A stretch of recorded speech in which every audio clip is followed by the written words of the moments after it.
Welcome back, legends. This is Harry Fix.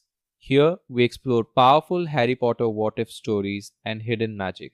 This video is self recorded and fully created in line with YouTube's latest policies. What if Severus Snape secretly rescued 6-year-old Harry and raised him as the true heir of Prince Manor? If you enjoy epic magical twists, subscribe to Harry Fix. Now, let the story begin. The cupboard under the stairs was dark, but Harry had long since stopped being afraid of the dark. The dark was predictable. The dark was a blanket you could pull over your head. What lived in the dark with him? The skittering, many-legged things that whispered in the corners, those were the true occupants. He shared his bed with spiders. They were better company than his cousin. Harry pressed his small body as far into the corner as he could, his knees tucked up to his chin. The thin mattress, little more than a stained cushion, did nothing to ward off the cold that seeped up from the concrete floor. Through the thin door, he could hear the muffled roar of the telly from the living room. Dudley was watching his favorite program. The sound was a distant, happy rumble, a world away from the silence of his prison.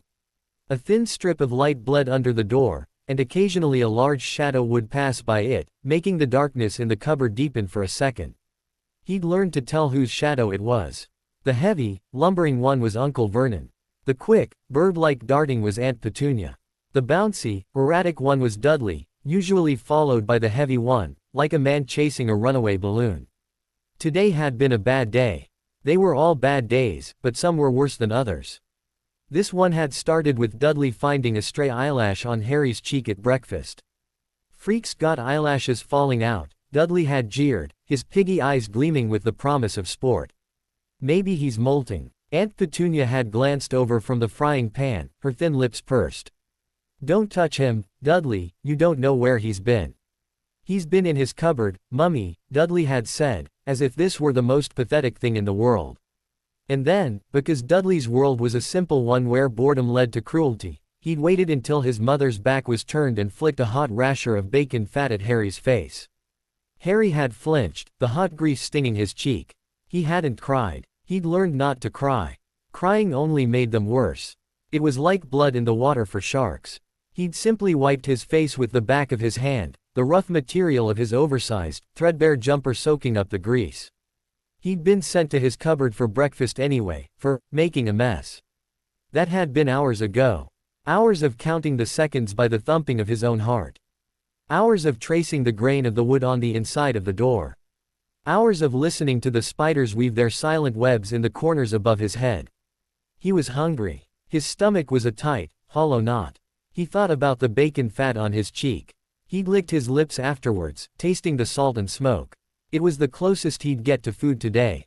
Sometimes, if he was very, very good and didn't exist at all, Aunt Petunia would shove a bowl of cold porridge under the door at the end of the day. But he knew, with the grim certainty of a 6-year-old who had learned the hard maths of survival, that today was not one of those days. He heard the front door slam, the sound of thunderclap in his small world. Uncle Vernon was home. The voices in the living room grew louder, a bass rumble from Uncle Vernon, a shrill, placating murmur from Aunt Petunia. Then, the heavy footsteps. They didn't pass by the cupboard. They stopped right in front of it. The lock, a simple bolt on the outside, scraped back. The door was wrenched open, and Harry had to shield his eyes from the sudden, blinding glare of the hall light. Out! Uncle Vernon boomed. He didn't look at Harry. He never looked at Harry. He looked at a point just above his head, as if the boy himself was something so disgusting it could only be viewed indirectly. Harry scrambled out, his legs stiff and pins and needles shooting up his calves. He stood in the hall, blinking, a tiny, stick-thin figure in clothes that hung off him like sacks.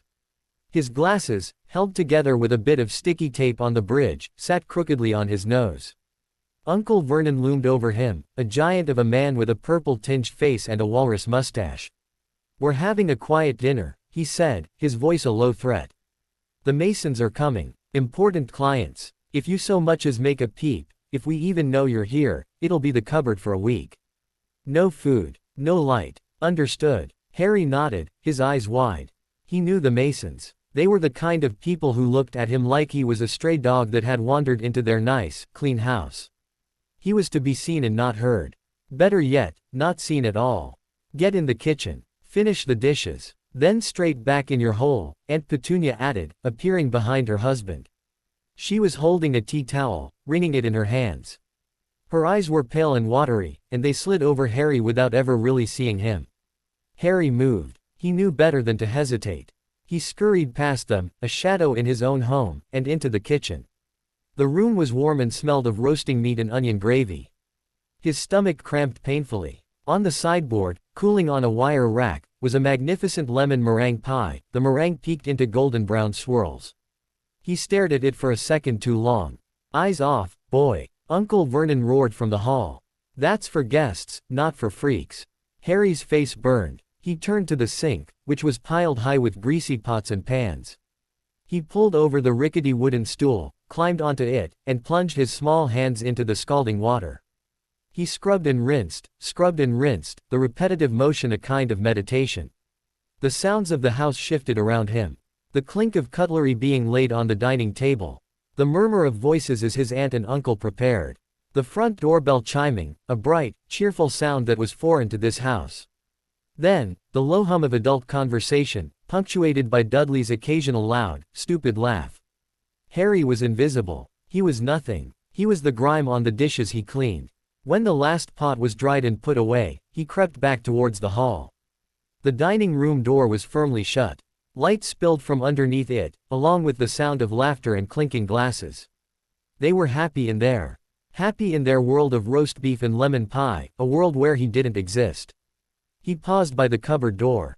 His hand reached for the bolt, ready to slide it shut behind him and seal himself back in the dark. But he didn't. He stood there, his small hand resting on the cold metal. The spiders would be waiting. The dark would be waiting. A strange, unfamiliar feeling welled up in his chest. It wasn't anger. He was too young and too broken for anger. It was a deep, hollow ache. A longing for something he couldn't name. He thought of the lemon pie. He thought of the warmth in the dining room. He thought of the way Dudley was probably shoveling food into his mouth, his cheeks bulging, while his parents looked on with pride. A single, hot tear escaped and traced a clean path through the grime on his cheek. He quickly wiped it away with his sleeve, ashamed, even though no one was there to see. It was then that the air changed. It was a subtle thing, a shift in pressure, like the moment before a summer thunderstorm. The hairs on the back of Harry's neck stood up. The light spilling from under the dining room door seemed to dim, not because the bulb had flickered, but because something in the hall had become more present, more real, more dark. Harry didn't turn around. He couldn't. A primal instinct, older than the cupboard, older than the Dursleys, held him frozen. Every nerve ending in his small body was screaming a silent warning. Then came the sound. A soft, billowing rush, like silk whispering over stone. It was behind him. It was everywhere. And then, a voice. It was not a loud voice. In fact, it was barely above a whisper. But it cut through the muffled laughter from the dining room with the sharp, clean precision of a razor. It was a voice like cold velvet, like smoke and shadow given sound. Turn around, boy. The command was absolute. It wasn't a request. Harry's body obeyed before his mind could catch up. He turned slowly on the spot. The man standing in the center of the hall was tall and thin, draped in billowing black robes that seemed to drink the light from the room. His face was gaunt, with a hooked nose and thin, unsmiling lips. His hair was lank and black, brushing his shoulders. But it was his eyes that seized Harry and held him captive. They were black, so dark they were almost indistinguishable from the pupils, and they burned with an intensity that was terrifying. They were fixed on Harry, and in their depths, Harry saw something he had never seen in the eyes of anyone who had ever looked at him before.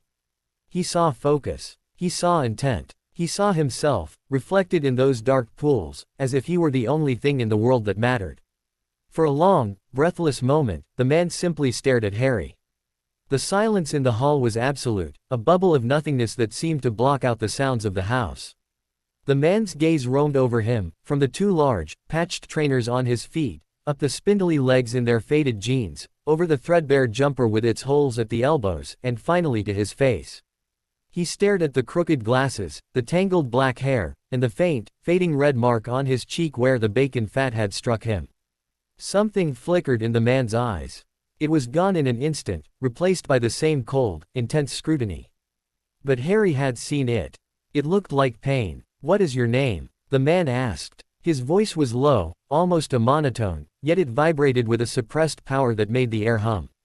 Harry, sir. Harry Potter." The man flinched. It was the smallest of movements, a tiny tightening of his jaw, but Harry caught it. The name meant something to him. The man looked away from Harry for the first time, his gaze sweeping over the peeling wallpaper, the banal family photographs on the wall, the horrible floral carpet. He looked at the small, grimy door of the cupboard, still standing ajar, revealing the dark, cramped space within.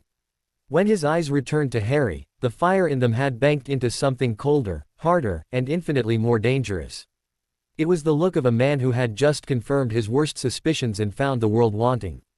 "And the people in that room?" he asked, inclining his head towards the dining room. "They are your family." The word felt wrong in Harry's mouth. A family was something you saw on telly. A family was people who hugged you and gave you presents and smiled at you. He didn't have any of those things.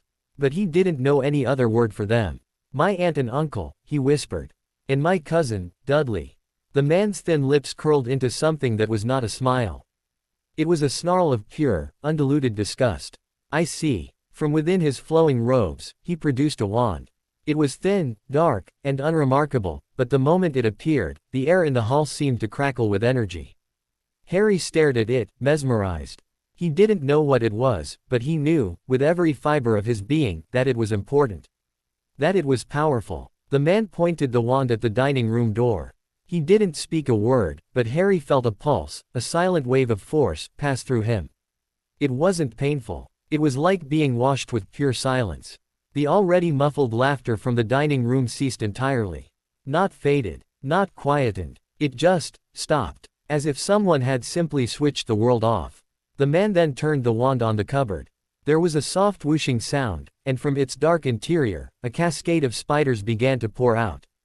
Hundreds of them. Thousands. A living, skittering carpet of legs and eyes.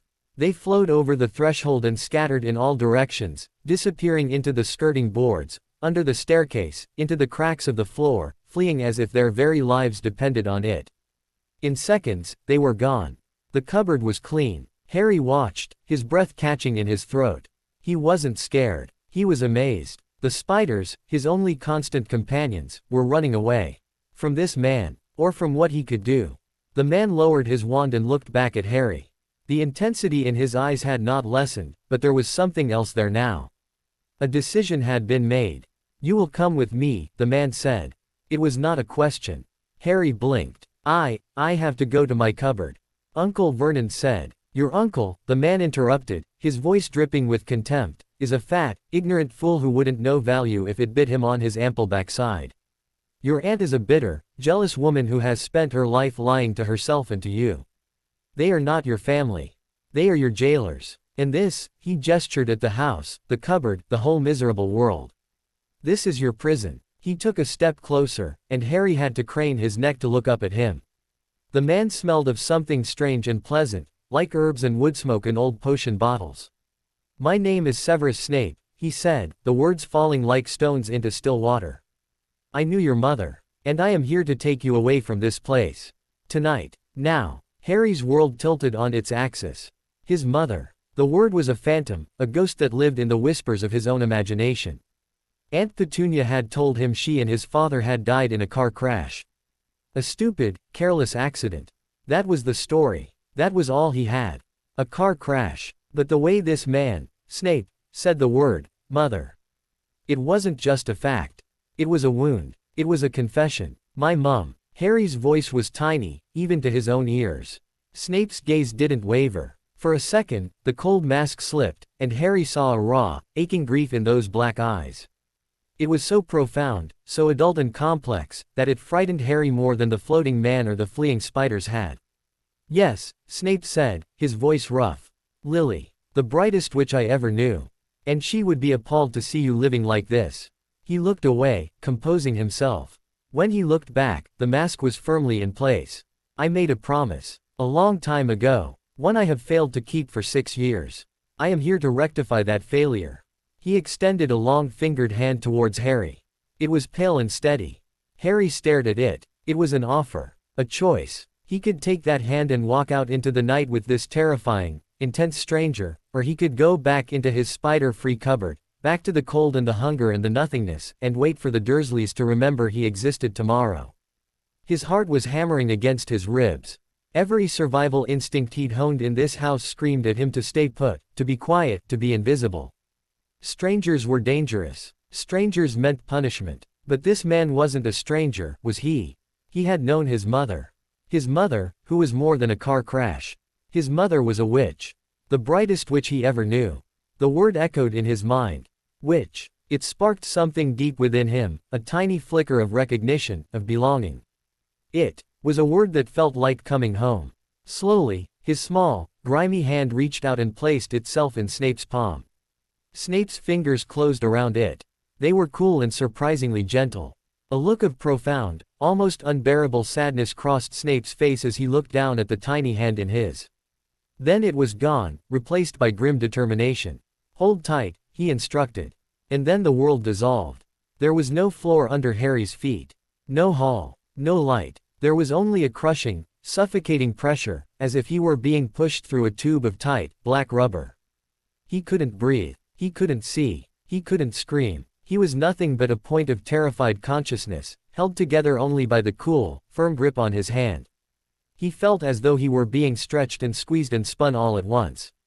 It was agony. It was chaos. And then, just as suddenly as it began, it stopped. Harry gasped, dragging air into his lungs in great, heaving sobs. He was on his hands and knees. The ground beneath him was soft, damp grass.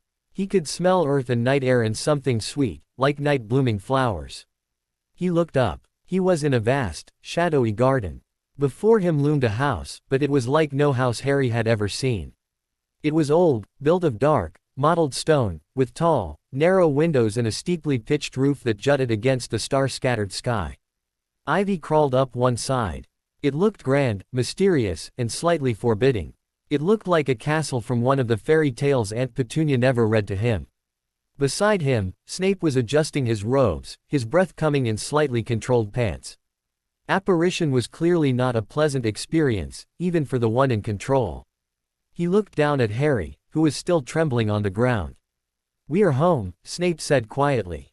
The word sounded strange on his tongue, as if he were not used to saying it. "This is Prince Manor. My home. And now, yours." Harry stared up at the dark, silent house. Home. The word was as alien to him as the man who had spoken it. He looked back at Snape, tears still wet on his cheeks, but his eyes no longer held only fear. There was a desperate, fragile hope flickering in their green depths. He looked back towards the dark garden, expecting to see the suburban street of number 4, Privet Drive. But there was nothing. Just the rolling, moonlit grounds of an ancient manor. He was gone from that world. He was here, with this man, in this place. A cold wind swept across the lawn, and Harry shivered violently in his thin clothes. Snape noticed. Without a word, he swept off his own heavy traveling cloak and draped it around Harry's small shoulders. The fabric was thick and warm, and it smelled of him, of smoke and herbs. It enveloped Harry completely, puddling on the grass around his feet. Harry clutched the cloak tight around him, the warmth seeping into his bones. He looked up at the tall, dark figure of the man who had pulled him from the darkness. "Mr. Snape," he whispered. Snape looked down at him, a silent question in his eyes. "Thank you," Harry said. For the first time, a ghost of something that might have been a smile touched the corners of Snape's mouth. It didn't reach his eyes, which were still dark with old grief and new purpose, but it was there. "Do not thank me yet, Harry," he said softly. "The road ahead is long and fraught with danger. But you will not walk it alone. Not anymore." He turned and began walking towards the manor, his long robes whispering through the grass. After a moment's hesitation, Harry followed, wrapped in the warm cloak, stumbling on legs that still felt like jelly. He didn't look back. He didn't want to see the nothingness where Privet Drive should have been. He only looked forward, at the dark, imposing house that was now his home, and the tall, silent man who was now his guardian. As Snape's hand reached for the heavy iron latch of the massive front door, a single, clear, and terrifying thought sliced through the fog of Harry's exhaustion and wonder. It was not a thought born of his new surroundings, but a final echo from his old life. A cold, hard fact he had almost forgotten. His aunt and uncle were in that dining room. Happy, laughing, oblivious. And Snape had pointed his wand at the door, and all the sound had just stopped. What had he done to them? Harry froze on the bottom step, his eyes wide, staring at Snape's back. The question trembled on his lips, cold and terrible.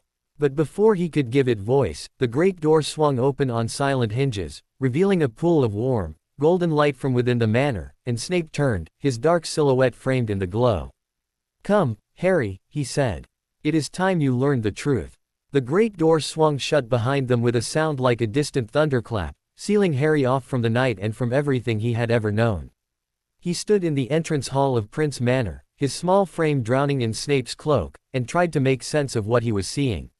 The hall was enormous. The ceiling soared above them, lost in shadow, and the floor was made of black and white marble tiles arranged in a chessboard pattern.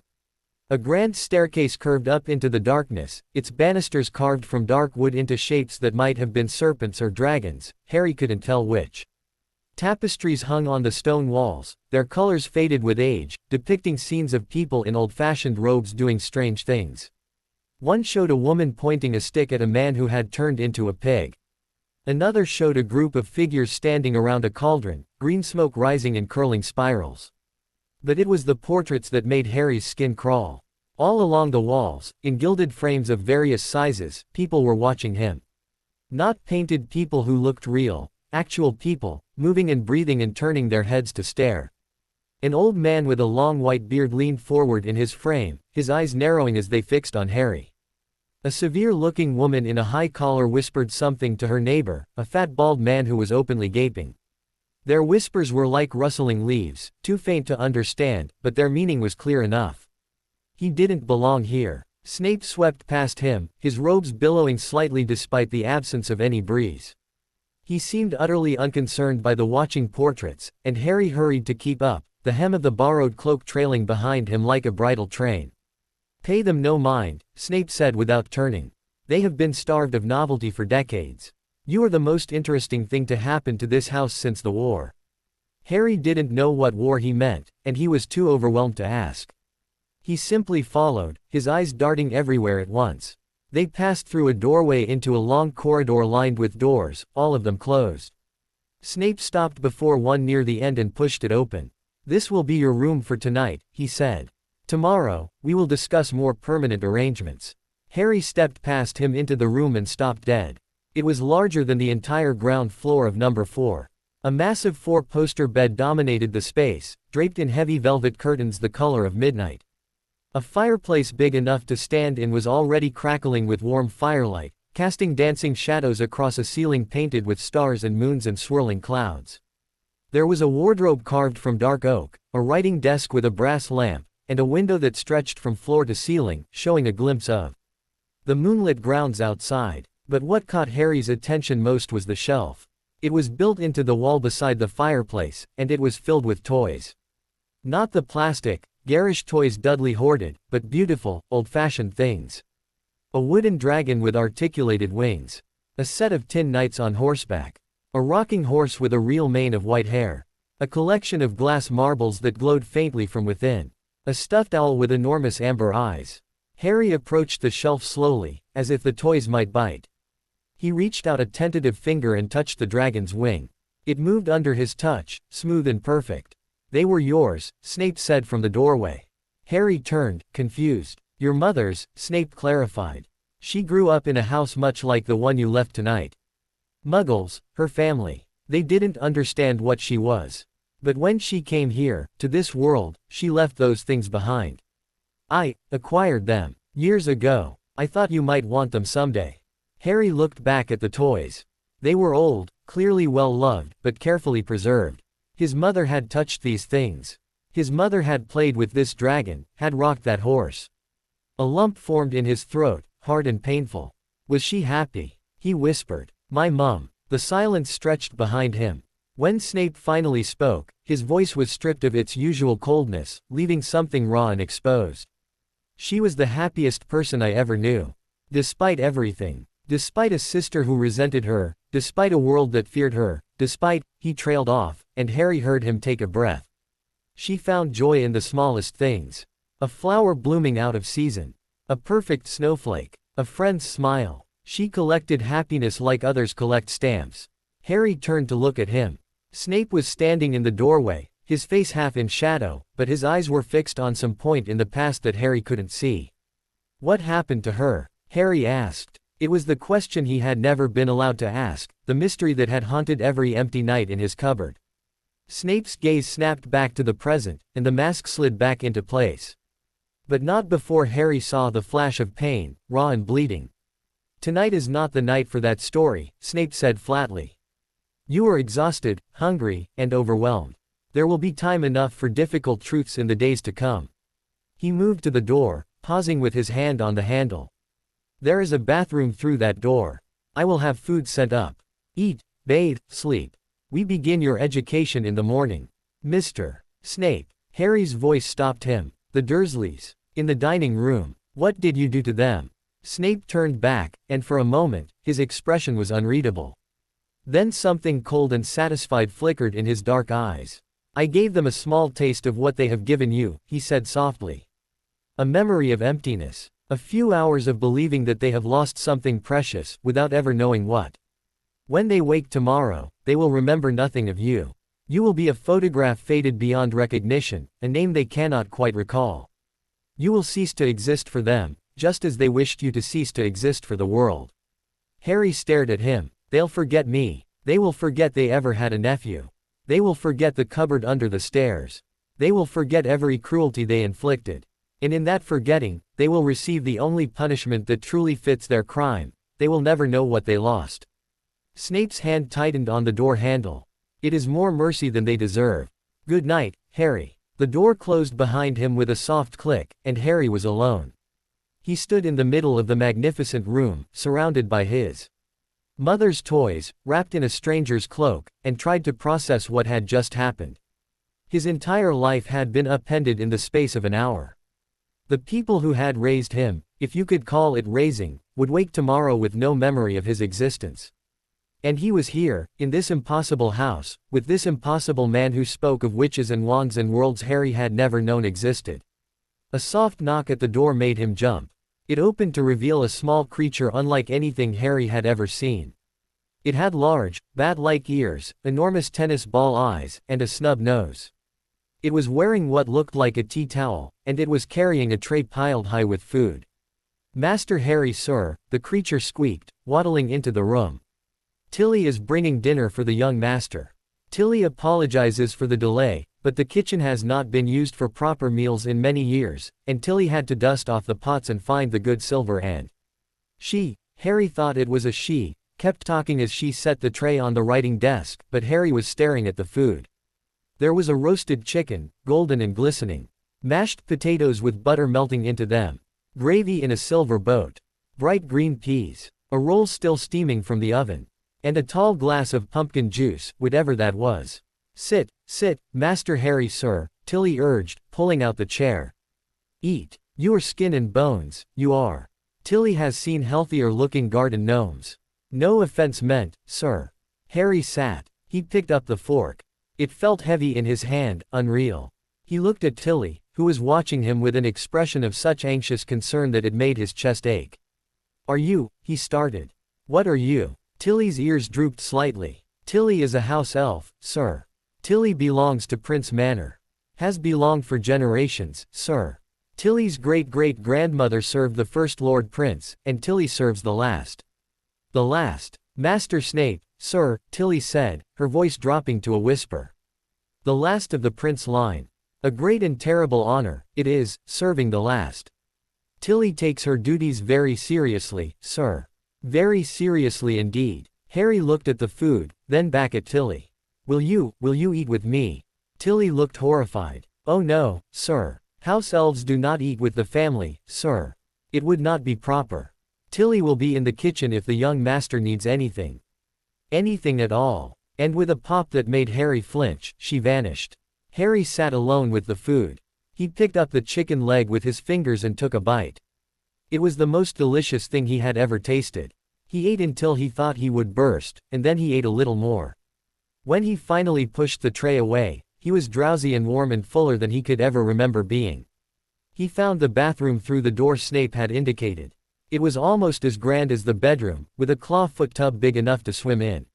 He ran the water, watching steam rise, and stripped off his 2 large, threadbare clothes. In the mirror, he saw himself properly for the first time in what felt like years. A skinny boy with tangled black hair and startling green eyes. A scar on his forehead, shaped like a bolt of lightning, that he'd had as long as he could remember. He touched it now, tracing its jagged line. Another mystery. Another thing the Dursleys would never explain. He sank into the hot water and felt at ease. Muscles he hadn't known were tight. He lay there until the water cooled, then found a thick white robe hanging on the back of the door. When he returned to the bedroom, the tray was gone, and the fire had been stoked. The bed covers were turned down, inviting. Harry climbed onto the bed. It was so high he had to scramble, and so soft he thought he might sink into it forever. He pulled the covers up to his chin and stared at the painted ceiling, watching the painted stars twinkle in the firelight. For the first time in his life, he was not hungry. He was not cold. He was not afraid of what might be waiting outside his door. But he was afraid of something else. He was afraid of the morning. Afraid that he would wake up and find it had all been a dream. Afraid that Snape would be gone, that the house would be empty, that he would open his eyes to the familiar dark of the cupboard and the skittering of spiders. He clutched the blankets tighter and forced himself to keep his eyes open, as if by watching the room he could make it stay real. But exhaustion was a tide he could not fight. His eyelids grew heavy. The painted stars blurred and swam. And slowly, gently, Harry slipped into a dreamless sleep. He woke to gray light filtering through the tall window and the smell of bacon. For a terrible moment, he didn't know where he was. The bed was too soft, the ceiling too high, the silence too complete. Then memory crashed over him like a wave, and he sat up so fast his head spun. The room was just as it had been last night. The fire had burned to embers. The toys were still on their shelf. And on the desk, a fresh tray of food waited, steam rising from a plate of eggs and bacon and toast. Harry scrambled out of bed and ran to the window. The view stole his breath. The grounds of Prince Manor stretched out before him, rolling green hills that faded into a distant line of trees. A lake glinted in the morning sun, and what looked like a maze of hedges stood near the tree line. Everything was impossibly green, impossibly beautiful, impossibly vast. A knock at the door made him spin around. It opened to reveal Snape, dressed in the same black robes as the night before, his expression as unreadable as ever. "You are awake," he observed. "Good. Eat quickly. We have much to discuss." He was gone before Harry could respond. Harry ate, though his stomach was tight with nerves. Then he found clothes laid out on a chair, simple black trousers and a white shirt, both fitting him perfectly. He dressed quickly, ran his fingers through his hair in a futile attempt to tame it, and ventured out into the corridor. The house was quieter in the daylight, but no less imposing. The portraits still watched him as he passed, their whispers following him like a trail. He found his way back to the entrance hall, where Snape was waiting by the grand staircase. "Follow me," Snape said, and led him up the stairs. They walked through more corridors, past more doors, until they reached a room at the end of a long hall. Snape pushed open the door and ushered Harry inside. It was a study, or perhaps a library. Books lined every wall from floor to ceiling, and more were stacked on tables and chairs and even the floor. A massive desk dominated the center of the room, covered in papers and strange instruments that ticked and whirred and emitted puffs of colored smoke. Sunlight streamed through tall windows, illuminating dust motes that danced in the air. Snape settled into the chair behind the desk and gestured for Harry to sit opposite him. Harry perched on the edge of the chair, his hands folded in his lap, waiting. "You have questions," Snape began. "I will answer them. But first, you must understand something. The world you knew, the world of the Dursleys, of cars and telephones and supermarkets, that world is called the Muggle world. It is the world of people without magic. You are not one of them. You are a wizard. As your mother was. As your father was. As I am." Harry's breath caught. Wizard. The word from last night, the word that had felt like coming home. "There is another world," Snape continued, "hidden from Muggles. A world of magic. Of wands and spells and potions. Of creatures you cannot imagine in places you cannot conceive.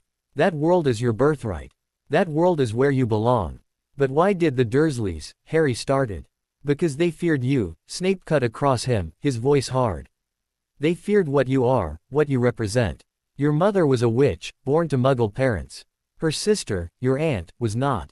Petunia wanted what Lily had, and when she could not have it, she chose to hate it instead. Hating you was easier than hating her own jealousy. Harry absorbed this. It made a terrible kind of sense. The way Aunt Petunia looked at him, the way she flinched when he accidentally did something strange, something magical, without meaning to. Did I? Harry hesitated. Did I do things? Strange things. Before. Snape's expression softened almost imperceptibly. You did. Magic in children often manifests unintentionally, particularly in times of strong emotion. Things you wanted would happen. People you were angry with would find themselves in unfortunate situations. It is not your fault. It is simply who you are. Harry thought of the time he'd ended up on the school roof when Dudley's gang was chasing him. The time his hair grew back overnight after Aunt Petunia had hacked it off as punishment. The time the glass had vanished from the snake enclosure at the zoo and the boa constrictor had thanked him. The snake, Harry whispered. At the zoo. I talked to it. It understood me. Snape's eyes sharpened. You spoke Parseltongue. The language of snakes. I don't know. I just talked to it. And it talked back. Snape was silent for a long moment. When he spoke, his voice was carefully controlled. Parseltongue is a rare gift. Rare and often misunderstood. It is most commonly associated with dark wizards. But your mother was friends with a boy who could speak it, and that boy grew up to be your father. It is not a mark of evil, Harry. It is simply a skill, like any other. Harry filed this away, another piece of the puzzle that was his parents. A boy who could talk to snakes. His father. Now, Snape said, leaning forward. The most important question. The one you have not asked, but must know the answer to. What happened to your parents? Harry's heart hammered. He nodded, afraid to speak. Snape's face was carved from stone, but his eyes were a storm of old grief and darker things. Your parents did not die in a car crash, he said bluntly. They were murdered. By the most powerful dark wizard the world has seen in centuries. A wizard so feared that most dare not speak his name. They call him you-know-who. Or the Dark Lord. His true name is Tom Riddle, but the name he chose for himself, the name that struck terror into the hearts of witches and wizards everywhere, is Lord Voldemort. The name hung in the air like poison. Harry felt it settle into his bones, cold and wrong. He came to your home on Halloween night, 10 years ago. He killed your father first, James, who tried to hold him off. Then he went upstairs, to where your mother was hiding with you. He gave her a choice. Step aside, and he would let her live. She refused. She stood between you and death, and she died so that you might live. Tears were streaming down Harry's face. He didn't know when they had started. He didn't know his mother, had never known her, but the image of her standing between him and a monster, it broke something inside him.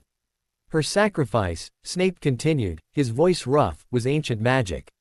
The oldest kind. She gave her life for yours, and that love created a protection. When Voldemort tried to kill you, the curse rebounded.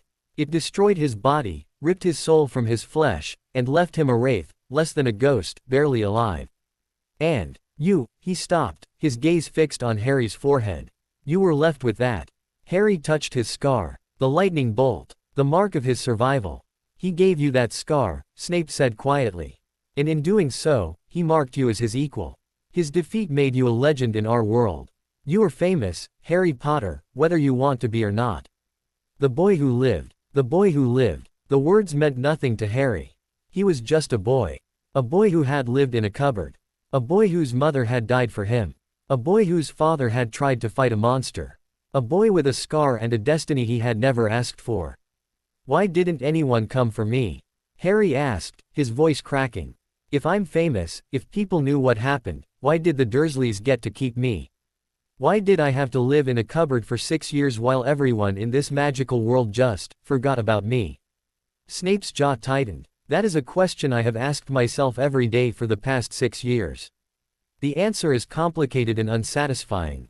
Dumbledore, Albus Dumbledore, the most powerful wizard of our age, placed you there. He believed you would be protected by your mother's blood. He believed the Dursleys would raise you as their own. He was wrong. Dumbledore, Harry repeated. The name felt important, heavy with meaning. He is the headmaster of Hogwarts, the school where you will go to learn magic. He is also a fool who trusted the wrong people and made decisions that were not his to make. Snape's voice was bitter. I should have come sooner. I should have defied him, searched for you myself. But I could not face what I had lost. Looking for you meant looking at the evidence of her death, and I was too weak to bear it. Harry saw it then, the truth behind the cold mask. Snape had loved his mother. Loved her still, in a way that was raw and painful and 6 years too late. The man had come for Harry not out of duty, but out of guilt. Out of love for a woman who was gone. I'm glad you came, Harry said softly. Even if it took 6 years. I'm glad you came. Snape looked at him, and for a moment, the mask was completely gone. He looked tired, and sad, and achingly human. So am I, he said. A long silence stretched between them, filled with everything that had been said and everything that still remained unspoken. Then Snape straightened, the mask sliding back into place. Enough of the past, he said firmly. It cannot be changed. But the future, your future, can be shaped. You will live here, at Prince Manor. You will be trained, not just in magic, but in everything you need to survive the world that awaits you. You will learn control, discipline, and power. And when you are ready, you will go to Hogwarts and take your place in the magical world. Not as the boy who lived, but as Harry Potter. As yourself. Harry nodded. It was overwhelming, terrifying, and strangely exhilarating. He had a future. He had a purpose. He had someone who wanted him, even if that someone was a bitter, grieving man with a talent for darkness.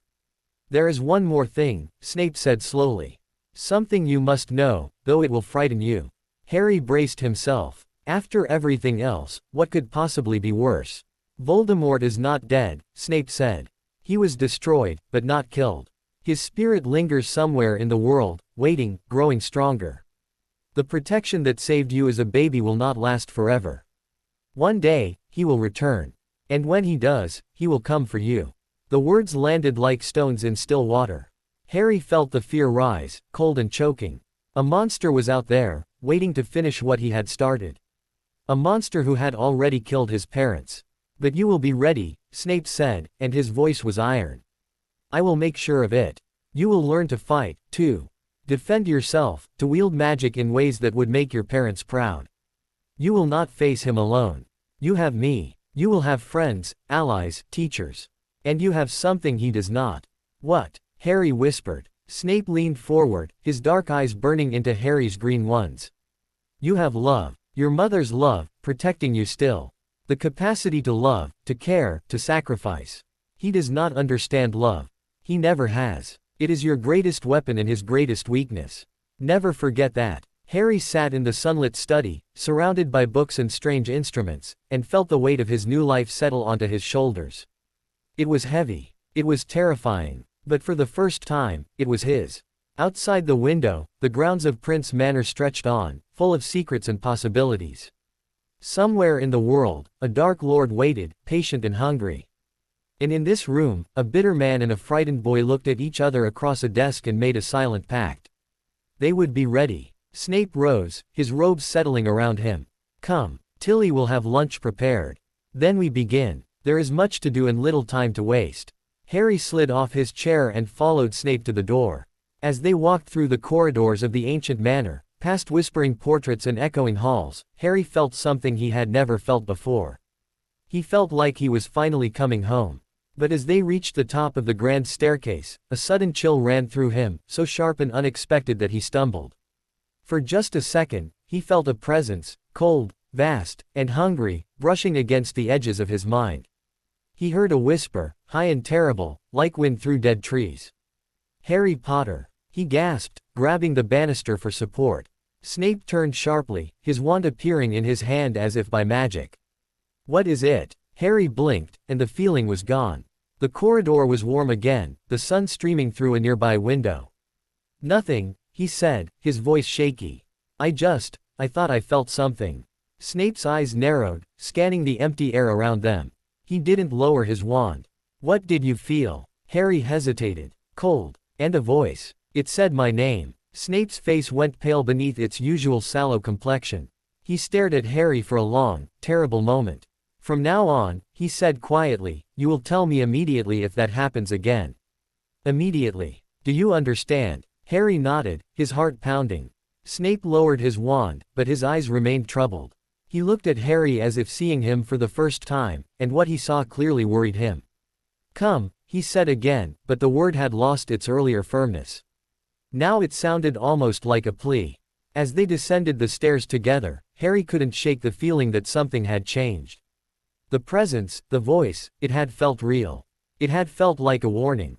And somewhere in the back of his mind, a tiny voice whispered that his journey had only just begun, and that the shadows he had escaped were nothing compared to the ones that lay ahead. The days at Prince Manor blurred into weeks, and the weeks became a rhythm that Harry had never known existed. There was no cupboard. There was no hunger. There was no Dudley waiting around corners to punch his arm just because. Instead, there was Tilly and her endless supply of delicious food, there was the enormous bed that still felt too big for him, and there was Snape. Snape was everywhere and nowhere. He appeared at meals, silent and watchful, his dark eyes missing nothing. He vanished for hours into his study or the potions laboratory that Harry had glimpsed once through a half-open door. But 3 times a day, every day, he was there, and Harry quickly learned that mealtimes were not just for eating. Tell me what you remember from this morning's reading, Snape would say over breakfast, his voice flat. And Harry would scramble to recall the names and properties of magical plants, or the proper way to stir a sleeping draught, or the history of the Goblin Rebellion of 1612. He learned to have answers ready, because Snape's disappointment was a cold, heavy thing that made Harry feel like he had failed some important test. But sometimes, when Harry got it right, something flickered in Snape's eyes. It wasn't quite pride. Snape seemed incapable of anything as warm as pride, but it was close. It was acknowledgement. It was the closest thing to approval Harry had ever received, and he found himself craving it like sunlight. The lessons were relentless. Mornings were spent in the library, learning to read properly. Harry could read, thanks to a kind primary school teacher who had slipped him books when the Dursleys weren't looking, but the books in Prince Manor were different. They were old, written in cramped handwriting or faded print, and they assumed knowledge Harry didn't have. Snape sat with him for hours, explaining words like potion, and wand, and transfiguration, his patience wearing thin but never quite breaking. Afternoons were practical. Snape would take Harry to various rooms in the manor, a conservatory filled with strange, moving plants, a stone-floored chamber that echoed with every step, a tower room with a ceiling that showed the stars even in daylight, and he would teach. Magic is not about waving a wand and shouting words, Snape said on one such afternoon. They were in the stone chamber, and Harry was trying to make a feather float. It lay on the floor between them, stubbornly still. It is about intent, focus, will. The words are merely a tool to shape your purpose. The wand is a conduit. But the magic comes from you. Harry stared at the feather. He wanted it to float. He wanted it more than he had ever wanted anything. He thought about lifting it, about it rising into the air, about proving to Snape that he could do this. The feather twitched. Snape's eyebrow rose a fraction of an inch. Harry concentrated harder. His forehead prickled. The feather trembled, then rose, an inch, 2 inches, a foot. It hovered in the air, spinning slowly, and Harry felt a rush of joy so intense it almost hurt. Then the feather burst into flames. Harry yelped as ash drifted down. Snape sighed, a long-suffering sound that Harry was becoming familiar with. Your emotions are too volatile, Snape said. Anger and joy are 2 sides of the same coin. Both disrupt control. You must learn to be still inside, no matter what you feel. How? Harry asked, genuinely bewildered. How did you make yourself not feel things? Snape was quiet for a moment. Then he said, think of a still pond. No wind, no ripples. Just calm water. When you feel your emotions rising, imagine that pond. Place your feelings in the water and let them sink. Can you do that? Harry closed his eyes and tried. He pictured a pond, clear and calm. He imagined his frustration at failing, his joy at the feather rising, his fear of disappointing Snape. He placed them all in the water and watched them sink into the depths. When he opened his eyes, the chamber seemed sharper, clearer. Snape was watching him with an expression Harry couldn't read. Again, Snape said, and conjured another feather. This time, when Harry focused, the feather rose smoothly. It hovered at eye level, steady as breathing. Harry held it there, feeling the magic flow through him like water, warm and natural.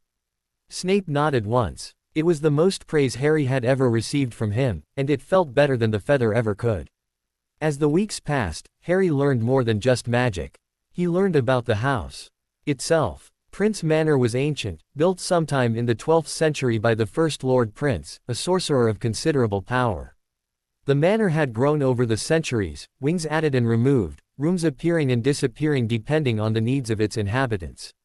Tilly explained this to Harry one evening as she tucked him into bed. "The manor knows its own, Master Harry, sir," she said, her large eyes gleaming in the firelight. "It watches. It waits. It decides who is worthy and who is not. The manor has accepted you, sir. That is why the rooms stay where they should and the stairs do not move when you walk on them." Harry found this both fascinating and slightly terrifying. He had already gotten lost 3 times, and the thought that the house might be deliberately confusing him was not comforting. "What happens to people the manor doesn't accept?" he asked. Tilly's ears drooped. "They do not stay long, sir. The corridors become mazes. The doors lead to broom cupboards instead of bedrooms. The stairs become unreliable." She shuddered. "Best not to think about it, sir.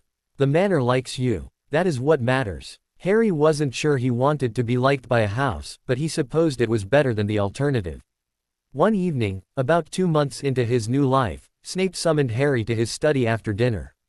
Harry went with a mixture of curiosity and dread. Summons to the study usually meant difficult lessons or uncomfortable conversations. But when he arrived, Snape was not at his desk. He was standing by the window, looking out at the darkening grounds. A fire crackled in the hearth, and 2 armchairs had been pulled close to it. On the small table between them sat a tray with 2 cups and a steaming pot. "Sit," Snape said without turning. Harry sat. He watched Snape's reflection in the window, a dark silhouette against the fading light. The man looked tired, Harry realized. Older than he had seemed that first night. After a long moment, Snape turned and joined him, settling into the other armchair with a fluid grace that made Harry feel clumsy by comparison. He poured 2 cups of tea. Harry had learned to drink it, though he still preferred pumpkin juice, and handed one across. "You have been here 2 months, Snape began. "You have learned much. More than I expected, if I am honest." Harry didn't know what to say, so he sipped his tea and waited.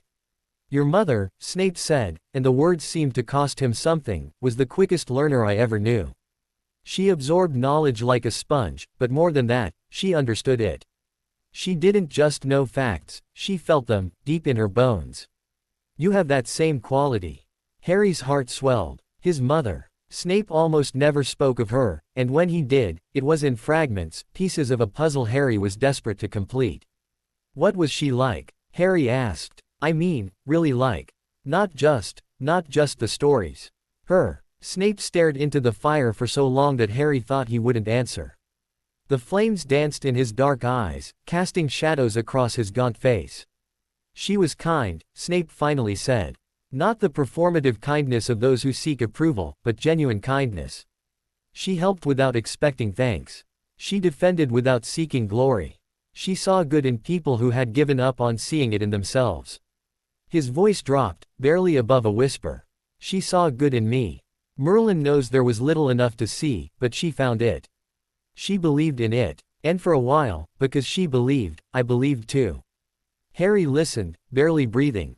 This was more than Snape had ever shared, and he was terrified of breaking the spell. "She had red hair," Snape continued, almost to himself. "Not like the Weasleys, that bright, impossible ginger.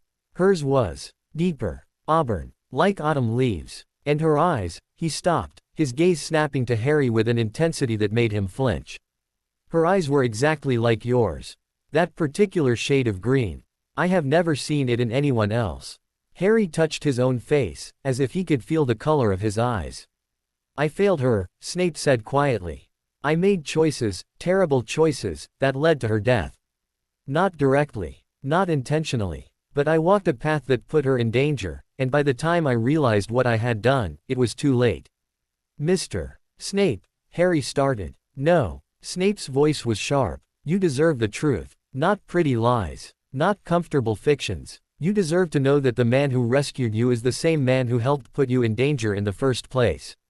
Harry didn't understand. "But you didn't kill her. You said Voldemort killed her." Snape flinched at the name, just as he always did. I gave him the information that led him to your parents. I overheard a prophecy, a prediction about a child who would be born with the power to defeat the Dark Lord. I told my master what I heard, and he chose your family as his target. If I had kept silent, if I had been less eager to please, your parents might still be alive. The words hung in the air, heavy and terrible. Harry stared at Snape, trying to reconcile this confession with the man who had pulled him from the cupboard, who fed him and taught him and spoke of his mother with such aching tenderness. Why are you telling me this? Harry whispered. Snape met his gaze, and for the first time, Harry saw no mask. He saw only a man, broken and guilty, offering the truth like a wound. Because you deserve to know who I am, Snape said. Because if you are to live here, to be trained by me, you must understand the weight of the hands that shape you. I am not a good man, Harry. I have done terrible things. But I made a promise to your mother before she died, a vow I intend to keep, no matter the cost. What promise? Snape looked away, back into the fire. That I would protect you. That I would keep you safe. I failed that promise for 6 years, but I will not fail it again.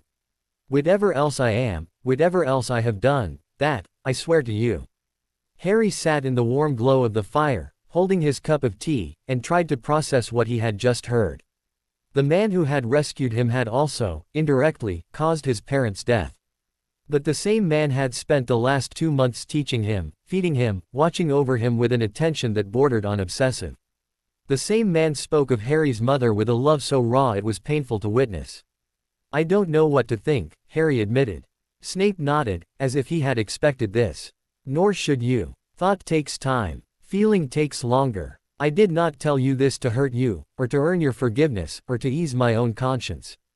I told you because lies fester.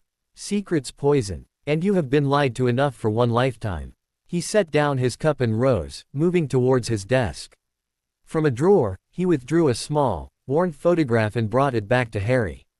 It was moving, like the portraits in the hall. A young woman with auburn hair and brilliant green eyes was laughing at something off camera. She was surrounded by wildflowers, her arms spread wide, her joy so complete that Harry felt it like a punch to the chest. Beside her, a man with messy black hair and glasses was grinning, one arm draped around her shoulders. He looked young and happy and full of life. Your parents, Snape said quietly. James and Lily. On their wedding day. Harry stared at the photograph. His mother moved, laughing, turning to look at his father. His father leaned in and kissed her cheek, and she laughed again, swatting at him playfully. They were happy, Harry breathed. Impossibly so, Snape agreed. His voice was carefully neutral, but Harry saw his hands tremble slightly. Can I keep this? Harry asked. Snape hesitated, then nodded. It belongs to you more than it ever belonged to me. Harry clutched the photograph like it was made of gold.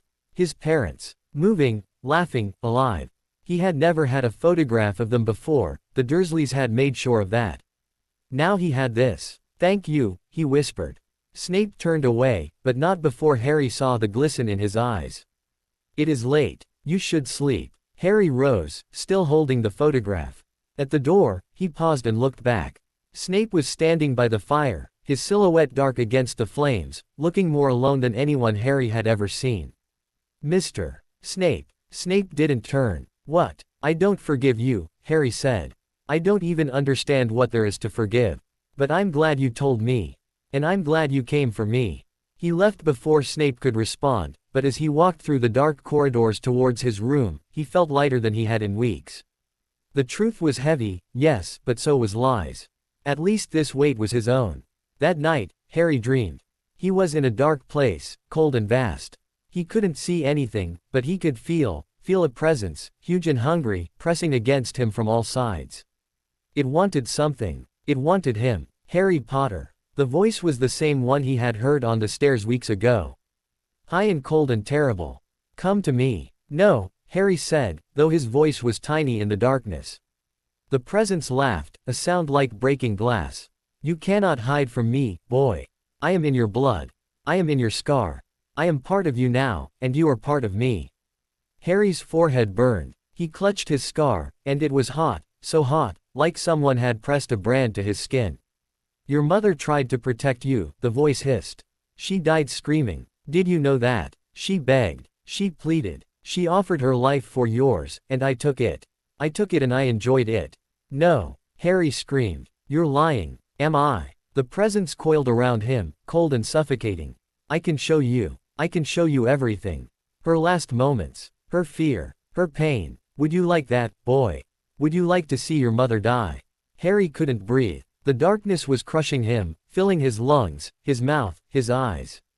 He was drowning in it, and somewhere in the distance, he heard screaming, a woman screaming, and it was the most terrible sound he had ever heard. Harry. He woke gasping, drenched in sweat. Snape was leaning over him, one hand on his shoulder, his wand raised. The fire had burned low, but Harry could see his face clearly, pale, tense, frightened. A dream, Snape said. It wasn't a question. Harry nodded, shaking. His scar was still throbbing, a dull ache that pulsed with his heartbeat. What did you see? Harry told him. The darkness, the voice, the threat to show him his mother's death. Snape listened without interrupting, his expression growing darker with each word. This is not good, Snape said when Harry finished. The Dark Lord's mark on you, it is more than a scar. It is a connection, a bond. He can reach you through it, even now. Especially now, as he grows stronger. Can you stop it? Harry asked, hating how small his voice sounded. Snape was silent for a long moment. I can teach you to shield your mind. It is a skill called occlumency, the art of closing your thoughts to outside intrusion. It is difficult, painful, and requires immense discipline. But it is your best defense. Will you teach me? Snape met his eyes. Yes, starting tomorrow. But Harry, he hesitated, something almost like fear crossing his features. This will not be easy. The Dark Lord is the most skilled. Legilimens, the most skilled mind reader, in the world. Blocking him out will require every ounce of strength you have. And even then, there is no guarantee. Harry looked down at his hands. They were still trembling. I don't want to see her die, he whispered. I don't want him in my head. Then we will fight, Snape said simply. Together. The occlumency lessons began the next day, and they were every bit as terrible as Snape had promised. Harry sat in the stone chamber while Snape stood across from him, wand raised. Clear your mind, Snape instructed. Empty it of all thought, all emotion. Be a blank page. Harry tried. He thought of the still pond. He imagined his thoughts sinking into it, disappearing into the depths. But every time he thought he had succeeded, Snape would murmur, legilimens, and Harry's mind would be flooded with images. His cupboard, Dudley's fist, Aunt Petunia's cold eyes, the hunger, the cold, the loneliness. And then, worst of all, the dream darkness, the voice, the screaming. He would come back to himself gasping, tears on his face, while Snape watched with an expression that mingled frustration and something that looked almost like guilt. You are letting your emotions control you, Snape said after one particularly bad session. Harry had relived the entire zoo incident, including the snake's escape and the terror of the Dursleys' punishment afterwards. You must learn to set them aside. How? Harry demanded, his voice cracking. They're my memories. They're my feelings. How do I just stop having them? Snape was quiet. Then he said, you don't stop having them. You acknowledge them, and then you put them away. Imagine a room in your mind. Place each memory in that room, close the door, and lock it. The memories are still there. They are still yours, but they are not overwhelming you. Harry tried. He imagined a room, a small one, like his cupboard, but cleaner, with shelves along the walls.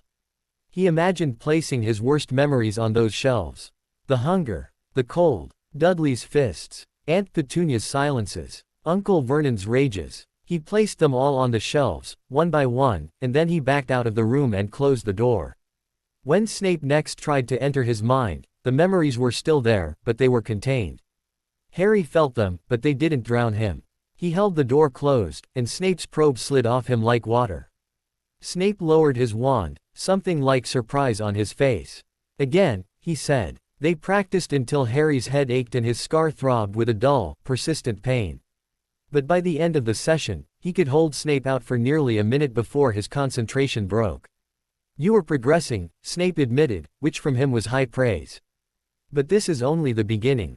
The Dark Lord's power is far beyond mine. What takes you minutes to block from me will take seconds against him. We must push harder. Harry nodded, though his stomach churned at the thought. That night, as Tilly tucked him in, Harry asked, "Tilly, did you know my mother?" Tilly's eyes grew even larger than usual. "Oh, Miss Lily, sir. Yes, Tilly knew her. She came to the manor sometimes, when she was at Hogwarts. She was friends with Master Snape, you see. Best friends, they were, before." She stopped abruptly.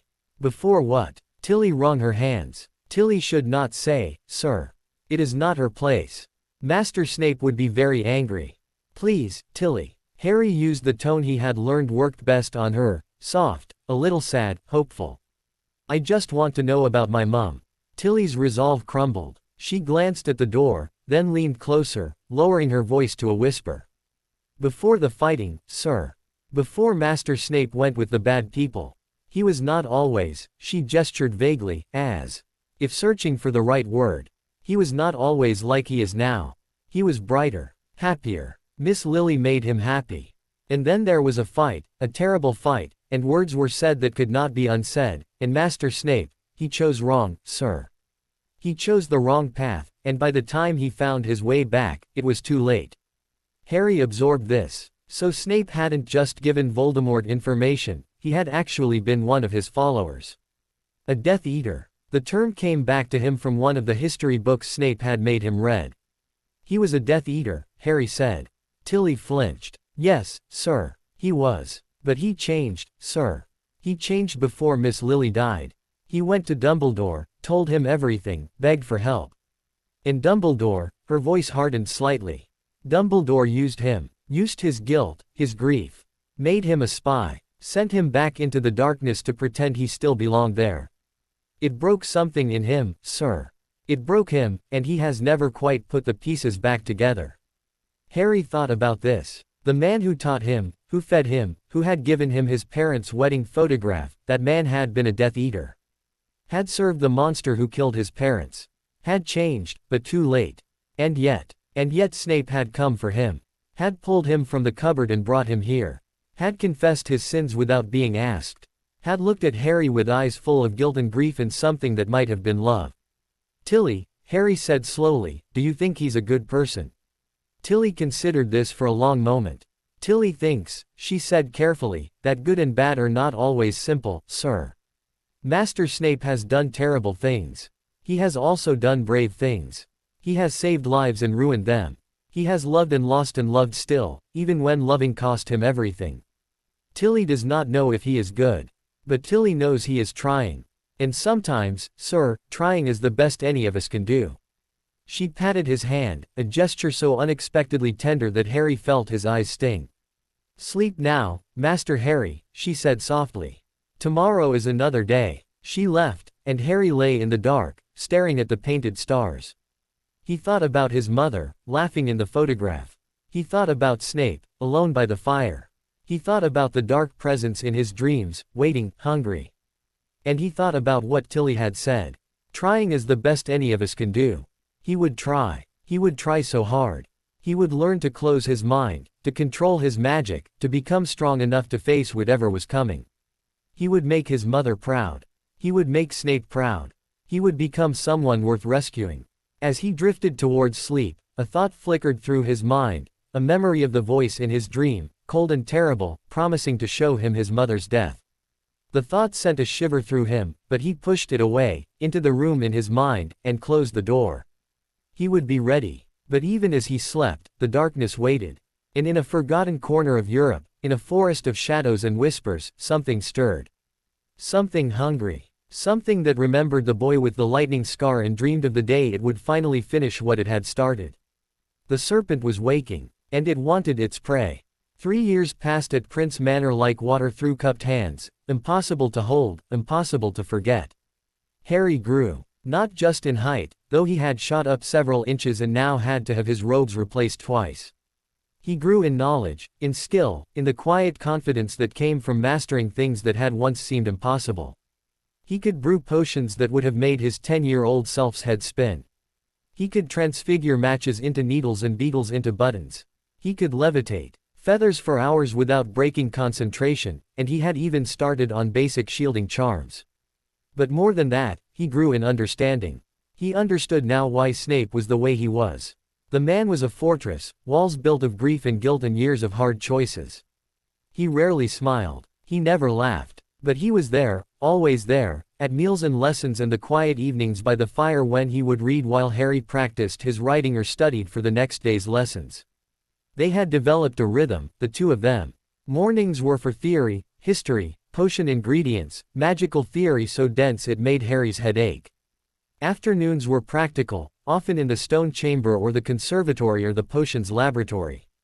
Evenings were quiet, sometimes with conversation, sometimes in comfortable silence. And always, there was occlumency. The lessons had become easier over time, though never easy. Harry could now hold Snape out for nearly an hour, his mind a fortress with walls of still water and locked rooms. The dreams still came, but less frequently now, and when they did, Harry could wake himself by sheer force of will, slamming doors on the darkness before it could take root. But the scar never stopped aching entirely. It was a low thrum, a background noise in his awareness, a constant reminder that somewhere out there, the thing that had killed his parents was waiting. On a crisp autumn morning, 3 weeks before his 10th birthday, Harry found Snape in the library with an expression he had never seen before. It took him a moment to place it, and when he did, the realization was startling. Snape looked nervous. "I have something to show you," Snape said without preamble. "Something that should have been shown to you years ago. Come." He led Harry through the manor, past rooms Harry knew and corridors he didn't, until they reached a door Harry had never noticed before. It was plain oak, unremarkable, set into a wall that looked like all the others. But as Snape approached, the door seemed to shimmer, and Harry felt magic roll off it in waves. "This door has been sealed for 16 years, Snape said quietly. "Since the death of my mother. No one has entered since. Not even me. Your mother." Harry had never considered that Snape might have parents. The man seemed so self-contained, so complete in his isolation, that the idea of him having a family was almost impossible to imagine. "Eileen Prince," Snape confirmed. "The last true prince of this line. My father was a muggle, Tobias Snape. A drunk. A brute. He is not worth discussing." The words were clipped, final. "But my mother, she was worthy of this house. Worthy of the name. And she would have wanted you to see what I am about to show you." He placed his palm against the door, and Harry felt the magic ripple again, recognizing him, accepting him.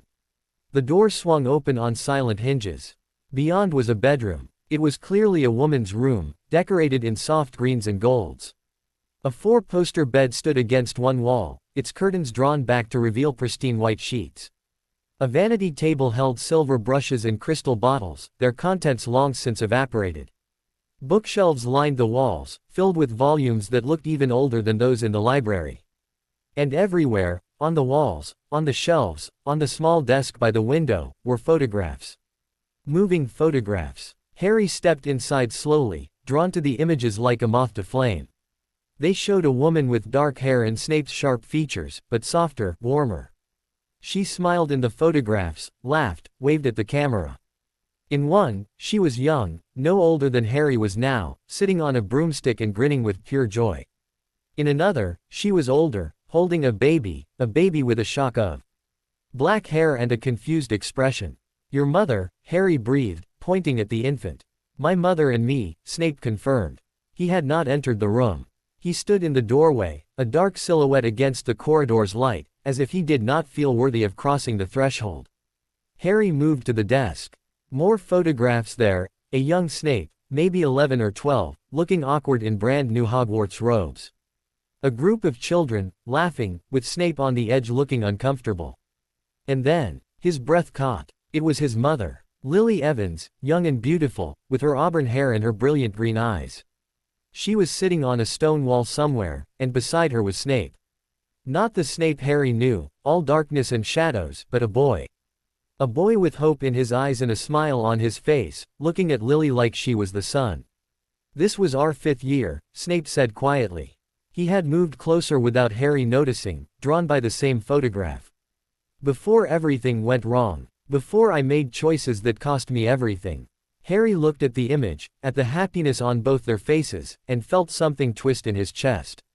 "You loved her." It wasn't a question. Snape was silent for a long moment. Then, so quietly Harry almost didn't hear, "With everything I had." With everything I was. She was the only good thing in my life, and I threw her away because I was too proud, too angry, too stupid to see what I had. Harry turned to look at him. Snape's face was bare, the mask completely gone. He looked old and tired and infinitely sad. What happened? Harry asked. Snape moved to the window, looking out at the grounds. When he spoke, his voice was distant, as if he were reading from a book rather than recounting his own life. I grew up in a house not unlike the one you escaped. My father was a muggle who hated magic. He hated my mother for being a witch, hated me for being her son. He drank, and when he drank, he became violent. My mother, she tried to protect me, but she was afraid of him too. We were both afraid. Harry listened, his heart aching. He knew that fear. He knew that helplessness. Then I went to Hogwarts, and everything changed. I was in Slytherin, the house of ambition and cunning. I made friends, or what I thought were friends. They were pure bloods, wealthy, powerful. They made me feel like I mattered. Like I was someone. His voice turned bitter. They also introduced me to ideas I should have rejected. To a cause I should have fled from. The Dark Lord's cause. Pure blood supremacy. The superiority of wizards over muggles. But your father was a muggle, Harry said. How could you? Because I hated him, Snape cut across him, turning to face Harry. I hated him so much that I was willing to hate everything he represented. I told myself that muggles like him were the problem, that magic made us better, that purifying the wizarding world of muggle influence would prevent other children from suffering as I had suffered. It was a lie, of course. A convenient lie that allowed me to feel powerful instead of powerless. He moved away from the window, pacing slowly. Your mother tried to warn me. She saw where I was heading, and she begged me to stop. But I was young and arrogant and so desperate for belonging that I couldn't see the truth. I called her a name, a word I can never take back. Mudblood. The worst thing you can call a muggle-born witch. And in that moment, I destroyed us. Harry flinched. He knew that word. Snape had made him read about the history of blood purity, about the horrors inflicted on those labeled mudbloods. To hear that Snape himself had used it against Lily. She never forgave me, Snape continued. And I never forgave myself. We stopped being friends. She found new friends, better friends. Your father, James Potter, and his lot. They tormented me, and I tormented them back, and through it all, I watched her from a distance, loving her still, hating myself for losing her. He stopped pacing, standing in the middle of his mother's room, surrounded by ghosts. When I graduated, I went straight to the Dark Lord.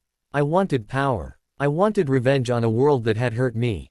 I became a Death Eater, and I was good at it. Cruel. Effective. I rose high in his favor. His voice dropped. And then I heard the prophecy. The one about a child born at the end of July who would have the power to defeat the Dark Lord. I ran to my master, eager to please, and I told him everything. Harry's scar throbbed. He knew what came next. The Dark Lord chose your family. He believed the prophecy referred to you. I didn't know, I didn't realize, until it was too late. I begged him to spare her. I begged, but he had already decided. He would kill the whole family, just to be sure. Snape's hands were shaking. Harry had never seen him like this, raw, broken, stripped of every defense. I went to Dumbledore. I threw myself on his mercy and told him everything. I would do anything, pay any price, if he would save her. And he agreed. He promised to protect her.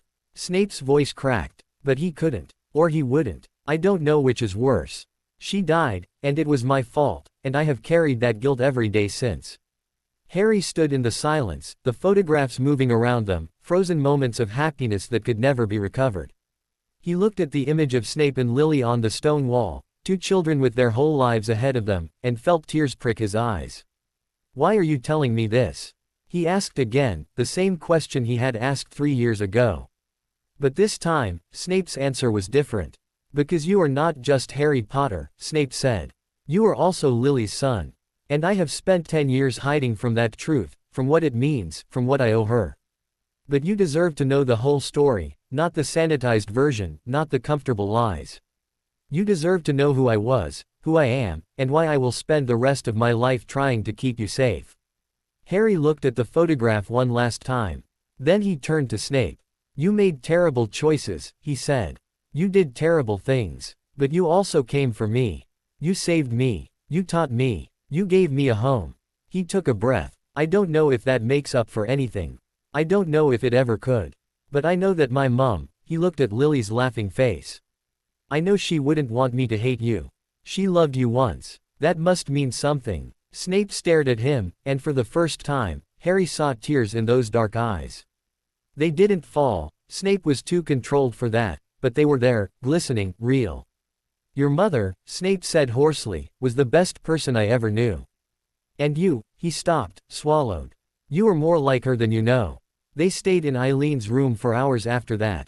Snape showed Harry more photographs, told him stories of his childhood, the good parts, the rare moments of happiness before his father's drinking consumed everything. He showed Harry his mother's spellbooks, her potion notes, her diary from her Hogwarts years.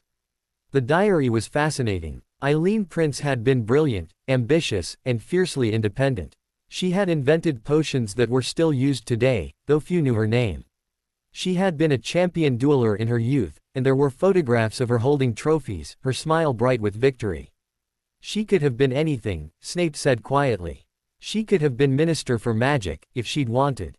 But she fell in love with my father, a muggle she met while traveling, and everything changed. He convinced her to leave the magical world, to live as a muggle, to hide what she was. And she did it. For him. For love. His voice hardened. And he repaid her by drinking away their money and beating us both. Harry looked at the photographs, at the bright young woman who had dimmed herself for someone unworthy. He thought of his own mother, who had died rather than betray her love for him. Two different choices, two different ends. Love makes you do stupid things, Harry said. Snape almost smiled. It does. It also makes you do brave things. Impossible things. Your mother proved that. They were quiet for a while, the only sound the soft ticking of a clock on the mantelpiece. Then Snape spoke again. There is something else. Something I should have told you years ago, but I could not bring myself to say it. Harry waited. Your father, Snape said slowly, was not the man I thought he was. When we were at school, I saw him as an arrogant bully who tormented me for sport. And he was those things. But he was also brave, and loyal, and he loved your mother with everything he had. He grew up, Harry. He became a better man. And when the Dark Lord came, he stood in front of your mother and tried to hold him off, even though he must have known he couldn't win. Snape met Harry's eyes. I have spent years hating James Potter. It was easier than hating myself. But the truth is, he died protecting his family. He died doing what I should have been able to do. And for that, I owe him a debt I can never repay. Harry absorbed this. His father, the arrogant bully who had grown into a hero. His mother, the brilliant witch who had died for love. And Snape, the man who had loved her from afar and spent his life paying for his mistakes. You don't have to repay anything, Harry said. You're here. You're teaching me. You're keeping your promise. That's enough. Snape looked at him for a long moment. Then, very slowly, he reached out and placed a hand on Harry's shoulder. It was the first time he had ever initiated physical contact, and Harry felt the weight of it, the acceptance, the connection, the fragile beginning of something that might, in time, become trust. Come, Snape said, his voice rough. Tilly will be wondering where we are. And you have potions to practice. That night, Harry dreamed again. But this time, it was different. He was in a forest, dark and ancient, the trees pressing close on all sides. Moonlight filtered through the canopy in silver slivers, illuminating patches of moss and fallen leaves. He walked forward, not knowing why, drawn by something he couldn't name. In a clearing, he found a figure. It was a man, tall and gaunt, with long black hair and familiar features. For a moment, Harry thought it was Snape. But as he drew closer, he saw the differences, the harder lines around the mouth, the colder eyes, the absence of the pain that always lurked in Snape's gaze. Severus, the man said. His voice was like smoke, like shadows, like the whisper of dead leaves. My foolish, faithful Severus. Still chasing ghosts. Harry tried to speak, but no sound came out. The man smiled, and it was terrible. You are not Severus, are you? No. You are something else. Something familiar. He tilted his head, and his eyes, dark, so dark, seemed to pierce through Harry. Ah, I see you now. The boy. The one who carries my mark. Harry's scar blazed with pain, and suddenly he knew who this was. Voldemort. Not the wraith from his earlier dreams, but something more solid. More real. The man, the thing, before him was gaining strength, taking form. You grow, Voldemort murmured. You learn. You build walls against me. Clever boy. But walls can be climbed, little one. Doors can be opened. And when I am ready, when I am whole, again, I will find you. I will finish what I started. He stepped closer, and Harry tried to run, but his feet were rooted to the ground. Your mother, Voldemort whispered, screamed so prettily. Begged so sweetly. She offered her life for yours, and I took it. I took it, and I enjoyed it. When I come for you, I will make sure you hear every second of it. I will make sure you know exactly what her last moments felt like. No, Harry gasped. The word tore from him, raw and desperate. No. Voldemort laughed, a cold, high sound. You cannot stop me, boy. No one can. I am coming. I am always coming. And when I arrive, Harry slammed the door. He woke in his bed, gasping, his scar burning like fire.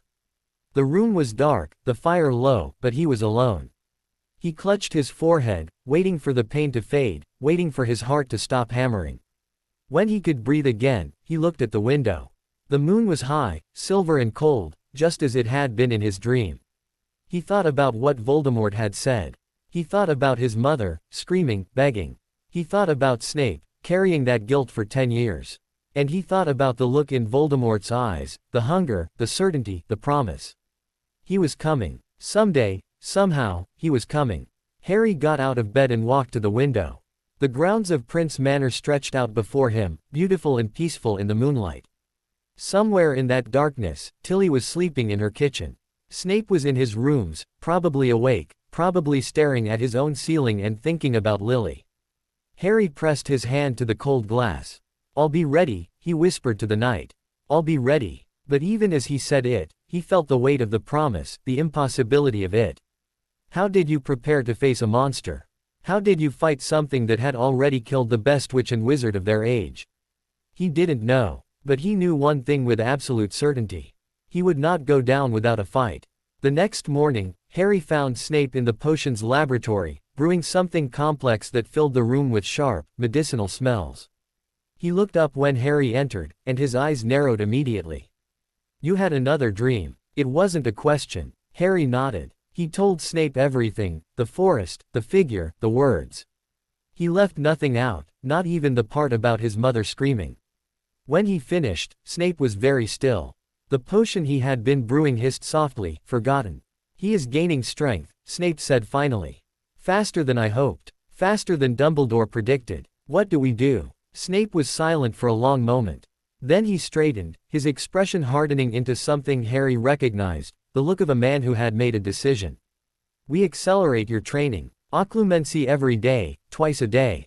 We begin combat magic, offensive and defensive spells. You will learn to fight, Harry.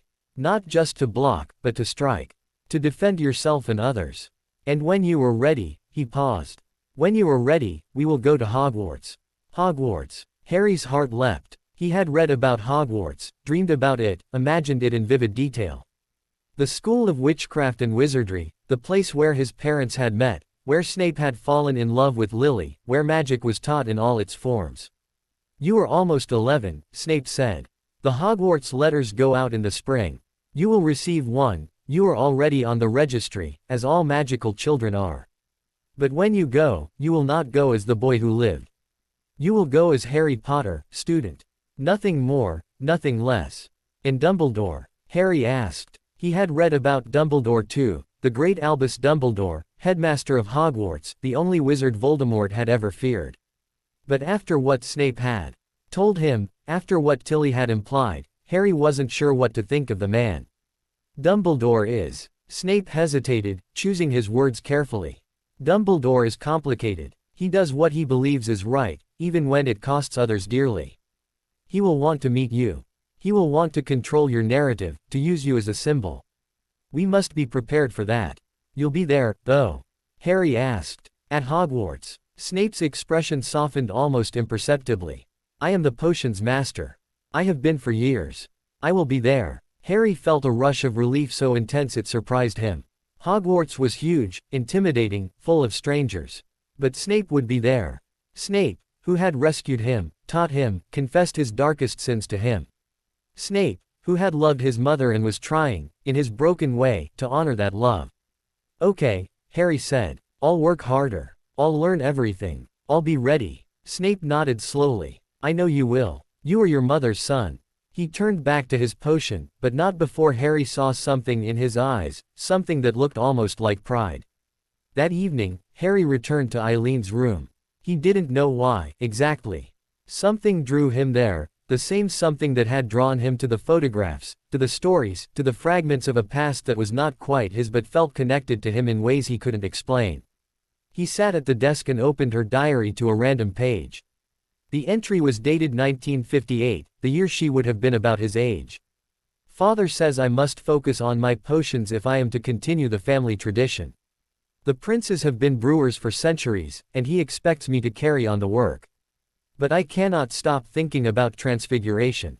Professor Dumbledore says I have a gift for it, that I could go far if I chose to pursue it. But Father says no, the prince legacy must continue. Harry smiled. Even then, Eileen had been torn between duty and desire.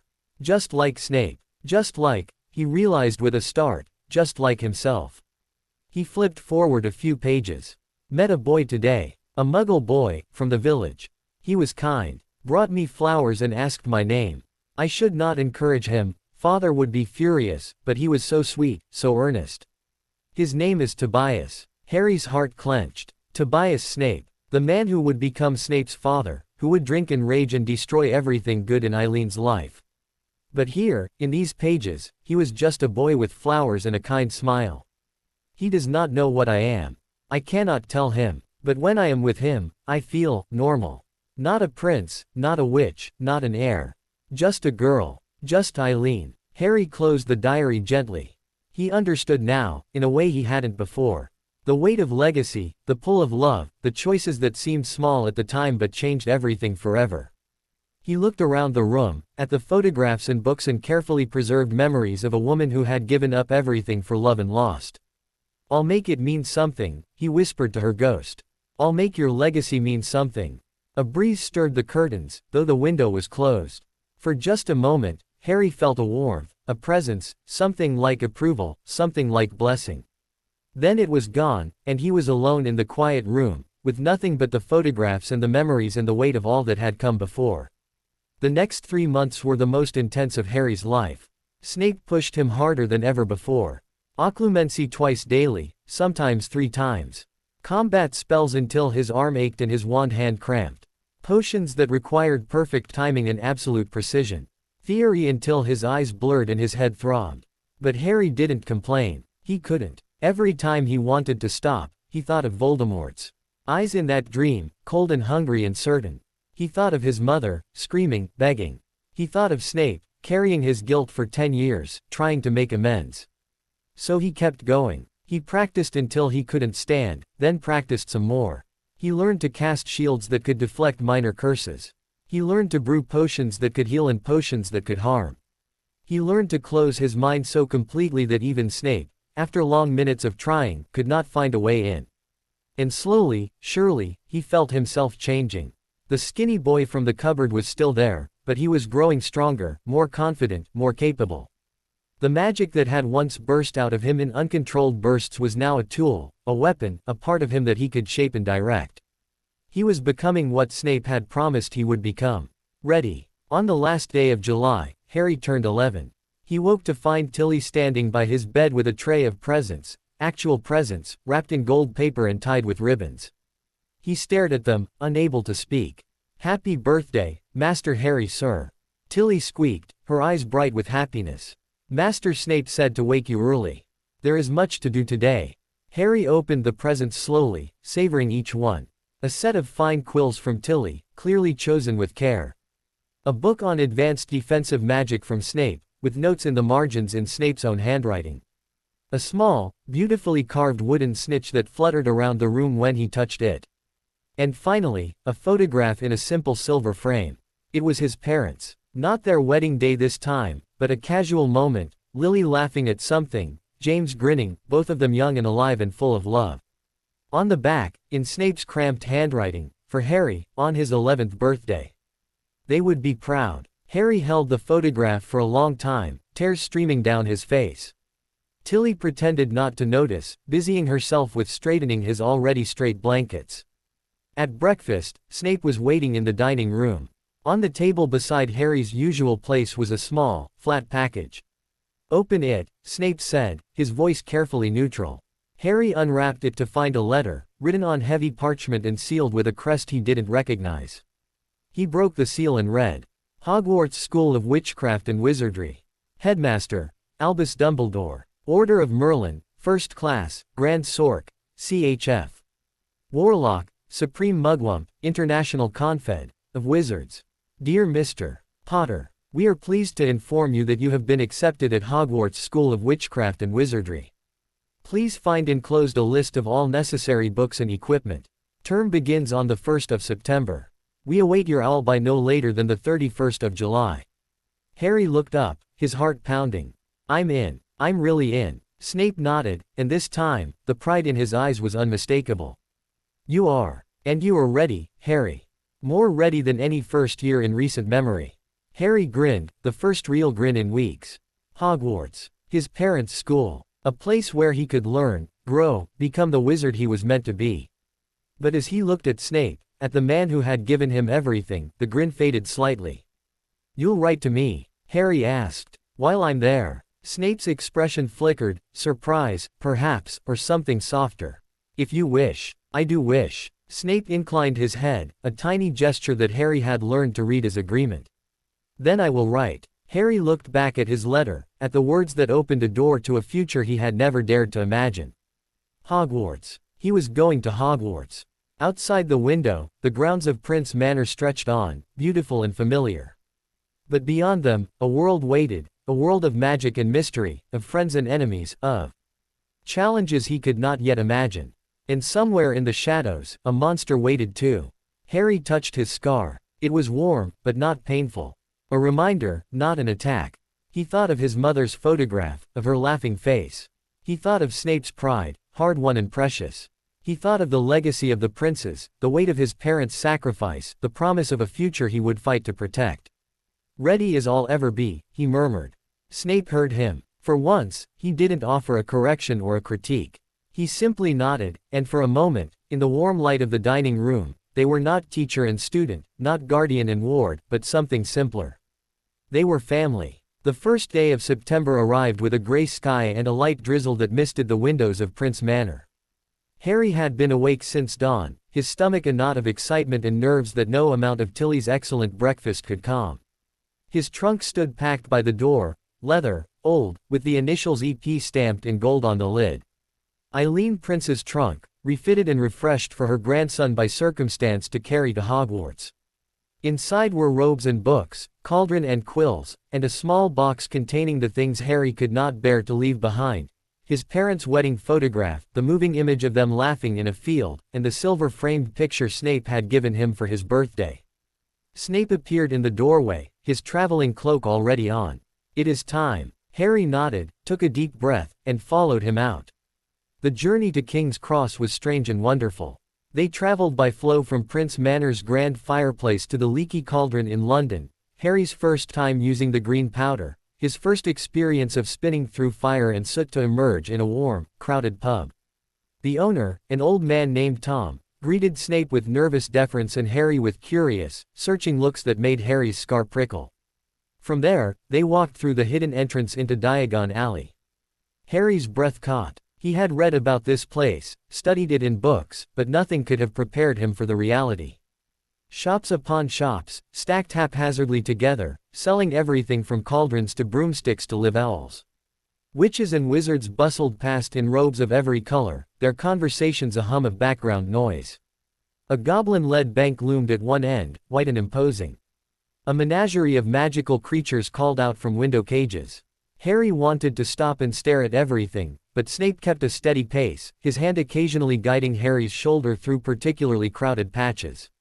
They collected his school books from Flourish and Blots, his potion ingredients from an apothecary that smelled of dried herbs and something sulphurous, and his new wand from Ollivanders. That last stop was the most memorable. Mr. Ollivander was an old man with pale, silvery eyes that seemed to look through Harry rather than at him. He measured Harry carefully, muttering to himself, then began bringing out boxes. "Tricky customers, wands," he said as Harry tried wand after wand with disappointing results. Sparks flew from some, a few made the counter vibrate, and one produced a shower of water that soaked them both. "The wand chooses the wizard, after all. I remember when your mother came in, Mr.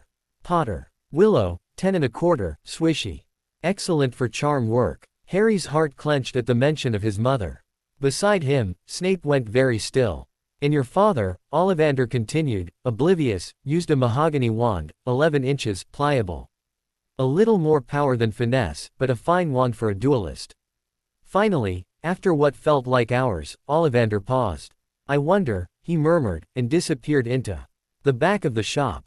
When he returned, he carried a box covered in dust. "Holly and phoenix feather," he said, opening it to reveal a simple, elegant wand. 11 inches. Nice and supple. The moment Harry's fingers closed around it, warmth flooded through him.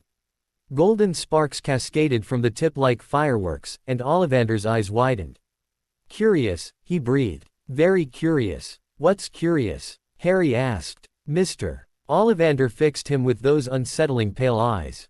"I remember every wand I've ever sold, Mr. Potter. The phoenix which gave this feather, gave only one other. It is very curious indeed that you should be destined for this wand, when its brother gave you that scar." Harry's hand flew to his forehead. Snape stepped forward, placing himself between Harry and the wandmaker. "We will take it," Snape said flatly. "How much?" As they left the shop, Harry clutched his new wand and tried to process what Ollivander had said. The wand that had chosen him was the brother of the wand that had attacked him. The wand that had killed his parents shared its core with the wand that would now help him learn. The irony was not lost on him. Platform 9 3/4 was hidden behind a seemingly solid barrier between platforms 9 and 10. Harry watched as families disappeared through it, mothers pushing trolleys, fathers carrying trunks, children running ahead with excitement. When it was their turn, Snape simply nodded, and Harry pushed his trolley forward, closing his eyes at the last second. And then he was through, standing on a platform filled with the most magnificent train he had ever seen. The Hogwarts Express gleamed scarlet in the pale September light, steam hissing from its chimney and curling up towards the glass roof of the station. Students crowded the platform, calling goodbye to parents, hauling trunks aboard, shrieking with laughter as they found friends. Owls hooted from cages. Cats wound through legs. One boy had what looked like a giant toad on his shoulder. Harry stood frozen, overwhelmed by the noise and color and sheer number of people. Snape's hand landed on his shoulder, grounding him. "You have your ticket. Your trunk will be loaded. Find a compartment, sit quietly, and do not," he paused, choosing his words carefully. "Do not draw unnecessary attention to yourself. You are Harry Potter. That will be enough of a spectacle without adding to it." Harry nodded, though his stomach churned at the thought. The boy who lived. He had read about himself in the history books, seen his name in accounts of the Dark Lord's fall.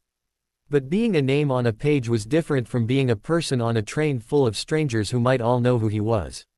"Severus." The voice came from behind them, smooth and slightly amused. They turned to find a woman who could only be described as striking. She was tall and slender, with pale blonde hair and the sharp, elegant features of someone who had never known a day of want. Her robes were impeccable, her posture perfect, and her smile, directed at Snape, held a mixture of warmth and steel. "Narcissa," Snape acknowledged, his voice carefully neutral. The woman's gaze shifted to Harry, and something flickered in her cool gray eyes. Recognition, interest, and something else, something Harry couldn't quite name. "This must be the Potter boy," she said smoothly. "I had heard rumors that you had taken him in, but one never knows with rumors, does one?" "One does not," Snape agreed. "Narcissa Malfoy, may I present Harry Potter?" "Harry, this is Mrs. Malfoy. Her son Draco will be starting his first year as well." As if on cue, a boy appeared at Narcissa's side. He was about Harry's age, with the same pale blonde hair and sharp features, but his expression was nothing like his mother's. Cool composure. He looked Harry up and down with obvious curiosity, and perhaps a hint of challenge. "So you're Potter," Draco Malfoy said. His voice carried the same posh accent as his mother's, but with a boy's edge of bravado. I thought you'd be taller. Harry blinked. He had no idea how to respond to that. Narcissa's lips twitched. Draco, manners. I was just saying, mother. But Draco's eyes never left Harry, assessing, measuring. Father says you were raised by muggles. Is that true? Harry felt Snape stiffen beside him. But before either of them could respond, Narcissa spoke smoothly. Draco, go find us a compartment. I'm sure Harry will join you shortly. She turned to Snape, her expression shifting to something more serious. A word, Severus, before the train departs. Snape hesitated, then nodded. He looked at Harry. Stay here. I will return momentarily. He and Narcissa stepped a few paces away, their voices dropping too low for Harry to hear. Draco lingered, clearly torn between obeying his mother and satisfying his curiosity about Harry. Did you really live with muggles? Draco asked. My father says they're like animals. No magic at all. How did you survive? Harry thought of the cupboard, of the hunger, of Dudley's fists. He thought of Snape's lessons, his training, the warmth of Prince Manor. I survived, he said quietly. Draco seemed to consider this. Then, unexpectedly, he nodded. Fair enough. Mother says you're staying with Professor Snape now. He's a Slytherin, you know. Best house. My whole family's been Slytherin. He puffed up slightly. I'm going to be Slytherin too. I don't know what house I'll be in, Harry admitted. Probably Slytherin, Draco said with the confidence of someone who had never doubted anything in his life. If Snape's raising you, he's the head of Slytherin, after all. Stands to reason. Harry hadn't known that. He filed the information away, another piece of the puzzle that was his guardian. Narcissa and Snape returned, their expressions unreadable. Narcissa placed a hand on Draco's shoulder. The train will be leaving soon. Come, let's find your compartment. Draco looked at Harry. See you on the train, Potter. It sounded almost like a promise. As they walked away, Snape turned to Harry. His dark eyes were troubled, though his face revealed nothing. Narcissa Malfoy is an old acquaintance, he said carefully. Her family has connections that may prove useful in the future. But be careful with her son. The Malfoys have their own agenda, as all pure-blood families do. Draco may become a friend or an enemy. The choice will be yours, but make it wisely. Harry nodded, though he wasn't sure he understood. A whistle blew, shrill and urgent. Students began climbing aboard in earnest. Snape looked at Harry for a long moment. Then, very slowly, he reached out and adjusted Harry's collar, a gesture so unexpectedly paternal that Harry's throat tightened. Remember your training, Snape said quietly. Keep your mind closed. Trust no one completely. And if you need help, he paused. Send for me. I will come. Harry swallowed hard. I will. The whistle blew again, more insistently. Harry grabbed his trolley and pushed it towards the train, but at the last second, he turned back. Severus. Snape raised an eyebrow. Thank you. For everything. Something flickered in those dark eyes, pain, perhaps, or pride, or both. Snape inclined his head, just once, and then turned away, disappearing into the crowd. Harry climbed aboard the Hogwarts Express. The train was chaos. Students pushed past him in both directions, trunks bumping, laughter echoing. Harry made his way down the corridor, peering into compartments already filled with chattering groups. He passed older students who barely glanced at him, and younger ones who did double takes, their eyes widening as they took in his scar. He kept his fringe pulled low and walked faster. Finally, near the end of the train, he found an empty compartment. He slid open the door, hauled his trunk inside, and collapsed onto the seat with a sigh of relief. For a few blessed minutes, he was alone. The train lurched into motion, and Harry watched the platform slide past, catching a glimpse of Snape's dark figure standing motionless among the crowd. Then the platform was gone, replaced by the grey sprawl of London, and Harry was truly on his way. The compartment door slid open. Any room in here, everywhere else is full. A boy stood in the doorway, about Harry's age, with red hair, a freckled face, and the kindest expression Harry had ever seen. Behind him hovered a girl with bushy brown hair and an air of barely contained excitement. It's empty, Harry said. Come in. The boy grinned and hauled his trunk inside, followed by the girl. They settled into the seats opposite Harry, and for a moment, they all just looked at each other. I'm Ron, the boy said. Ron Weasley. Hermione Granger, the girl added. Harry hesitated. He knew what would happen next, the recognition, the questions, the staring. But these two seemed different somehow. Open, curious, not hungry. Harry, he said quietly. Harry Potter. Ron's jaw dropped. Hermione's eyes went wide. But that means, Ron started. Your scar, Hermione breathed. Harry pushed his fringe aside, revealing the lightning bolt. For a long moment, no one spoke. Then Ron did something unexpected. He grinned. Blimey. A real live Harry Potter. Wait till I tell my mum, she's going to flip. She's been following your story for years. Well, not your story, exactly, because no one knew where you were. But the whole you-know-who thing. She named one of our chickens after you. Ron, Hermione said reproachfully. That's not, you can't just. It's fine, Harry said, and for the first time since stepping onto the train, he felt himself relax. A chicken, really? Henrietta, Ron confirmed. She's a good layer. Hermione shook her head, but she was smiling. Honestly. Anyway, Harry, it's lovely to meet you. I've read so much about you, about the war, I mean, and what happened. It must have been terrible. Harry thought of the dream forest, of Voldemort's cold eyes, of his mother screaming. It wasn't great, he said carefully. But I don't remember much of it. I was only a year old. That's probably for the best, Ron said wisely. My brothers tell me stories about the war sometimes. They were a bit older. Fred and George, they're twins, third years, they said it was horrible. Dark times. The train rattled on, and Harry found himself relaxing more with each passing mile. Ron was easy to talk to, full of stories about his family, 5 older brothers, 1 younger sister, a hand-me-down robe that still smelled faintly of its previous owner, and a pet rat that slept in his pocket. Hermione was a whirlwind of information, having memorized most of their school books already, and she chattered happily about classes and teachers and the castle itself. They asked about Harry's life, and he told them what he could, which wasn't much. He mentioned Prince Manor, but not Snape by name. He mentioned his training, but not its intensity.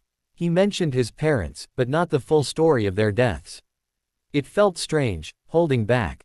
But Snape's warnings echoed in his mind. Trust no one completely. Keep your mind closed. So he listened more than he talked, and learned more than he revealed. The train journey passed in a blur of sweets from the trolley. Ron introduced him to chocolate frogs and pumpkin pasties and something called Bertie Bott's every flavor beans, which Harry quickly learned to approach with caution, and conversation that ranged from Quidditch, Ron's obsession, to house elves, Hermione's concern, to what Hogwarts would actually be like. Nobody knew, but everyone had theories. As afternoon faded into evening, the train began to slow. Darkness pressed against the windows, and Harry could see nothing beyond his own reflection. We're here, Ron said, his voice tinged with nerves. First years go by boat, apparently. Across the lake. My brothers told me. The train shuddered to a halt, and the corridor filled with the noise of students gathering belongings. Harry grabbed his trunk and followed Ron and Hermione off the train, emerging into the cool night air of a tiny, dark platform. A giant of a man was waiting, holding a lantern that illuminated a wild beard and a face creased with smiles. Furs years. Furs, years over here.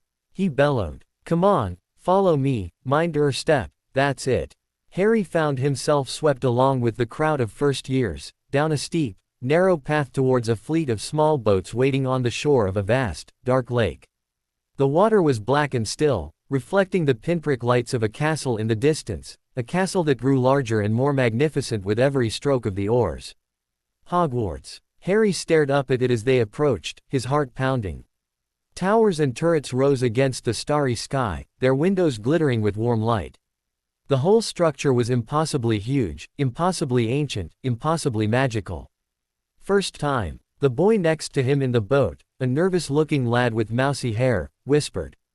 Harry nodded. Mine too, the boy said. I'm Neville, by the way. Neville Longbottom. Harry Potter. Neville's eyes went wide, but before he could respond, the boats glided into a dark tunnel under the castle, and all conversation ceased.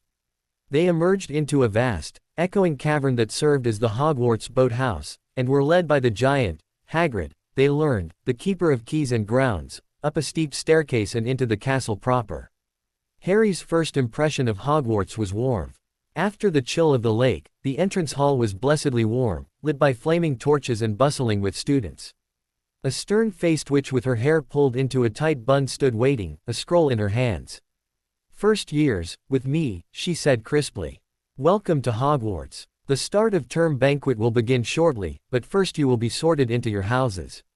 The sorting ceremony is a tradition."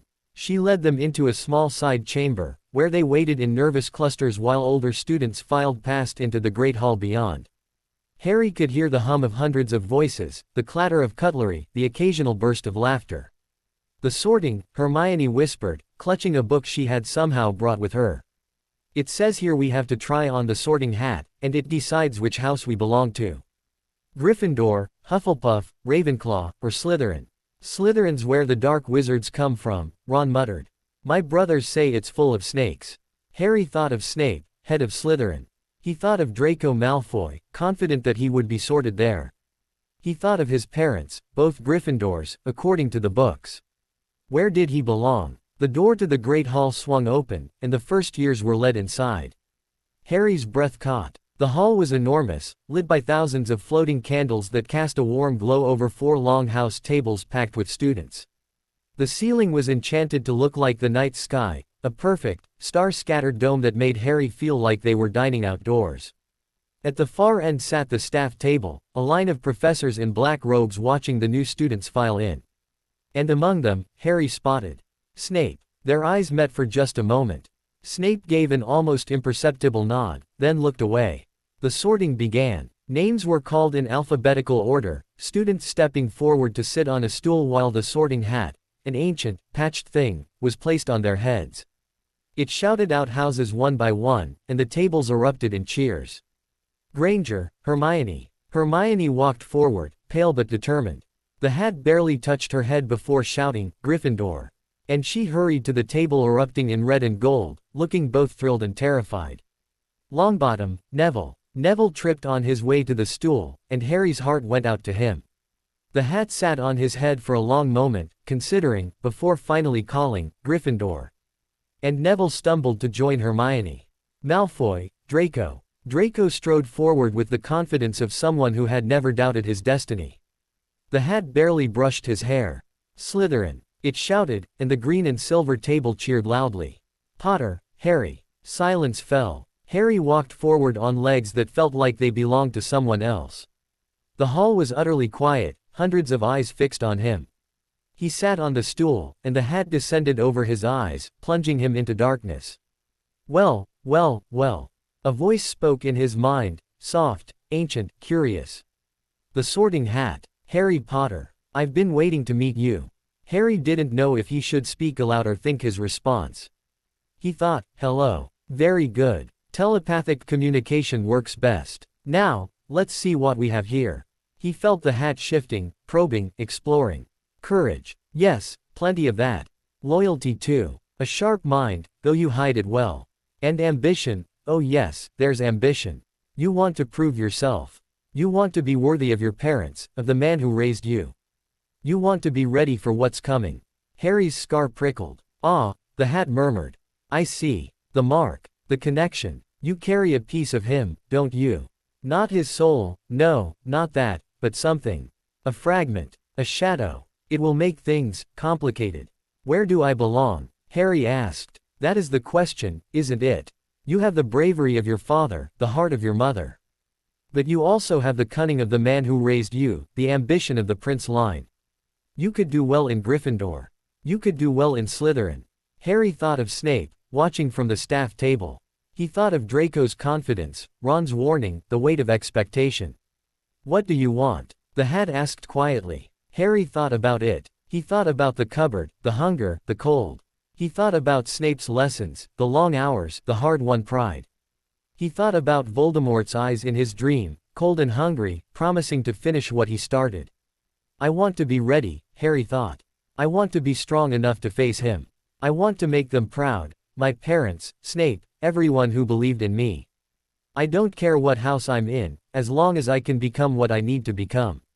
The hat was silent for a long moment. "Then you already know," it said softly. "Better be." The hall held its breath. "Slytherin." Gasps. Murmurs. The green and silver table erupted in cheers, but they were mixed with confusion, with curiosity, with stares. Harry pushed the hat off and walked towards his new house, his heart pounding. He didn't look back at the Gryffindor table. He didn't dare. But as he slid into a seat next to a smirking Draco Malfoy, he felt eyes on him, hundreds of them, burning with questions he couldn't answer. And at the staff table, Snape's face was carefully blank, giving nothing away. Harry Potter, the boy who lived, had been sorted into Slytherin. And the wizarding world would never be the same. The Slytherin common room was nothing like Harry had imagined. He had expected darkness, shadows, perhaps something vaguely sinister. Instead, he found himself in a long, low underground room furnished in elegant greens and silvers. The ceiling arched above them, supported by marble pillars, and tall windows looked out into the depths of the Black Lake. Greenish light filtered through the water, casting dancing reflections on the stone floor. Silver lamps hung from chains, their flames burning with a cool, steady light. It was beautiful, peaceful, and full of staring eyes. Harry stood near the entrance, his trunk at his feet, while the older students filed past. Some looked at him with open curiosity. Others with suspicion. A few, a very few, with something that might have been approval. Draco Malfoy materialized at his elbow. "Well, Potter, you've certainly made an impression." Harry said nothing. He was too busy trying to read the room, to understand the dynamics, to figure out where he fit in this new world. A prefect, a fifth-year boy with sleek dark hair and an air of authority, stepped forward. "First years, follow me. I'll show you to your dormitories. We'll have the welcoming feast in the common room after, but you'll want to drop your things first." Harry followed, grateful for the direction. The boys' dormitory was a circular room with 5 four-poster beds draped in green velvet. His trunk had already arrived, sitting at the foot of the bed nearest the window. Through the glass, he could see fish drifting past, their scales catching the faint light. Draco took the bed next to him. The other 3 boys, Blaise Zabini, a tall, handsome boy with dark skin and a reserved expression, Theodore Nott, pale and sharp-featured, with eyes that seemed to miss nothing, and Gregory Goyle, large and silent, with a heavy brow and a wary look, settled into their own spaces. No one spoke. The silence was heavy, expectant. Finally, Draco broke it. "So, Potter in Slytherin." He sounded almost amused. "My father will have things to say about that." "I'm sure he will," Harry replied evenly. Theodore Nott laughed softly, a dry, humorless sound. "The whole school will have things to say about it. The boy who lived, sorted into the House of Dark Wizards. The prophet will have a field day." "I don't care what the prophet says," Harry said. And he meant it. After the cupboard, after Voldemort's dreams, after Snape's training, what did a newspaper matter? Blaise Zabini raised an eyebrow. "You might care when they start writing it. Trust me, I know how the press works. My mother's been in the society pages more times than I can count. Once they decide who you are, it's very hard to convince them otherwise. Then I won't try to convince them of anything." Harry turned to face them fully. "I'm here to learn, to become a wizard. Whatever anyone else thinks about that is their problem." Another silence. Then, slowly, Theodore Nott nodded. "Fair enough," he said. "Welcome to Slytherin, Potter." The welcoming feast in the common room was a more subdued affair than the raucous celebration Harry had glimpsed in the Great Hall. The older students gathered in clusters, talking quietly, while the first years huddled together near the fire. A house elf, not Tilly, but one Harry didn't recognize, circulated with trays of food, and gradually, the tension began to ease. Harry found himself sitting with Draco, Blaise, Theodore, and a few other first years whose names he was still learning. They talked about classes, about Quidditch, about the professors. No one mentioned the Dark Lord. No one mentioned Harry's scar. It was almost normal. But he could feel the looks. The whispers that stopped when he approached. The weight of being exactly where no one had expected him to be. As the evening wore on and students began drifting to their dormitories, a shadow fell over Harry's group. He looked up to find an older boy standing there, a 7th year, judging by his height and bearing. He had cold gray eyes and the kind of smile that didn't reach them. "Potter," the boy said. His voice was soft, almost silky. "I'm Marcus Flint, captain of the Slytherin Quidditch team. Just wanted to introduce myself." Harry stood, meeting Flint's gaze. "Harry, I know who you are. Flint's smile widened. Everyone knows who you are. The question is, what are you doing here? Same as everyone else. Learning magic. Flint laughed, but it wasn't a friendly sound. Learning magic. Right. Well, let me give you some advice, first year. Slytherin looks after its own. But you have to prove you belong first. And being the famous Harry Potter won't be enough. Not here. He clapped Harry on the shoulder, hard enough to sting, and walked away. Draco appeared at Harry's side. Ignore him. Flint's all talk. His family fell out of favor after the war, and he's desperate to claw his way back. Harry nodded, but Flint's words lingered. Prove you belong. He had been proving himself his whole life. To the Dursleys. To Snape. To himself. What was one more test? The first week of classes was overwhelming. Harry had studied, had trained, had prepared. But nothing could have readied him for the sheer volume of information thrown at them. Transfiguration with Professor McGonagall, who was strict and precise and expected nothing less than perfection. Charms with Professor Flitwick, who was tiny and excitable and made even the most difficult spells seem approachable. Herbology with Professor Sprout, whose hands were always covered in earth and whose love for plants was infectious. And potions with Professor Snape. The dungeon classroom was cold and dim, lit by jars of preserved creatures that floated in cloudy liquid. Rows of desks faced a raised platform where Snape stood, waiting, his dark eyes sweeping over the class as they filed in. Harry took a seat near the middle, flanked by Draco and Theodore. Snape's gaze passed over him without any sign of recognition, and Harry felt a strange pang. Of course Snape wouldn't acknowledge him here. They had discussed this. At Hogwarts, they were professor and student. Nothing more. But it still hurt. Potter, Snape's voice cut through the room, and Harry's heart lurched. What would I get if I added powdered root of asphodel to an infusion of wormwood? The question hung in the air. Harry knew this. Snape had drilled potion ingredients into him for years. Draught of living death, sir, Harry replied steadily. Snape's eyebrow rose a fraction of an inch. And where would you find a bezoar? In the stomach of a goat, sir. It acts as an antidote to most poisons.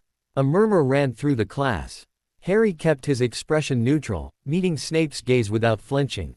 Snape held his eyes for a long moment. Then, almost imperceptibly, he nodded. 5 points to Slytherin for preparedness. It seems at least one of you has done the reading. The lesson continued. Harry answered 2 more questions correctly, earning another 10 points for Slytherin. By the end of the class, the other students were looking at him with a mixture of respect and suspicion. Even Draco seemed impressed. Where did you learn all that? He asked as they packed up.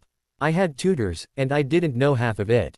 Harry shrugged. I read a lot. He didn't mention the years of training. The hours in the Prince Manor library. The patient, relentless instruction from the very man who had just taught their class. Some things were private. The weeks rolled on, and Harry found himself settling into a rhythm. Classes by day, homework by evening, and in between, the constant navigation of Slytherin. Politics. It was exhausting in ways he hadn't anticipated. Every conversation carried subtext. Every interaction was a test.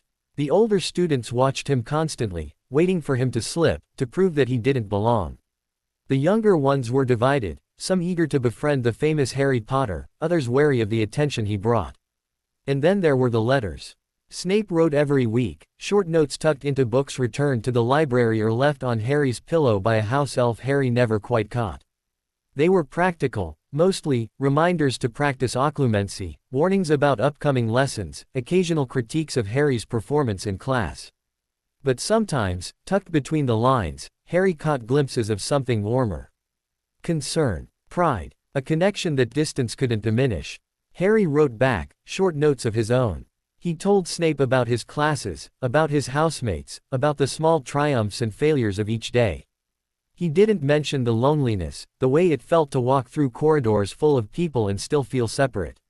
He didn't mention the dreams, which had faded but not disappeared, lurking at the edges of his sleep like sharks in deep water. He didn't mention the stares. Because the stares were constant now. His sorting had made him notorious. Everywhere he went, whispers followed. That's him. Harry Potter. In Slytherin. Can you believe it? Students from other houses looked at him with suspicion, as if his house choice had somehow tainted him. Gryffindors in particular, Ron and Hermione among them, seemed to have trouble meeting his eyes. He ran into them on the third Thursday of term, in the library of all places. Hermione was at a table surrounded by books. Ron was beside her, looking miserable as he tried to make sense of a transfiguration essay. Harry hesitated at the entrance. He should walk past, find another table, avoid the awkwardness. But Hermione looked up and saw him, and her face broke into a smile that was pure relief. Harry, over here. He went, because he couldn't not. Because those two had been kind to him on the train, before the sorting had changed everything. Hi, he said, sliding into the seat across from them. How are you? We're fine, Hermione said. Well, Ron's struggling with his essay, but I'm helping. How are you? How's Slytherin? The question was careful, neutral, but Harry heard the undercurrent. How's Slytherin, the House of Dark Wizards? How's Slytherin, where you don't belong? It's fine, he said, matching her careful tone. Different from what I expected, but fine. Ron looked up from his parchment. My brothers couldn't believe it, you know. When your sorting happened, Fred said the whole hall went dead silent. George said he thought McGonagall was going to have a fit. I'm sure they did, Harry said quietly. Not in a bad way, Ron added quickly. Just surprised. No one expected it. You're the first Potter in Slytherin, apparently. Whole family's been Gryffindor. Harry had read that in one of the history books Snape had given him. His father, his grandfather, his great-grandfather, all Gryffindors. His mother too, though she was Muggle-born and her house choice had been her own. I know, Harry said. But the hat chooses. I didn't have a say. Hermione nodded, though her expression was troubled. Of course. The hat knows best. That's what all the books say.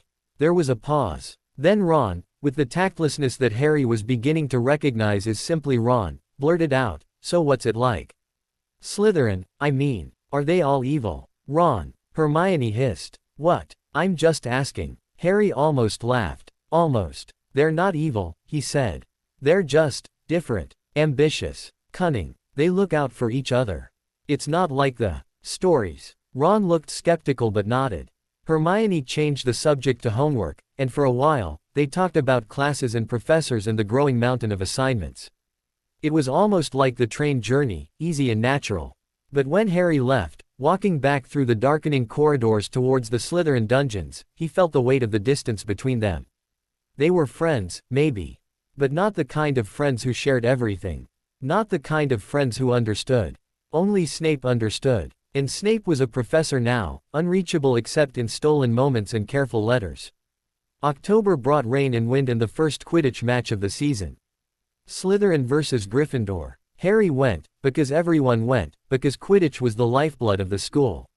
He sat in the Slytherin stands, wrapped in a green scarf Draco had loaned him, and watched as players zoomed past on broomsticks that cost more than some families earned in a year. The match was brutal. Gryffindor had a new seeker, a third year named Charlie Weasley, Ron's brother, who was already being talked about as a future professional. Slytherin had Marcus Flint, who played dirty and didn't care who knew it. Harry found himself caught up in the excitement, cheering when Slytherin scored, wincing when Flint took an illegal swing at a Gryffindor chaser. The rain plastered his hair to his head, but he barely noticed. For the first time since arriving at Hogwarts, he felt like he belonged somewhere, part of a crowd, part of a house, part of something bigger than himself. Slytherin won, narrowly, after Flint caught the snitch in a tangle that might have been foul play and might have been brilliant strategy, depending on who you asked. The common room that night was riotous with celebration, and Harry found himself laughing, truly laughing, for the first time in weeks. Theo Knott appeared at his side with a butterbeer. You look almost human when you smile, Potter. Harry took the drink. Thanks, I think. Theo settled beside him, watching the chaos with his usual detached air. You're doing better than I expected, you know. With the house, I mean. A lot of people thought you'd crack under the pressure. Did you? Theo considered. I thought you might. Not because you're weak, you're clearly not. But because of the attention.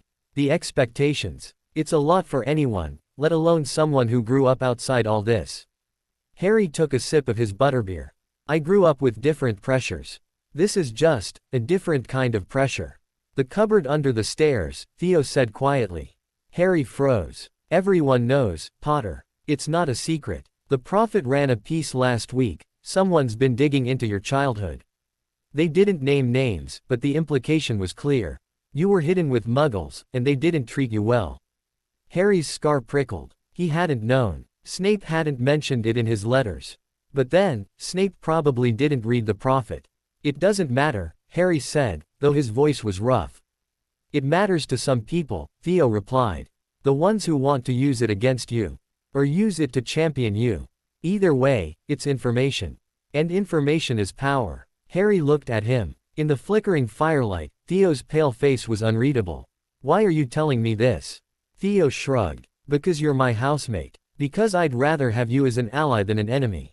And because, he paused, something flickering in his eyes.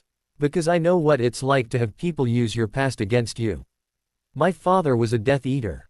He's in Azkaban now. Every time I walk into a room, people see his face superimposed on mine. I know what it is to carry a weight you didn't choose. Harry stared at him. In all their weeks of shared classes and common room evenings, Theo had never revealed this. Never hinted at it. Why now? Harry asked. Because you need to know who your real enemies are. And it's not the Gryffindors who stare at you in the corridors. It's not even the Slytherins who whisper behind your back. Theo's voice dropped. It's the ones who smile and pretend to be your friend while they gather information to sell to the highest bidder.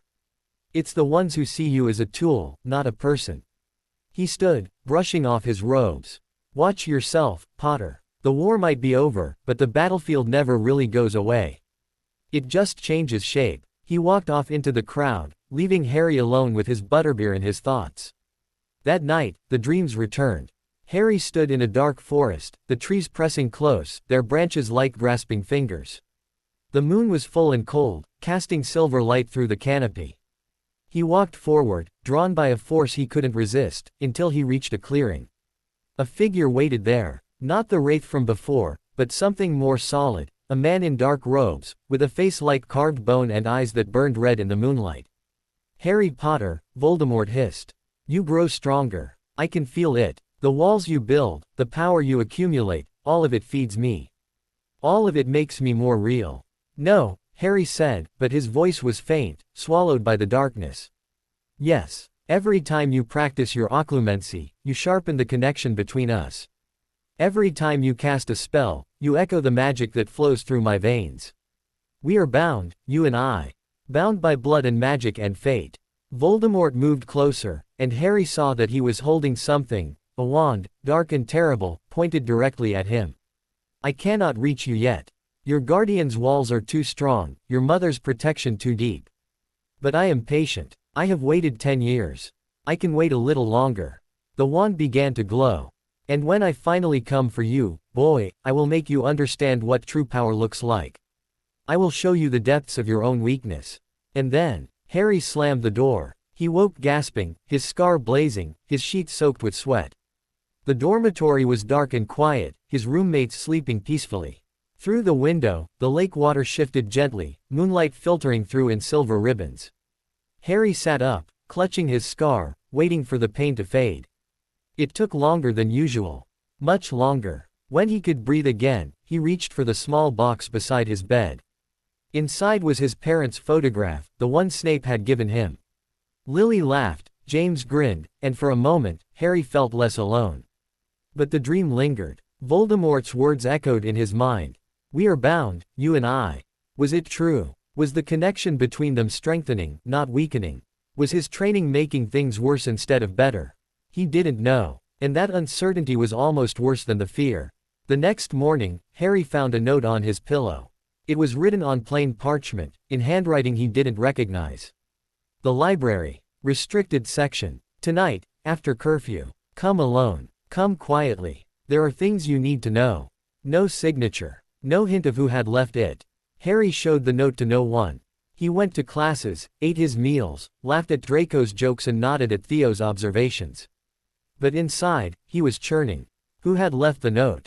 Why the restricted section? What things did he need to know? It could be a trap. It could be a test. It could be any of a dozen things, none of them good. But it could also be information. And after Theo's warning the night before, Harry knew that information was the most valuable currency in the magical world. After curfew, he slipped out of the common room. The password, pureblood, echoed in his mind as the wall slid shut behind him. The dungeons were dark and cold, lit only by the occasional torch. He made his way through the corridors, keeping to the shadows, his wand clutched in his hand. The library loomed ahead, vast and silent. The front doors were locked, but Harry had learned a few things in his years with Snape. A quiet alohomora, and they swung open without a sound. Inside, the stacks stretched into darkness. Harry made his way towards the restricted section, his heart pounding. The books here were chained to the shelves, their spines dark with age and power. Some seemed to pulse with their own light. Others whispered as he passed. At the end of the aisle, a figure waited. Harry raised his wand. "Who are you?" The figure turned, and torchlight fell on familiar features. Pale skin, dark hair, watchful eyes. "Theodore Nott. You came," Theo said quietly. "Good." Harry didn't lower his wand. "What is this? What do you want?" Theo held up his hands, empty. "Information. The same thing I warned you about last night. But this information," he glanced around, lowering his voice. "This information could save your life." He reached into his robes and pulled out a book, old, bound in cracked leather, with no title on the spine. "My father kept a diary," Theo said. "Before Azkaban. Before everything. He wrote down things he shouldn't have. Things about the Dark Lord, about his plans, about," he hesitated. "About you." Harry stared at the book. "Why are you showing me this?" "Because my father is a monster. Because I don't want to be like him. Because," Theo's voice cracked, just slightly. "Because the Dark Lord isn't gone. He's waiting. And when he comes back, he'll come for you first. You need to know what you're facing." He held out the book. Harry looked at it, then at Theo. The other boy's face was open in a way Harry had never seen, vulnerable, scared, desperate. "Why now?" Harry asked again. "Because last night, in the common room, I saw you realize what you're up against. I saw the weight of it settle on your shoulders. And I thought," Theo swallowed. "I thought maybe you shouldn't carry it alone." Slowly, Harry lowered his wand. He reached out and took the book. It felt warm in his hands. Alive, almost. He opened it to a random page and saw cramped handwriting, diagrams, notes in the margins. Dates and names and places. Plans. Voldemort's plans. "Thank you," Harry whispered. Theo nodded. "Read it. Learn from it. And then," he met Harry's eyes. "Then decide who you want to be. Because that's the thing about Slytherin, Potter. We're not born dark. We choose our paths. Every single one of us." He turned and walked away, disappearing into the stacks. Harry stood alone in the restricted section, holding a dead man's diary, and felt the weight of a choice he hadn't known he had to make. Outside, the castle slept. Inside, a boy with a lightning scar began to read. The diary was heavier than it looked. Harry sat on the cold stone floor of the restricted section, his back against a shelf of books that whispered in their sleep, and turned page after page of Nott's father's journal. The handwriting was cramped, obsessive, the ink faded to brown in places. But the words burned. The Dark Lord spoke tonight of immortality. Not the crude undeath of Inferi, but something more elegant. A way to cheat death itself. He smiled when he said it, and I understood that I was witnessing history. That this man would reshape the world.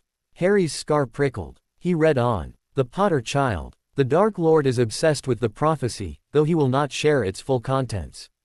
He speaks of the boy as if he were already an enemy, already a threat. Mark my words, Nott, he said to me once. That child will be my downfall or my greatest triumph. There is no middle ground." A chill ran through Harry that had nothing to do with the dungeon cold. Voldemort had known about him before he was born. Had spoken of him as if he were already a player in a game Harry hadn't even known existed. The Potters are in hiding. The Dark Lord searches tirelessly, but they have allies, powerful ones. Dumbledore protects them, as he protects so many. But Dumbledore cannot be everywhere. Sooner or later, a crack will appear. And when it does, the Dark Lord will strike. Harry's hands trembled. This was it. The lead up to his parents' murder, written by a man who had served the monster who killed them. He turned the page. Severus Snape came to the Dark Lord today with news. A prophecy, overheard at the Hog's Head. The Dark Lord was pleased, more pleased than I have ever seen him. He called Snape his most faithful servant, his right hand. I watched Snape preen under the praise, and I felt a stab of something like envy. But also, unease. There is something in Snape's eyes that I do not trust. A flicker of something that looks too much like doubt. Harry's breath caught. Snape. Here was Snape, young and ambitious, bringing the prophecy that would doom Harry's parents. Here was the moment everything changed. The Dark Lord has chosen. The Potters are the target, the child fits the prophecy's parameters. I tried to ask why them, why that family, but he waved me off. The boy must be eliminated, he said. Along with anyone who protects him. His eyes gleamed, including the mudblood mother. The word was a slap. Harry's mother, reduced to that slur in the pages of a Death Eater's diary. I do not know why the Dark Lord fixates on blood purity so intensely. I have never cared, truly, power is power, wherever it comes from. But I have learned not to question. Not to doubt. Doubt is death, in this circle. And yet, I doubt. I doubt every day. I look at my son, Theodore, barely a year old, and I wonder what world I am building for him. A world of fear, of bloodshed, of endless war, but it is too late to turn back. The Dark Lord owns me now, body and soul.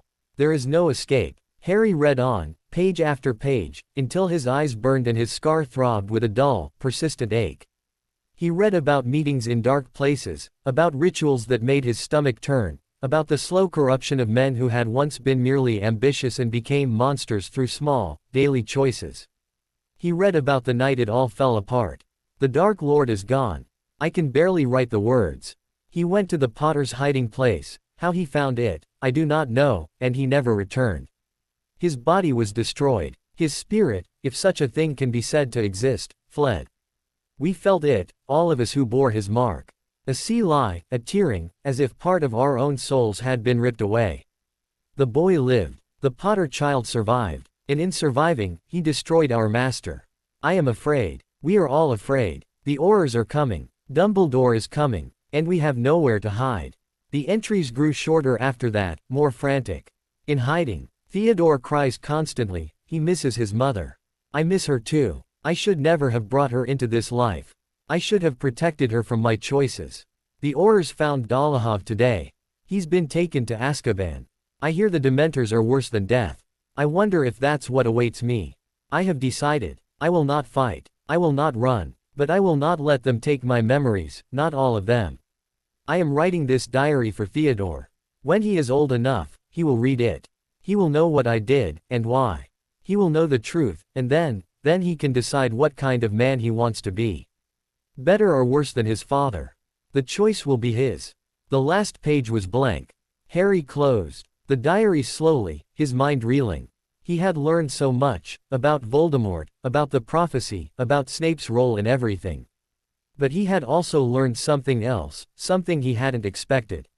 He had learned that Theonot's father, for all his terrible choices, had loved his son. Had wanted better for him. Had left him this diary not as a confession, but as a gift, the gift of truth, however painful. Harry thought of his own father, James, who had died trying to protect his family.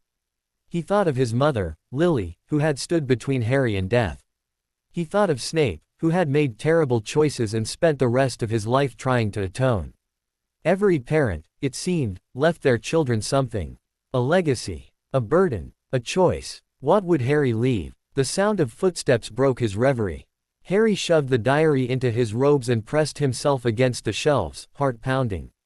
The footsteps were soft, careful, not Filch's heavy tread, but someone trying to be quiet.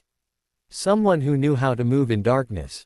A figure appeared at the end of the aisle. Tall, cloaked, wand raised. Potter. Snape's voice. Harry nearly collapsed with relief. Sir. He stepped out of the shadows, keeping his voice low. I can explain. Explain what? Snape's face was carved from stone, but his eyes were furious. Explain why you were in the restricted section after curfew. Explain why you were alone, unprotected, in a place where anyone could find you. He grabbed Harry's arm, his grip iron. You will come with me. Now. He didn't wait for an answer. He dragged Harry through the stacks, past the front doors, into the corridor beyond. His stride was relentless, and Harry had to half run to keep up. Sir. Silence. They reached Snape's office, a small, cluttered room off the dungeon corridor. Snape pushed Harry inside, closed the door, and warded it with a flick of his wand. Then he turned, and Harry saw the full force of his anger. "What were you thinking?" Snape's voice was low, controlled, and more terrifying for it. "The restricted section is not a place for first years. At night, alone, without permission, do you have any idea what could have happened? What still could happen, if the wrong person saw you? I had to. You had to what? Risk everything. Your safety, your education, your future, all for a midnight stroll among the books." Harry pulled the diary from his robes. "For this." Snape stared at the book. For a long moment, he didn't move. Then, slowly, he reached out and took it. "What is this?" "Nott's diary. Theodore Nott's father. He was a Death Eater. He wrote everything down, the meetings, the plans, the prophecy." Harry stopped, breathing hard. "Severus, he wrote about you. About the night you brought the prophecy to Voldemort. About how he saw doubt in your eyes even then." Snape's face went pale. He opened the diary, flipped through pages, his dark eyes scanning rapidly. When he looked up, the anger was gone, replaced by something Harry couldn't read. "You should not have this. I know. But Theo gave it to me. He said I needed to know what I'm facing." Snape was quiet for a long moment. Then he set the diary on his desk and lowered himself into his chair, suddenly looking every year of his age. "Sit down, Harry." Harry sat. "Theodore Nott gave you his father's diary," Snape said slowly. "Do you understand what that means?" Harry shook his head. "It means he trusts you. It means he is willing to share the darkest secrets of his family with you, despite knowing that you could use them against him. It means," Snape paused, choosing his words, "it means you have made an ally. A true one. In Slytherin, that is not nothing." Harry thought of Theo's face in the common room, vulnerable and scared. He said, he didn't want to be like his father. Then he is already braver than most. Snape picked up the diary again, weighing it in his hands. "This book is dangerous, not just because of what it contains, but because of what it represents. The Nott family has been pure blood for centuries. They have connections, influence, power. If Theodore is turning away from that, if he is choosing a different path, he will need allies. And so will you." "I didn't ask for any of this," Harry said quietly. "No, you didn't." Snape met his eyes. "But it is yours nonetheless. The question is not whether you wanted this burden. The question is what you will do with it." Harry looked at the diary, at the worn leather and faded pages. Somewhere in that book was the story of his parents' death, told from the perspective of the men who had helped cause it. Somewhere in that book was the truth about Snape's role, about Voldemort's plans, about a war that had never really ended. "I want to read the rest," Harry said. "All of it. I want to know everything." Snape nodded slowly. "I thought you might say that." "Very well. But not alone. We read it together, and we discuss every page. Do you understand?" Harry nodded. "Good." Snape stood, tucking the diary into his robes. "Now, it is past midnight, and you have classes tomorrow. I will escort you back to the common room. And Harry." Harry paused at the door. "This changes nothing. You are still a first year. You still have lessons to learn, potions to brew, essays to write. The war will wait. It has waited 10 years, it can wait a little longer." Harry wanted to argue, but he was too tired. He simply nodded and followed Snape into the corridor. As they walked through the dark dungeon, Harry's mind churned with everything he had read. Voldemort's plans, Snape's doubt, the prophecy that had doomed his parents, and Theo, offering him the truth at what must have been great personal risk. He had allies. He had information. He had a man who, despite everything, was willing to stand by him. It wasn't a family. It wasn't the childhood he should have had. But it was something. And for now, it was enough. The next morning, Harry found Theo in the common room before breakfast. The other boy was sitting by the fire, pretending to read a book, but his eyes were fixed on Harry the moment he entered. Harry crossed to him and sat down. For a moment, neither spoke. Then Harry said, quietly, "I read it. Not all of it, there's too much. But enough." Theo's face was carefully blank, but his hands tightened on his book. And your father was a complicated man. He did terrible things. But he loved you. He wanted you to have a choice." Theo stared at him. For a long, terrible moment, Harry thought he had said the wrong thing. Then Theo's expression cracked, just slightly, and he looked away. "I know," he whispered. "That's the worst part. He loved me, and he still did all those things. How does that work? How can someone love their child and still be a monster?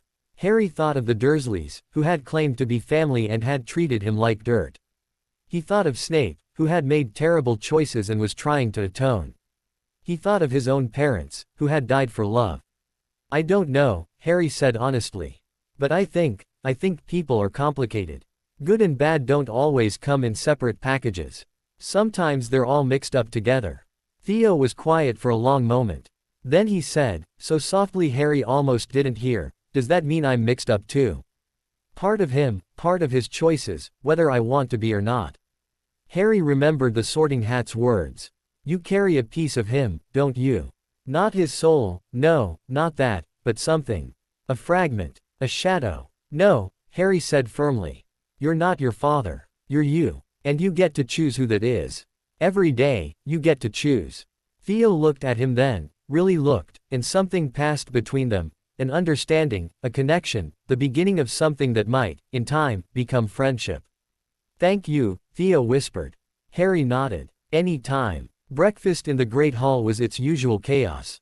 Harry sat with the Slytherins, eating toast and watching the other houses. At the Gryffindor table, Ron and Hermione were deep in conversation, occasionally glancing his way. Harry raised a hand in greeting, and Ron waved back, though his expression was uncertain. The weight of the sorting still hung between them. Harry didn't know how to bridge it. Didn't know if he even could. A flutter of wings announced the arrival of the morning post. Owls streamed through the open windows, dropping letters and packages on unsuspecting students. One barn owl landed in front of Harry with a small scroll tied to its leg. He untied it, puzzled. Who would be writing to him? The scroll was short, written in elegant, flowing script. Mr. Potter, I would be honored if you would join me for tea this afternoon at 3 o'clock. My office is on the 3rd floor, behind the gargoyle that guards the entrance. Simply give the password, sherbet lemon, to the gargoyle, and it will admit you. I have waited a long time to meet you. Yours respectfully, Albus Dumbledore. Harry stared at the letter. Dumbledore. The man Snape had warned him about. The man who had left him with the Dursleys. The man who, according to Tilly, had used Snape's guilt and grief. His scar prickled. What is it? Draco asked, leaning over to see. Harry folded the letter quickly. Nothing. Just someone wanting to meet me. Draco raised an eyebrow but didn't press. Harry was grateful. He needed time to think. At 3 o'clock precisely, Harry stood before the gargoyle on the 3rd floor. It was a ugly stone creature, leering at him with carved malice. Sherbet lemon, Harry said. The gargoyle sprang aside, revealing a moving spiral staircase behind it. Harry stepped onto the stairs and let them carry him up to a gleaming oak door with a brass knocker shaped like a griffin. He knocked. Enter, came a voice, warm and welcoming. Harry pushed open the door. Dumbledore's office was everything the books had promised, a large, circular room lined with portraits of sleeping headmasters and headmistresses. Delicate silver instruments whirred on tables, emitting puffs of smoke. The pensieve glinted in one corner, its contents swirling. And behind a massive claw-footed desk sat Albus Dumbledore. He was older than his photographs suggested, with long silver hair and a beard to match. Half-moon spectacles perched on his crooked nose, and his blue eyes twinkled with an intensity that made Harry's scar prickle harder. Ah, Harry, Dumbledore said, rising. Thank you for coming. Please, sit. Harry sat in the chair across from the desk, his back straight, his expression carefully neutral. He had learned from Snape how to hide his thoughts, his feelings. He would need that now. Dumbledore studied him for a long moment over steepled fingers. You look very like your father, he said finally. But you have your mother's eyes. I see her in you, clear as day. Harry said nothing. Dumbledore's smile didn't waver, but something shifted in his gaze. I expect you have questions for me. Many questions. About your parents, about the night they died, about why you were placed with the Dursleys. I know why, Harry said quietly. To keep me safe. My mother's blood protection. Dumbledore's eyebrows rose slightly. Severus told you. He told me a lot of things. Did he? Dumbledore leaned back, his expression thoughtful. I wonder how much. Harry met his eyes. Enough. There was a long silence. The portraits on the wall stirred, pretending to sleep but clearly listening. One old witch with a particularly large nose cracked an eye open, then quickly closed it. Severus is a remarkable man, Dumbledore said finally. Brave, loyal, and deeply flawed. He has made choices that haunt him, and he has spent years trying to atone. I am glad he found you. Glad he brought you into his home. He didn't find me, Harry said. He rescued me. From the Dursleys. From the cupboard. Dumbledore's expression flickered, pain, perhaps, or guilt. I see. You know about that as well. I lived it. I know everything about it. The old wizard sighed, and for a moment, he looked every one of his many years. Harry, I want you to understand something. The decision to place you with the Dursleys was not made lightly. Your mother's sacrifice created a powerful protection, one that required you to live with her blood relative. Petunia was the only option. The only way to keep you safe from Voldemort. You didn't know what they were like, Harry said flatly. I knew Petunia as a child. I knew she resented her sister, resented magic. But I believed, hoped, that she would overcome that resentment for the sake of family. Dumbledore's eyes were sad. I was wrong. It is a mistake I will regret for the rest of my life. Not as much as I'll regret the 6 years I spent in that cupboard. The words hung in the air, heavy and undeniable. Dumbledore didn't flinch, but something in his eyes dimmed. You are right to be angry, he said quietly. You have every right. I failed you, Harry. I failed your parents' trust, and I failed the boy they died to protect.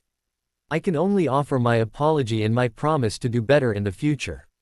Harry wanted to hold on to his anger. It was comfortable, familiar. But looking at Dumbledore, at the genuine regret in those ancient eyes, he found it slipping. Why did you want to see me? He asked instead. Dumbledore's expression shifted, becoming more businesslike. Several reasons. First, to meet you properly. Second, to warn you. He leaned forward, his gaze sharpening. Voldemort is not dead, Harry.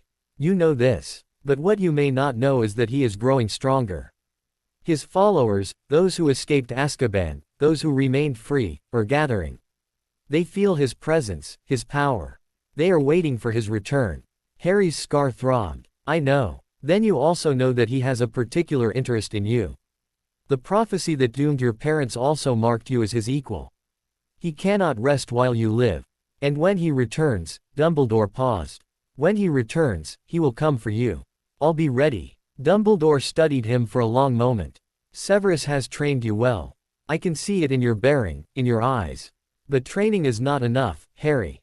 You will need allies. Friends. People who will stand with you against the darkness. I have allies. Do you? Dumbledore's voice was gentle. In Slytherin, surrounded by the children of Death Eaters, by those who worship the very man who murdered your parents, do you truly have allies? Harry thought of Theo, offering his father's diary. Of Draco, watching his back in the common room. Of Snape, who had given up everything to protect him. Yes, he said firmly. I do. Dumbledore's eyes flickered with something, surprise, perhaps, or approval. Then you are wiser than I was at your age. Hold on to them, Harry. Treasure them. In the end, love and friendship are the only things that truly matter. He stood, and Harry rose as well. There is one more thing, Dumbledore said. He moved to a cabinet and withdrew a small, worn box. This belonged to your mother. I have kept it safe, waiting for the right moment to give it to you. He held out the box. Harry took it, his hands trembling slightly. Inside, nestled on faded velvet, was a photograph. Lily Evans, young and beautiful, holding a baby with a tuft of black hair. She was smiling, her face alight with joy, and in her eyes was all the love in the world. Harry stared at it, tears pricking his eyes. His mother, holding him. I thought you should have it, Dumbledore said softly. To remind you that you were loved. That you are loved. Never forget that, Harry. No matter what comes. Harry clutched the photograph, unable to speak. Dumbledore placed a hand on his shoulder, briefly, gently, and then moved to the door. Fawkes will show you out. And Harry, he paused. My door is always open. Should you need advice, or comfort, or simply someone to talk to. I know I have failed you, but I hope, in time, you might come to trust me. Harry nodded, not trusting his voice. The phoenix, Fawkes, beautiful and golden, hopped onto a perch near the door and trilled softly. Harry followed it out, down the spiral stairs, past the gargoyle, and into the corridor beyond. He stood there for a long moment, holding his mother's photograph, his heart full of things he couldn't name. Then he tucked the picture carefully into his robes and walked back towards the dungeons. That night, Harry dreamed again.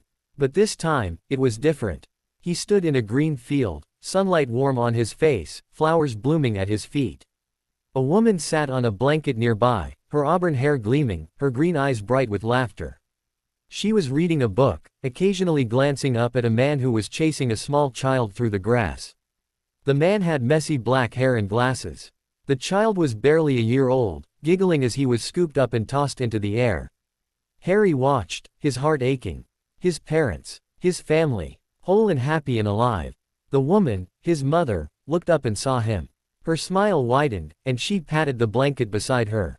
"Come sit with us, Harry," she said. "We've been waiting for you." He walked towards her, Mayhebu lighter than the last. The grass was soft under his feet. The sun was warm on his skin. For the first time in as long as he could remember, he felt peace. But as he reached the blanket, the sky darkened. The sun vanished. The grass withered. His father and the child, the other Harry, faded like smoke. His mother remained, but her face was sad now. Tender. Knowing. "I can't stay," she whispered. "But I wanted you to know, I'm so proud of you. So proud of the boy you're becoming." "Mum," Harry's voice broke. "Be brave, my love. Be kind. And remember," she reached out, her hand cool against his cheek. "You are so loved." She faded, and Harry woke in his bed, tears streaming down his face. The photograph was on his bedside table, glowing faintly in the dark. He picked it up, held it close, and let himself cry for everything he had lost and everything he had found. Somewhere in the castle, a phoenix sang. And in the darkness of the dungeons, a boy with a lightning scar held his mother's picture and made himself a promise. He would be worthy of her love. He would be worthy of all of it. No matter what it cost. The weeks following Harry's meeting with Dumbledore settled into a pattern that felt almost comfortable. Almost. He attended classes, earned decent marks, and navigated the complex social currents of Slytherin with increasing skill. Theo had become a genuine friend, the kind who sat with him in the library without needing to talk, who understood when Harry's scar ached and the dreams pressed close. Draco remained an ally, though Harry never forgot that Draco's loyalty was first and always to his family's name. Blaise was amiable but distant, watching everything with those shrewd, calculating eyes. Goyle and Crabbe were simply there. Furniture with faces. The diary sat in Harry's trunk, read and reread until its pages were soft with handling. He and Snape met twice weekly in the potions master's office, discussing each entry, dissecting the implications. Some revelations were worse than others. The Dark Lord has created objects, Nott's father had written. Horcruxes. Vessels for pieces of his soul. He is making himself immortal, one murder at a time. I do not know how many he intends to create. I do not want to know. Harry had looked up the word in the library's restricted section. Snape had given him permission, a grudging acknowledgement that knowledge was the best defense. Horcruxes were the darkest of dark magic. Splitting the soul required murder, and the resulting object was an anchor that kept the wizard tethered to life even after their body was destroyed. Voldemort had made at least one. Maybe more. The thought haunted Harry. How many people had died to make Voldemort immortal? How many souls had been torn apart to fuel his ambition? He didn't tell Theo about the Horcruxes. Some secrets were too heavy to share. November brought cold winds and the first hints of snow. The castle settled into a hush, students hurrying between classes with scarves wrapped tight. Harry found himself staring out windows more often, watching the grounds turn white, thinking about Prince Manor and Tilly's warm kitchen and the quiet evenings by the fire with Snape. He missed it. Missed the simplicity of being just Harry, not the boy who lived, not the Slytherin curiosity, not the walking symbol of a war that wouldn't end. But he didn't dwell on it. Dwelling led to dreams, and dreams led to darkness. The occlumency sessions with Snape continued, though they had shifted in nature. Now Harry practiced maintaining his shields while under pressure, not just from Snape's legilimency, but from the constant low thrum of Voldemort's presence at the edge of his awareness. It was like holding a door closed against a rising wind. Exhausting. Necessary. "You are improving," Snape said one evening, after a session that left Harry slumped in his chair, head pounding. "The Dark Lord's influence is still there, but it is muffled. Contained. Is that enough? Harry asked. Snape was quiet for a moment. For now. But as he grows stronger, so will the connection. You must be prepared for that. Harry nodded, though the words settled in his stomach like stones. The first real test came on a Saturday in mid-November. Harry was in the library with Hermione, a strange but increasingly common occurrence. She had sought him out after potions one day, apologizing for the distance between them, and Harry had found himself accepting. She was brilliant and intense and sometimes exhausting, but she was also kind. Genuinely kind, in a way that had nothing to do with his fame. They were studying for their charms exam when the pain hit. It came without warning, a searing lance through his scar that made him gasp and drop his quill. The world swam, the library dissolving into shadows and fire. He was somewhere else. A dark room, lit only by a single candle. A figure knelt on the floor, robed in black, trembling. Another figure stood over him, tall, gaunt, with red eyes that burned in the darkness. You have failed me, Voldemort hissed, and Harry felt the words like physical blows. Twice now, you have failed to secure what I require. Master, I beg you, the kneeling figure pleaded. Begging is beneath you, Wormtail. Action is what I require. Action and results. Wormtail. The name meant nothing to Harry, but the fear in the man's voice was palpable, sickening. I will find another way, Master. I swear it. You will. Voldemort's voice was soft, almost gentle, and somehow more terrifying for it. But first, you will. Remember the cost of failure. The wand rose. The man screamed. Harry wrenched himself back, gasping, his scar blazing. Harry. Hermione's face swam into focus, pale with alarm. Harry, what happened? You went white as a ghost. I'm fine. The words came automatically, a shield of their own. Just, headache. Bad one. Hermione stared at him, clearly not believing a word. But she didn't push. She just nodded and handed him a glass of water. Harry drank, his hands shaking.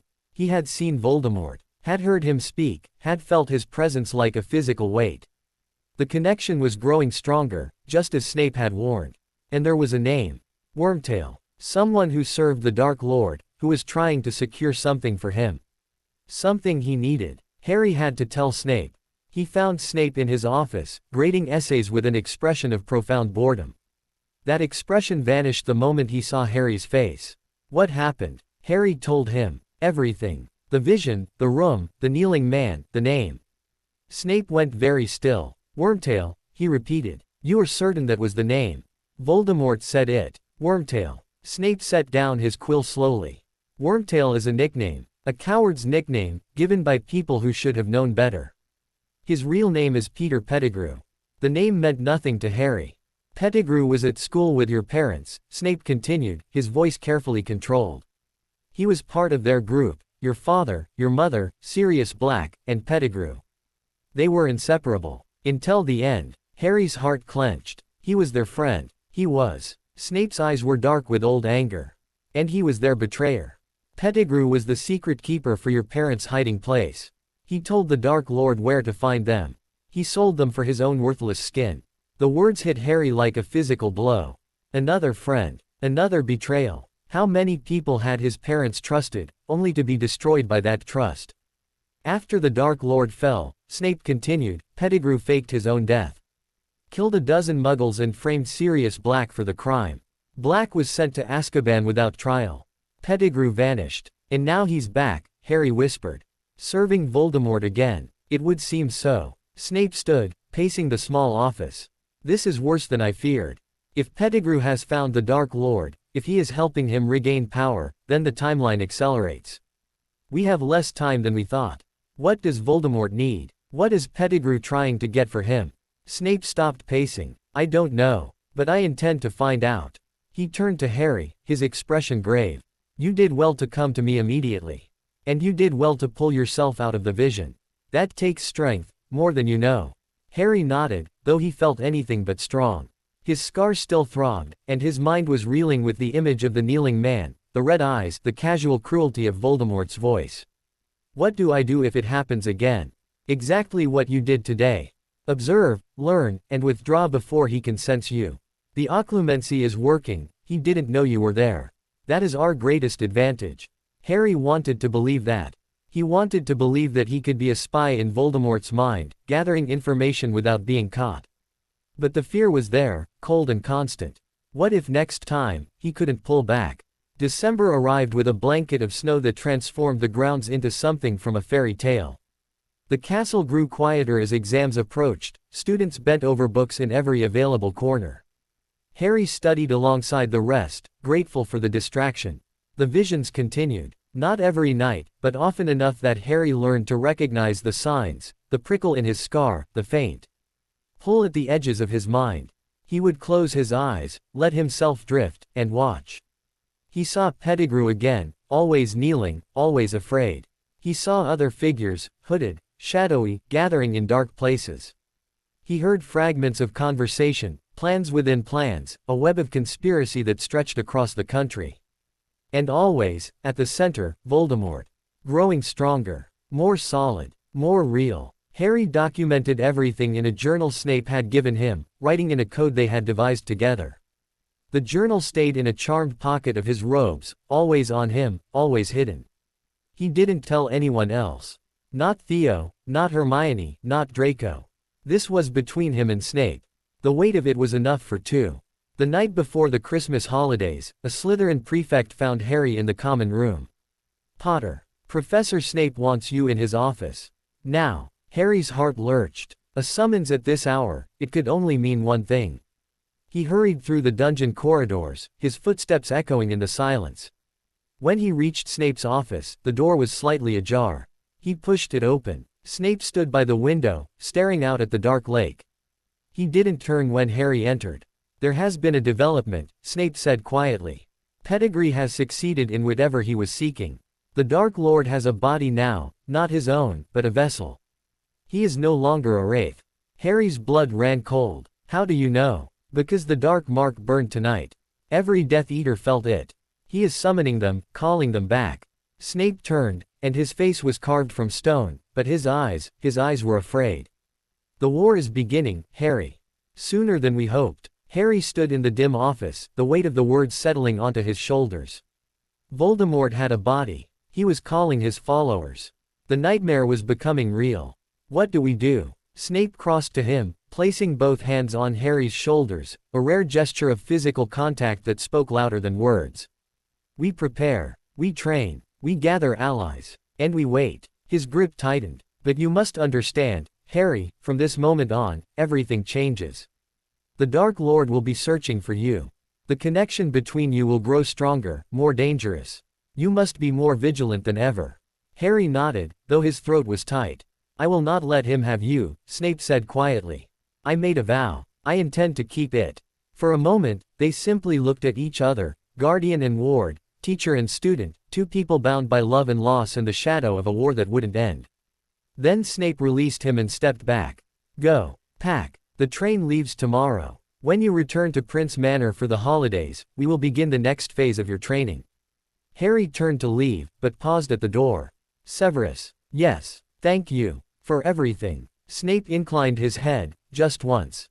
"Go, Harry." Harry went. The Hogwarts Express was quieter than usual on the journey home. Students slept in their compartments, exhausted from exams and the general chaos of term's end. Harry sat with Theo, Draco, and Blaise, watching the snowy countryside flash past. Draco was in high spirits, boasting about his father's plans for the holidays, galas and parties and important connections. Theo was quiet, as always, his eyes distant. Blaise read a book, occasionally offering dry comments that made Draco sputter. Harry let their voices wash over him, his mind elsewhere. Voldemort had a body. The Death Eaters were gathering. The war was beginning, and he was 11 years old. At King's Cross, they parted ways, Draco to his waiting mother, Blaise to a chauffeur, Theo to a pale, severe-looking man who Harry assumed was some kind of relative. Harry stood alone on the platform, watching the crowd thin, until a familiar figure emerged from the shadows. Snape said nothing. He simply nodded, turned, and walked towards the exit. Harry followed. They passed through the barrier, through the Muggle station, and into the cold London evening. Snape raised his wand, and the world twisted. Prince Manor rose before them, dark and welcoming against the starry sky. Light glowed in the windows. Smoke curled from the chimneys. And as they approached the door, it swung open to reveal Tilly, her eyes bright with tears. Master Harry. Master Harry is home. She rushed forward and hugged his legs with surprising strength. Tilly has missed you so, sir. So very much. Harry laughed, actually laughed, and hugged her back. I missed you too, Tilly. Behind him, Snape watched with an expression that might have been contentment. Then he swept past them into the house, his robes billowing. Come, Harry. Tilly has prepared dinner. And then, he paused at the foot of the stairs. Then we have work to do.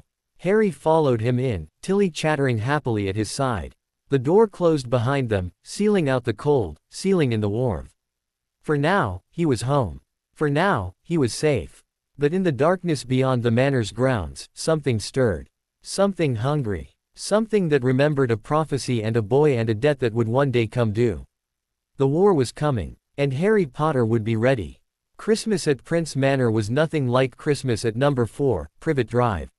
At the Dursleys, Christmas had been a thing to survive. Days of tiptoeing around Uncle Vernon's holiday temper, of watching Dudley tear through mountains of presents he didn't deserve, of eating leftovers in the cupboard while the family feasted upstairs. Harry had learned to make himself very small during the holidays. Invisible, if possible. Here, there was no invisibility. Here, there was Tilly, who had decorated the manor with so many garlands and twinkling lights that it looked like a fairy grotto. There was the smell of roasting chestnuts and spiced cider drifting from the kitchen. There was a towering tree in the entrance hall, draped in silver and green, with real fairies flitting among its branches. And there was Snape. The man was clearly uncomfortable with the holiday spirit. He stalked through the decorated halls with an expression of long-suffering tolerance, occasionally muttering about excessive frivolity and waste of magical resources. But Harry noticed that he never asked Tilly to tone it down. He noticed that a small, tastefully wrapped package appeared on Harry's bedside table on Christmas morning, along with a note in Snape's cramped handwriting, "Do not expect this every year." Inside was a book, not a textbook, but a collection of wizarding fairy tales, bound in worn leather and illustrated with moving pictures. Harry opened it to a random page and watched a young witch battle a dragon with nothing but her wits and a knitting needle. He grinned. It was perfect. Snape's gift from Harry was considerably more difficult to choose. What did you give a man who had everything, or at least, everything he seemed to want? In the end, Harry had asked Tilly for help, and together they had created something special. A carefully preserved vial of essence of moonstone, harvested from the manor's own gardens under the light of the last full moon. It was a potion ingredient so rare that Harry had never seen it for sale anywhere. When Snape opened it on Christmas morning, he went very still. For a long moment, he simply stared at the vial. Tilly helped, Harry said quickly. I couldn't have done it without her. But I thought, you always say moonstone is best when fresh harvested, and the garden has so much, and it is perfect. Snape's voice was rough. He cleared his throat. The harvesting alone would have taken hours. The preservation, he looked at Harry, and something in his eyes softened. Thank you. Harry nodded, not trusting himself to speak. They spent the day quietly, reading by the fire, playing a surprisingly vicious game of wizard's chess that Harry lost spectacularly, eating Tilly's magnificent feast until they could barely move. In the evening, Snape produced a bottle of fire whiskey for himself and butterbeer for Harry, and they sat in companionable silence, watching the flames dance. It was the best Christmas Harry had ever had. But the holidays were not all celebration. Each morning, Harry trained with Snape in the stone chamber. Combat magic, now, real spells, not just theory. Snape taught him to disarm, to shield, to deflect. He taught him to move, to dodge, to anticipate an opponent's strikes. It was exhausting, bruising work, and Harry loved every moment of it. Again, Snape would say, and Harry would raise his wand and try once more. The visions continued, though Harry was getting better at controlling them. He learned to slip into the connection like a spy entering enemy territory, quiet, watchful, ready to retreat at the first sign of detection. He saw Pettigrew often, always cringing, always afraid. He saw other faces too, Death Eaters, gathering in ones and twos, pledging their loyalty to a master who had returned. And he saw Voldemort. The Dark Lord was changing. His body was still strange, not quite human, not quite right, but he was growing stronger. More confident, more dangerous. Harry watched him plan, watched him scheme, watched him send his followers out into the world to do his bidding. He watched, and he remembered, and he told Snape everything. One evening, in the last week of the holidays, Snape summoned Harry to his study. The diary of Not's father lay open on his desk, alongside several other books Harry didn't recognize. "Sit down," Snape said. His voice was grave. Harry sat. "I have been researching," Snape began, "based on the information in Not's diary.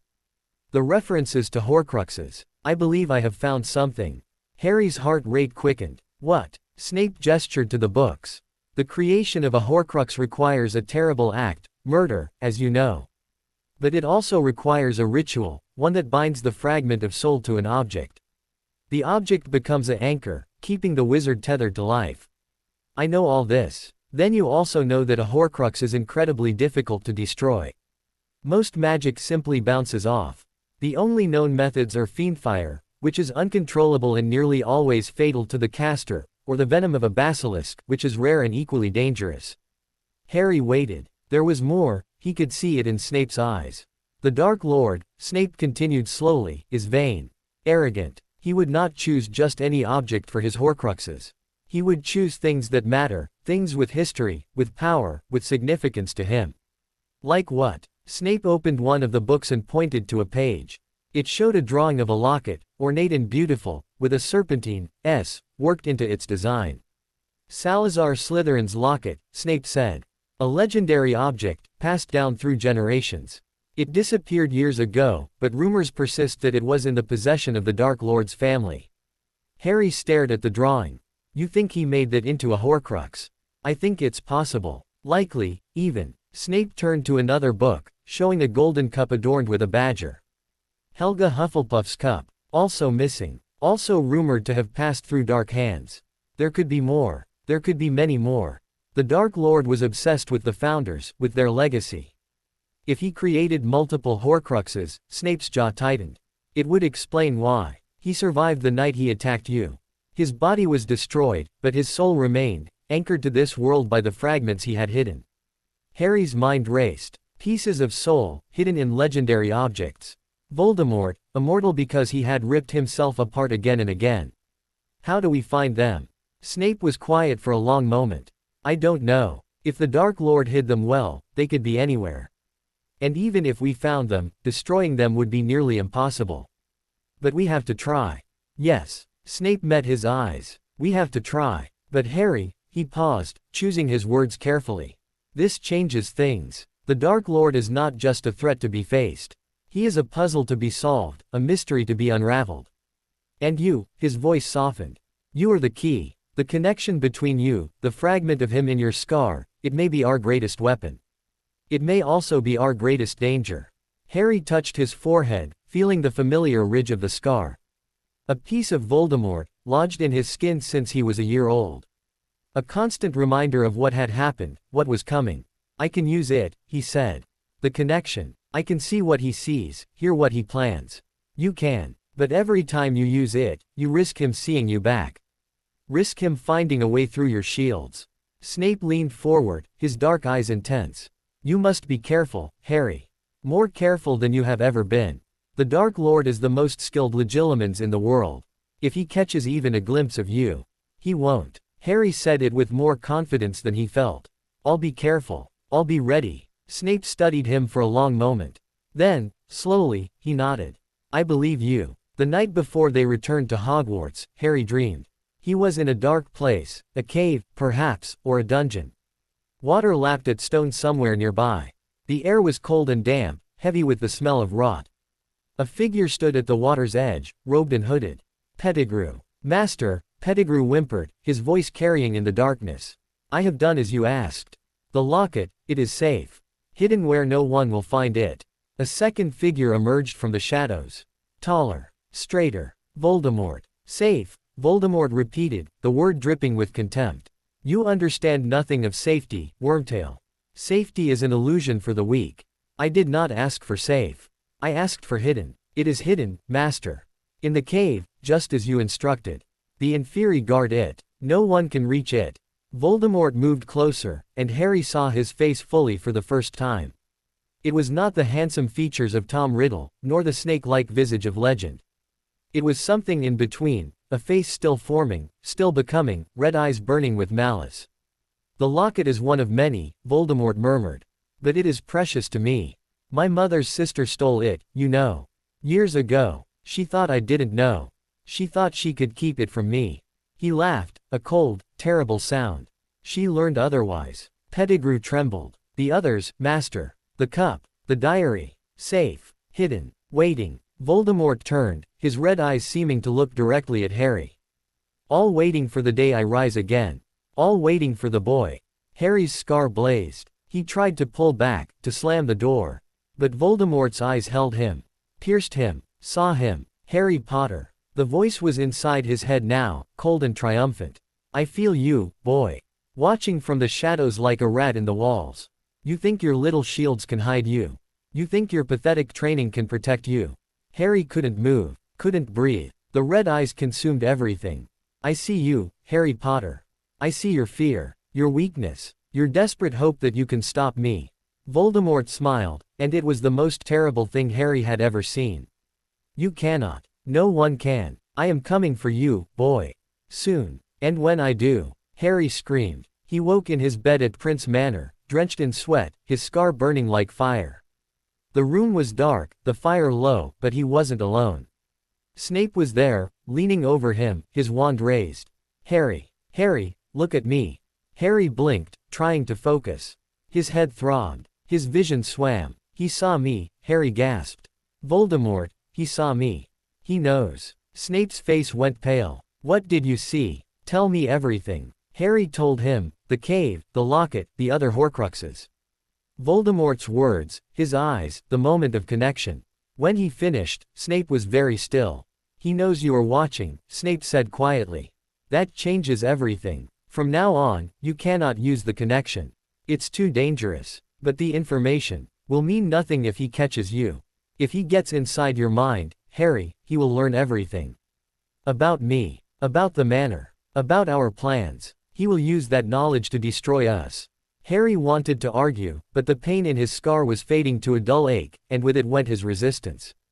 Snape was right. He knew Snape was right. I'm sorry, Harry whispered. Snape's expression softened. You have nothing to be sorry for. You did exactly what we trained you to do.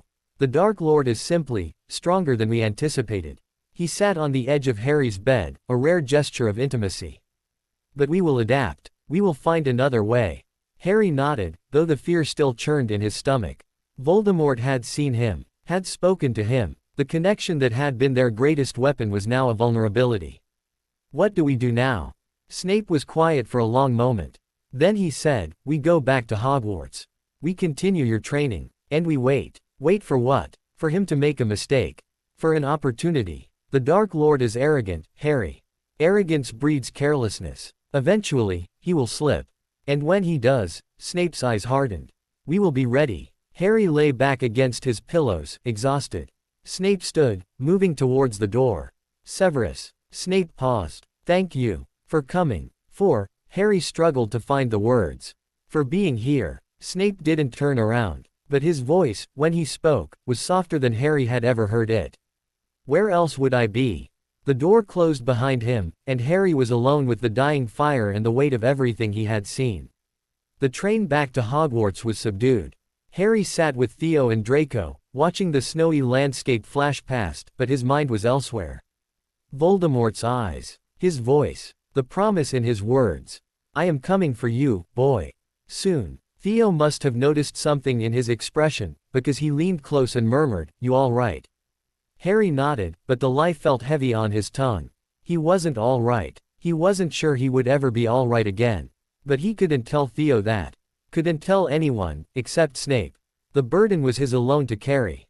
Back at Hogwarts, the winter term settled into its familiar rhythm. Classes, homework, meals in the Great Hall. Harry threw himself into his studies with an intensity that surprised even his professors. If he couldn't use the connection, he would use every other tool at his disposal. He would learn everything, become everything, be ready. Snape watched him from the staff table, his dark eyes missing nothing. They didn't speak privately, it was too risky, with Voldemort potentially watching through Harry's scar. But sometimes, Harry would find a small note in his pocket, or a book returned to the library with a particular page marked. Small signals. Reminders that he wasn't alone. Theo noticed. Of course he noticed. But he didn't ask, and Harry didn't explain. Their friendship had grown strong enough to accommodate. Silence. Hermione noticed too. She cornered him in the library one evening, her expression troubled.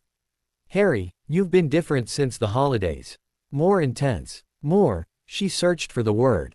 More focused. What's going on? Harry considered lying. It would be easier. But Hermione was his friend, and she deserved better. I can't tell you, he said quietly. It's not that I don't trust you. It's that, he touched his scar. It's complicated. And dangerous. The less you know, the safer you are. Hermione's eyes widened. Does this have something to do with you-know-who? The name sent a chill through the library. Harry nodded, just once. Then I want to help. Her voice was fierce. I don't care about danger. You're my friend, Harry. If something's coming for you, I want to be ready too. Harry looked at her, this brilliant, brave girl who had no idea what she was offering. Part of him wanted to refuse. To protect her from the darkness that was gathering. But another part, a selfish part, a lonely part, whispered that he couldn't do this alone. Okay, he said slowly. But you have to promise me something.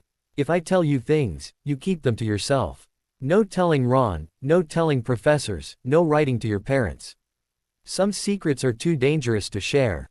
Hermione nodded solemnly. I promise. So Harry told her. Not everything, not the Horcruxes, not the visions, not Snape's role. But enough. Enough that she understood the danger, the stakes, the reason for his intensity. When he finished, Hermione was pale but determined. We'll need to study, she said briskly. Defensive magic, mostly. And occlumency, I've read about it, but the books are vague. Do you think Professor Snape would? No. Harry's voice was sharp. Snape can't be involved in this. Not directly. It's too dangerous for him too. Hermione frowned, but she nodded. Okay. Then we'll figure it out ourselves. There's bound to be something in the restricted section. And if we get caught, we won't get caught. Hermione smiled, a little shakily.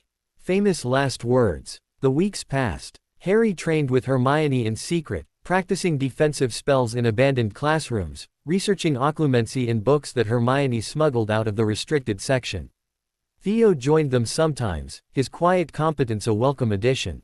Even Draco showed up once, claiming he was bored and wanted to see what all the fuss was about. It wasn't an army. It wasn't even a proper organization. But it was something. A small group of people who knew, who understood, who were willing to stand with him. And in the darkness of the coming war, that was everything. One night in late February, Harry had another vision. He didn't seek it out. It came to him, tearing through his shields like paper, dragging him into a world of fire and pain. A man was screaming. A woman was crying. A child, a small child, no older than 3, was huddled in a corner, watching as green light filled the room. No, Harry thought. No, no, no. But he couldn't stop it. Couldn't look away. He watched as the man fell, as the woman collapsed, as the child with dark hair and terrified eyes, was lifted by invisible hands and carried towards the light. And then, Voldemort's voice, soft and satisfied. Another family. Another sacrifice. The boy's blood will be useful. His fear will be delicious. Harry wrenched himself awake, gasping, his scar a ring of fire around his forehead. The dormitory was dark. His roommates slept peacefully. He stumbled out of bed, into the common room, and collapsed by the fire, shaking. Another family. Dead because of him. Because Voldemort was gathering power, building strength, and Harry was too weak to stop him. He sat there until dawn, staring into the flames, and made himself a promise. He would find a way to stop this. He would find the Horcruxes, destroy them, and end Voldemort once and for all. No matter what it cost. No matter who he had to become. The next morning, a note appeared on his pillow. Snape's handwriting. Tonight. My office. Midnight. Come prepared to work. Harry folded the note and tucked it into his pocket. The war was coming. And he would be ready. The dungeons were always cold, but at midnight in February, they were something beyond cold. They were ancient. Primordial. The kind of cold that seeped into bones and settled there, a reminder that this castle had stood for 1,000 years and would stand for 1,000 more, long after the people inside it were dust. Harry pulled his robes tighter as he hurried through the corridors, his footsteps echoing in the silence. He had taken to wearing his old cloak from Prince Manor under his school robes, the one Snape had wrapped around him that first night, all those years ago. It was too short now, his wrists sticking out at the ends, but the fabric still held traces of its original owner. Smoke and herbs and something else. Something that felt like home. Snape's office door was ajar, firelight spilling through the crack. Harry pushed it open and slipped inside. Snape was not at his desk. He stood by the fire, his back to the door, staring into the flames. A decanter of fire whiskey sat on the table beside him, 2 glasses waiting. Harry had never seen Snape drink before. The sight made his stomach tighten. Close the door. Ward it. Harry did as instructed, murmuring the locking charms Snape had taught him years ago. When he turned back, Snape had moved to the desk, where a collection of objects lay spread across the surface. A locket, a cup, a diary, a ring, a diadem. Harry's breath caught. Are those replicas? Snape said flatly. Copies. Representations. But they represent something real. He touched the locket, his long fingers tracing its serpentine design. Salazar Slytherin's locket, Helga Hufflepuff's cup, Rowena Ravenclaw's diadem, a diary that once belonged to Tom Riddle. A ring passed down through the Gaunt family. He looked up, and his eyes were dark with something Harry couldn't name. These are the objects I believe the Dark Lord chose for his Horcruxes. These are the pieces of his soul that keep him tethered to life. Harry moved closer, staring at the replicas. 5 objects, 5 murders, 5 fragments of a soul that had never been whole. There could be more, Snape continued. The Dark Lord was obsessed with the number 7. 7 is the most powerful magical number. It is likely he intended to create 7 Horcruxes, 6 pieces of soul hidden in objects, plus the 7th still inhabiting his body. 6 Horcruxes. Harry's voice came out strangled. 6 murders. 6 pieces of soul. At least. Snape's jaw tightened. Perhaps more. I have spent the past month researching, cross-referencing, following every lead. The diary, I believe it was the first. Created during his 5th year at Hogwarts, when he opened the Chamber of Secrets and killed that girl. The ring came next, taken from his uncle after he murdered the entire Gaunt family. The locket he stole from an old pure-blood family. The cup from Hepzibah Smith, a wealthy collector he charmed and then killed. The diadem, Snape paused. The diadem has been missing for centuries. But I believe he found it. Hid it somewhere only he could reach. Where? I don't know. But I know who might. Snape moved to a cabinet and withdrew a folded piece of parchment. This is a list. Names of Death Eaters who were closest to the Dark Lord, who might have known his secrets. Some are in Azkaban. Some are dead. Some, his voice hardened. Some are free, walking among us, pretending to be reformed. Harry took the list, scanning the names. Bellatrix Lestrange, Lucius Malfoy, Antonin Dolohov, Augustus Rookwood, and at the bottom, underlined, Severus Snape. You're on here, Harry said quietly. I am. Because I was there. Because I heard things, saw things, knew things I should not have known. Snape met his eyes. And because if the Dark Lord ever discovers what I have become, what I have chosen, this list will be my death warrant. Harry looked at the names, at the weight of history they represented. These were the people who had served Voldemort, who had helped him rise, who had stood by while he murdered and tortured and destroyed. Some of them were probably still loyal, waiting for their master's return. The diary, Harry said suddenly. You mentioned the diary. What happened to it? Snape's expression flickered. That is, complicated. The diary was in Lucius Malfoy's possession for years. A contingency, the Dark Lord called it. A way to reopen the Chamber of Secrets, to continue his work even from the shadows. He paused. Last year, Lucius slipped it into the cauldron of a Hogwarts student. A girl named Ginny Weasley. He intended to cause chaos, to discredit Arthur Weasley, who has been pushing for Muggle protection laws. Harry's blood ran cold. What happened? The diary possessed the girl. Used her to open the chamber, to release the basilisk. Several students were petrified. One, a Muggle-born girl, died. Died. Harry's voice cracked. Someone died. Snape's face was grim. Nearly. She was saved, just barely, by a combination of quick thinking and luck. But the diary was destroyed in the process. Stabbed by a basilisk fang, which, as I mentioned, is one of the few things that can kill a Horcrux. Harry stared at him. So one of them is gone. One piece of his soul is destroyed. Yes. Snape's eyes gleamed. The Dark Lord does not know it yet. When he discovers it, when he feels that piece of himself die, he will be furious. And fury makes people careless. Harry's mind was racing. One Horcrux destroyed. 4 or 5 more to go. And somewhere, hidden in a cave guarded by Inferi, Slytherin's locket waited. We have to find the others, Harry said. Before he does. Before he can protect them. We do. Snape moved to the fire, staring into the flames. But finding them is only half the battle. Destroying them is the other half. Basilisk venom is rare. Fiend fire is uncontrollable. We need a weapon, something we can use reliably, safely, without killing ourselves in the process. Harry thought of the Chamber of Secrets, of the basilisk's corpse lying somewhere beneath the school. The basilisk. Its fangs. They're still there, aren't they? Snape turned, something like approval flickering in his eyes. They are. And they are accessible, to someone who knows how to reach them. Someone who speaks Parseltongue. Precisely. Harry touched his scar. The ability to speak to snakes had always felt like a curse, a mark of his connection to Voldemort. Now it might be the key to destroying him. When? He asked. When do we go? We don't. Snape's voice was firm. You do. Alone. The chamber is sealed, only a Parselmouth can open it. And the fewer people who know about this, the better. Harry's heart hammered. Alone. In the Chamber of Secrets, with the corpse of a basilisk and who knew what else. I can do it, he said, and was surprised to find he meant it. Snape studied him for a long moment. Then, slowly, he nodded. I know. The next day, Harry told Hermione. They met in their usual corner of the library, hidden behind shelves of books on advanced arithmancy that no one ever touched. Hermione listened without interrupting, her expression shifting from curiosity to shock to grim determination.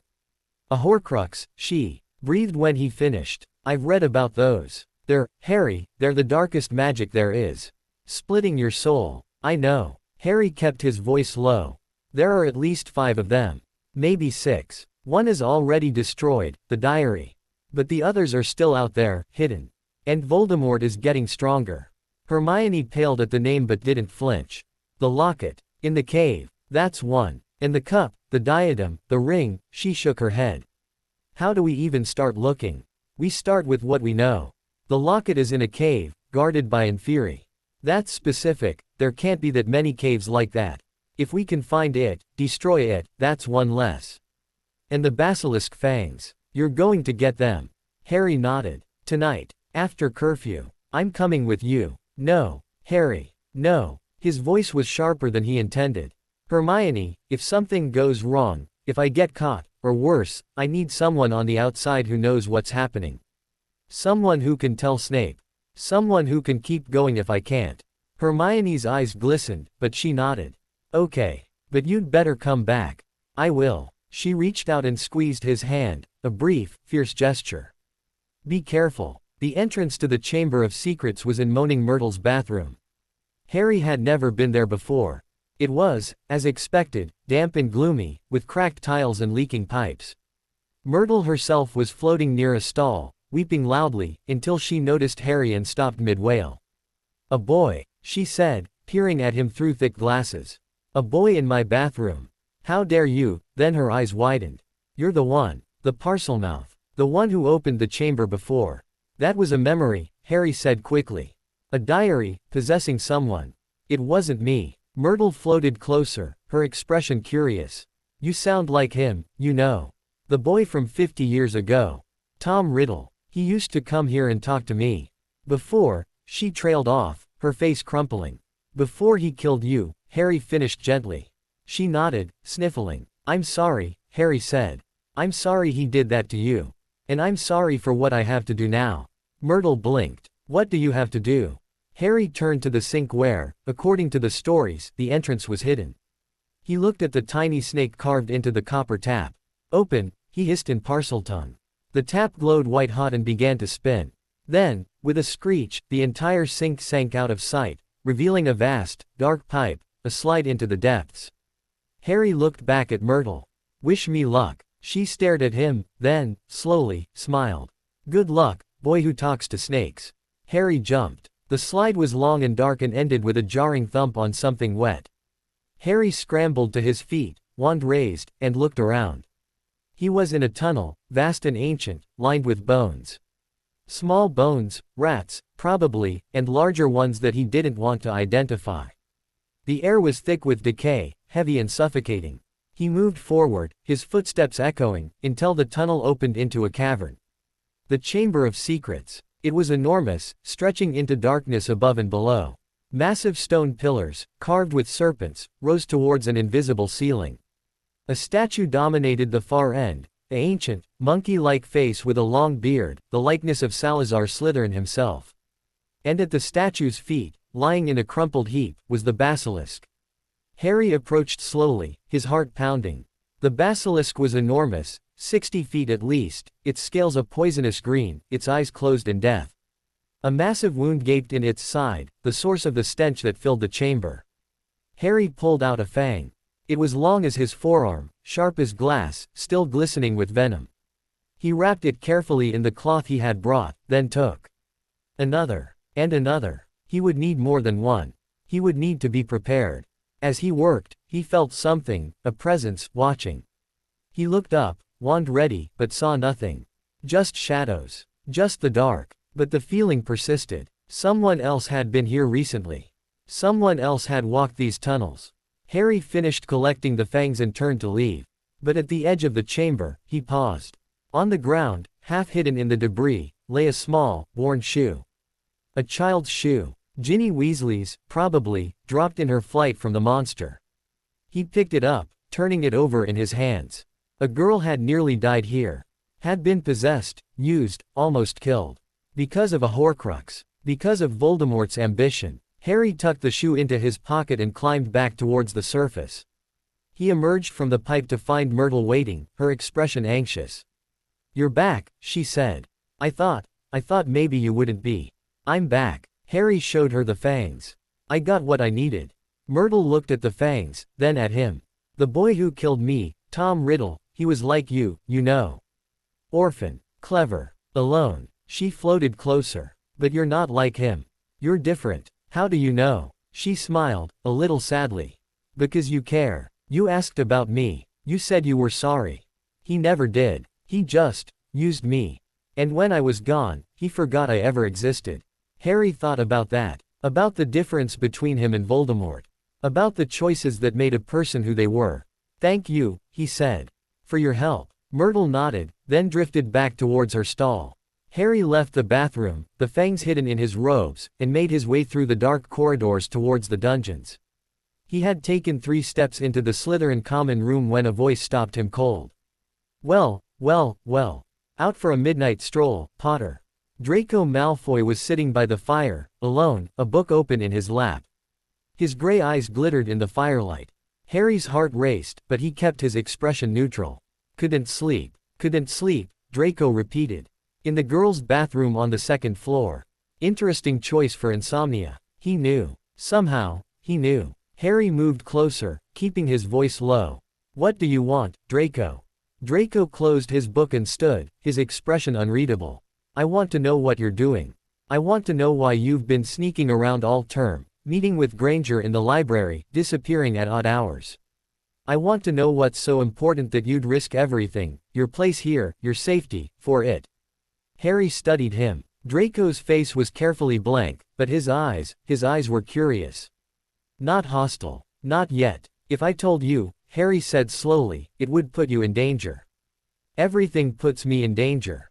Draco's voice was bitter. "My father's choices. My family's name. The expectations everyone has for me. Danger is my constant companion, Potter. At least this danger would be my choice." Harry hesitated. Trusting Draco was risky. But trusting no one was worse. "Not here," he said. "Not now. But soon. I'll tell you soon." Draco held his gaze for a long moment. Then, slowly, he nodded. "Soon, then." He moved towards the boys' dormitory, pausing at the door. "And Potter, whatever it is, you're not alone in it. Whether you like it or not." He disappeared through the door, leaving Harry alone by the fire. The next morning, Harry found a note on his pillow. My office. Tonight. Midnight. Bring the fangs. He tucked it into his pocket and went to breakfast. The weeks that followed were a blur of activity. Harry met with Snape twice weekly, planning, strategizing, preparing. The fangs were safely stored in a charmed box in Snape's office, ready for use when they found the Horcruxes. The search for the locket intensified. Snape had contacts, sources, whispers from the dark corners of the wizarding world. Nothing concrete yet, but threads to pull, leads to follow. Harry told Draco everything. It took 3 nights, spread over 2 weeks, but by the end, Draco knew about the Horcruxes, the visions, the prophecy, the connection. He listened without interrupting, his expression shifting from shock to horror to something Harry couldn't name. When Harry finally fell silent, Draco sat for a long moment, staring at the fire. My father, he said slowly, has the diary. Had. It's destroyed now. But he had it. He knew what it was. He used it to attack a 11-year-old girl. Draco's voice was flat, empty. My father tried to kill a child. Harry said nothing. There was nothing to say. Draco stood abruptly, pacing the common room. I knew he wasn't a good man. But this, he stopped, his back to Harry. This changes things. Does it? Yes. Draco turned, and his eyes were hard. If my father is still loyal to the Dark Lord, if he's been hiding that loyalty all these years, then my family is in danger. My mother is in danger. And he swallowed. I have to choose. Harry stood, moving to his side. Choose what? Which side I'm on? Draco met his eyes. My father's side, with all that entails. Or, he hesitated. Or yours. The words hung in the air between them. You don't have to choose tonight, Harry said quietly. Or even this year. But Draco, he paused, choosing his words carefully. When the war comes, and it will come, you'll have to stand somewhere. Make sure it's somewhere you can live with. Draco stared at him for a long moment. Then, slowly, he nodded. Somewhere I can live with, he repeated. I'll remember that. March arrived with cold winds and the first hints of spring. Harry's 15th birthday came and went, a quiet dinner with Snape in his office, a new book on advanced defensive magic, a letter from Hermione that made him smile. The war was coming, but for now, there were moments of peace. The visions had stopped. Whether because of Harry's improved occlumency or Voldemort's own reasons, the connection had gone silent. Harry should have been relieved. Instead, he was uneasy. Silence meant patience. Patience meant planning. And Voldemort's plans were never good. One night, near the end of March, Harry woke to find his scar burning. He lay still, waiting for the vision to take him, but nothing happened. Just pain. Just the throb of connection, a warning without content. Something was happening. Something important. He dressed quickly and made his way to Snape's office. Snape was already awake, already waiting, as if he had known Harry would come. The Dark Lord has moved, Snape said without preamble. He has left his hiding place. Taken a new form. He paused, his jaw tightening. He is whole again. Or as whole as he will ever be. Harry's blood ran cold. How do you know? Snape held up his left arm, pushing back his sleeve. The dark mark was black and vivid against his pale skin, pulsing slightly, as if alive. He is summoning us, Snape said quietly. All of us. The Death Eaters are being called. Harry stared at the mark, at the symbol of everything he hated. What are you going to do? Snape met his eyes. I am going to answer the call. I am going to walk into the Dark Lord's presence and pretend to be what I once was. And I am going to learn everything I can, his plans, his weaknesses, his Horcruxes. And then, he pulled his sleeve down, covering the mark. Then I will come back. And we will destroy him. Harry wanted to argue. Wanted to beg Snape not to go, not to walk into that danger. But he knew it was useless. Snape was a spy, had been a spy for years. This was his purpose, his penance, his war. Be careful, Harry whispered. Snape's expression softened, just slightly. I will. And you, he moved closer, placing a hand on Harry's shoulder. You must be careful too. The Dark Lord knows you exist. Knows you watch him. When I return, he may have new ways of reaching you. You must be ready. I will be. Snape nodded. Then, without another word, he turned and disapparated, leaving Harry alone in the empty office. The days that followed were the longest of Harry's life. He went to classes, ate meals, did his homework. On the surface, he was the same as always. But inside, he was a storm of worry and fear and desperate hope. Every night, he lay awake, staring at the ceiling, wondering if Snape was alive. Every morning, he checked for a note, a sign, anything. Nothing came. The second week, Draco found him in the common room, staring at nothing. "He'll be back," Draco said quietly, sitting beside him. "Snape's survived this long. He knows what he's doing."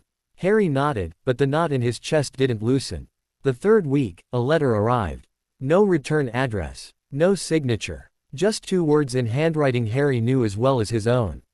"I live." Harry read it 3 times, then tucked it into his pocket, next to his parents' photograph. He was alive. Snape was alive. The war wasn't over. It had barely begun. But for now, that was enough. The letter had said 2 words, but Harry read 1,000 between them. "I live." It was enough. It had to be enough. He went back to classes, back to studying, back to the careful dance of pretending everything was normal. Hermione watched him with worried eyes but didn't push. Theo sat closer than necessary in the common room, a silent presence that asked no questions. Even Draco had stopped making snide comments, instead offering quiet nods of acknowledgement when Harry passed. They knew. Not everything, not the details of Snape's mission, not the horror of what he might be facing, but enough. Enough to understand that Harry was carrying something heavy, and that the only thing they could do was help hold it. 3 days after the letter arrived, Harry woke to find his scar cold. Not burning, not prickling, cold, as if someone had pressed ice against his forehead. He lay in the dark, waiting for the vision to come, but nothing happened. Just the cold, just the awareness that somewhere, far away, Voldemort was doing something. Planning something. And the connection between them was a thread pulled taut. He dressed and went to Snape's office. The door was unwarded. Inside, Snape sat at his desk, pale and hollow-eyed, a half-empty glass of fire whiskey at his elbow. He looked up when Harry entered, and for a moment, his mask slipped completely. Harry saw exhaustion so deep it had bones. Saw fear so old it had become part of him. Saw, underneath it all, a flicker of relief. "You're back," Harry said unnecessarily. Snape nodded. "I am." "What happened?" Snape gestured to the chair opposite. Harry sat, waiting. "The Dark Lord is whole," Snape began. "Truly whole. He has a body, his own body, restored through a ritual of unspeakable darkness. He is stronger than he has been in 14 years. And he is gathering his forces." Harry's scar throbbed, a dull echo of the cold. "How many?" "Enough. More than enough." Snape's voice was flat. "Those who claimed to have been under the Imperius, who walked free after the First War, they are returning. Those who remained loyal, who waited in shadows, they are answering the call. The Lestranges, the Malfoys, the Knots." He paused. "The Knots are particularly eager. Theodore's father may be in Azkaban, but his uncles are not. They have already pledged themselves to the Dark Lord's service." Harry thought of Theo, pale and quiet, carrying the weight of his family's choices. Does Theo know? Not yet. But he will. Soon. Snape's eyes were dark. The Dark Lord does not trust half measures. He will demand proof of loyalty from every family with Death Eater ties. The Knots will be expected to provide it. Theodore will be expected to provide it. They'll want him to take the mark.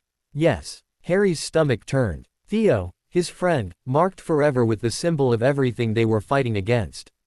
Forced to choose between his family and his conscience. "He won't do it," Harry said.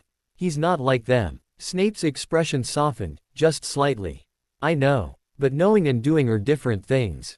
When the Dark Lord calls, refusal is not a simple matter. It is death. For Theodore, and for everyone he loves. Then we protect him. We protect all of them." Harry leaned forward, his voice fierce. "That's what we're doing, isn't it? Building something to stand against him." Snape studied him for a long moment. "You sound like your mother." Harry blinked. What? She had that same fire. That same absolute certainty that the right thing could be done, regardless of the cost. Snape looked away, towards the fire. It cost her everything. But she never stopped believing. The words settled between them, heavy with history. Harry thought of his mother's photograph, her laughing face, the love in her eyes. She had believed. She had fought. She had died. He would not let her death be in vain. Tell me everything, Harry said. What he's planning, where he's going, what we need to do. Snape nodded slowly. And then, for the next 3 hours, he talked. Voldemort's plan, as far as Snape could piece together, was both simple and terrifying. He would not repeat the mistakes of the First War. He would not move openly, not yet. Instead, he would work from the shadows, gathering power, eliminating enemies, slowly tightening his grip on the Ministry and the magical world. His followers were already in place, in the Department of Mysteries, in the Auror office, in positions of influence that would take years to root out. And at the center of it all was Harry. The prophecy, Snape said quietly. He is obsessed with it. With you. He believes that until you are dead, he cannot be truly secure. Everything he does, every move he makes, is ultimately aimed at you. Harry had known this, on some level, for years. But hearing it spoken aloud made it real in a new way. Voldemort's war was not about power, not really. It was about him. About a boy he had tried to kill and failed. He'll come for me eventually. Yes. But not yet. He is not strong enough, not fully. And he is cautious now, in a way he was not before. His first defeat taught him something, at least.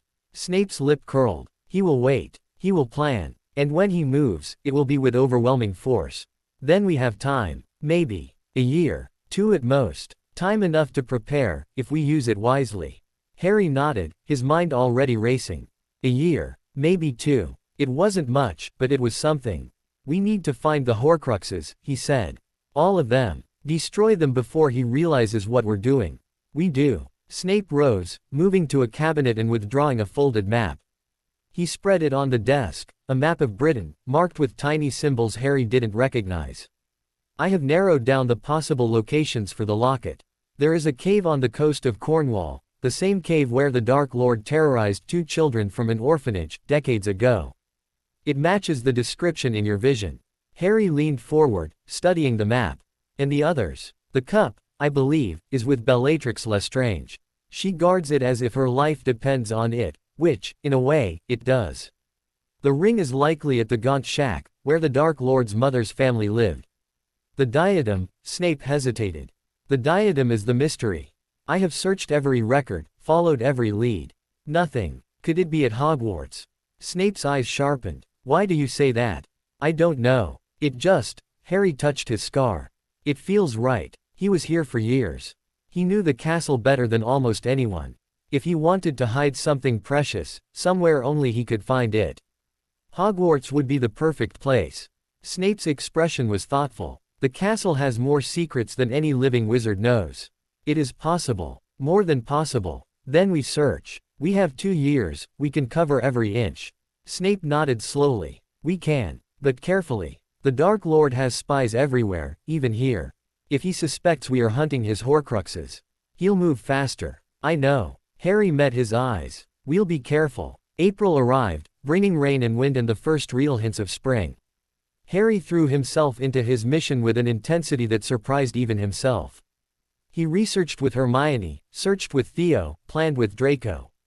The others didn't know the full truth, only that Harry was hunting something important, something Voldemort valued above all else. They were good at keeping secrets. Slytherins always were. The cave in Cornwall was a dead end. Harry and Snape visited during the Easter break, apparating to the rocky coast and climbing through sea spray to the entrance. Inside, they found evidence of dark magic, wards that made Harry's skin crawl, traces of Inferi in the cold black water, but no locket. Whatever Voldemort had hidden there, it was gone. Someone moved it, Snape said, his voice tight with frustration. Recently, within the past few months. Harry stared at the dark water, thinking. Who would know about the locket? Who would dare to steal from Voldemort? Regulus Black, he said suddenly. Snape turned. What? Regulus Black. Sirius's brother. He was a Death Eater, but, Harry's mind raced, piecing together fragments of information. He tried to leave. Tried to destroy the locket. There's a house elf, creature, he belongs to the Black family. He helped Regulus. They took the locket and replaced it with a fake. Snape stared at him. How do you know this?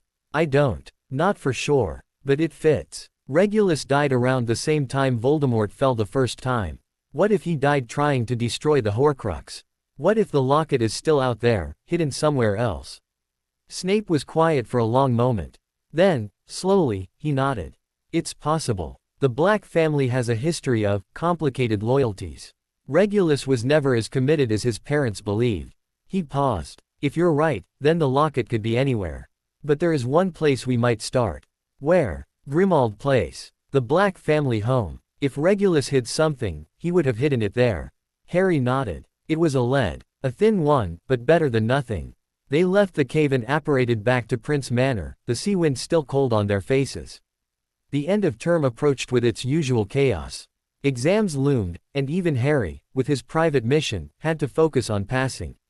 Hermione was relentless, drilling him on potions and transfiguration until his head spun.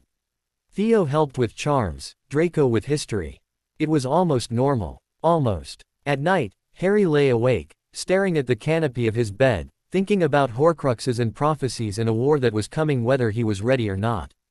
The cold in his scar came and went, a constant reminder of the connection he couldn't escape.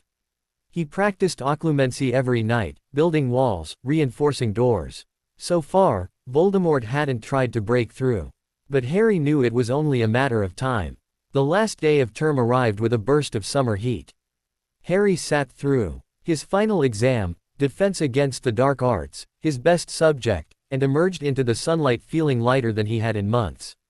He found Hermione by the lake, a book open in her lap, her expression peaceful. "We did it," she said, smiling. "Another year done." Harry sat beside her, watching the water ripple in the breeze. "Another year closer." Hermione's smile faded. She knew what he meant.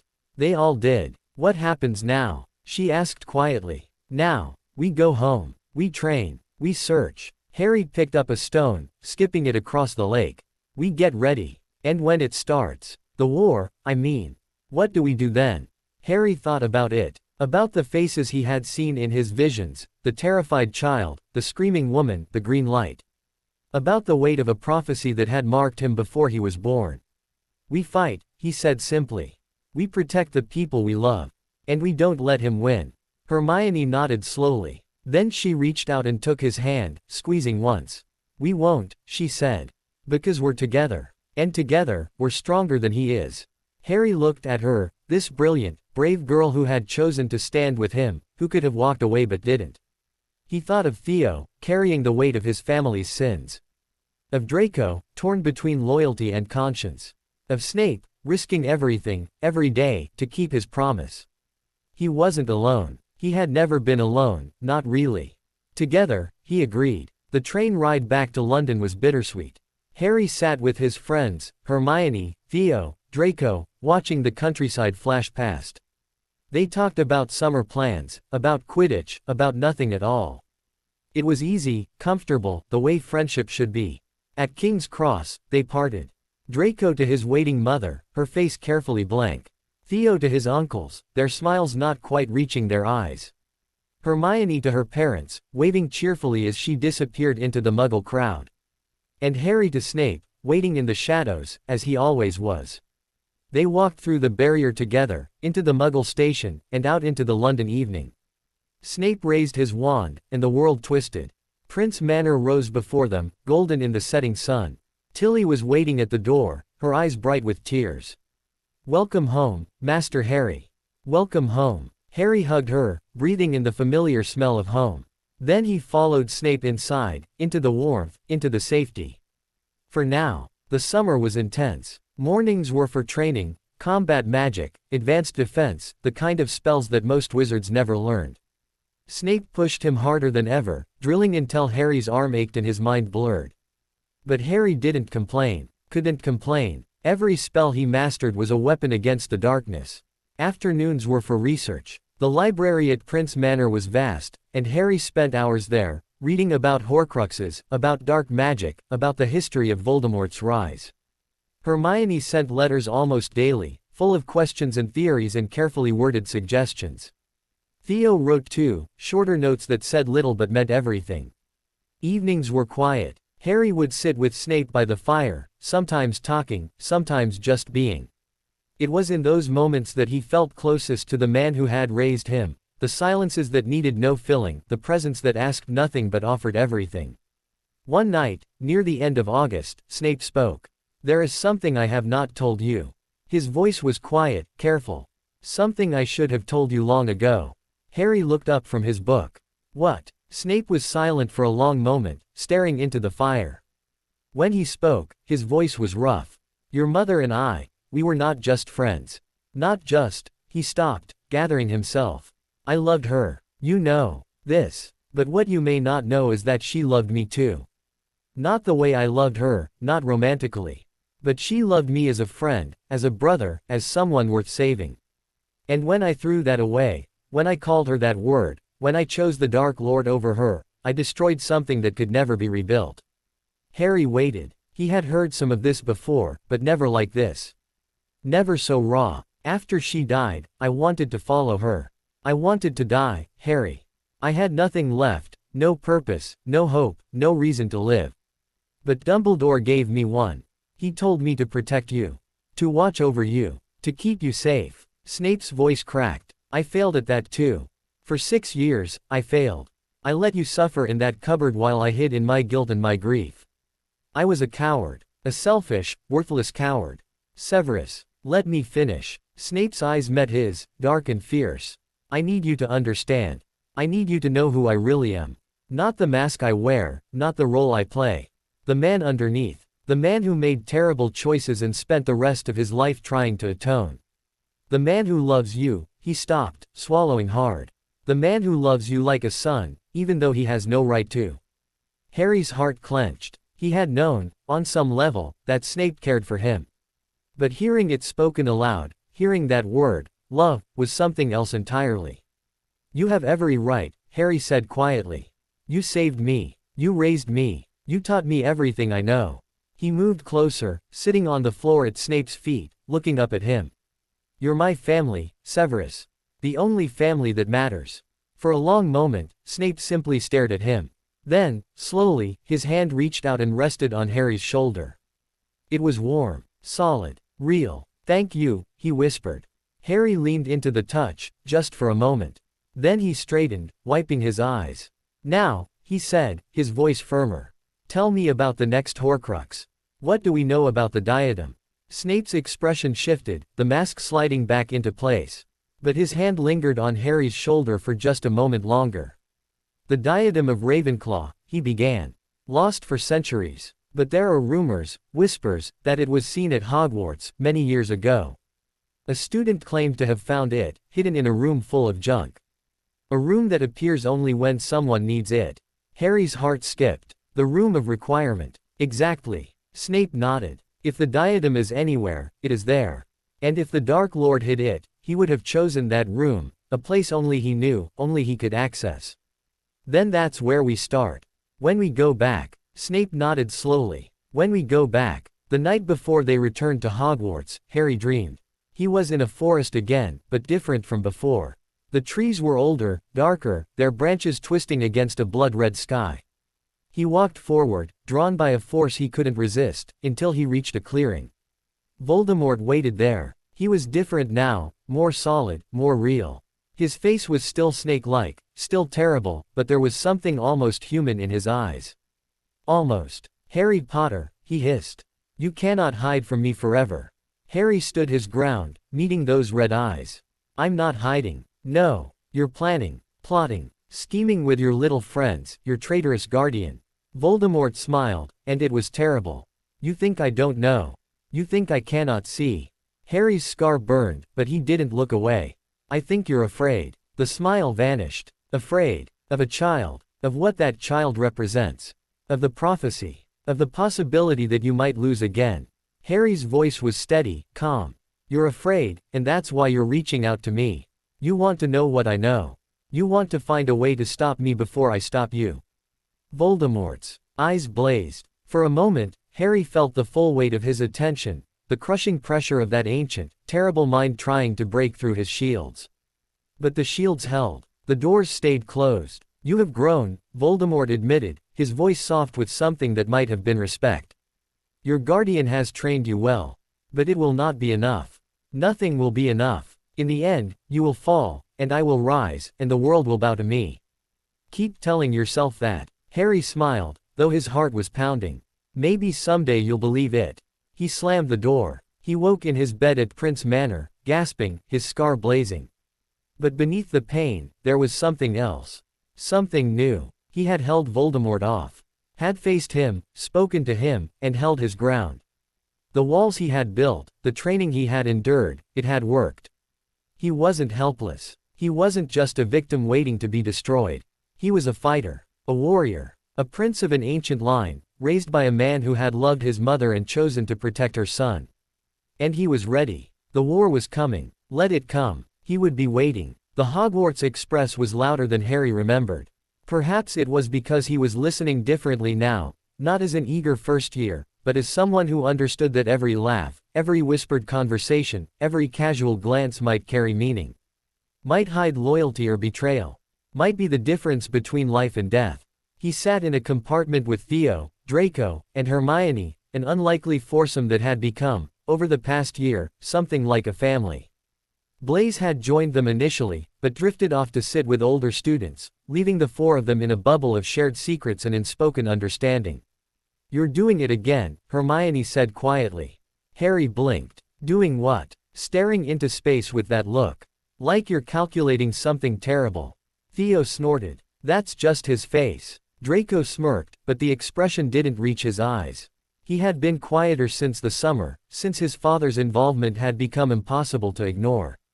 Harry saw the weight Draco carried, the knowledge that his family was on the wrong side of history, that choices were coming that would tear him apart. "Sorry," Harry said. "Just thinking." "About what?" Hermione pressed. Harry hesitated. They were alone, the compartment door closed, but still, walls had ears, and Hogwarts had more secrets than most. "The diadem," he said finally, keeping his voice low. "If it's really in the room of requirement, we need a plan to find it. And destroy it." Draco's expression sharpened. "The room of requirement is enormous. And it changes. You could search for years and never find the same room twice. Then we need to be smart about it." Hermione's eyes were already gleaming with the thrill of a puzzle. "We need to know exactly what we're looking for, and we need a way to make the room show us what we want." "The diadem is old," Theo said quietly. "Centuries old. If it's really there, it will be in a form of the room that matches its age. Somewhere hidden, forgotten. Somewhere only someone who knew about it could find," Harry added. "Voldemort knew about it. He would have hidden it in a version of the room that only he could access." Draco frowned. "How do we access a version of the room that only he knew?" "We think like him." Harry leaned forward. "We have to understand what he valued. What he thought was important. The diadem was supposed to make the wearer wiser, that's its legend. But Voldemort didn't want wisdom. He wanted power. He would have hidden it somewhere that represented his idea of himself. A trophy room, Hermione breathed. Somewhere he could display his greatest finds. Or a hiding place, Theo countered. Somewhere no one would think to look. He was paranoid, even then. He wouldn't want it on display. They debated for another hour, the train rattling on, the countryside blurring past. By the time they pulled into Hogsmeade Station, they had a plan. It was loose, contingent on a dozen variables, but it was a start. As they climbed off the train, Harry felt the familiar prickle in his scar. Not pain, just awareness. Voldemort was thinking of him. Somewhere, far away, the Dark Lord was planning, scheming, waiting. Let him wait. Harry had work to do. The carriage ride to the castle was silent. Thestrals pulled them, creatures Harry could see now, after years of death had marked his vision. He watched their leathery wings fold and unfold, their blank white eyes staring into nothing, and wondered what they saw that he couldn't. Hogwarts rose before them, golden in the setting sun. It was beautiful. It was home. And it was full of enemies. Harry pushed the thought away and focused on the task ahead. The second year at Hogwarts was different from the first. Harry moved through the castle with new awareness, noting the portraits that watched too closely, the students who lingered in corridors they had no reason to be in, the professors whose eyes held secrets.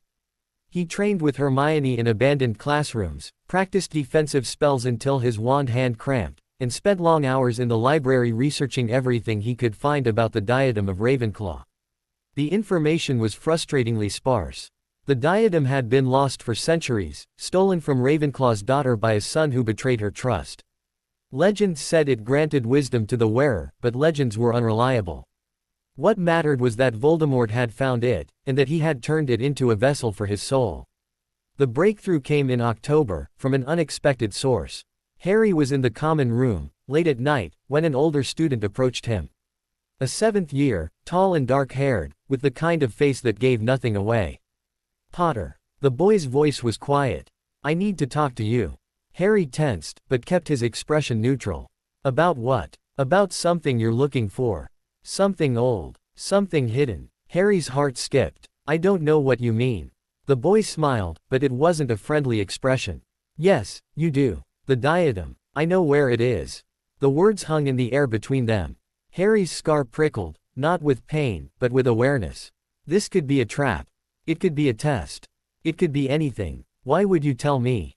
"Because my family has served the Dark Lord for generations. Because I've seen what that service costs. Because," the boy's voice dropped. "Because I don't want to be like them." Harry studied him. The face was familiar, though he couldn't place it. "Who are you?" "Marcus." The boy paused. "Marcus Riddle." The name hit Harry like a physical blow. Riddle. Voldemort's family name. "I'm not related," Marcus said quickly, reading his expression. "Not closely. Distant cousins, maybe. But the name," he shook his head. "The name has been a burden my whole life. People assume. They always assume." Harry forced himself to breathe. "The diadem. Where is it?" "In the room of requirement. But not the version you think. It's hidden in a specific form of the room, one that only appears to those who know the secret." Marcus glanced around, ensuring they were alone. "The secret is a memory. A memory of the Dark Lord, hidden in the room. If you can access it, you can find the diadem." "How do I access it?" Marcus hesitated. Then he reached into his robes and pulled out a small, worn notebook. "This belonged to my grandfather. He was at school with Tom Riddle, before he became the Dark Lord. He wrote things down, things he shouldn't have known." He held out the notebook. "There's a passage about the diadem. About where it's hidden. I think it can help you." Harry took the notebook, his hands steady despite the racing of his heart. "Why are you giving me this?" Marcus met his eyes. "Because I've seen what's coming. And I'd rather be on the side that wins." He turned and walked away, leaving Harry alone with the notebook and 1,000 new questions. The notebook was a revelation. Marcus's grandfather had been a Slytherin, a contemporary of Tom Riddle's, and he had watched the future Dark Lord with a mixture of fascination and fear. His observations were detailed, obsessive, and occasionally terrifying. Riddle disappeared for 3 days last week. When he returned, he looked different, satisfied in a way I've never seen. I asked where he'd been, and he smiled that cold smile of his. "Finding what's mine," he said. "What should have been mine all along. I think he found something in the castle. Something old. Something powerful." Harry read on, page after page, until he reached the entry that mattered. "The diadem. It's real. Riddle showed me, just a glimpse, but enough. He's hidden it somewhere in the castle, a place he says only he can find. The room that answers needs, he told me. I needed a hiding place, and it provided. I don't know what that means, but I saw the look in his eyes. The diadem matters to him. More than anything. The room that answers needs. The room of requirement." Harry closed the notebook, his mind racing. Voldemort had hidden the diadem in a version of the room that only appeared to those who needed to find it. But what need had driven him? What had he been seeking? The answer came to him in a flash. He had been seeking a place to hide something precious. The room had given him exactly that, a hiding place that only he could access, because only he knew the specific combination of need and intention that would summon it. But the room responded to anyone who walked past it 3 times, concentrating on what they needed. If Harry could replicate Voldemort's need, if he could want, with absolute focus, to find the hiding place of something precious, the room might show him the same version. It was worth a try. He told Snape the next evening. They sat in the familiar office, fire crackling, the notebook open on the desk between them. Snape read through it slowly, his expression unreadable. "Marcus Riddle," he said finally. "I know the family. They've kept their distance from the Dark Lord for years. The name makes them useful, but also suspect. If Marcus is reaching out to you, he's choosing a side." "Yes." Snape looked up. "The question is whether his choice is genuine." Harry thought of Marcus's face, the weariness in his eyes. "I think it is." He looked tired. Tired of carrying the weight of that name. Snape nodded slowly. It's possible. The Riddle family has never been truly embraced by the Dark Lord. He sees them as reminders of his Muggle heritage, of the name he abandoned. They have reason to resent him. So we trust him. We verify. Carefully. Snape closed the notebook. But the information about the diadem, it matches what we know. The Room of Requirement is the most likely hiding place. If you can access it, I will. Snape studied him for a long moment. Be careful, Harry. The room responds to intention, but it also reflects the user. If you go in with fear or desperation, it will give you something shaped by those feelings. You need to be focused. Calm. I know. Harry had read about the room's properties, studied its history. I'll be ready. The Room of Requirement was on the 7th floor, hidden behind a stretch of blank wall. Harry stood before it, alone, at midnight. The corridor was empty. The portraits pretending to sleep. He walked past the wall 3 times, concentrating with everything he had. I need to find where something precious was hidden. I need to see the hiding place of something precious. On the 3rd pass, a door appeared. It was old, older than the castle itself, it seemed, carved from dark wood and bound with iron. The handle was cold beneath Harry's fingers. He pushed the door open and stepped inside. The room beyond was not what he expected. It was vast, larger than the Great Hall, filled with towering stacks of objects. Furniture, books, weapons, statues, centuries of accumulation, hidden and forgotten. Dust hung in the air, thick as fog. The only light came from candles floating near the ceiling, their flames steady and cold. Harry moved forward slowly, his wand raised. The room stretched in every direction, an endless maze of lost things. Somewhere in this chaos, hidden among the debris of 1,000 years, was a piece of Voldemort's soul. He searched for hours. The stacks shifted as he moved, rearranging themselves, leading him deeper into the labyrinth. He passed broken cabinets and chipped busts, tarnished silver and yellowed bones. He passed things that hummed with dark magic and things that whispered in dead languages. He passed a mirror that showed him not his reflection, but his mother's face, smiling, before it faded. And then, at last, he found it. A bust of an old warlock sat on a shelf, its stone eyes staring into nothing. Perched on its head, nestled among the carved curls, was a diadem.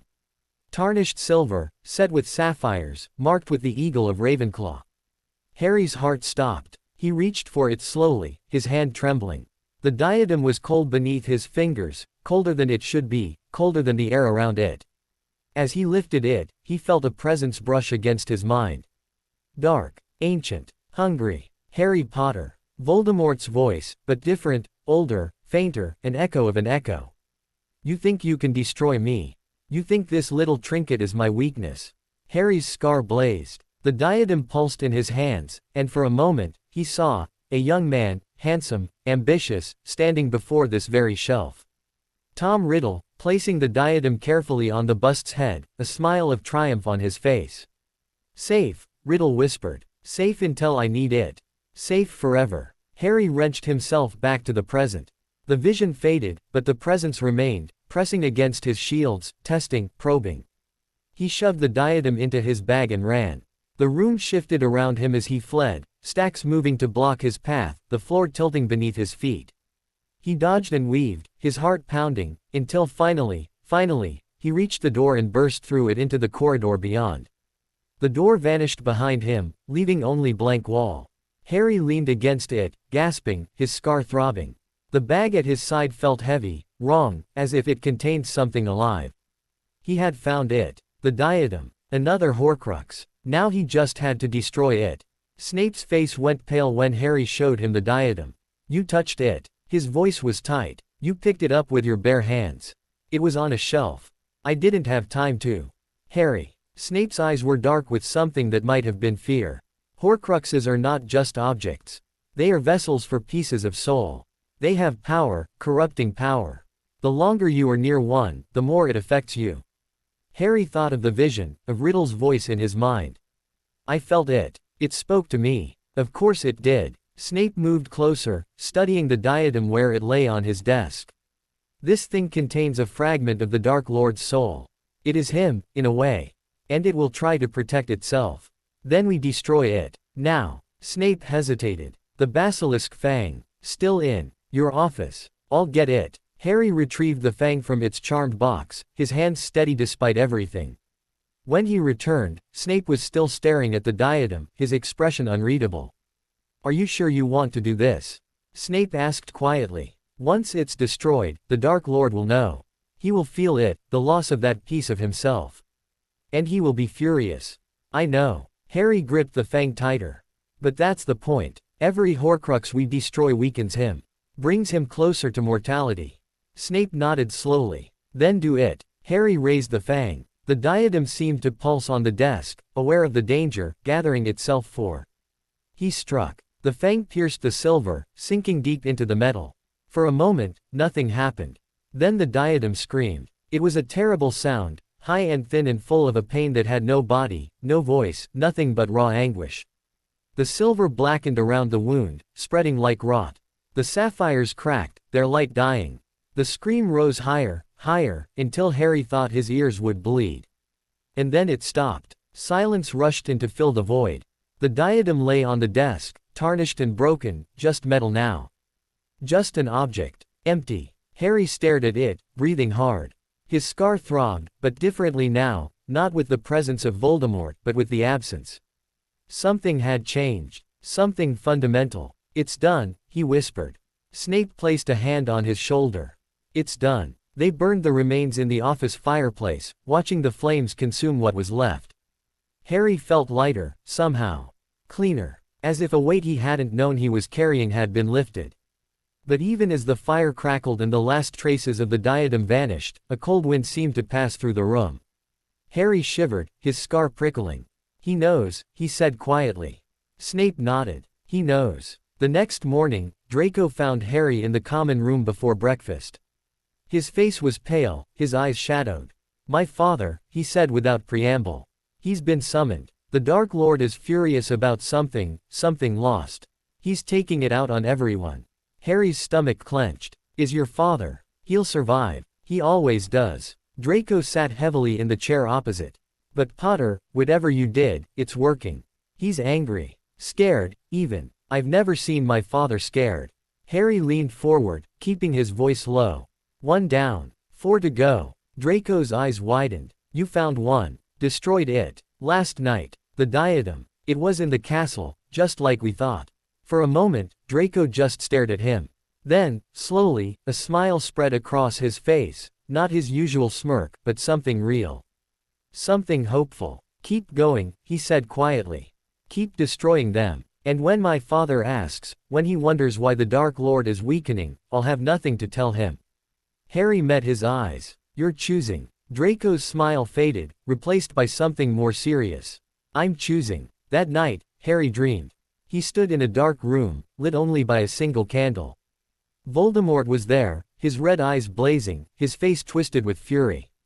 "You," he hissed. "I should have known. Always you." Harry said nothing. He simply stood, watching, waiting. "You think this changes things? You think destroying one of my treasures makes you safe?" Voldemort moved closer, his presence crushing. "I have others. More than you can find. More than you can destroy. And when I find you, when I finally end this, I will make you suffer as no one has ever suffered." Harry met his eyes. "You'll have to find me first." Voldemort's lips curved into a terrible smile. "Oh, I will find you, Harry Potter. I will find you, and I will destroy everything you love, everyone you care about. And when you are alone, when you have nothing left, then I will kill you. Slowly. Painfully. And I will enjoy every second." The dream shattered. Harry woke in his bed, his scar blazing, his heart pounding. But beneath the fear, beneath the pain, there was something else. Defiance. Let Voldemort threaten. Let him rage. Harry had destroyed one of his Horcruxes. He would destroy the others. He would find a way. And when the final battle came, he would be ready. The war was far from over. But for the first time, Harry believed they could win it. The aftermath of the diadem's destruction rippled through Hogwarts like stones dropped in still water. Harry felt it in the whispers that followed him through corridors, in the glances that lingered too long, in the way even some Slytherins seemed to step back when he passed. The Dark Lord's anger was not a secret, not among those with connections to his followers. Word had spread that something precious had been lost, and that the boy who lived was somehow responsible. Draco bore the brunt of it at home. He returned from the Christmas holidays pale and tight-lipped, with shadows under his eyes that spoke of sleepless nights. Harry found him in the common room on the first evening back, staring into the fire as if it held answers. "My father knows," Draco said quietly, not looking up. "Not everything, not about you specifically. But he knows someone destroyed something important to the Dark Lord. He's terrified. And when my father is terrified, he's dangerous." Harry sat beside him. "Is your mother safe?" "For now." Draco's jaw tightened. "But she's not the one I'm worried about." They sat in silence for a long moment, the fire crackling, the lake pressing dark against the windows. "I'm sorry," Harry said finally. "I never meant for your family to."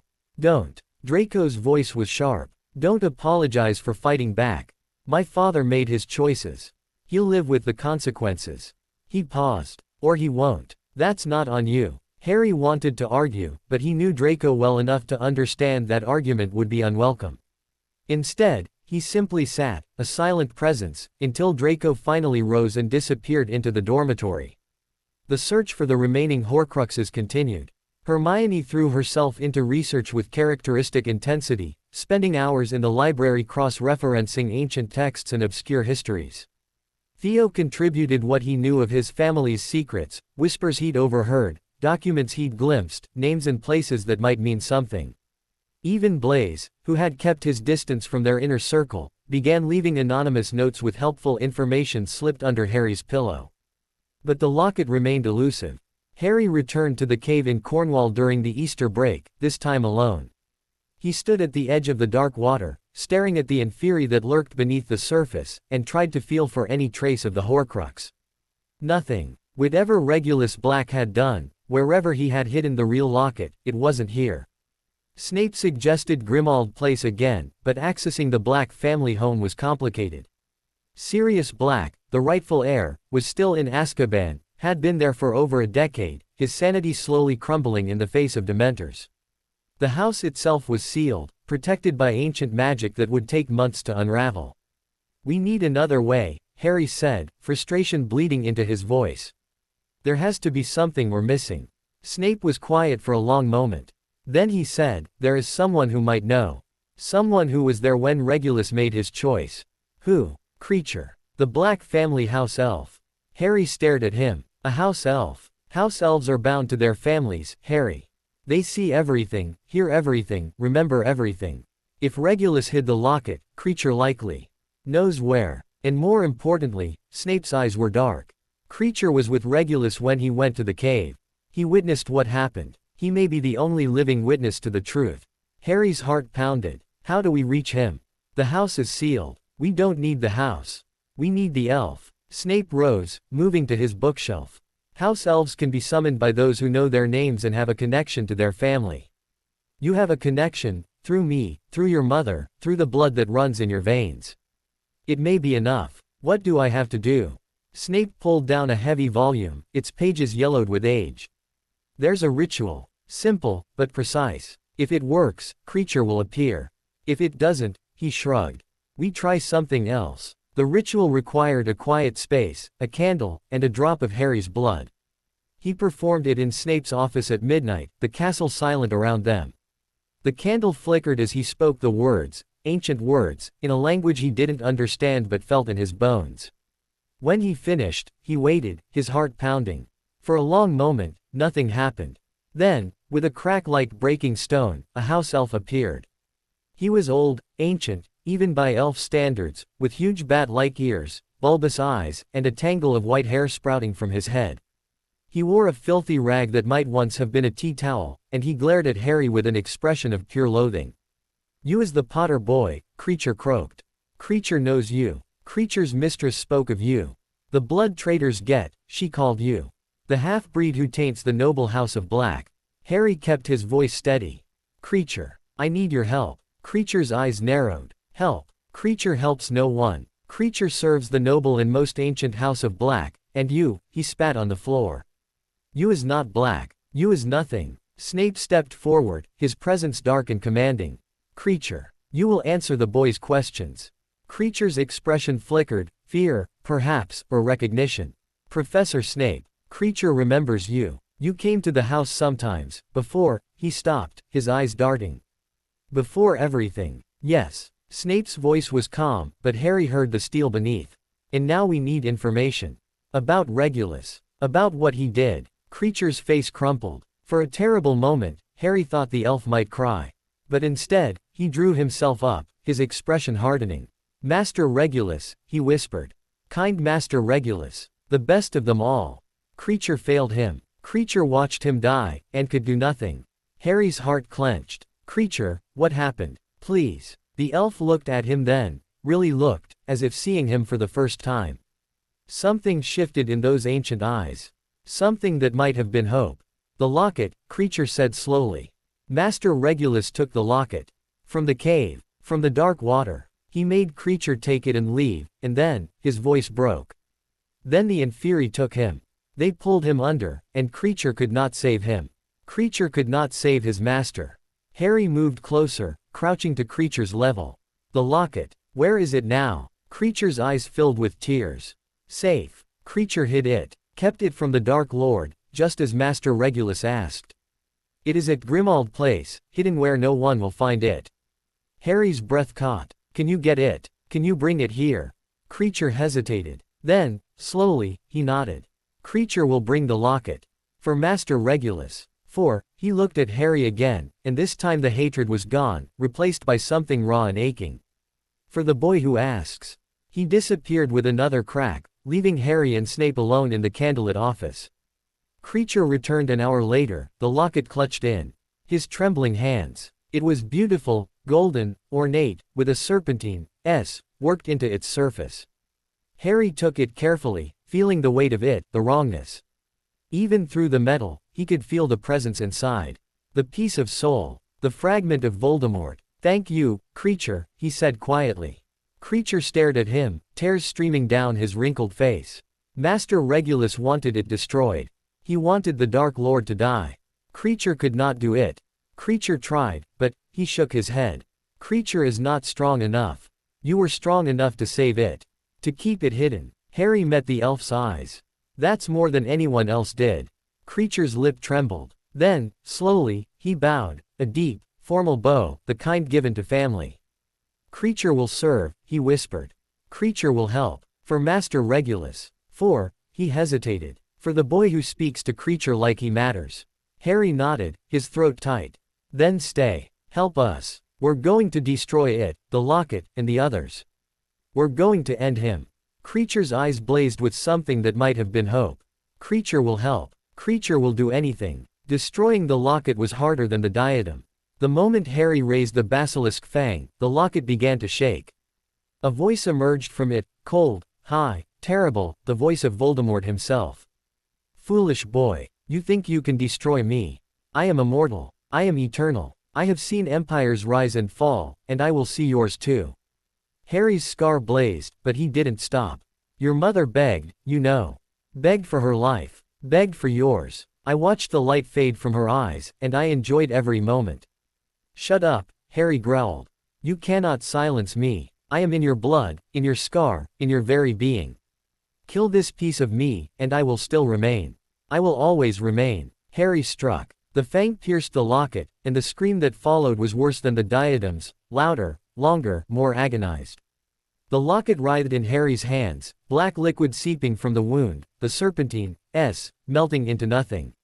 And then, silence. Harry stood in Snape's office, breathing hard, the ruined locket in his hands.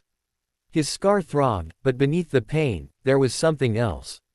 Triumph. 2 down. 3 to go. The news of the locket's destruction spread faster than the diadems. Harry knew because Draco found him the next morning, his face pale, his hands shaking. "He's losing his mind," Draco whispered. "The Dark Lord. My father says he's been screaming for hours, incoherent, furious. He knows something is wrong, but he doesn't know what. And he's taking it out on everyone." Harry felt a chill run through him. "Is your father alive?" "For now." Draco's eyes were dark. "But Potter, he's getting desperate. Desperate people do desperate things. He'll start looking for answers. He'll start looking for you. I know. Do you? Because if he finds out, if he discovers what you're doing," Draco's voice cracked. "He'll destroy everything. Everyone. My mother, your friends, Snape, everyone you care about. Harry met his eyes. Then we make sure he doesn't find out. We keep going. We destroy the rest. Draco stared at him for a long moment. Then, slowly, he nodded.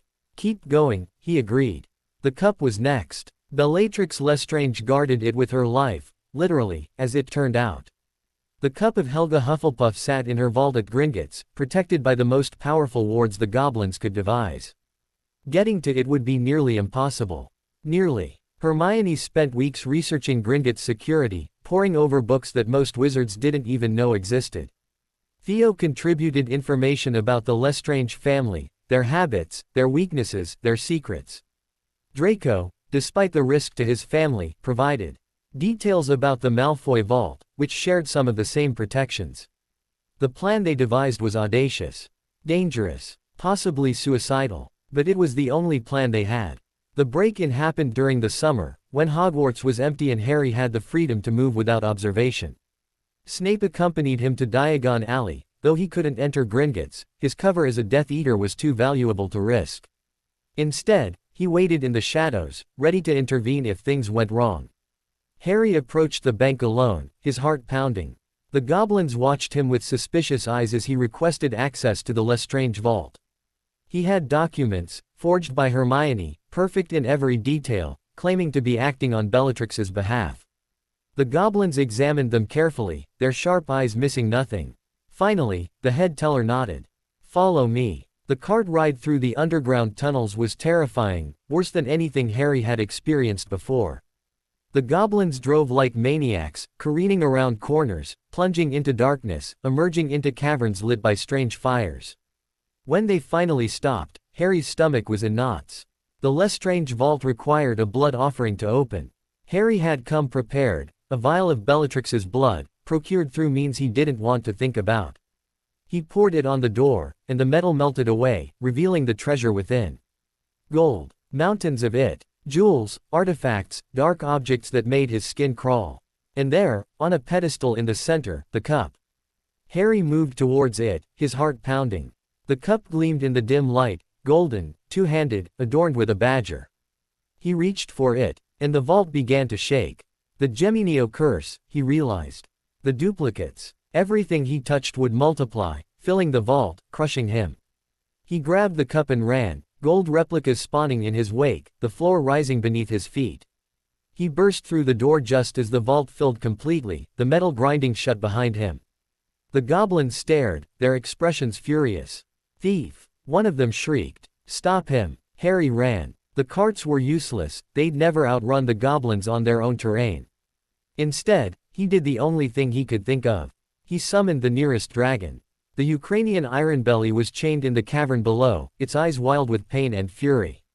Harry slashed through its chains with a severing charm, and the beast roared, fire filling the cavern. It turned towards him, jaws open. And Harry jumped onto its back. The dragon surged upward, crashing through tunnels, bursting through the Gringotts entrance into Diagon Alley. Wizards screamed and scattered as the beast took flight, soaring over London, Harry clinging desperately to its scales. He guided it as best he could, pulling on its spikes to turn, leaning to direct its flight. They flew for miles, leaving the city behind, until finally, in a field outside a small village, the dragon tired. It landed heavily, and Harry slid from its back, the cup clutched to his chest. He lay in the grass, gasping, his body trembling with adrenaline and fear and something that felt dangerously like exhilaration. He had done it. He had the cup. Snape found him an hour later, apparating to the field with a crack that made Harry jump. You're insane, Snape said flatly. Completely, utterly insane. Harry grinned, holding up the cup. But I got it. Snape stared at him for a long moment. Then, slowly, something that might have been pride flickered in his dark eyes. Yes, he said quietly. You did. Destroying the cup was almost anticlimactic. The basilisk fang pierced its golden surface, and the Horcrux screamed its death cry, black liquid seeping across the metal. Harry watched it happen, his expression grim, his heart steady. 3 down, 2 to go. The ring, and whatever the 7th Horcrux might be, if it existed at all. The ring was hidden in the Gaunt Shack, just as Snape had predicted. Harry found it during the final week of summer, buried beneath the floorboards of the rotting house. It was beautiful, gold, set with a black stone, marked with the symbol of the Peverell brothers. The Resurrection Stone, legend called it. The power to summon the dead. Harry felt its pull as he held it, the desire to put it on, to see his parents again, to speak to them just once. It was almost overwhelming, but he knew better. The ring was a Horcrux. It contained a piece of Voldemort's soul. And it would do anything to protect itself. He raised the fang. Harry. Snape's voice was quiet behind him. Are you sure? Harry didn't turn. It's just a stone. Just an object. My parents, his voice caught. They're gone. I can't bring them back. And even if I could, he shook his head. This isn't the way. He struck. The ring shattered, the stone cracking, the gold melting. The scream that emerged was the loudest yet, a sound of pure, undiluted fury that seemed to shake the very foundations of the shack. And then, silence. Harry stood in the ruins of the gaunt house, the broken ring at his feet, and felt the weight of what he had done. 4 down, 1 to go. That night, Harry dreamed for the first time in months. He stood in a throne room, vast and dark, lit by green flames. Voldemort sat before him on a throne of black stone, his red eyes blazing with a hatred so pure it was almost beautiful. Harry Potter. Harry said nothing. You have destroyed my treasures. My precious treasures, created with such care, such sacrifice. You have unmade what took me years to build. Still Harry was silent. But it does not matter. Do you hear me, boy? It does not matter. I have one left, one you will never find, never reach, never destroy. And when I am whole again, when my power is complete, I will find you. I will make you pay for what you have done. I will make you watch as everyone you love dies screaming. Harry met those red eyes. You've threatened before. You've failed before. This time is different. Is it? Harry's voice was calm. You're weaker now than you've ever been. 4 pieces of your soul, destroyed. 4 murders, wasted. You're not immortal anymore. You're just a man, a broken, desperate man, clinging to the last fragment of a life you threw away. Voldemort rose from his throne, his presence crushing. You dare. I dare because I'm not afraid of you anymore. Harry stepped forward, into the light. I was, once. When I was a child in that cupboard, when I didn't understand what I was, when I thought you were invincible. But I've learned, Tom. I've learned what you really are. A bully. A murderer. A man who was so afraid of death that he tore himself apart to avoid it. And now, he smiled, though there was no humor in it. Now you're dying, 1 piece at a time. And there's nothing you can do to stop it. Voldemort screamed, a sound of pure, animal fury, and lunged forward. Harry woke. His scar was cold. Not burning, not aching. Cold, as if the connection had frozen over. He lay in his bed at Prince Manor, the first light of dawn filtering through the curtains, and thought about what he had said. About not being afraid anymore. It was true. He wasn't afraid. He was determined. He was ready. 1 Horcrux left. And then, the final battle. Let it come. The dream lingered long after Harry opened his eyes. Not the images, those faded quickly, dissolving into the gray light of dawn. But the feeling remained. The cold. The certainty that something had shifted, some fundamental balance had tipped, and that the next move in this endless game would be the last. He lay in his bed at Prince Manor, staring at the ceiling, and counted the remaining Horcruxes on his fingers. The diary, destroyed. The ring, destroyed. The locket, destroyed. The cup, destroyed. The diadem, destroyed. 5. Voldemort had intended to create 6, splitting his soul into 7 pieces. 6 Horcruxes, plus the fragment that remained in his body. That was the number 7, the most powerful magical number. Harry had destroyed 5, which meant 1 was still out there. 1 piece of soul, hidden somewhere, waiting. And then there was the fragment in Harry's scar. He touched it now, tracing the familiar lightning bolt. The piece of Voldemort that had lodged there 14 years ago, when the killing curse rebounded. The connection that had haunted his dreams, burned his forehead, bound him to the Dark Lord in ways he was only beginning to understand. Was that a Horcrux? Not intentionally created, no murder had been committed to make it. But a piece of soul was a piece of soul, regardless of how it got there. Harry sat up slowly, his heart beginning to pound.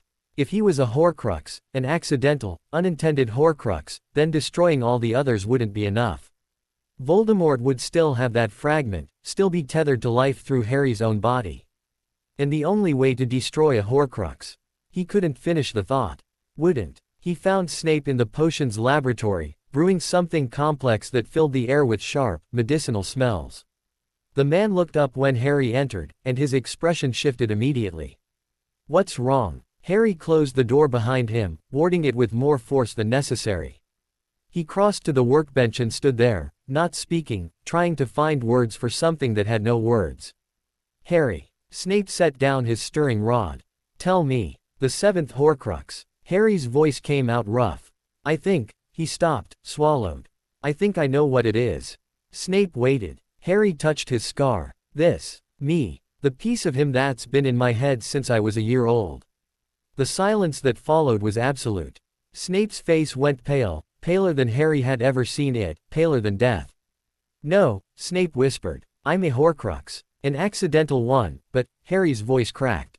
The only way to destroy a Horcrux is to destroy the container. The object it's in. If I'm the container. No. Snape's voice was sharper now, cutting through the air like a blade. You are not an object. You are not a thing to be destroyed. You are a person, a living, breathing person, and I will not. Severus. Harry moved closer, placing a hand on the workbench between them. If it's true, if the only way to kill him is to kill the piece of him inside me, then we find another way. Snape's eyes were blazing, his control cracking in a way Harry had never seen. There is always another way. I did not spend 14 years keeping you alive to watch you sacrifice yourself for that monster. It wouldn't be for him. It would be for everyone. For my parents, for all the people he's killed, for all the people he'll kill if we don't stop him. Harry's voice was steady, though inside he was shaking. If my life is the price. Your life is not a price to be paid. Snape grabbed his shoulders, gripping hard. Do you understand me? Your mother did not die so you could throw yourself away. Your father did not stand in front of a killer so you could walk into death willingly. They gave everything for you, Harry. Everything. And you will not dishonor that by treating your life as expendable. Harry stared at him, seeing the fear beneath the fury, the desperation beneath the control. Snape was terrified. The man who faced Death Eaters and Dark Lords without flinching was terrified of losing him. We have to know, Harry said quietly. For sure. If I'm really a Horcrux, if the piece of him in my scar is actually anchoring him to life, we have to know. Snape's grip loosened, though he didn't let go. After a long moment, he nodded. We have to know. The testing took 3 days. Snape threw himself into research with an intensity that bordered on obsession, pulling books from shelves Harry had never seen, consulting texts so old they crumbled at the touch. He wrote letters, to experts, to historians, to anyone who might have knowledge of accidental soul fragments. He worked through nights without sleep, his eyes growing hollow, his hands shaking from too much coffee and too little rest. Harry waited. There was nothing else to do. On the 3rd day, Snape found him in the library, staring at a book he wasn't reading. I have an answer. Snape's voice was hoarse. Not a complete one, but an answer. Harry set the book aside. Tell me. Snape sat heavily in the chair across from him. The fragment in your scar is not a Horcrux. Not in the traditional sense. It was created accidentally, without ritual, without intent. It is, he paused, searching for words. It is a scar on your soul, not a vessel for his. It connects you to him, but it does not anchor him to life in the same way. Harry's heart leapt. So I'm not. You are not a Horcrux. You do not need to be destroyed for him to die. Snape held up a hand. But, the fragment is still there. Still part of him, still part of you. And as long as it remains, the connection remains. He can reach you through it. Feel you through it. And when he dies, he hesitated. When he dies, the fragment will die with him. But we don't know what that will do to you. Harry absorbed this. The fragment would die when Voldemort died. But what did that mean? Would he feel it? Would it hurt? Would it leave him damaged, broken, less than whole? There's no way to remove it. He asked. Snape shook his head slowly. Not that I've found. The fragment is embedded in your scar, in your very being. Trying to remove it would be like trying to remove part of your soul. It would kill you. Harry sat with that, the weight of it settling onto his shoulders. He wasn't a Horcrux. He didn't have to die to defeat Voldemort. But he was still bound to him, still connected, still carrying a piece of the monster inside his own head. So when he dies, something will happen. What? I cannot say. Snape's eyes were dark with worry. It may be nothing. It may be, he stopped. It may be everything, Harry finished quietly. Snape didn't deny it. They didn't tell the others. Harry insisted on it. Hermione would want to research, to find solutions, to fix things. Theo would offer quiet support, but he had enough weight to carry. Draco was already stretched thin, torn between family and conscience. And the rest didn't even know about the Horcruxes, let alone the fragment in Harry's scar. So Harry carried it alone, with only Snape to share the burden. The summer ended. Hogwarts began again. Harry went through the motions of classes and homework and Quidditch matches, but his mind was elsewhere. Always elsewhere. Counting down. Waiting. The dreams returned, but different now. Not visions of Voldemort's plans, but something stranger. Fragments. Memories that weren't his. A cold, dark room in an orphanage. A boy with dark hair and hungry eyes. A snake, whispering secrets. A woman with red hair, screaming. He would wake gasping, his scar burning, the echoes of his mother's voice fading into silence. Snape increased the occlumency sessions, pushing harder than ever before. Harry learned to build walls within walls, doors within doors, to lock away not just his own thoughts but the fragments of Voldemort that leaked through. It was exhausting. It was necessary. By October, Harry could feel the fragment in his scar like a separate presence, a shadow self, a dark twin, watching always from the corner of his mind. He learned to ignore it, to push it aside, to focus on the world outside. But it was always there. Always waiting. The breakthrough came in November, from an unexpected source. Harry was in the library with Hermione, researching advanced defensive magic, when a first year approached their table. A small, nervous girl with mousy hair and enormous eyes. "Harry Potter," she whispered. Harry looked up. "That's me." The girl held out a folded piece of parchment. "Someone asked me to give you this. Said it was important." She fled before Harry could ask who. He unfolded the parchment. The handwriting was cramped, urgent, barely legible. "Potter. The last Horcrux. I know where it is. Meet me in the room of requirement tonight at midnight. Come alone. Trust no one. Mr. Marcus Riddle." The boy who had given him the notebook. The distant cousin of Voldemort who had chosen to help. Harry's heart hammered. The last Horcrux. After months of searching, of waiting, of wondering, finally, a lead. He told no one. Not even Snape. The room of requirement was the same as before, blank wall, empty corridor. Harry walked past it 3 times, concentrating on his need to meet Marcus, to learn the truth. A door appeared. He pushed it open and stepped inside. The room beyond was small, a sitting room, comfortable, with a fire crackling in the hearth. Marcus Riddle sat in one of the armchairs, his face pale, his eyes haunted. "Potter." He rose, gesturing to the other chair. "Sit, please." Harry sat, his wand ready beneath his robes. "You said you know where the last Horcrux is." Marcus nodded slowly. "I do. But first," he hesitated. "First, you need to understand something. About my family. About why I'm helping you." Harry waited. "My grandfather," Marcus began, "was obsessed with Tom Riddle. Not in the way others were, not with fear or admiration. He was obsessed with understanding him. With figuring out what made him into the monster he became." He pulled a worn journal from his robes, similar to the one he'd given Harry before, but older. "This is his final journal. The one he was writing when he died." He held it out. Harry took it, flipping through pages filled with the same cramped handwriting. "He figured it out," Marcus continued quietly. "The Horcruxes. He knew about them, not the details, but the concept. And he knew that Tom had made more than one. He spent years trying to find them, trying to understand where they might be hidden." Harry looked up. "Did he find any?" "One." Marcus's voice was barely a whisper. "The last one. The one Tom never expected anyone to find." "Where?" Marcus met his eyes. "Hogwarts. It's been here all along. Hidden in plain sight." Harry's mind raced. Hogwarts. Another Horcrux in Hogwarts. The diadem had been here, what else could there be? "What is it?" he asked. "The object." Marcus hesitated. Then he said, "You're not going to like it. Tell me. It's a living thing." Marcus's voice was steady, though his hands trembled. "A snake. Nagini. Tom's familiar." Harry stared at him. "A living Horcrux. A creature with a piece of Voldemort's soul inside it. She's always with him, Marcus continued. Always protected. He trusts her more than any of his followers. And she's been carrying that piece of him for years. Harry's mind reeled. A living Horcrux. How did you destroy a living thing?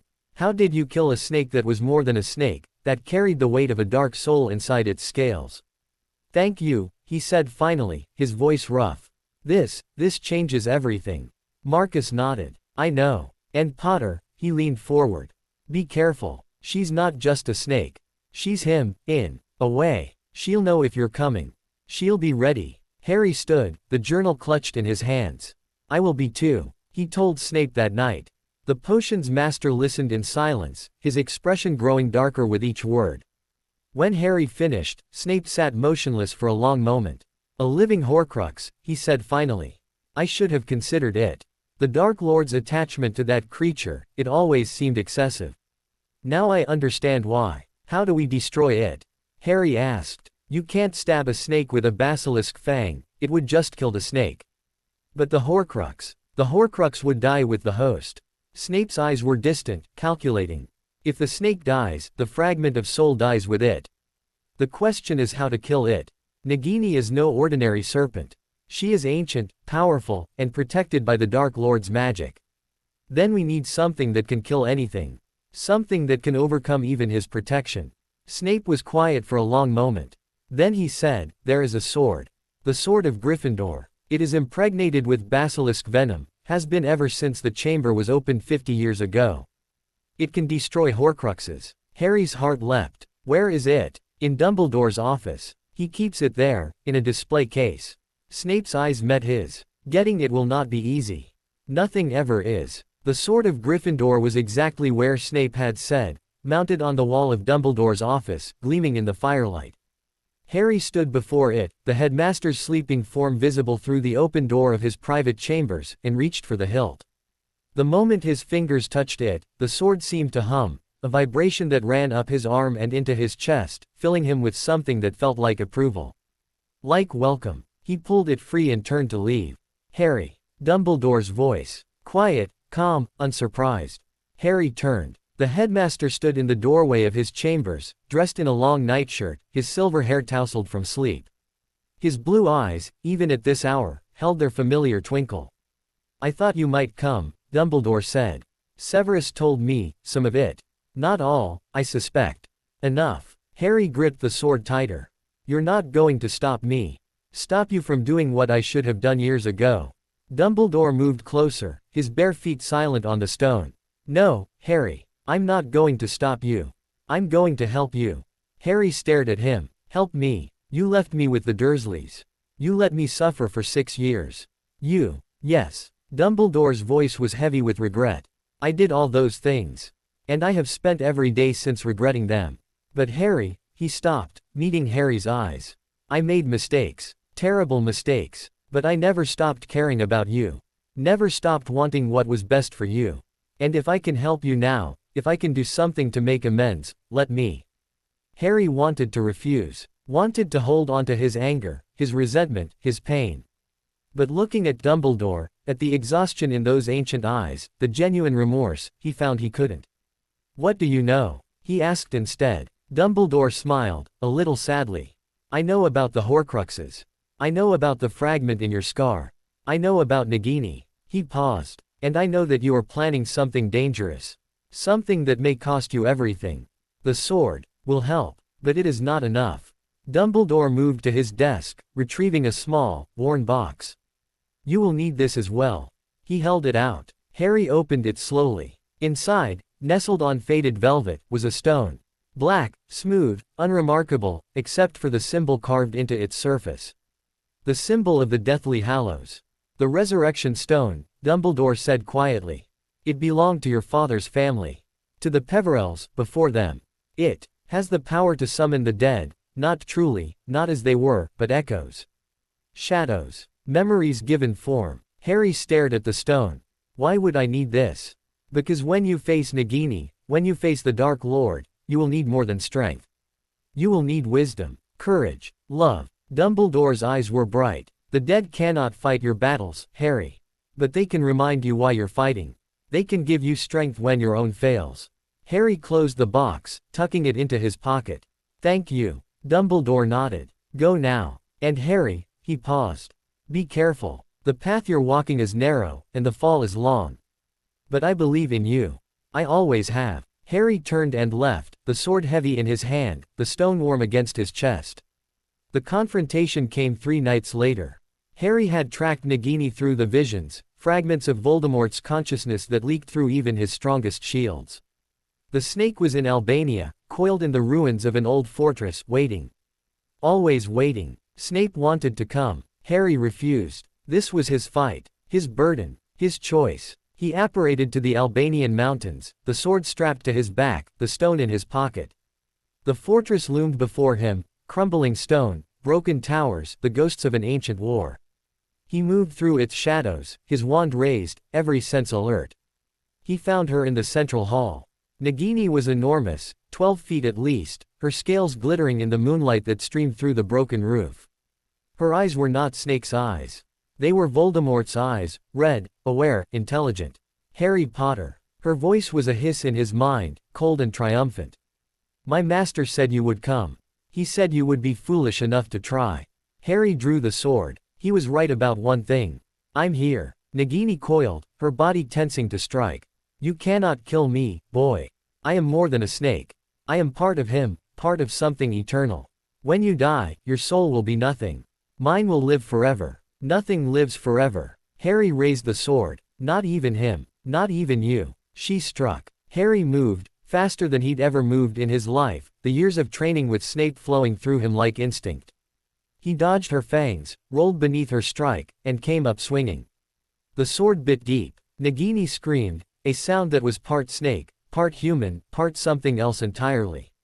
Black blood poured from the wound, sizzling where it touched the stone. She thrashed, her tail catching Harry across the chest and sending him flying into the wall. He crashed hard, the breath driven from his lungs. But he held onto the sword. Held on as Nagini lunged again, her jaws wide, her fangs dripping venom. He rolled, stumbled, found his feet, and drove the sword through her skull. The scream that followed was the worst yet, worse than the diadem, worse than the locket, worse than all the others combined. It went on, filling the ruins, shaking the very stones. And then, suddenly, it stopped. Nagini collapsed, her body twitching once, twice, and then lying still. Harry stood over her, gasping, the sword dripping black blood. His scar was on fire, burning like never before, like the fragment inside him was screaming in agony. And then, through the pain, he heard it. Voldemort's voice, distant but clear, filled with a fury beyond anything Harry had ever imagined. Harry Potter, you have destroyed my soul. You have taken everything from me. But I am not dead. Not yet. And when I find you, when I finally end this, I will make you suffer as no one has ever suffered. I will make you beg for death. And then I will deny it to you. The voice faded, leaving only silence and the cold wind and the body of the snake at Harry's feet. Harry leaned on the sword, breathing hard. 6 Horcruxes. 6 pieces of soul, destroyed. Only one fragment remained, the piece in Voldemort's own body. The Dark Lord was mortal now. Killable. And Harry knew exactly where to find him. He apparated back to Prince Manor as dawn was breaking.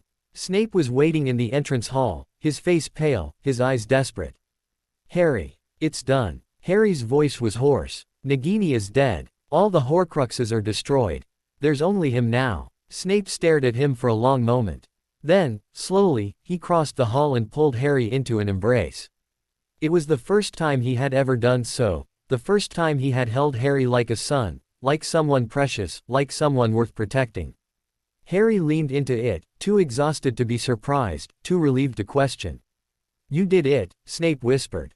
You actually did it. We did it. Harry pulled back, meeting his eyes. I couldn't have done any of it without you. Without Hermione, Theo, Draco, he paused. Without everyone who believed in me. Snape's eyes were bright with something that might have been tears. Your mother would be proud. Harry thought of Lily's photograph, her laughing face, the love in her eyes. He thought of James, standing between his family and death. He thought of all the people who had fought and died in sacrifice to bring them to this moment. I hope so, he said quietly. I hope she would. Snape nodded, once. Then he straightened, the mask sliding back into place. Now, he said, we have a Dark Lord to kill.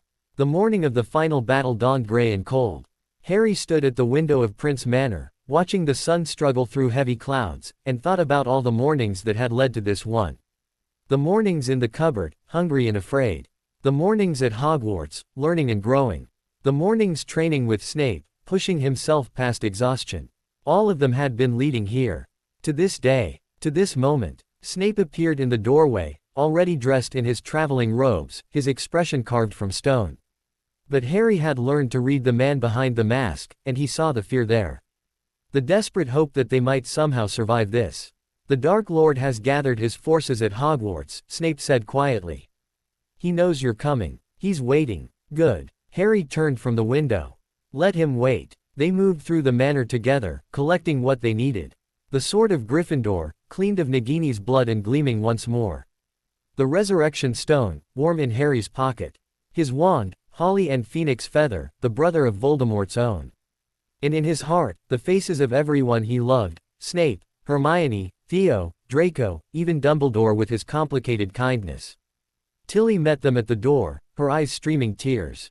Master Harry, Master Snape, please be careful. Please come back. Harry knelt and hugged her, feeling her small body tremble against his.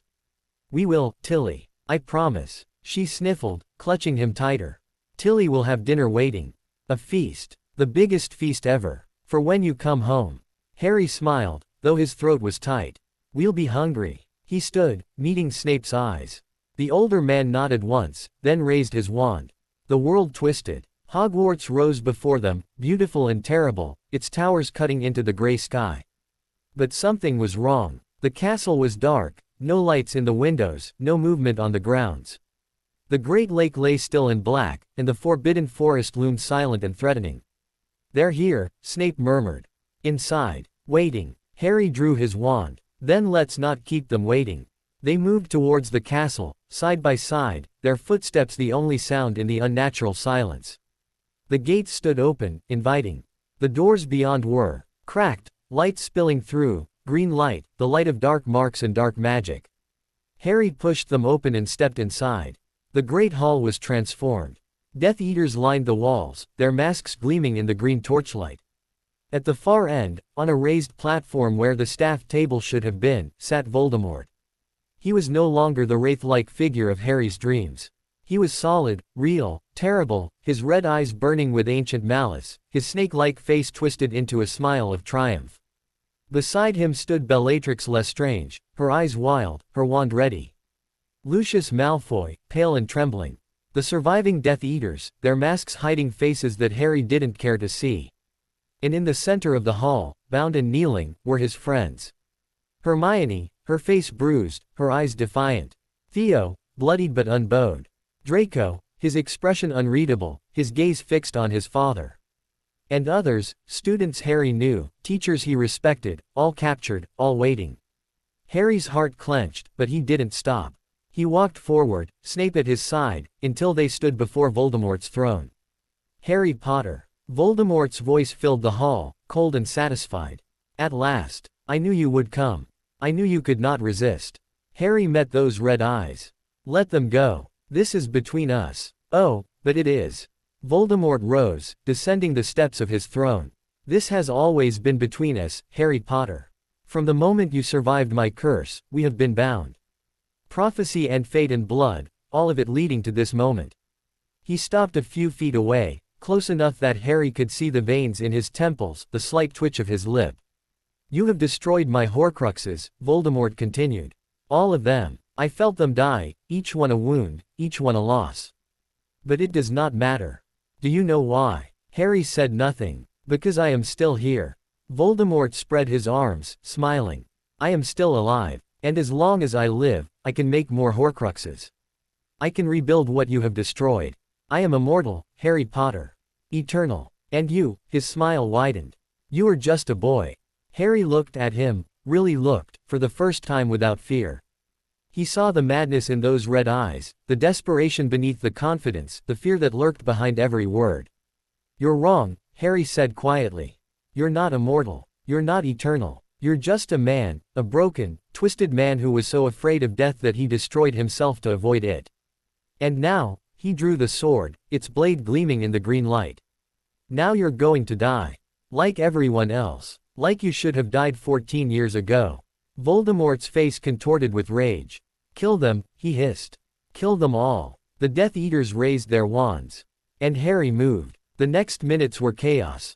Harry had trained for this, years of drills, of practice, of pushing himself past every limit. He moved through the Death Eaters like a blade through water, the sword singing in his hand, his wand deflecting curses that would have killed anyone else. He saw Snape fighting beside him, his dark robes billowing, his spells precise and deadly. He saw Hermione break free of her bonds, grabbing a fallen wand and joining the fight. He saw Theo rise, fury in his eyes, targeting the Death Eaters who had hurt him. And he saw Draco. The blonde boy stood frozen, torn between his father and his conscience. Lucius was screaming at him, pleading, threatening, but Draco didn't move. He looked at Harry, and something passed between them. Understanding. Forgiveness. Choice. Draco raised his wand, and turned it on his father. Lucius fell, stunned, his eyes wide with shock and betrayal.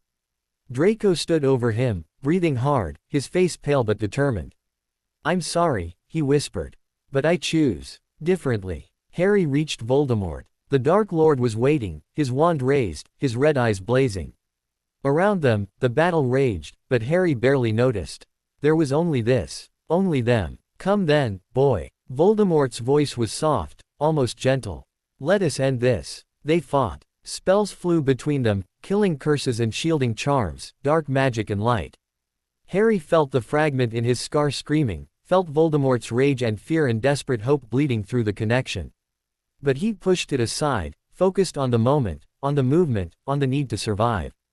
The duel ranged through the hall, past fighting Death Eaters and fallen students, past the bound figures of his friends and the crumbling walls of the castle he loved. Voldemort was stronger, older, more experienced, more powerful.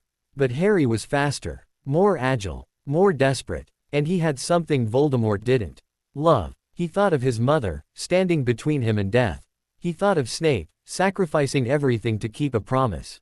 He thought of Hermione, Theo, Draco, his friends, his family, his reasons to fight. He thought of everyone who had believed in him, trusted him, loved him. And he knew he could not lose. The final exchange came without warning.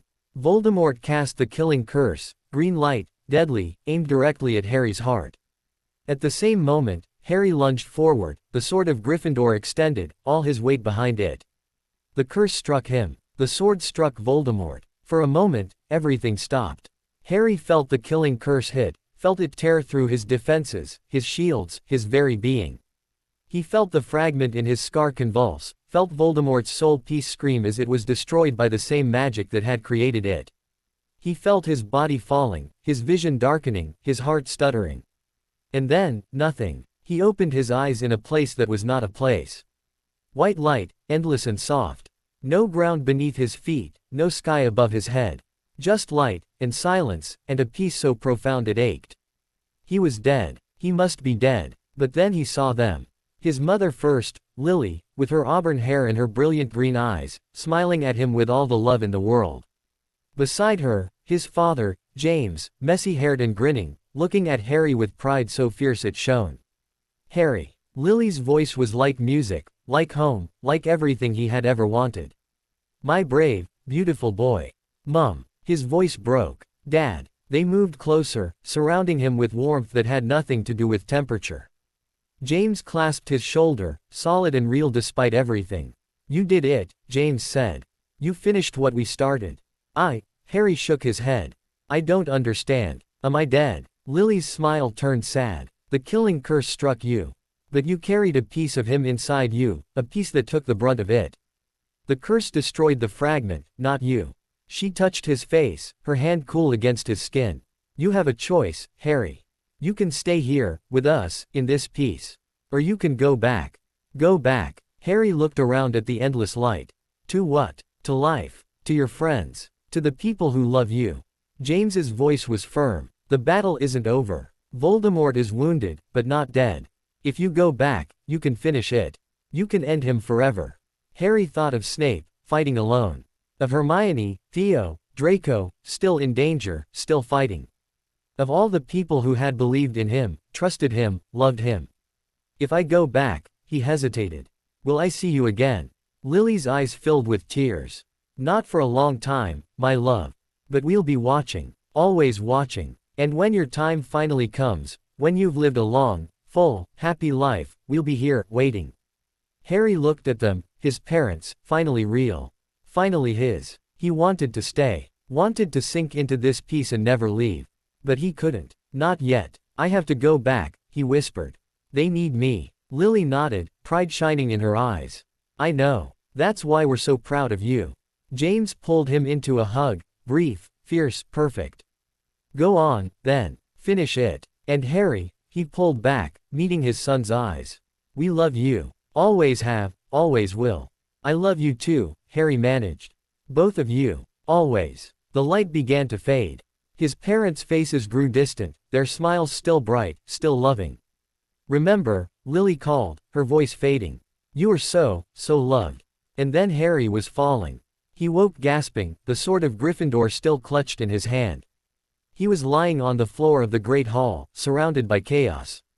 The battle still raged, but differently now. The Death Eaters were faltering, their confidence shaken. And Voldemort. Voldemort was on his knees. The sword had pierced him, through the chest, through the heart, through the fragment of soul that remained in his body. Black blood poured from the wound, sizzling where it touched the stone. His red eyes were wide with disbelief, with terror, with the first real fear he had ever felt. No, he whispered. No, I am immortal, I cannot die. Harry rose, the sword heavy in his hand. He walked towards Voldemort. May ye be steady, may ye be certain. The Dark Lord looked up at him, and for the first time, Harry saw what lurked beneath the monster. A frightened boy. A lonely orphan. A man who had been so afraid of death that he had destroyed everything good in himself to avoid it. It's over, Tom. Harry's voice was quiet, but it carried through the hall. You lost. Voldemort's eyes blazed with one last burst of fury. He raised his wand, and Harry swung the sword. The blade bit deep, severing head from body, ending the Dark Lord forever. The body crumpled, black blood spreading across the stones, and with it went the last trace of Voldemort's soul.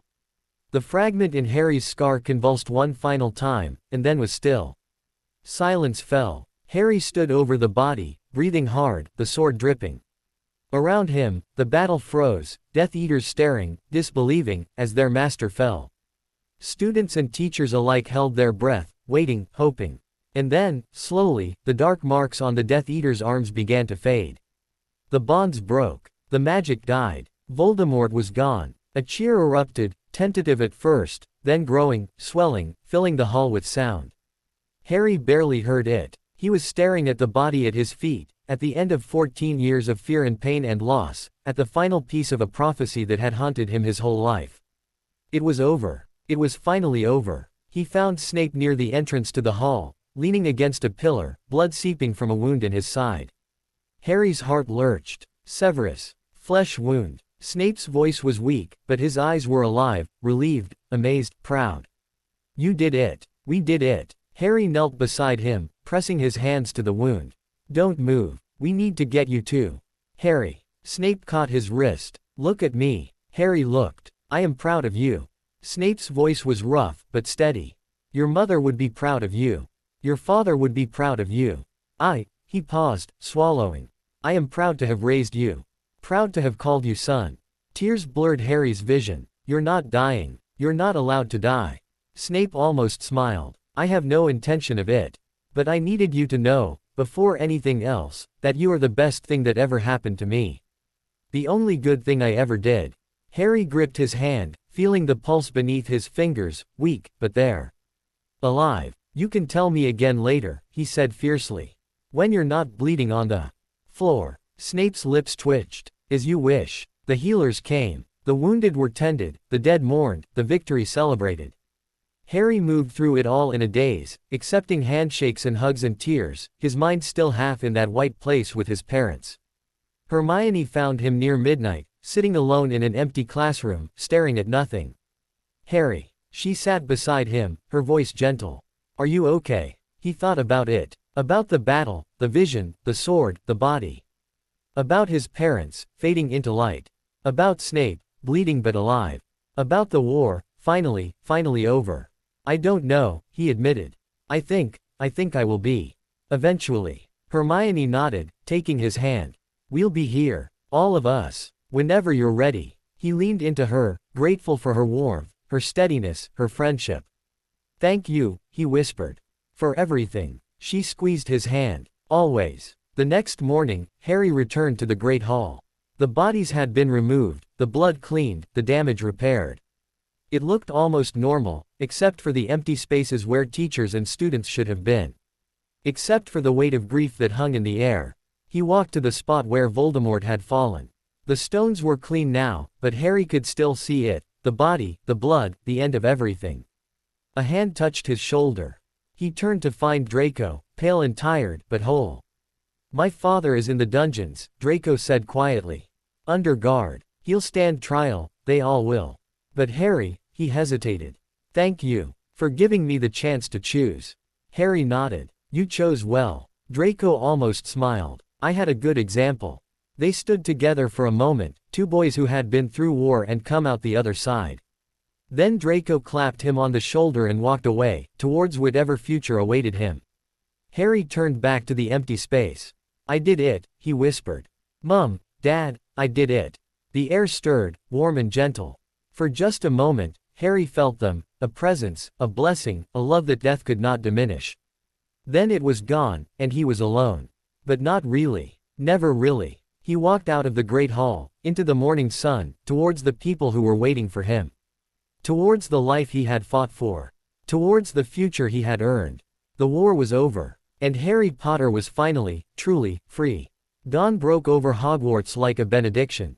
Harry stood on the astronomy tower, watching the sun creep over the horizon, painting the shattered castle in shades of golden rose. The battle had ended less than 12 hours ago, but already the healing had begun. He could see figures moving in the grounds below, students, teachers, healers from St.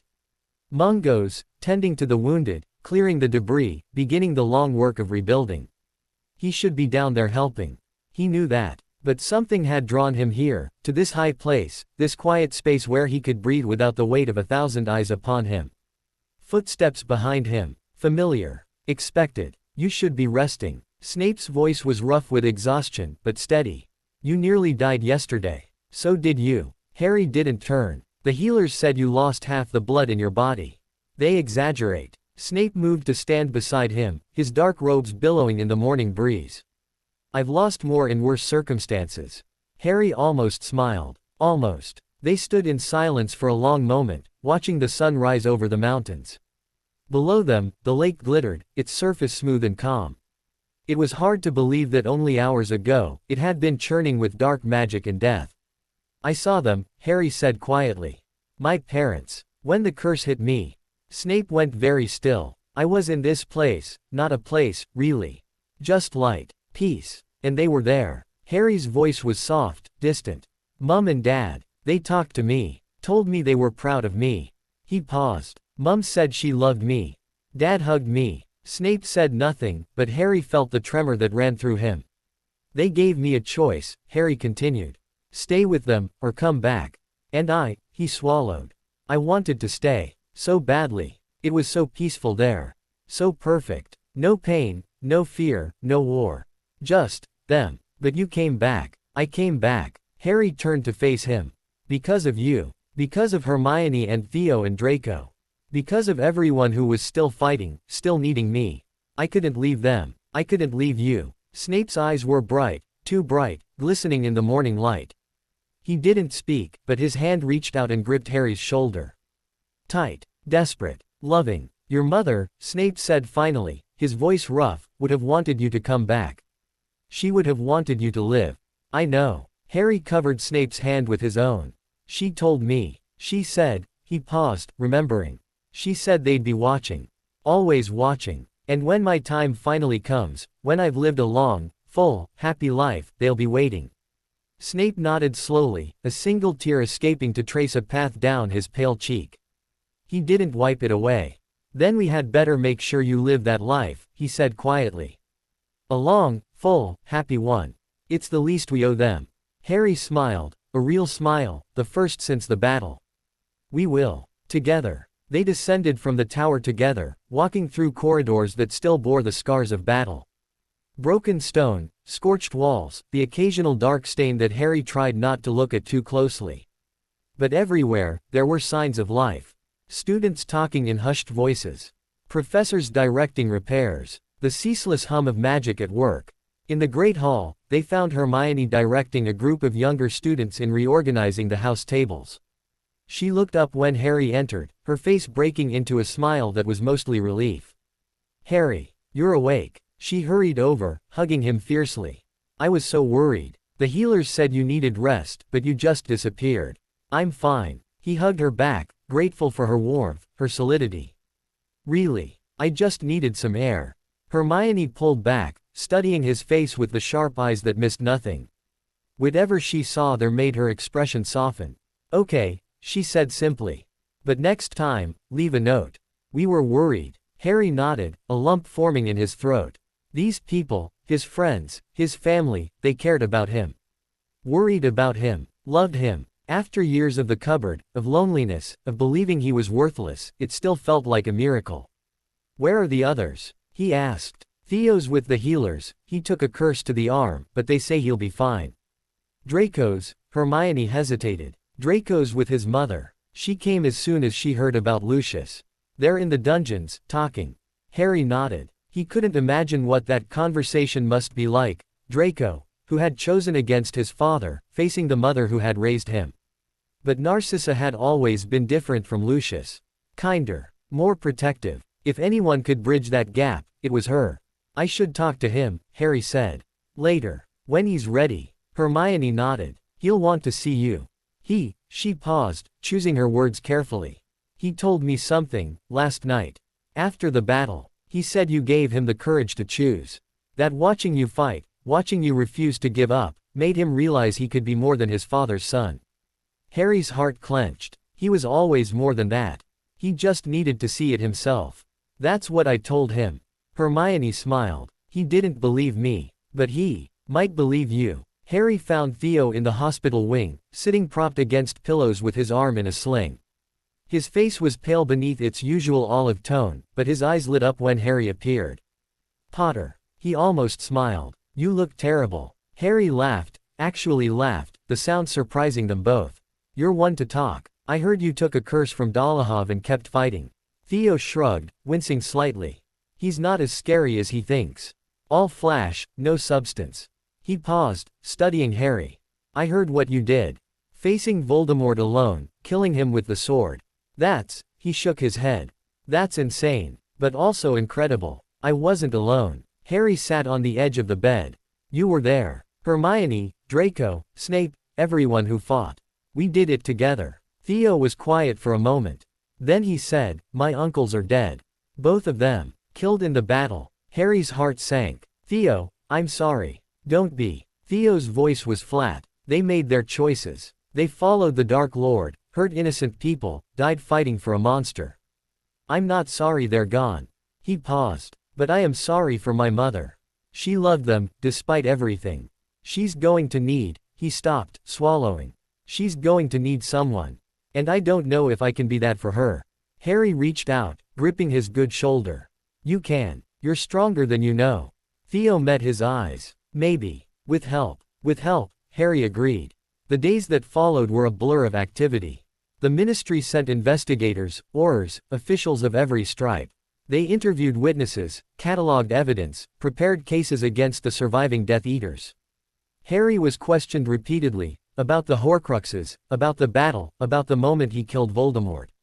He answered patiently, steadily, leaving out only the parts that were too private to share. The vision of his parents. The choice in the White Place. The fragment in his scar, now silent and still. The funerals came next. Harry attended them all, standing in the back, watching families grieve. Colin Creevey, a boy who had worshipped Harry from afar, cut down in his second year. Remus Lupin, who had taught Harry so much, killed protecting students. Tonks, fierce and bright, leaving behind a newborn son who would never know her. Fred Weasley, one of the twins who had always made Harry laugh, gone in an instant. Each funeral carved a piece from Harry's heart. But he went. He had to. They had died for him, for the cause, for the chance to defeat Voldemort. The least he could do was honor their memory. At the last funeral, a joint service for all the fallen, Harry spoke. He hadn't planned to. He stood at the back, listening to the eulogies, feeling the weight of grief around him. And then, without quite meaning to, he found himself walking forward. Found himself standing before the crowd of mourners. Found himself speaking. "They died so we could live," he said, his voice carrying in the silence. "They died fighting a monster that should never have existed. They died for love, for their families, their friends, their belief that the world could be better." He paused, looking out at the faces. "We can't bring them back. We can't undo what happened. But we can live. We can live well, live fully, live in a way that honors their sacrifice. That's what they would want. That's what we owe them." When he finished, there was silence. Then, slowly, people began to clap. Not a wild ovation, but something quieter. Something that felt like understanding. Harry stepped back, his eyes stinging, and felt a hand on his shoulder. Snape stood beside him, his face unreadable but his presence solid. "Comforting. Well said," he murmured. Harry nodded, not trusting his voice. The trials began in June. Lucius Malfoy stood first, his pale face drawn, his eyes hollow. Draco testified against him, quietly, steadily, describing years of indoctrination and fear. When he finished, Lucius looked at his son with something that might have been hatred, or might have been despair. It was impossible to tell. He was sentenced to life in Azkaban. Narcissa was not charged. The evidence showed she had protected Draco, defied the Dark Lord in small ways, never participated in the worst atrocities. She stood in the courtroom, pale and proud, and when the verdict was read, she simply nodded and walked out, her hand gripping Draco's. Bellatrix Lestrange was sentenced to death. She laughed when they read the verdict, a wild, manic sound that made Harry's skin crawl. She was still laughing when they led her away. Others followed, lesser Death Eaters, supporters, sympathizers. Some went to Azkaban. Some were fined. Some, like Marcus Riddle, were exonerated completely. Marcus had provided information that proved invaluable in the hunt for Horcruxes. He walked free, and Harry caught his eye across the courtroom and nodded once. Marcus nodded back. Summer came, warm and golden, and Harry returned to Prince Manor. The house felt different now, lighter, somehow, as if the shadow that had hung over it for years had finally lifted. Tilly had outdone herself with decorations, filling every room with flowers and fairy lights. She greeted Harry at the door with a hug that nearly knocked him over and a stream of chatter about all the wonderful things she had planned. Snape stood in the background, watching with an expression that might have been contentment. When Harry finally extracted himself from Tilly's embrace, he crossed to him. "It's good to be home," Harry said quietly. Snape nodded. "It is." They stood together in the entrance hall, surrounded by Tilly's cheerful chaos, and for the first time in as long as Harry could remember, the future felt open. Unlimited. Full of possibility. "What now?" Harry asked. Snape considered. "Now, you rest. You heal. You finish your education, properly this time, without Dark Lords interrupting." He paused. "And then, whatever you choose. The world is yours, Harry. You've earned it." Harry thought about that. About all the paths stretching before him. He had the skills, the experience. Professor. He could teach, could help the next generation. Something else entirely, something he hadn't even imagined yet. "I don't know what I want," he admitted. Snape's lips twitched. "Then you have time to find out. That, I think, is the point." August brought visitors. Hermione came first, arriving by flow with a trunk full of books and a determination to relax that was, predictably, undercut by her need to be doing something. She and Harry spent long afternoons by the lake, talking about everything and nothing, reading, swimming, simply being. Theo arrived next, his arm fully healed, his expression lighter than Harry had ever seen it. His mother had moved out of the Knott family home, cutting ties with the remnants of their dark past. They were starting over, Theo said. Building something new. Draco came last, arriving with his mother in a carriage drawn by gleaming black horses. Narcissa spoke to Snape in quiet tones while Draco and Harry walked through the gardens, their footsteps crunching on gravel. I'm leaving, Draco said finally. Mother and we're going to France. Starting over there, away from all of this. Harry nodded. He had expected something like this. Will you be okay? Draco considered. I think so. It won't be easy, nothing ever is. But Mother's family has connections there. We'll have support. He paused. And all right. If you want. I'd like that. They walked in silence for a while, the only sound the birds and the distant murmur of the lake. Then Draco stopped, turning to face Harry. I never thanked you, he said quietly. For everything. For giving me the chance to choose. For not giving up on me. Harry met his eyes. You chose yourself. I just helped you see you could. Draco almost smiled. Modest to the end, he held out his hand. Goodbye, Potter. For now. Harry took it, gripping firmly. Goodbye, Malfoy. Until next time. The day before Harry was to return to Hogwarts for his final year, he sat alone in Eileen's room. The photographs watched him from the walls. Snape is a boy, his mother is a young woman, the generations of princes who had come before. He had spent so many hours here, learning about the family he had never known, the legacy he had inherited. Now, for the first time, he felt like he truly belonged. He touched the locket around his neck, not the Horcrux, but a new one, a gift from Snape. It held the photograph of his parents, the one Dumbledore had given him, protected by magic that would keep it safe forever. I did it, he whispered to the room, to the photographs, to the ghosts of the past. I finished it. He's gone. The photographs didn't answer, but Harry felt something, a warmth, a presence, an acknowledgement. The princes were watching. The Potters were watching. And they were proud. He rose, pressing a kiss to his fingers and touching it to his mother's image on the wall. Then he left the room, closing the door gently behind him. The feast that night was epic. Tilly had outdone herself, tables groaning with food, fairy lights dancing in the air, music floating from enchanted instruments. Hermione, Theo, and Draco had stayed for the occasion, and even Narcissa had agreed to join them, sitting stiffly but politely at the far end of the table. Snape presided over it all with an expression of long-suffering tolerance, but Harry caught him smiling once or twice, when he thought no one was looking. After dinner, they gathered in the library, Harry, Snape, and his friends. The fire crackled, casting dancing shadows on the walls. Outside, the first stars were appearing. I have something for you, Snape said quietly, reaching into his robes. He withdrew a small box and handed it to Harry. Harry opened it slowly. Inside, nestled on velvet, was a ring, silver, set with a deep green stone, engraved with the Prince family crest. This belonged to my mother, Snape said. And her mother before her. It has been passed down through generations of princes, always to the heir. He paused. You are my heir, Harry. The only family I have. I want you to have it. Harry stared at the ring, his throat tight. Severus, put it on. Snape's voice was rough. It's time. Harry slid the ring onto his finger. It fit perfectly, as if it had been made for him. The stone caught the firelight, gleaming like a star. Thank you, he whispered. For everything. Snape nodded, once. Then, to Harry's astonishment, he pulled him into a brief, fierce hug.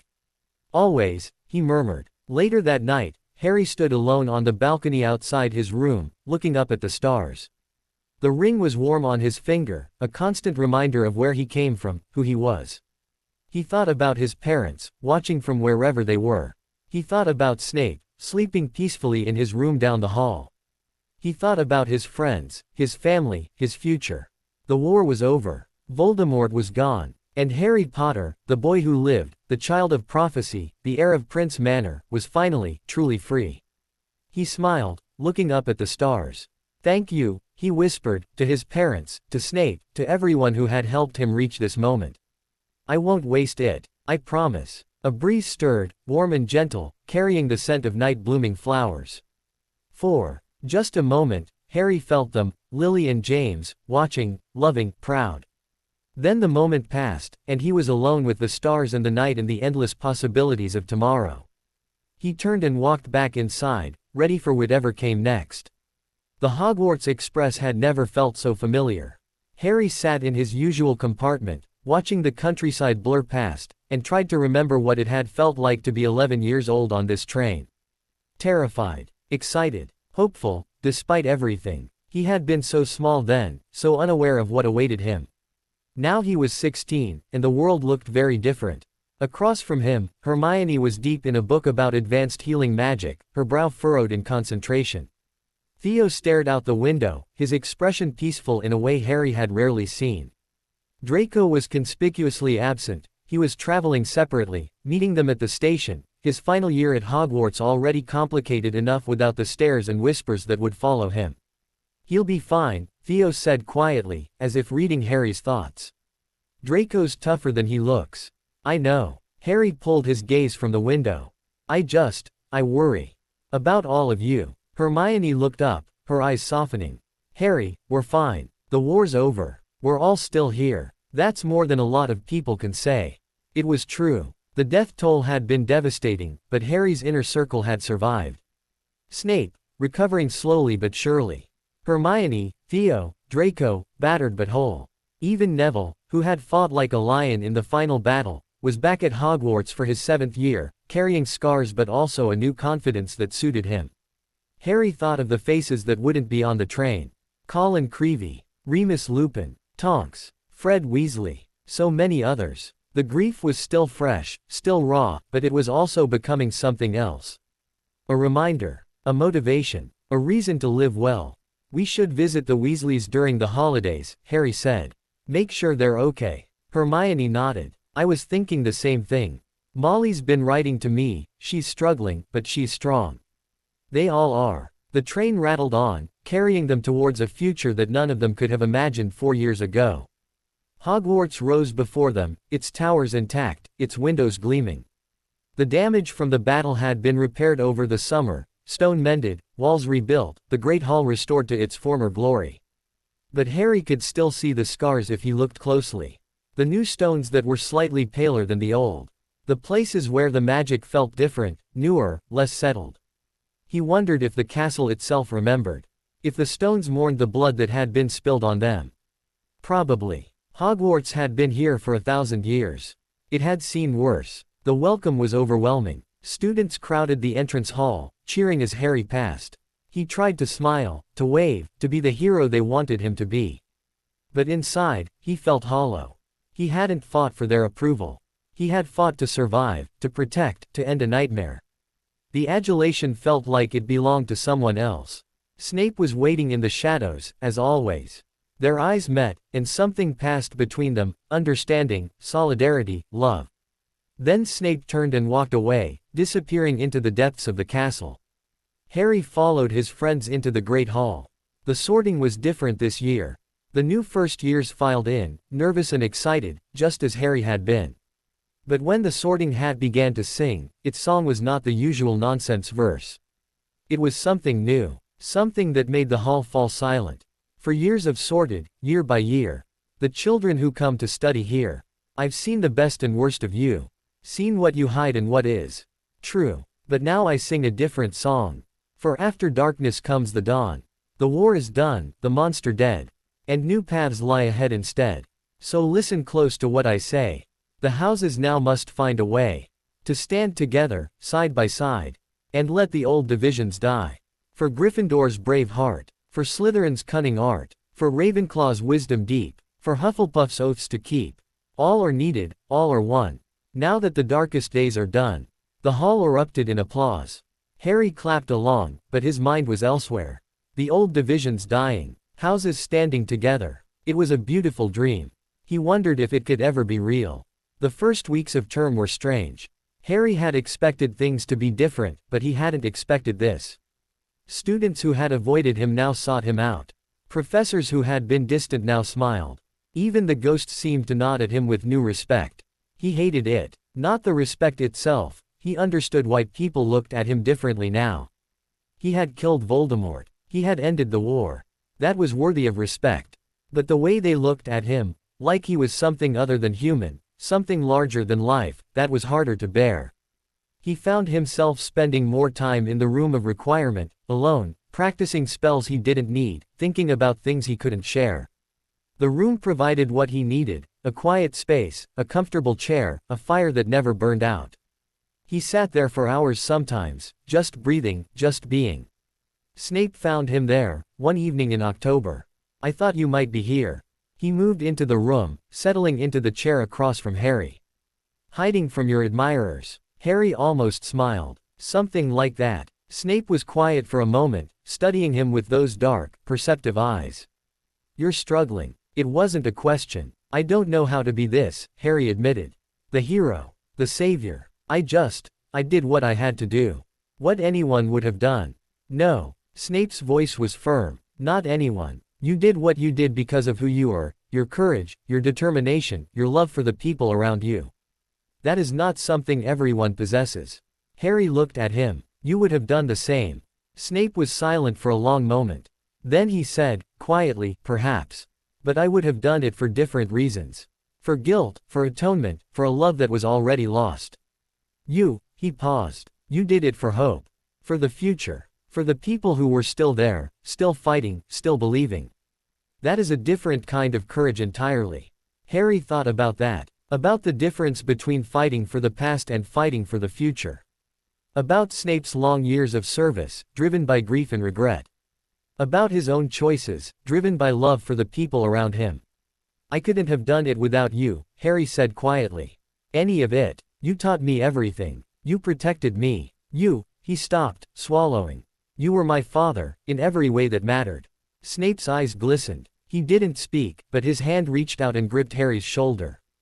Tight, warm, real. They sat like that for a long time, in the comfortable silence of the room of requirement, the fire crackling, the shadows dancing. Two people who had found each other in the darkness and built something worth protecting. November brought the first Quidditch match of the season. Harry hadn't planned to play. His NEWT year was demanding enough without adding Quidditch to the mix. But the new Slytherin captain, a 7th year named Urquhart, had cornered him after potions and begged him to try out. We need you, Potter, Urquhart had said, his voice earnest. The team's in shambles after last year. Half the players are gone, and the ones who are left, he shook his head. Just try out, please. Harry had tried out, and, to his own surprise, he had made the team a seeker. Now he sat in the changing rooms, pulling on his green and silver robes, listening to the roar of the crowd outside. His heart was pounding, not with fear, but with something that felt dangerously like excitement. You ready for this? Theo appeared at his side, already in his chaser robes.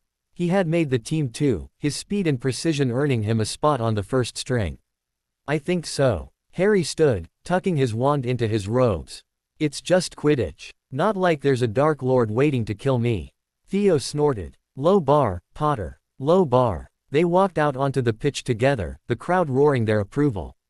Harry scanned the stands, spotting Hermione's bushy hair, Draco's pale face, a few other friends scattered among the sea of students.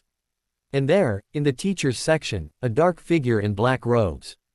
Snape. Watching. Always watching. Harry smiled and mounted his broom. The match was brutal. Gryffindor had a new seeker, a 3rd year named Demelza Robbins, fast and fearless. She pushed Harry harder than any opponent he'd faced, diving and weaving and never giving up. The score seesawed back and forth, chasers scoring, keepers saving, the crowd screaming itself hoarse. And then, in the dying moments of the game, Harry saw it. A flash of gold, low near the ground. He dove. Demelza saw it too. She dove alongside him, her smaller body cutting through the air like a blade.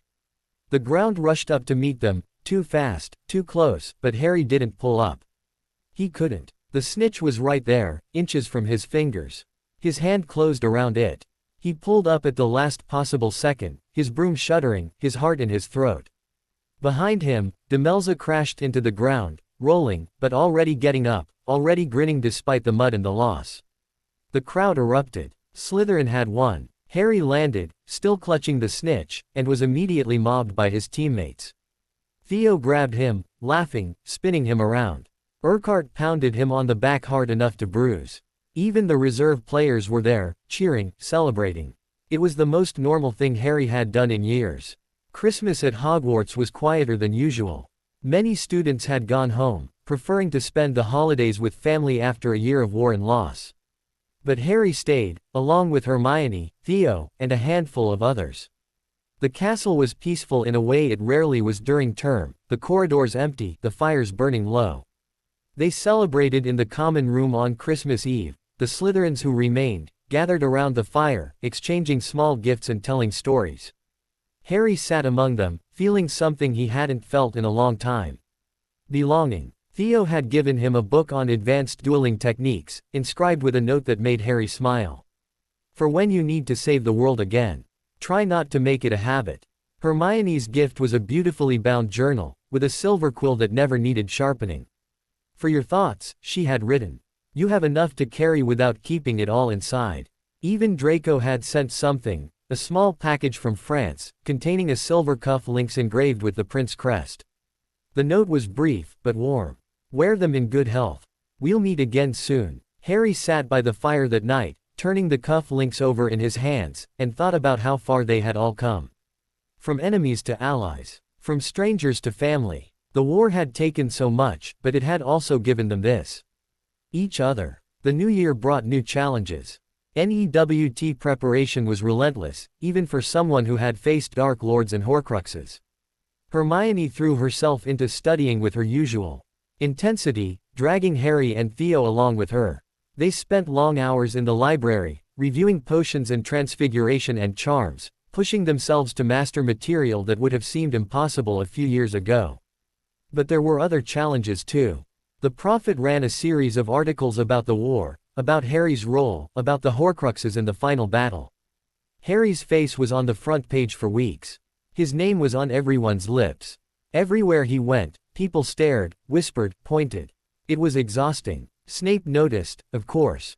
He always noticed. You need to get out of the castle, he said one evening, appearing at Harry's elbow in the library. Away from all of this. Harry looked up, surprised. Where would I go? Anywhere. The grounds, Hogsmeade, the room of requirement. Snape's eyes were steady. You're drowning, Harry. I can see it. You need space to breathe. Harry wanted to argue, but he couldn't. Snape was right. He was drowning, in expectations, in memories, in the weight of being the boy who lived, the hero who won. Okay, he said quietly. I'll try. He started taking walks. Long walks, through the grounds, along the lake, into the edges of the forbidden forest. He walked for hours sometimes, letting his mind empty, letting the peace of the natural world seep into him. The creatures of the forest seemed to know him now. The Thestrals bowed their heads as he passed, the bowtruckles chittered greetings from their trees, even the centaurs nodded from a distance. He found a place, deep in the forest, where a small waterfall fed into a clear pool. It was hidden, secret, known only to him and the creatures who lived there. He sat by the pool for hours sometimes, watching the water, thinking about nothing. It helped, more than he had expected. One afternoon, he found a figure waiting by the pool. A girl, with long red hair and bright brown eyes. Ginny Weasley. She turned when he approached, her expression unreadable. I hope you don't mind. I followed you. She paused. I needed to get away too. Harry sat beside her, not speaking. The waterfall splashed, the birds sang, the world went on. I miss him, Ginny said finally. Fred. Every day. It's like there's this hole in the world where he used to be. Harry nodded. I know. Do you? She looked at him. You've lost so much. Your parents, Sirius, Remus. She shook her head. How do you keep going? Harry thought about it. About all the faces he had loved and lost. About the weight of grief that never quite went away. I keep going because they would want me to, he said slowly. Because the people who died, they didn't die so I could give up. They died so I could live. So all of us could live. He paused. And because there are still people who need me. People who love me. That's enough. Most days. Ginny was quiet for a long moment. Then she leaned against him, her head on his shoulder, and they sat together in the peaceful silence, two people carrying grief, finding comfort in each other. Spring came, soft and green. Harry's walks continued, sometimes alone, sometimes with Ginny. They talked about everything and nothing, Quidditch, school, families, the future. She was planning to try out for the Holyhead Harpies after graduation, she told him. He was thinking about becoming an Auror, though the idea felt strange now, after everything. You could do anything, Ginny said one afternoon, lying in the grass by the lake. You're Harry Potter. The world is yours. I don't want the world. Harry lay beside her, looking up at the clouds. I just want, he paused, trying to find words. I just want to be normal. To have a normal life, normal problems, normal happiness. Is that too much to ask? Ginny turned to look at him. After everything you've been through. No, it's not too much. She smiled, a little sadly. But normal might be harder to find than you think. For either of us. Harry knew she was right. The war had marked them all, in ways that wouldn't fade. But maybe that was okay.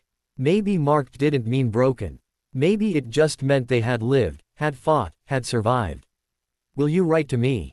He asked. After graduation, when you're off being a famous Quidditch player. Ginny laughed. I'm not famous yet, but yes, all right. She paused. If you'll write back, always. They lay there as the sun set, painting the sky in shades of golden rose. Two young people, carrying their scars, facing their futures. Together. The end of term arrived with its usual chaos. Exams came and went, a blur of quills and parchment and exhausted students. Harry performed well, better than he had expected, honestly. Snape's training had given him a foundation that most students lacked, and Hermione's study sessions had filled in the gaps. Graduation was a strange affair. The ceremony was held in the Great Hall, the house tables pushed aside to make room for chairs. Families filled the seats, beaming proudly at their graduates. Harry sat with the other 7th years, watching the proceedings with a mixture of emotions. When his name was called, the applause was thunderous. He walked to the front, accepted his diploma, shook hands with Professor McGonagall, now headmistress, following Dumbledore's retirement.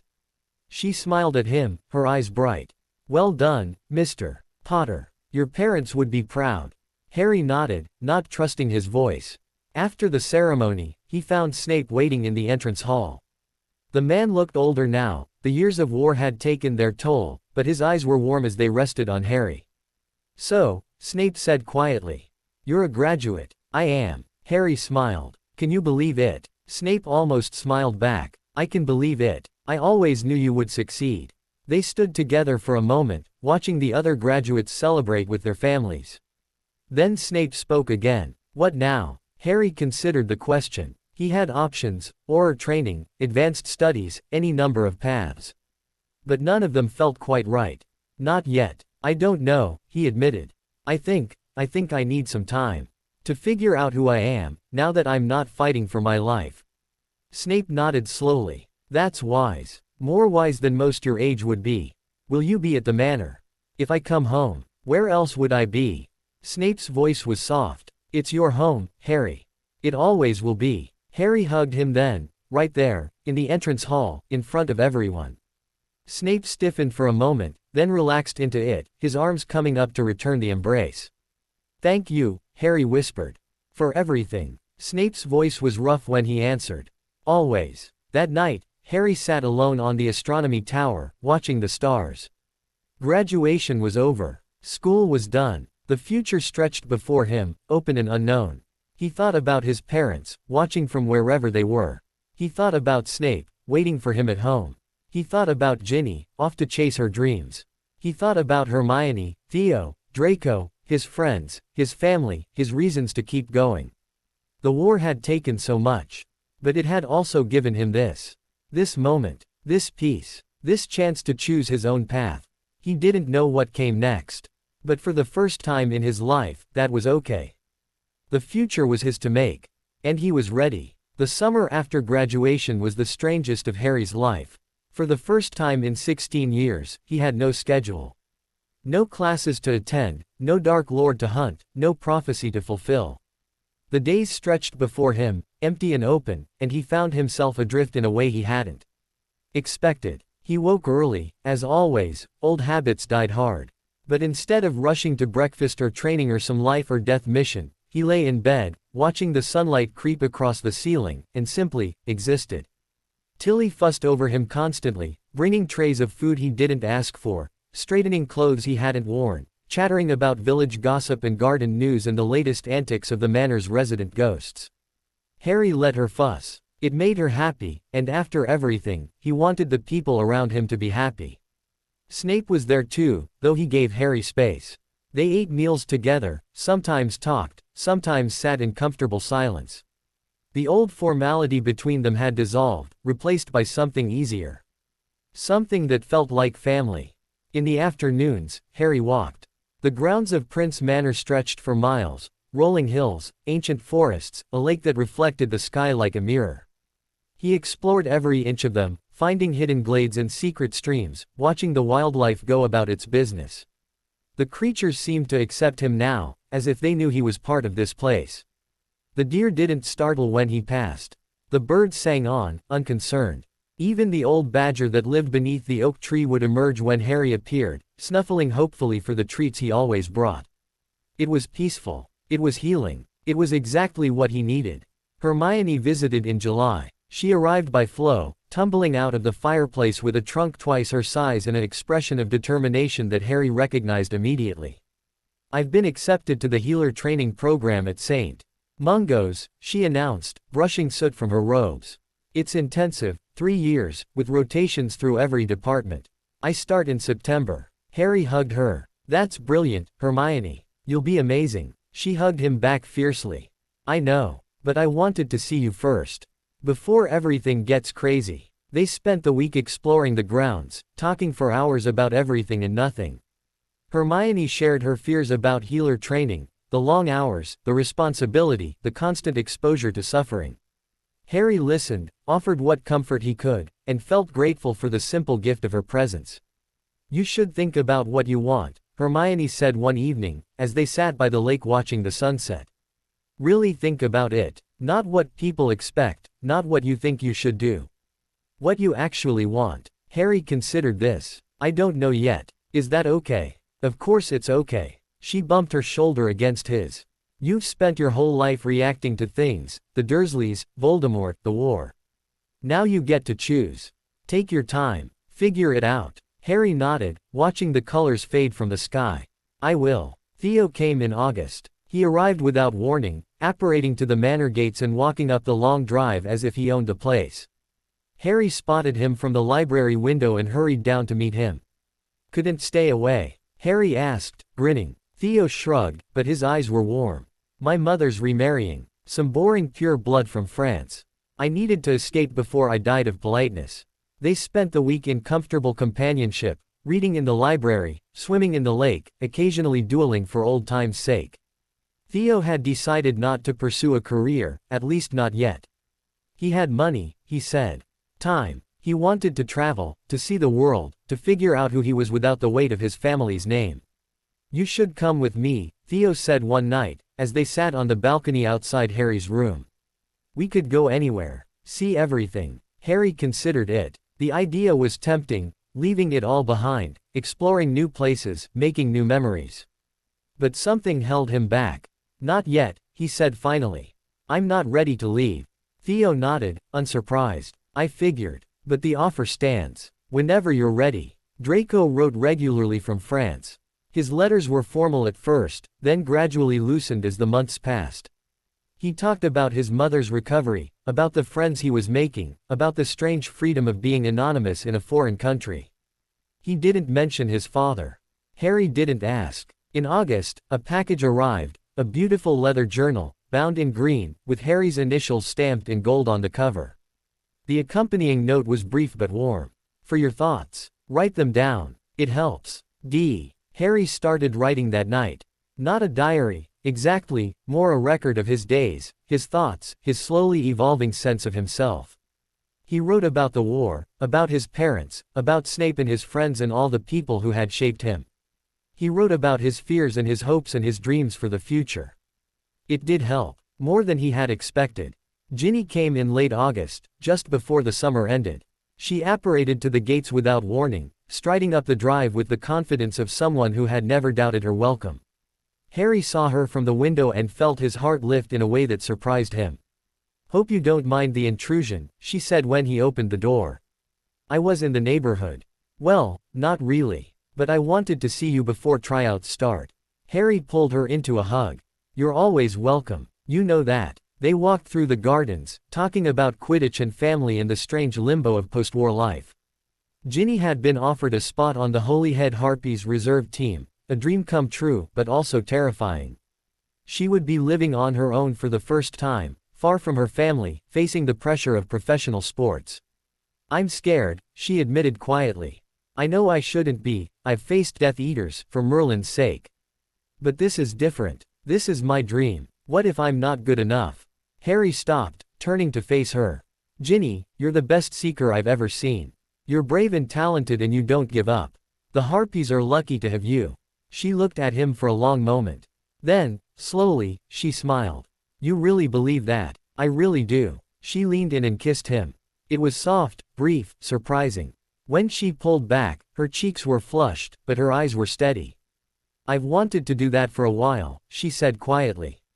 Harry's heart was pounding. Me too. They stood there in the garden, surrounded by flowers and sunlight, and for the first time in his life, Harry felt something he couldn't quite name. Something warm and hopeful and terrifying. Something that felt like the beginning. The autumn after graduation, Harry made a decision. He would not become an Auror. He would not join the ministry. He would not do any of the things people expected of him. Instead, he would stay at Prince Manor. He would study, independently, at his own pace, the magic that interested him. He would tend the grounds, help Tilly with the house, be present for Snape in a way that the war had never allowed. He would give himself time to heal, to grow, to become the person he wanted to be. When he told Snape, the man simply nodded. I thought you might choose that, he said quietly.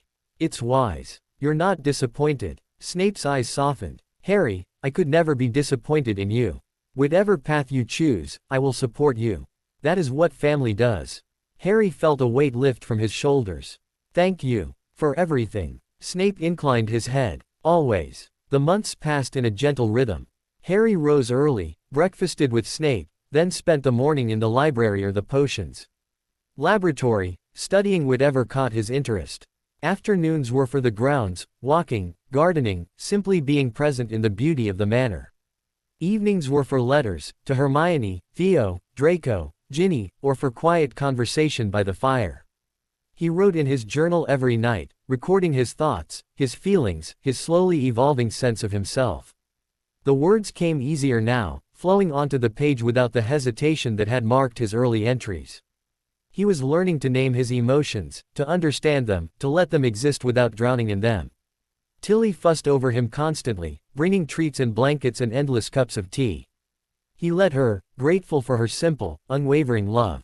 She had been part of this house for decades, part of the Prince family for generations. Now, in some strange way, she was part of his family too. Snape was there, always there. They talked more now, about everything and nothing.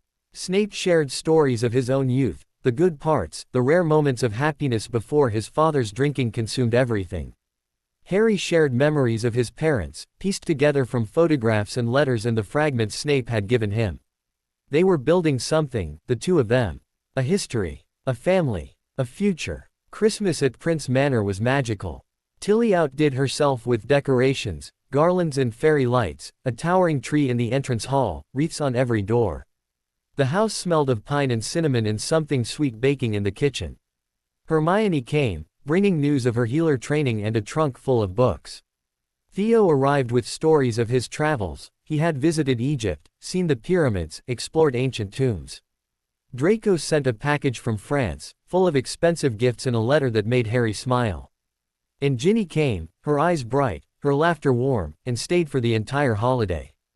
On Christmas Eve, they gathered in the library, Harry, Snape, Hermione, Theo, Ginny, sitting by the fire, drinking mulled wine, talking and laughing and simply being together. Tilly had outdone herself with the feast, and they ate until they could barely move, then ate some more. After dinner, Harry slipped away to Eileen's room. He stood in the doorway, looking at the photographs, the books, the accumulated memories of a woman he had never known.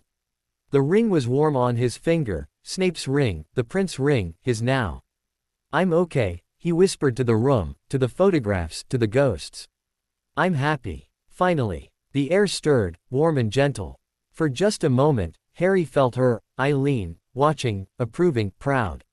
Then the moment passed, and he was alone with the photographs and the memories and the quiet peace of Christmas Eve. He smiled, turned, and walked back to his family. New Year's Eve, they stood on the balcony outside Harry's room, watching fireworks burst over the distant hills. Hermione and Theo were laughing, trying to identify the different spells. Ginny leaned against Harry, her hand in his. And Snape stood apart, watching the sky with an expression of quiet contentment. "Happy New Year," Ginny whispered. Harry squeezed her hand. "Happy New Year." The fireworks exploded in colors of gold and silver and green, lighting up the night. Harry looked at the people around him, his friends, his family, his love, and felt something he had spent his whole life searching for. Peace. Not the absence of pain or grief or memory, but the presence of something stronger. Love. Belonging. Home. The new year dawned, and Harry Potter faced it with an open heart. Whatever came next, he was ready. The first year after Hogwarts melted into the second, and Harry found himself doing something he had never truly done before, living. Not surviving, not fighting, not preparing for the next battle, simply living. He woke each morning to sunlight streaming through his windows and the distant sound of Tilly humming in the kitchen. He ate breakfast with Snape, their conversations ranging from potions theory to the latest goings-on in the wizarding world. He spent his days in the library, devouring books on subjects that had nothing to do with defense or combat, ancient history, magical theory, the philosophy of enchantment. He tended the gardens with Tilly, learning the names of plants he had walked past for years without seeing. He walked the grounds for hours, watching the seasons change, feeling the earth beneath his feet. In the evenings, he wrote. Letters flew back and forth between Prince Manor and the world beyond. Hermione sent detailed accounts of her healer training, the triumphs and tragedies, the long hours and the small victories. Theo wrote from wherever his travels had taken him, his descriptions of far-off lands making Harry ache to see them for himself. Draco's letters grew warmer with each passing month, his stiff formality gradually giving way to something that felt like real friendship. And Ginny. Her letters were the ones Harry waited for most. She wrote about Quidditch, the brutal practices, the exhilarating matches, the camaraderie of the team. She wrote about her family, about George's slow healing, about her mother's fierce determination to keep everyone close. She wrote about small things, a sunset she'd seen, a joke she'd heard, a thought she'd had. Harry wrote back, telling her about the manor, about his studies, about the quiet peace he was finding. He didn't write about the dreams, the ones that still came sometimes, though they were gentler now. He didn't write about the guilt that still lurked in the corners of his mind, the faces of the dead that visited him in unguarded moments. Those things were his to carry, at least for now. But he wrote about the good things. The small joys. The hope that was slowly, tentatively, taking root in his heart. In the spring of his second year at the manor, Harry received an unexpected visitor. He was in the garden, helping Tilly plant new rose bushes, when the air shimmered and a figure materialized at the gate. Tall, bearded, with a familiar mane of wild hair and a grin that split his face in two. Hagrid. Harry dropped his trowel and ran. Hagrid. He crashed into the giant man, hugging him with all his strength. What are you doing here? How did you find me? Hagrid's laugh boomed across the garden. Dumbledore told me where you were. Well, former Headmaster Dumbledore, I suppose. Said you might need a visit. He pulled back, his beagle-black eyes glistening. You look good, Harry. Healthy. Happy. Harry grinned. I am. Come in, Tilly will want to feed you. She's always looking for excuses to cook. They spent the day together, walking the grounds, sharing stories, catching up on years of separation. Hagrid talked about Hogwarts, the rebuilding, the new students, the way the castle was healing. He talked about the creatures in the forest, about his brother Grop, about the giant population's slow integration into wizarding society. And he talked about Dumbledore. He's retired now, ye know. Lives in a cottage near the school, spends his days reading and tending his bees. Says he's done with politics, done with war. Hagrid shook his head. Don't know if I believe him, mind. That man's got more schemes than a niffler's got appetite. Harry smiled. He hadn't seen Dumbledore since the final battle, though they'd exchanged a few letters. The old wizard had apologized again for the Dursleys, for the years of suffering, for the weight he had placed on Harry's shoulders. Harry had accepted the apology, though the scars remained. Will you tell him I said hello? Harry asked. And thank him for everything. Hagrid nodded. I will, Harry. I will. As the sun began to set, they sat on the terrace, watching the sky turn gold and rose. Hagrid was quiet for a long moment, then spoke. There's something I've been meanin' to tell ye. About your parents. Harry's heart quickened. What? I was the one who brought ye to them, that first night. After you know who, he paused, swallowing. After he fell. Dumbledore came and got ye from the ruins, and he handed ye to me. Told me to take ye to your aunt and uncle's. Harry had known this, vaguely. But hearing it from Hagrid made it real in a new way. I held ye all the way, Hagrid continued, his voice rough. Wrapped in a blanket, so small, with that scar fresh on your forehead. And I thought, this little boy just survived the worst dark wizard in history. This little boy is gonna change the world. He looked at Harry, his eyes bright with tears. And ye did, Harry. Ye changed it. I'm so proud of ye I could burst. Harry reached out, gripping Hagrid's massive hand. I couldn't have done it without you. Without everyone who believed in me. Hagrid sniffled, wiping his eyes with the back of his hand. Well, ye had it in ye all along. We just helped it come out. They sat in silence as the stars appeared, one by one, painting the sky with light. Harry felt something settle in his chest, a piece he hadn't known he was missing. That night, after Hagrid had left, Harry found Snape in the library. The older man was reading, as always, a fire crackling in the hearth. He looked up when Harry entered, his expression questioning. Hagrid's gone. Harry nodded, sinking into the chair across from him. He told me about the night he brought me to the Dursleys. About holding me, wrapped in a blanket, thinking I would change the world. Snape was quiet for a moment. He wasn't wrong. No. But it's strange, hearing it from someone who was there. Who saw me before. Harry paused. Before everything. Snape set down his book. I saw you too. That night. Harry looked up, surprised. After your parents died, after the Dark Lord fell, I went to the house.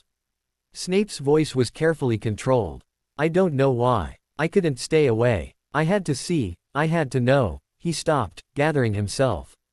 You were in your cot, sleeping.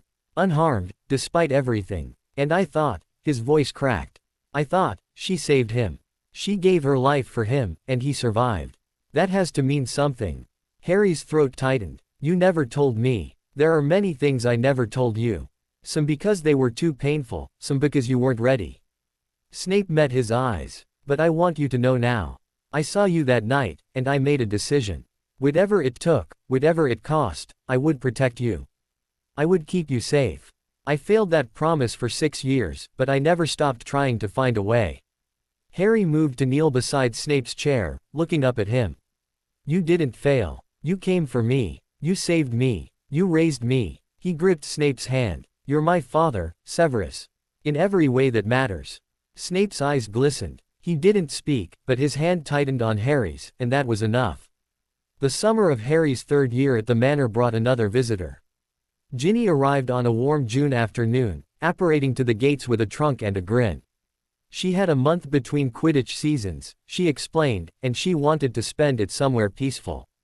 Somewhere with him. Harry showed her everything, the gardens, the lake, the hidden glades he had discovered on his walks. They swam in the cool water, lay in the sun, talked for hours about nothing and everything. She told him about the harpies, about the brutal training and the exhilarating matches. About the friendships she was building with her teammates. He told her about his studies, his walks, the slow healing that was finally happening. One evening, as the sun set over the lake, she turned to him. What are we doing, Harry? He knew what she meant. They had been dancing around each other for months, letters and visits and moments that felt like more, but never quite became something definite. I don't know, he admitted.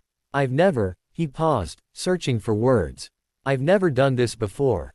Had something that wasn't about survival. I don't know how to do normal. Ginny was quiet for a moment. Then she said, neither do I. But maybe we can figure it out together.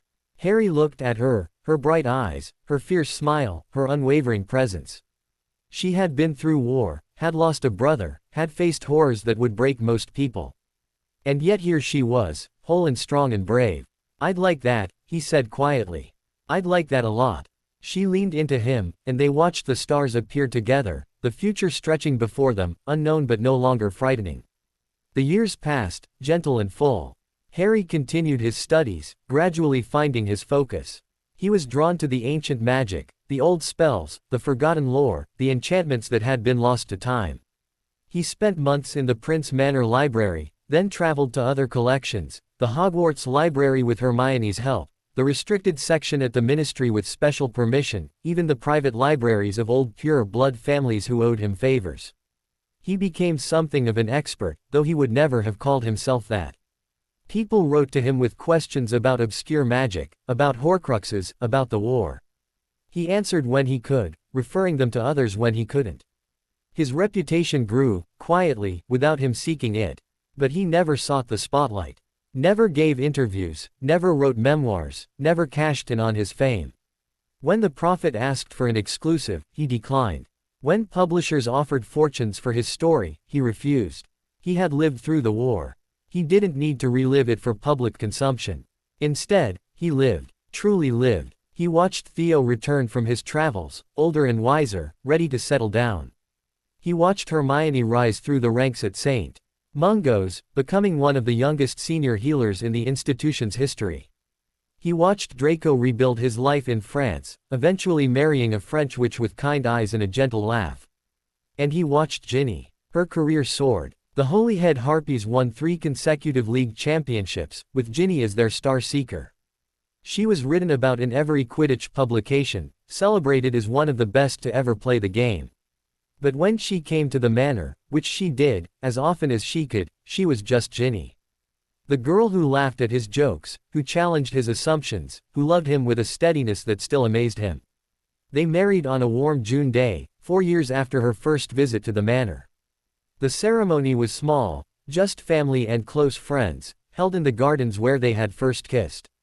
Snape walked Harry down the aisle, his face expressionless but his eyes bright. Hermione was maid of honor, weeping openly. Theo served as best man, his toast making everyone laugh and cry in equal measure. And Ginny was radiant in white, her red hair flowing, her smile bright enough to rival the sun. When they kissed, Harry felt something shift in his chest. A door closing on the past. A window opening on the future. He was home. Finally, completely, home. Their first child was born 2 years later, on a cold December night.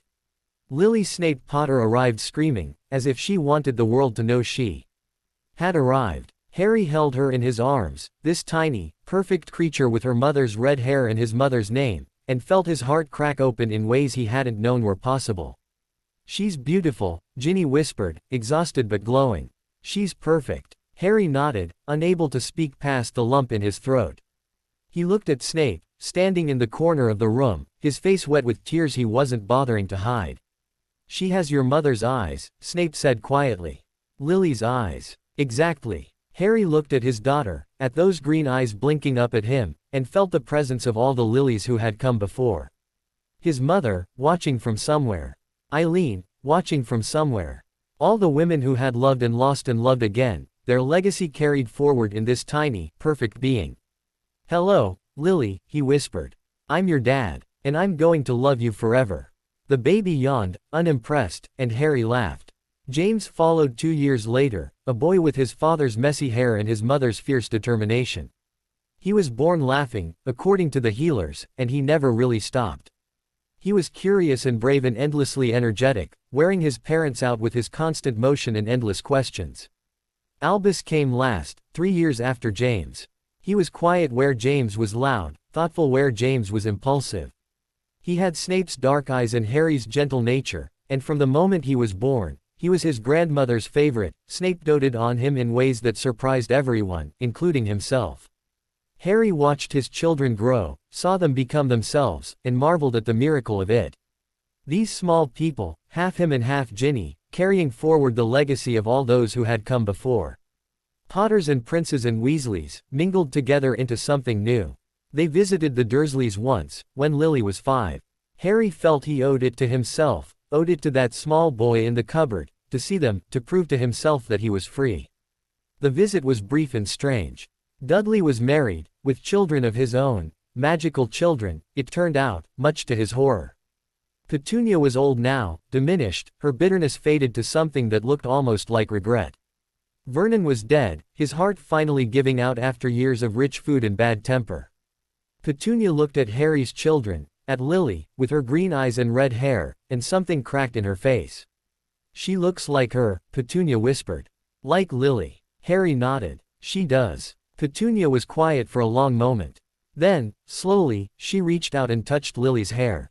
I was jealous of her, you know, she said quietly. All my life. Jealous of her magic, her beauty, her goodness. I took that jealousy out on you, and I was wrong. She looked at Harry, her eyes wet. I'm sorry. I know it's too late, I know it doesn't matter, but I'm sorry. Harry looked at this woman, this bitter, broken woman who had made his childhood a nightmare, and felt something unexpected. Not forgiveness, exactly, but understanding. Thank you, he said quietly.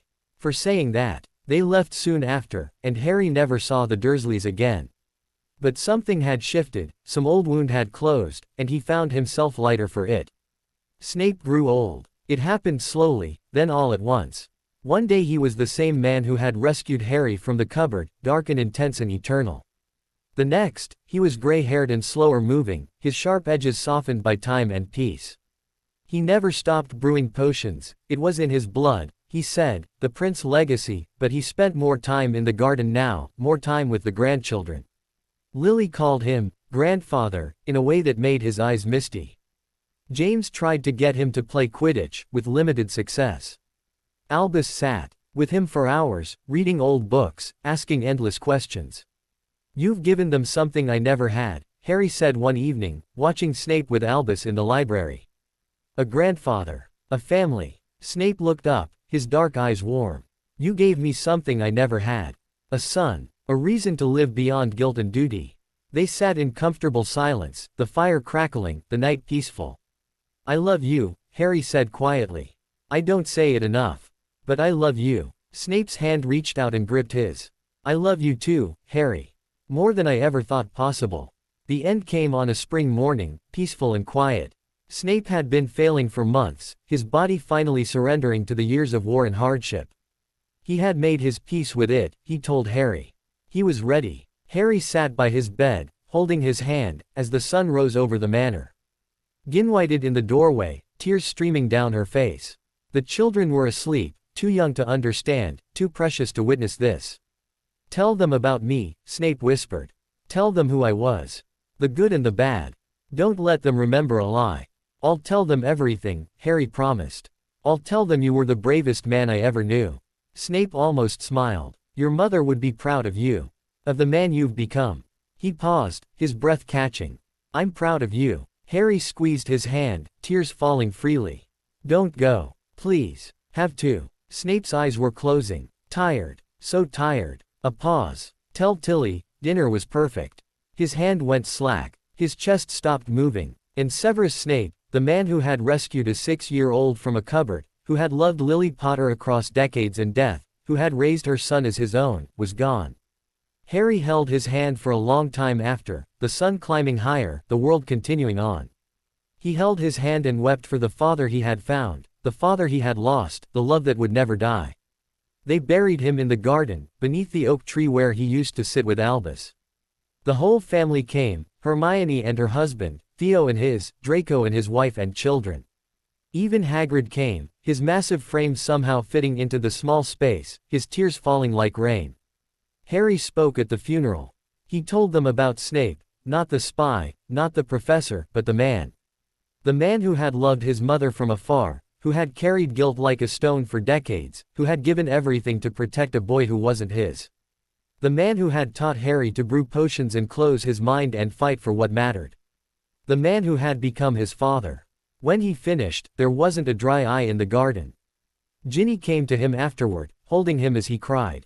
He loved you, she whispered. So much. I know. Harry held her tight. I know. The years after Snape's death were different. The manor felt emptier, despite the children's laughter, despite Ginny's presence. Harry found himself in the library often, surrounded by Snape's books, his notes, his presence still lingering in every corner. He continued his work, the research, the writing, the quiet scholarship that had become his life. He published papers under a pseudonym, not wanting the attention his name would bring. He corresponded with scholars around the world, sharing knowledge, learning constantly. But he also lived. He watched his children grow, celebrated their triumphs, comforted their losses. He grew old with Ginny, their love deepening with each passing year. He welcomed grandchildren, then great-grandchildren, his family expanding in ways he had never imagined. And always, always, he remembered. The boy in the cupboard. The man who rescued him. The war that shaped him. The love that saved him. On a warm summer evening, when Harry was very old, he sat in the garden beneath the oak tree. His children were grown, his grandchildren scattered across the world, his great-grandchildren just beginning their own journeys.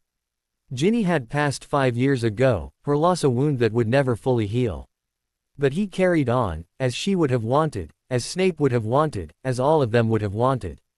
He looked at the sunset, painting the sky in shades of gold and rose, and thought about his life. All of it, the pain and the joy, the loss and the love, the long journey from a cupboard to this garden, from a frightened boy to an old man at peace. You did good, Harry. He turned, slowly, and saw them. Lily and James, standing in the fading light, young and beautiful and whole. Behind them, Snape, his dark eyes warm, his expression soft.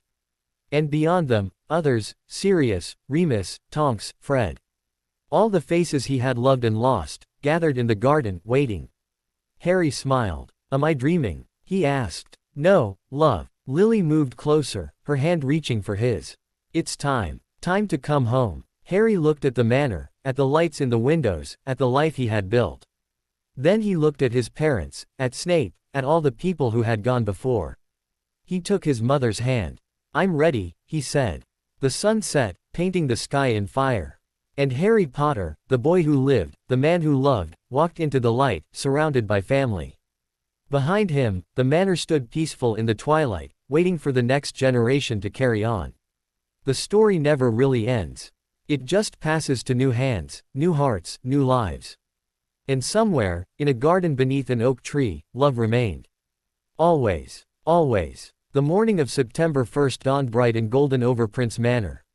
Lily Snape Potter stood at her bedroom window, watching the sun creep over the hills, and felt her stomach churn with a mixture of excitement and terror that she had been trying to ignore for weeks. Today was the day. Today she would board the Hogwarts Express for the first time, just as her father had done 25 years before. Just as her grandmother had done, 50 years before that. She turned from the window and looked at the trunk sitting at the foot of her bed, leather, old, with the initials EP stamped in gold on the lid. Eileen Prince's trunk, passed down through generations, now carrying Lily's own school supplies. It felt like carrying a piece of history. A piece of family. Lily. Breakfast. Her mother's voice floated up the stairs, warm and impatient. Lily smiled, took one last look at her room, and headed down. The kitchen at Prince Manor was chaos, as always. Her father sat at the head of the table, reading the prophet and pretending not to notice the chaos around him. Her mother moved between stove and table with the ease of long practice, depositing plates of eggs and bacon and toast in front of whoever happened to be sitting. Her brothers, James, 17 and insufferable, and Albus, 14 and quietly amused, were already eating, their usual bickering momentarily suspended in favor of food. Sit down, love. Her mother kissed her forehead as she slid into her chair. Big day. You need fuel. Lily picked up her fork, but her stomach rebelled at the thought of food. I'm not hungry. You will be. Her father lowered the newspaper, his green eyes, her eyes, the eyes of the grandmother she was named for, studying her with gentle understanding. Nerves are normal. I couldn't eat the morning I left for Hogwarts either. Really? Lily had heard this story before, but she never tired of it. What was it like? Your first time? Her father smiled, the lines around his eyes crinkling. Terrifying. Exciting. Overwhelming. He paused. I'd only been in the magical world for a few years at that point. Everything was new. But I had good friends on the train. Hermione and Ron. His smile turned sad for just a moment. We didn't know then what was coming. We were just kids, excited about school. Lily knew the rest of the story, of course. Everyone knew the story of Harry Potter and the war against Voldemort. But knowing it as history and knowing it as family were different things. Her father didn't talk about the war often, but when he did, it was always with a quiet weight that made Lily understand how much it had cost him. You'll be fine, James said, reaching across to steal a piece of toast from her plate. Hogwarts is brilliant. Best years of your life. According to you, every year is the best year of your life, Albus muttered. That's because I know how to enjoy myself. James grinned, unfazed. Unlike some people who spend all their time in the library. Albus threw a napkin at him. Their mother sighed. Lily laughed, the tension in her chest easing slightly. This was her family, loud, chaotic, loving. No matter what happened at Hogwarts, she would always have this. Always have them. The journey to King's Cross was a family affair. They traveled by flow from Prince Manor's grand fireplace to the leaky cauldron, emerging in clouds of green smoke that made Lily cough. Her father guided them through the hidden entrance into Diagon Alley, and for a moment, Lily forgot her nerves entirely. She had been here before, of course, many times. But today felt different. Today, she was a student. Today, she belonged. They stopped at Flourish and Blots for her schoolbooks, at Madame Malkin's for final robe fittings, at the apothecary for potion ingredients. Her mother inspected everything with a critical eye, making sure nothing was forgotten. Her father paid for everything with a quiet smile, his eyes warm as he watched his children prepare for their own adventures. And then, finally, they reached platform 9 3/4. The barrier between platforms 9 and 10 looked solid, mundane, impossible. Lily had watched her brothers disappear through it for years, but this time it was her turn. This time, she would be the one stepping through. Ready. Her father's hand rested on her shoulder. Lily took a deep breath. Ready. She pushed her trolley forward, closed her eyes at the last second. And then she was through, standing on a platform filled with the most magnificent train she had ever seen. The Hogwarts Express gleamed scarlet in the September sunlight, steam hissing from its chimney and curling towards the glass roof. Students crowded the platform, calling goodbye to parents, hauling trunks aboard, shrieking with laughter as they found friends. Owls hooted from cages. Cats wound through legs. A boy near her had what looked like a giant toad on his shoulder. Lily stood frozen, overwhelmed in the best possible way. Told you it was brilliant. James appeared at her side, grinning. Come on, I'll help you find a compartment. They loaded her trunk onto the train, found an empty compartment near the middle, and settled in. Through the window, Lily could see her parents on the platform, her mother wiping her eyes, her father holding her close. Don't worry, James said, surprisingly gentle. They'll be fine, and you'll be home for Christmas before you know it. Lily nodded, not trusting her voice. A whistle blew, shrill and urgent. James squeezed her shoulder once, then headed for the door. Right to us. He called back. And remember, Slytherin's the best house. He disappeared into the corridor, and Lily was alone. For a moment, the nerves returned. Then the compartment door slid open, and a girl poked her head in. Is this seat taken? Everywhere else is full. She was about Lily's age, with dark curly hair and bright brown eyes that sparkled with curiosity. Behind her, another girl hovered, taller, paler, with an air of quiet confidence. It's free, Lily said. Come in. The girls settled into the seats opposite her, and for a moment, they all just looked at each other. I'm Rose, the first girl said. Rose Weasley. Alice Malfoy, the second added quietly. Lily's heart skipped. Weasley. Malfoy. The names carried weight, history, conflict, stories she had grown up with. But the girls' faces were open, friendly, free of the baggage their names might carry.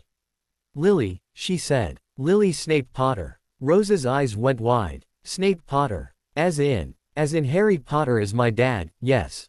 Lily braced herself for the inevitable questions, the staring, the weight of her father's legacy. But Rose just grinned. Brilliant. My mum's Hermione Granger. She talks about your dad all the time. Says they were best friends at school. Your mum is Hermione Granger. Lily stared. The healer. The one who revolutionized trauma magic. That's her. Rose laughed. She's insufferable about it, honestly. Always correcting people's terminology. Alice spoke quietly. My grandmother is Narcissa Malfoy. She knew your grandfather, Professor Snape, I mean. She always spoke highly of him. Lily's throat tightened. Her grandfather. She had never known him, he died years before she was born, but she felt his presence everywhere at Prince Manor. In the library, in the garden, in her father's stories. I never met him, she said. But my dad says I have his nose. Alice smiled, a small, genuine expression. My grandmother said he was the bravest man she ever knew. They sat in comfortable silence for a moment, the train beginning to move, the platform sliding away. Then Rose leaned forward, her eyes bright. So, what house do you think you'll be in? Lily thought about it. Her father had been in Slytherin, the first Potter in centuries. Her mother had been in Gryffindor. Her brothers were Slytherin and Ravenclaw, respectively. The hat could choose anything. I don't know, she admitted. My whole family's all over the place. Mine too. Rose shrugged. Mum was Gryffindor, Dad was Hufflepuff. They're still arguing about which is better. Alice was quiet for a moment. Then she said, my whole family has been Slytherin for generations. But she paused. I don't know if that's where I belong. Lily reached out and touched her hand. The hat knows. It'll put you where you need to be. Alice looked at her, surprised, then slowly nodded. Thanks, she whispered. The train rattled on, carrying them towards Hogwarts, towards the future, towards whatever waited. The castle rose before them as darkness fell, its towers silhouetted against the starry sky. Lily sat in the boat with Rose and Alice, staring up at it, and felt her heart swell. Hogwarts. Her father's school. Her grandmother's school. The place where so much history had been made, so many lives had been shaped. The boats glided into a tunnel under the castle, emerging in a cavern that echoed with the sound of water. A stern-faced witch with kind eyes waited to lead them inside. First years, with me. Quickly now. They followed her through the entrance hall, into a small side chamber where they waited in nervous clusters. Lily could hear the hum of hundreds of voices from the great hall beyond, the start of term feast already underway. The sorting, Rose whispered. I've been dreaming about this for years. Me too. Lily's stomach was doing flip-flops. I just hope. The doors swung open. The great hall was everything the books had promised, enormous, magnificent, lit by thousands of floating candles that cast warm light over 4 longhouse tables. The ceiling was enchanted to look like the night sky, stars twinkling in an endless dome. Students watched from the tables, curious and excited. And at the staff table, a familiar face smiled at her. Professor Longbottom, her father had said.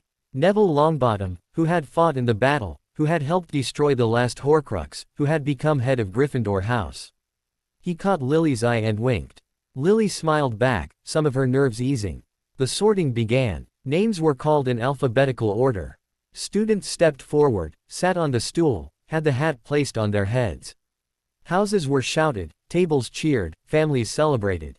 Abbott, Hannah, Hufflepuff. Bones, Susan, Hufflepuff. Boot, Terry, Ravenclaw. Lily watched, her heart pounding with each name. Rose was called early, Gryffindor, and shot Lily a triumphant grin as she hurried to the cheering table. Alice was called later, Slytherin, and walked to the green and silver table with quiet dignity, though Lily saw her shoulders relax with relief. And then, Snape Potter, Lily. Silence fell. Lily walked forward on legs that felt like they belonged to someone else. The hall was utterly quiet, hundreds of eyes fixed on her. She sat on the stool, and the hat descended over her eyes, plunging her into darkness. Well, well, well. A voice spoke in her mind, soft, ancient, familiar from 1,000 stories. Another Potter. Another Snape. Another child of prophecy, though you don't know it yet. Lily's heart lurched. What do you mean? Nothing you need to worry about tonight. The hat chuckled. Let's see what we have here. Courage. Yes, plenty of that. Loyalty too. A sharp mind, curiosity, the desire to know everything. And ambition. Oh yes, ambition. You want to live up to your name. You want to be worthy of your father, your grandfather, all those who came before. Lily thought about her family, her father's quiet strength, her mother's fierce love, her grandfather's legend. She thought about the weight of expectations, the burden of legacy. I don't want to be anyone but myself, she thought. I just want to find out who that is. The hat was silent for a moment. Then you already know where you belong. Better be. The hall held its breath. Gryffindor. The red and gold table erupted. Rose was screaming, waving her arms. Even from across the hall, Lily could see Alice smiling, clapping politely. She pushed the hat off and walked to her new house, her heart soaring. The feast was magnificent. Lily sat between Rose and a friendly third year who kept piling food on her plate. She ate until she thought she would burst, laughing at Rose's impressions of their professors, listening to older students share stories about the castle. When the feast ended and the prefects led them to the Gryffindor common room, Lily felt something she hadn't expected. She felt at home. The common room was warm and cozy, decked in red and gold, with a fire crackling in the hearth. Tapestries lined the walls, showing scenes of Gryffindor courage through the ages. A portrait of a fat lady guarded the entrance, snoring softly. Lily found her dormitory, a circular room with 5 four-poster beds draped in red velvet. Her trunk had already arrived, sitting at the foot of the bed nearest the window. Through the glass, she could see the grounds stretching into darkness, the forbidden forest a dark smudge against the stars. Rose bounced on the bed next to hers. Can you believe it? We're actually here. Lily laughed. I know. It feels like a dream. It's not a dream. Rose's eyes were bright. It's real. And we're going to have the best 7 years of our lives. Lily hoped she was right. The first week of classes was overwhelming. Transfiguration with Professor McGonagall's ghost of a successor, strict, precise, terrifying in a completely different way. Charms with Professor Flitwick, who was as tiny and excitable as the stories claimed. Herbology in the greenhouses, getting her hands dirty and loving every second. And potions. The dungeon classroom was cold and dim, lit by jars of preserved creatures that floated in cloudy liquid. The professor, a young woman with sharp features and sharper eyes, introduced herself as Professor Greengrass and immediately set them to work. Lily found herself surprisingly good at potions. Her hands were steady, her measurements precise, her attention to detail sharp. Professor Greengrass noticed, giving her a nod of approval that made Lily's heart swell. At the end of the week, she sat in the common room with Rose, writing letters home. Dear Mum and Dad, Hogwarts is incredible. You were right about everything, the castle, the food, the classes. I'm in Gryffindor, which I know will surprise everyone, especially James. Rose is in Gryffindor too, and we sit together in all our classes. Alice is in Slytherin, but we still meet for meals sometimes. She's nice, quieter than Rose, but nice. Potions is my favorite so far. Professor Greengrass says I have a natural talent. I thought of grandfather when she said it. I hope he would be proud. I miss you both. Give James and Albus a hug for me. Tell James that Gryffindor is definitely the best house, and I'll prove it at the first Quidditch match. All my love, Lily. She sealed the letter and handed it to the owl waiting on the windowsill. The bird hooted once and flew off into the night. Rose looked at her. You okay? Lily nodded. Yeah, I think I am. The years at Hogwarts passed, as they do, in a blur of classes and friendships and small adventures. Lily excelled in potions, just as her grandfather had. She made friends across house lines, just as her father had. She fell in love with the castle, just as generations of Potters and princes had before her. She visited Prince Manor for holidays, filling the old house with laughter and light. Her father grew older, gentler, more at peace. Her mother's hair gained streaks of gray, but her smile never faded. Her brothers became men, James, an Auror like he'd always dreamed, Albus, a scholar like their grandfather. And slowly, gradually, Lily began to understand something her father had tried to teach her for years. Legacy wasn't a weight, it was a gift. The people who came before, Lily Potter, James Potter, Severus Snape, Eileen Prince, they weren't ghosts to live up to. They were ancestors to honor. Their stories weren't chains, they were foundations. Lily could build whatever she wanted on top of them. On a warm evening in June, at the end of her 7th year, Lily sat on the astronomy tower, watching the sun set over the grounds. Graduation was tomorrow, the end of her Hogwarts years. The beginning of everything else. She heard footsteps behind her and turned to find Rose and Alice climbing the last stairs, slightly out of breath. Knew we'd find you here, Rose said, settling beside her. Hiding from the celebrations. Just thinking. Lily smiled at her friends, the girls who had been with her since that first train ride, through every triumph and tragedy of the past 7 years. Can you believe it's over? I can't believe anything. Alice sat on her other side, her pale face flushed from the climb. 7 years. It feels like yesterday we were first years, terrified of everything. Speak for yourself. Rose grinned. I was terrified of nothing. You were terrified of Professor Greengrass, Lily reminded her. Everyone was terrified of Professor Greengrass. Rose paused. Okay, fair point. They sat in comfortable silence, watching the sky darken, the first stars appearing.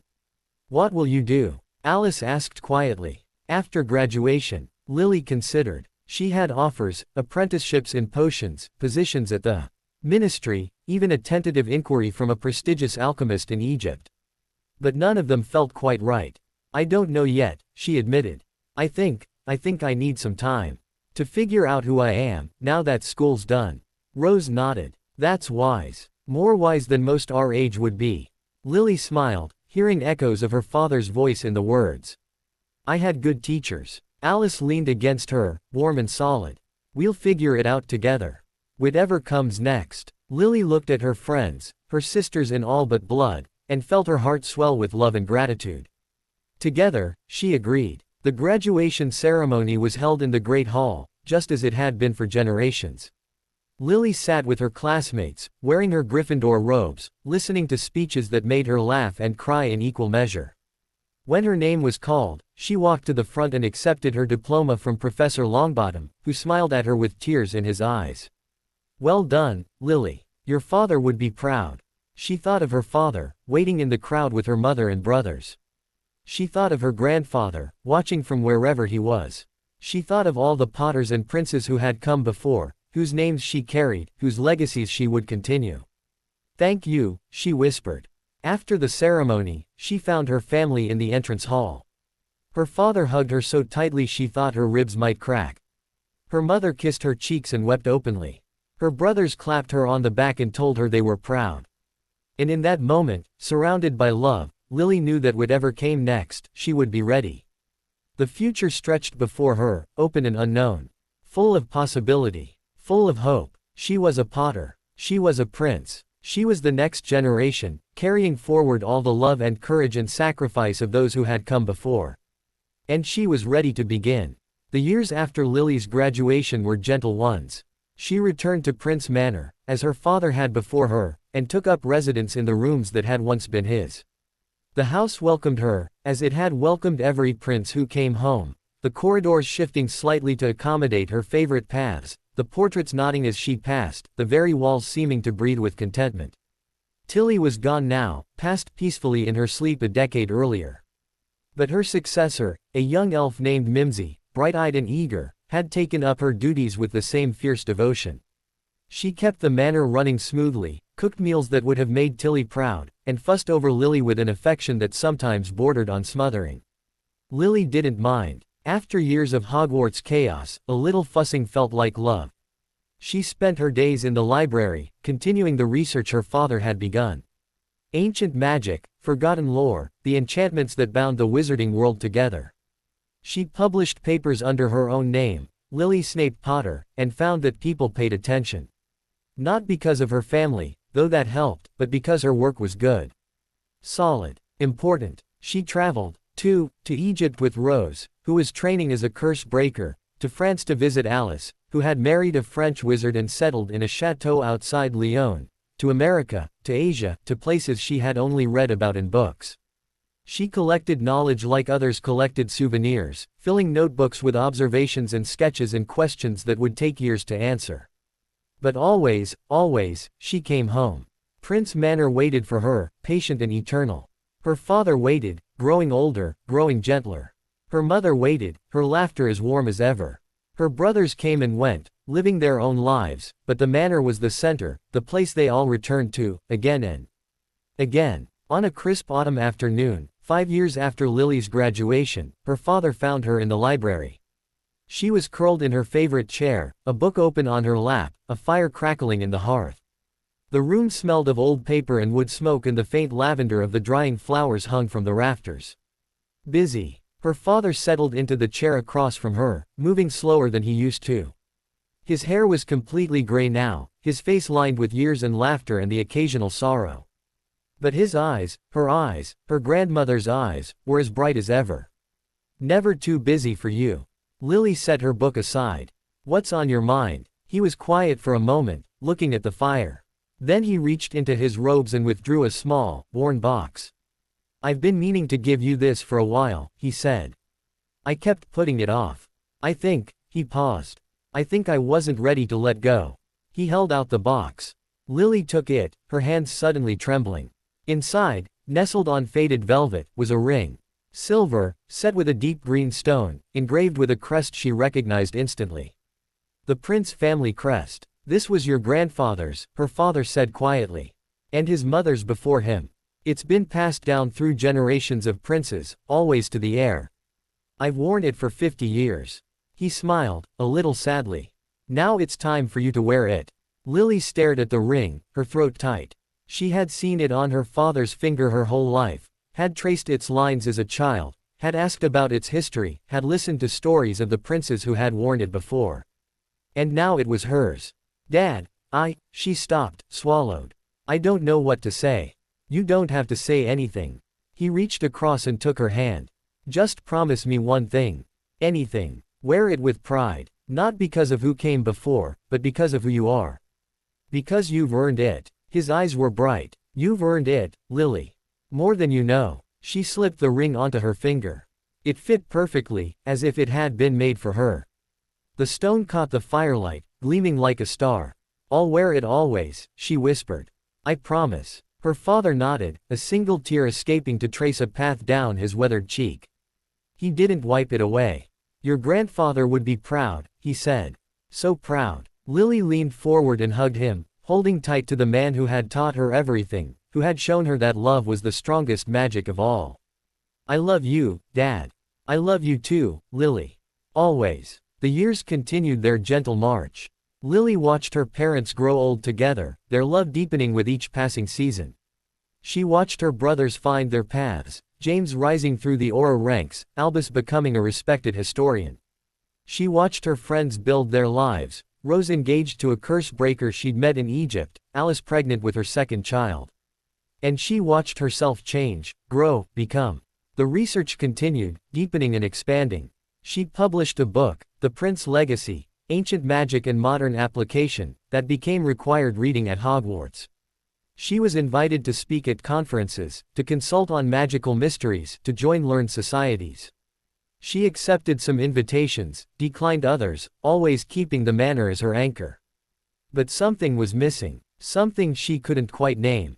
She felt it most acutely on quiet evenings, sitting alone in the library, the fire crackling, the ghosts of generations watching from their portraits.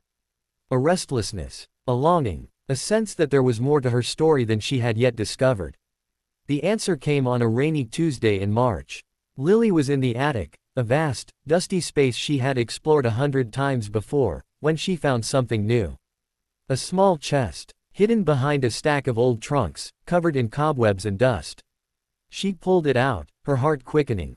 The chest was old, very old, bound in tarnished silver and marked with a crest she didn't recognize. Not the prince crest, something else. She carried it downstairs, cleaned it carefully, examined the lock. It wasn't magical, not exactly, but it was intricate, requiring a sequence of movements that took her hours to decipher. When the lid finally sprang open, she found letters. Dozens of them, tied in ribbons, yellowed with age. The handwriting on the top envelope was familiar, her grandmother's hand, Eileen Prince, elegant and precise. Lily opened it with trembling fingers. My dearest daughter. If you are reading this, then I am gone, and you have found the letters I hid so many years ago. I wanted you to know the truth, all of it, not the sanitized version, not the comfortable lies. The truth of who I was, who I loved, who I became. My story is not a happy one. I made choices that cost me everything, my magic, my family, my future. But I also found love, in the most unexpected place. A love that gave me your father, and through him, you. I want you to know that you are the best thing I ever did. The only thing that made my choices worthwhile. Whatever happens, wherever you go, know that you are loved. Loved by me, loved by the magic that flows through your veins, loved by the generations of princes who came before. Be brave, my darling. Be kind. And never, ever forget who you are. All my love. Mother. Lily read the letter 3 times, tears streaming down her face. Then she turned to the others. They were a history, Eileen's history, written in her own hand. Her childhood at Prince Manor, her time at Hogwarts, her meeting with Tobias Snape. The letters chronicled a love story, a tragedy, a life of choices and consequences and unexpected grace. Lily read them all, staying up through the night, the candles burning low. When she finished, as dawn crept through the windows, she understood something she hadn't before. Her grandmother had not been a victim. She had been a woman who made choices, some good, some terrible, and lived with the consequences. She had loved deeply, lost terribly, and found a way to keep going. She had passed on to her son, to Severus, the strength and magic and determination that had carried him through his own trials. And now, through him, through her father, through all the generations, that legacy had come to Lily. She sat in the library, the letters spread around her, and felt the weight of it. Not a burden, never that. A gift, a responsibility, a challenge. Be brave, my darling. Be kind. And never, ever forget who you are. Lily wiped her eyes and began to write. The book took 3 years. The Prince Women, a hidden history told the stories that had been forgotten, Eileen's story, and her mother's before that. It chronicled centuries of magic and love and loss, of women who had shaped the wizarding world from the shadows, whose names had been erased by time and circumstance. Lily wrote with passion and precision, drawing on the letters, on family records, on research that took her across Europe and back. She interviewed distant relatives, consulted ancient texts, pieced together fragments of history that had been scattered for generations. When the book was published, it caused a sensation. Reviews praised its scholarship, its heart, its determination to give voice to the voiceless. Letters poured in from readers who had found their own histories in its pages, women whose grandmothers had similar stories, whose family legends matched the ones Lily had uncovered. Lily gave interviews, spoke at conferences, accepted awards. But the moments that mattered most were the quiet ones, the letters from strangers who thanked her for telling their stories, for making them feel seen. She had found her purpose. Not just research, not just scholarship, but something deeper.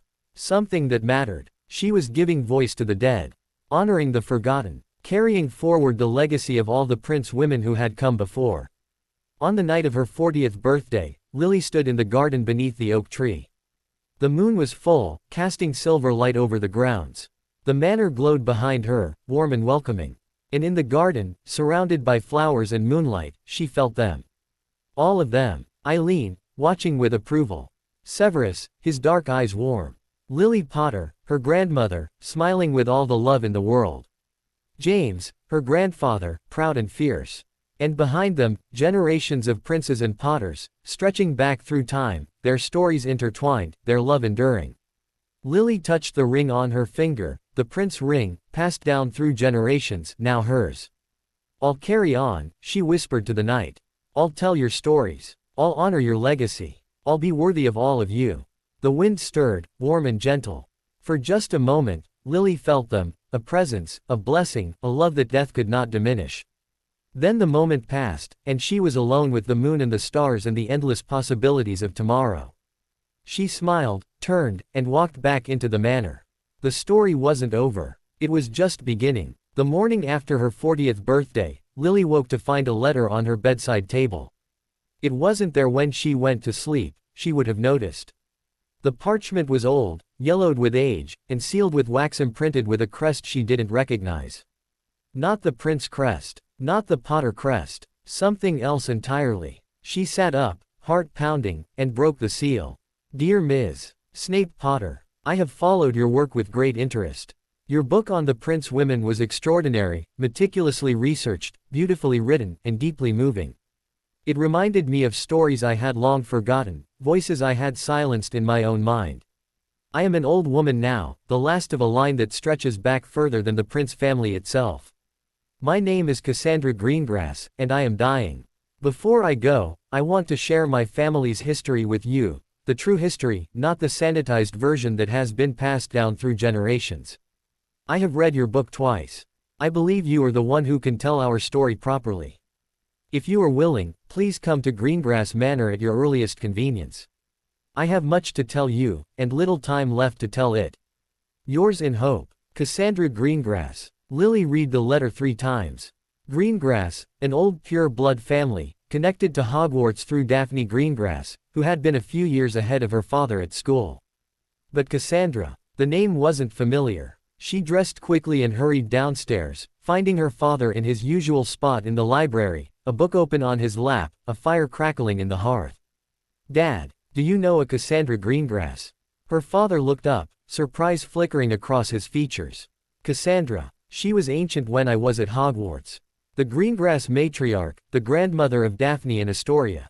Why? Lily handed him the letter. He read it slowly, his expression shifting from curiosity to surprise to something deeper. When he finished, he was quiet for a long moment. The Greengrass family has secrets, he said finally. All the old families do. But Cassandra, he paused. She was always different, kept to herself, even in her youth. There were rumors that she had the sight. The sight, second sight, prophecy, the ability to see beyond the present. He met her eyes. If she's reaching out to you, Lily, it's important. You should go. Lily nodded, her heart already racing with anticipation. Greengrass Manor was hidden in the hills of Northumberland, accessible only by a path that seemed to shift and change as she walked it. Lily followed the directions Cassandra had included with the letter, trusting the magic to guide her.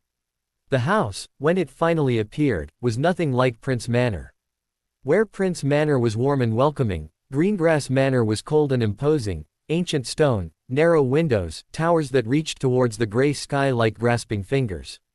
Ivy crawled up the walls, thick and dark, and the air around it hummed with old magic. Lily approached the door, raised the heavy iron knocker, and let it fall.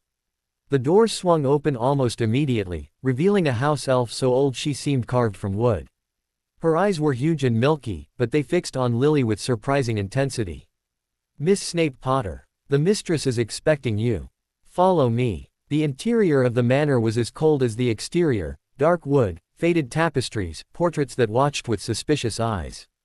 Lily followed the elf through corridor after corridor, up spiral stairs, past doors that seemed to breathe, until finally they reached a small, round room at the top of the highest tower. Cassandra Greengrass waited by the window. She was ancient, impossibly ancient, her skin like parchment, her hair a wisp of white, her eyes the pale gray of winter sky.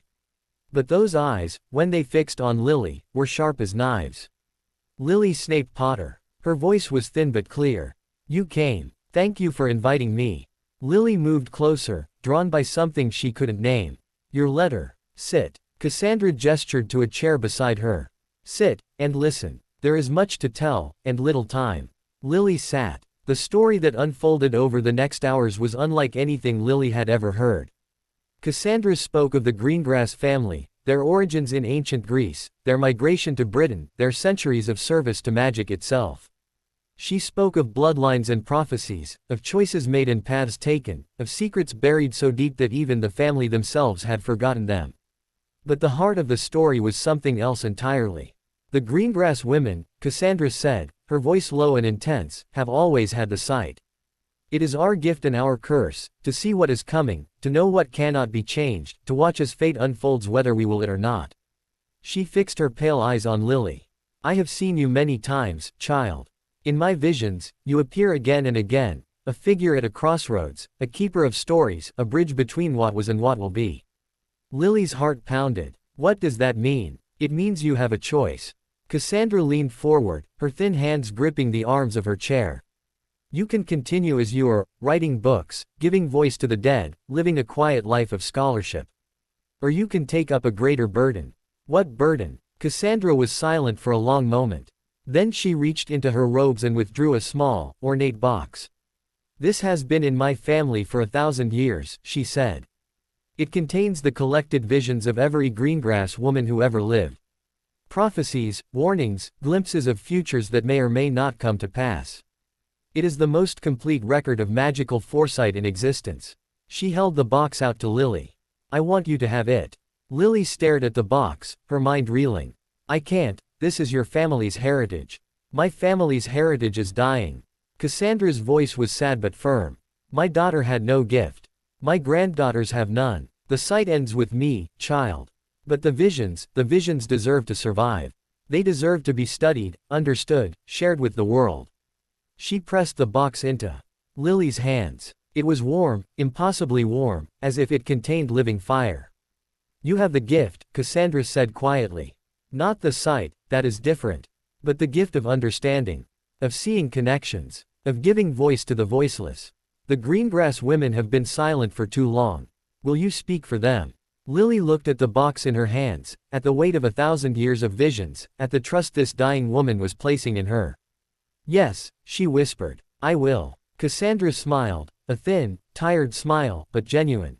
"Good," she said. "Then my work is done." Cassandra Greengrass died 3 days later, peacefully, in her sleep. Lily attended the funeral, a small, quiet affair, with only a handful of mourners. Daphne and Astoria were there, their faces pale but composed. They nodded to Lily with a mixture of curiosity and gratitude, as if they understood, somehow, what their grandmother had done. After the service, Lily returned to Prince Manor with the box. She didn't open it immediately. It sat on her desk for weeks, a silent presence, waiting. She felt it watching her, felt the weight of all those visions pressing against the edges of her consciousness. When she finally opened it, on the night of the full moon, she understood why she had waited. The box contained not scrolls or books, but something else entirely. Crystals, dozens of them, each one glowing with its own inner light, each one containing a vision. Lily picked one up, held it to the light, and felt it pull her in. She saw a woman, ancient and beautiful, standing on a cliff overlooking the sea. The woman turned, looked directly at Lily, and smiled. "You are the one," a voice whispered. "The one we've been waiting for." The vision faded, leaving Lily gasping. She set the crystal down carefully, her hands trembling. Then she picked up another. The work took years. Lily catalogued each crystal, transcribed each vision, pieced together the fragments of 1,000 years of prophecy.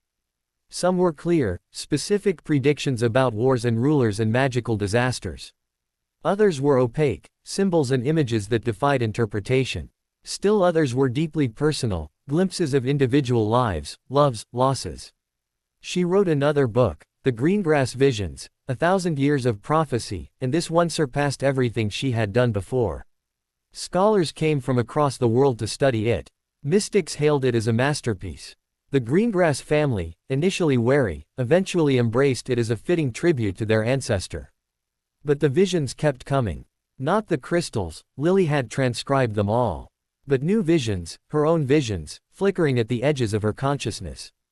Glimpses of futures that might be. Faces she didn't recognize. Places she had never seen. She had inherited something from Cassandra, she realized. Not the full sight, but an echo of it. A sensitivity to the currents of time that she had never possessed before. She wrote to Rose, to Alice, to everyone she trusted. They came to Prince Manor, gathered in the library, listened as she explained. "So you're a seer now." Rose's eyes were wide. "Like, actually seeing the future."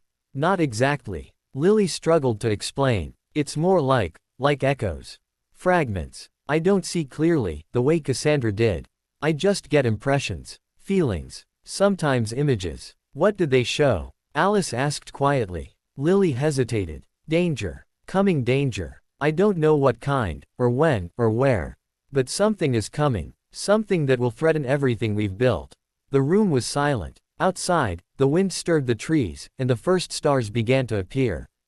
"Then we prepare," Rose said firmly. "Whatever it is, we face it together." Alice nodded. Together. Lily looked at her friends, her sisters in all but blood, and felt the fear ease slightly. Together, she agreed. The years passed, and the visions continued. Some were small, a child's accident that Lily was able to prevent, a storm that she warned the village about, a betrayal that she saw coming and headed off. Others were larger, political upheavals, magical catastrophes, events that shaped the wizarding world in ways both good and bad. Lily learned to trust her gift, even when she didn't understand it. She learned to interpret the fragments, to piece together the meaning behind the images. She became known, quietly, as a seer, not as powerful as Cassandra had been, but reliable.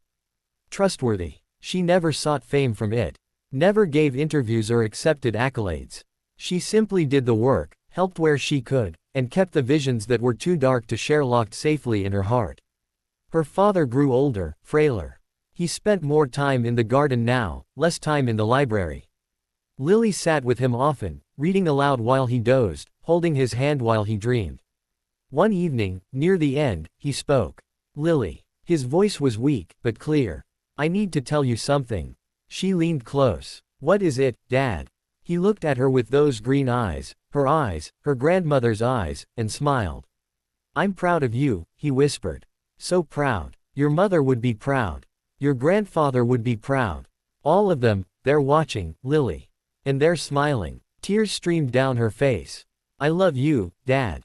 I love you too. His eyes closed. Always have. Always will. He slept after that, peacefully, and never woke again. Harry Potter died on a spring morning, with the sun streaming through his window and the scent of flowers drifting in from the garden. Lily held his hand as he went, felt the moment when the light left his eyes, felt the presence that had always been there, her father, her protector, her guide, slip away into whatever came next. She didn't cry. Not then. She sat with him for a long time, holding his hand, remembering all the moments, all the love, all the years. When she finally rose, she found her mother waiting in the corridor, her face wet with tears. He's gone, Lily whispered. Ginny nodded, pulled her into a hug, and they held each other as the sun climbed higher, as the world continued on, as the great man they both loved became memory. The funeral was held at Prince Manor, in the garden beneath the oak tree. People came from everywhere, old friends, distant relatives, strangers whose lives Harry had touched. Hermione, ancient now but still sharp, still fierce. Draco, white-haired and dignified, leaning on a cane. Theo, weathered by years of travel, his eyes bright with tears. And so many others, faces Lily knew from stories, from photographs, from the long history of her father's extraordinary life. Lily spoke at the funeral. She told them about her father, not the hero, not the legend, but the man. The man who had taught her to ride a broom, who had read her bedtime stories, who had held her when she cried. The man who had carried the weight of a war and still found room in his heart for love. When she finished, there wasn't a dry eye in the garden. Afterwards, she stood alone beneath the oak tree, looking at the stone that marked her father's grave. Her mother had chosen the inscription, simple, perfect. Harry Potter. Beloved son, husband, father. The boy who lived. The man who loved. Lily touched the stone, felt the warmth of the sun on her face, and smiled through her tears. Thank you, Dad, she whispered. For everything. The wind stirred, warm and gentle. For just a moment, she felt him, a presence, a blessing, a love that death could not diminish. Then the moment passed, and she turned to face the crowd of people waiting to offer their condolences. Their love, their support. The story wasn't over. It was just passing to new hands. Lily returned to her work with renewed purpose. The visions continued, but they were different now, clearer, stronger, as if her father's passing had opened something in her. She saw further, understood more, could trace the threads of fate with greater precision than ever before. She wrote more books, gave more lectures, trained a new generation of seers who came to study under her. Prince Manor became a center of learning, of wisdom, of the old magic that was slowly being rediscovered. Her mother stayed on, a constant presence, her laughter still warm, her love still fierce. They walked the grounds together, talked for hours, remembered the man they had both loved so deeply. James and Albus visited often, bringing their own families, filling the manor with children's laughter and the chaos of family life. Lily watched her nieces and nephews grow, saw her brothers become the men their father had raised them to be, and felt grateful for every moment. Rose married her curse breaker, had children of her own, and still found time to visit. Alice came from France with her growing family, her quiet presence a comfort. The bonds that had formed on the Hogwarts Express, all those years ago, held strong. And through it all, Lily kept the visions, kept the secrets, kept the faith. On a winter evening, 50 years after her father's death, Lily sat in the library at Prince Manor. She was old now, very old, her hair white, her face lined with years and laughter and the occasional sorrow. The ring was still on her finger, the prince ring, passed down through generations. The crystals were still in their box, their light undimmed by time. The fire crackled, warming her ancient bones. Outside, snow fell gently, blanketing the grounds in white. She was not alone. Her mother had passed years ago, joining her father in whatever came next. Her brothers were gone too, their lives full and long, their children now adults with children of their own. But Lily didn't feel alone. The manor was full of ghosts, not literal ones, but presences. Memories, love, and now, a new presence. The door opened softly, and a young woman entered. She had red hair, bright green eyes, and a smile that reminded Lily of her father. Grandmother. The girl moved closer, kneeling by Lily's chair.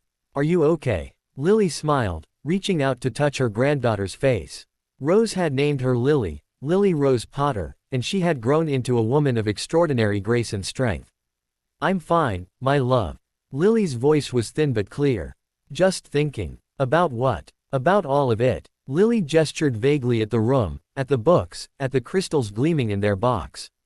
About the stories, the visions, the legacy. Her granddaughter's eyes were curious. What will happen to it all? She stopped, not wanting to finish the sentence.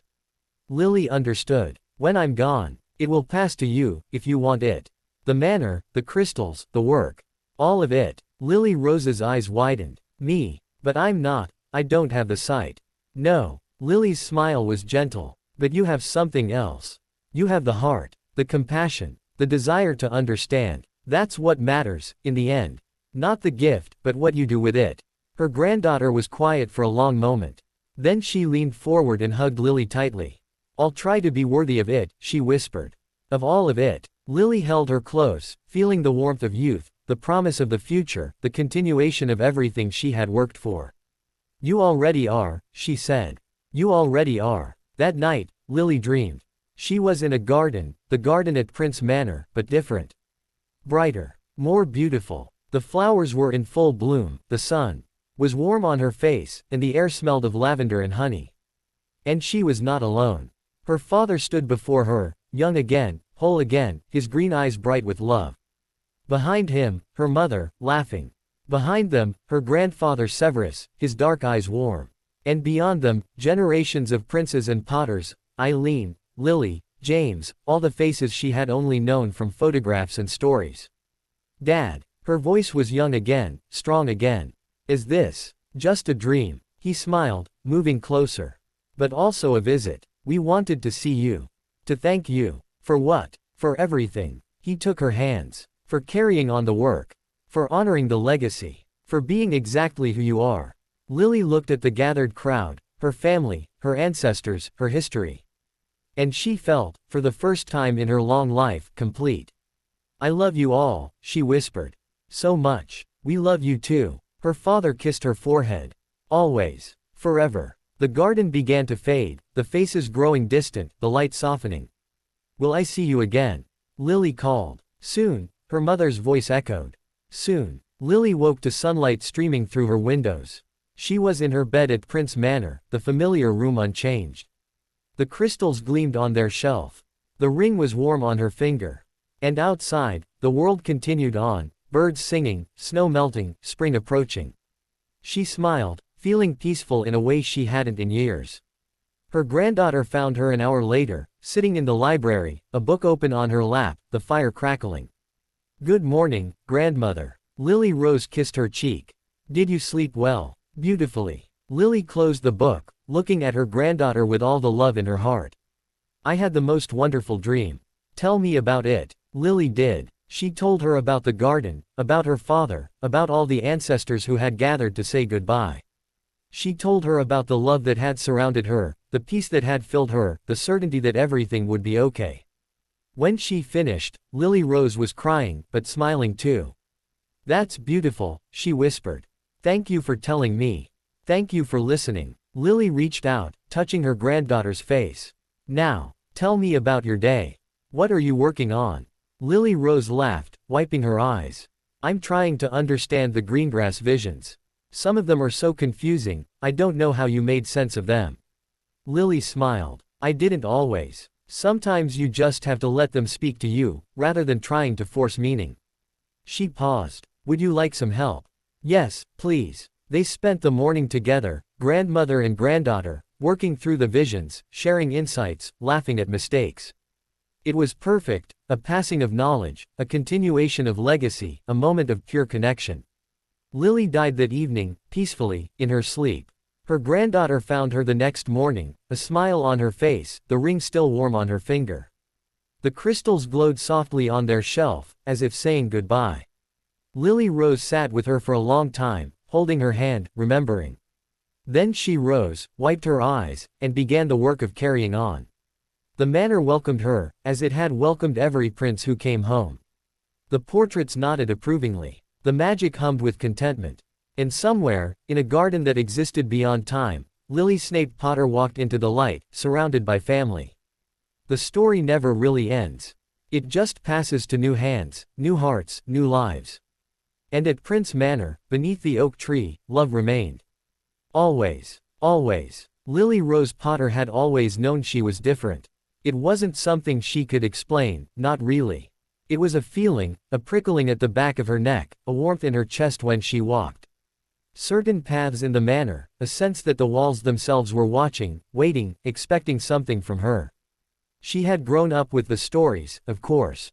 Every Potter child knew the legends, the boy who lived, the Dark Lord's fall, the generations of heroes who had come before. But knowing stories and living them were different things. Lily Rose had always assumed her life would be quiet, ordinary, her own. The crystals changed everything. They sat on their shelf in the library, as they had for decades, glowing softly in the dim light.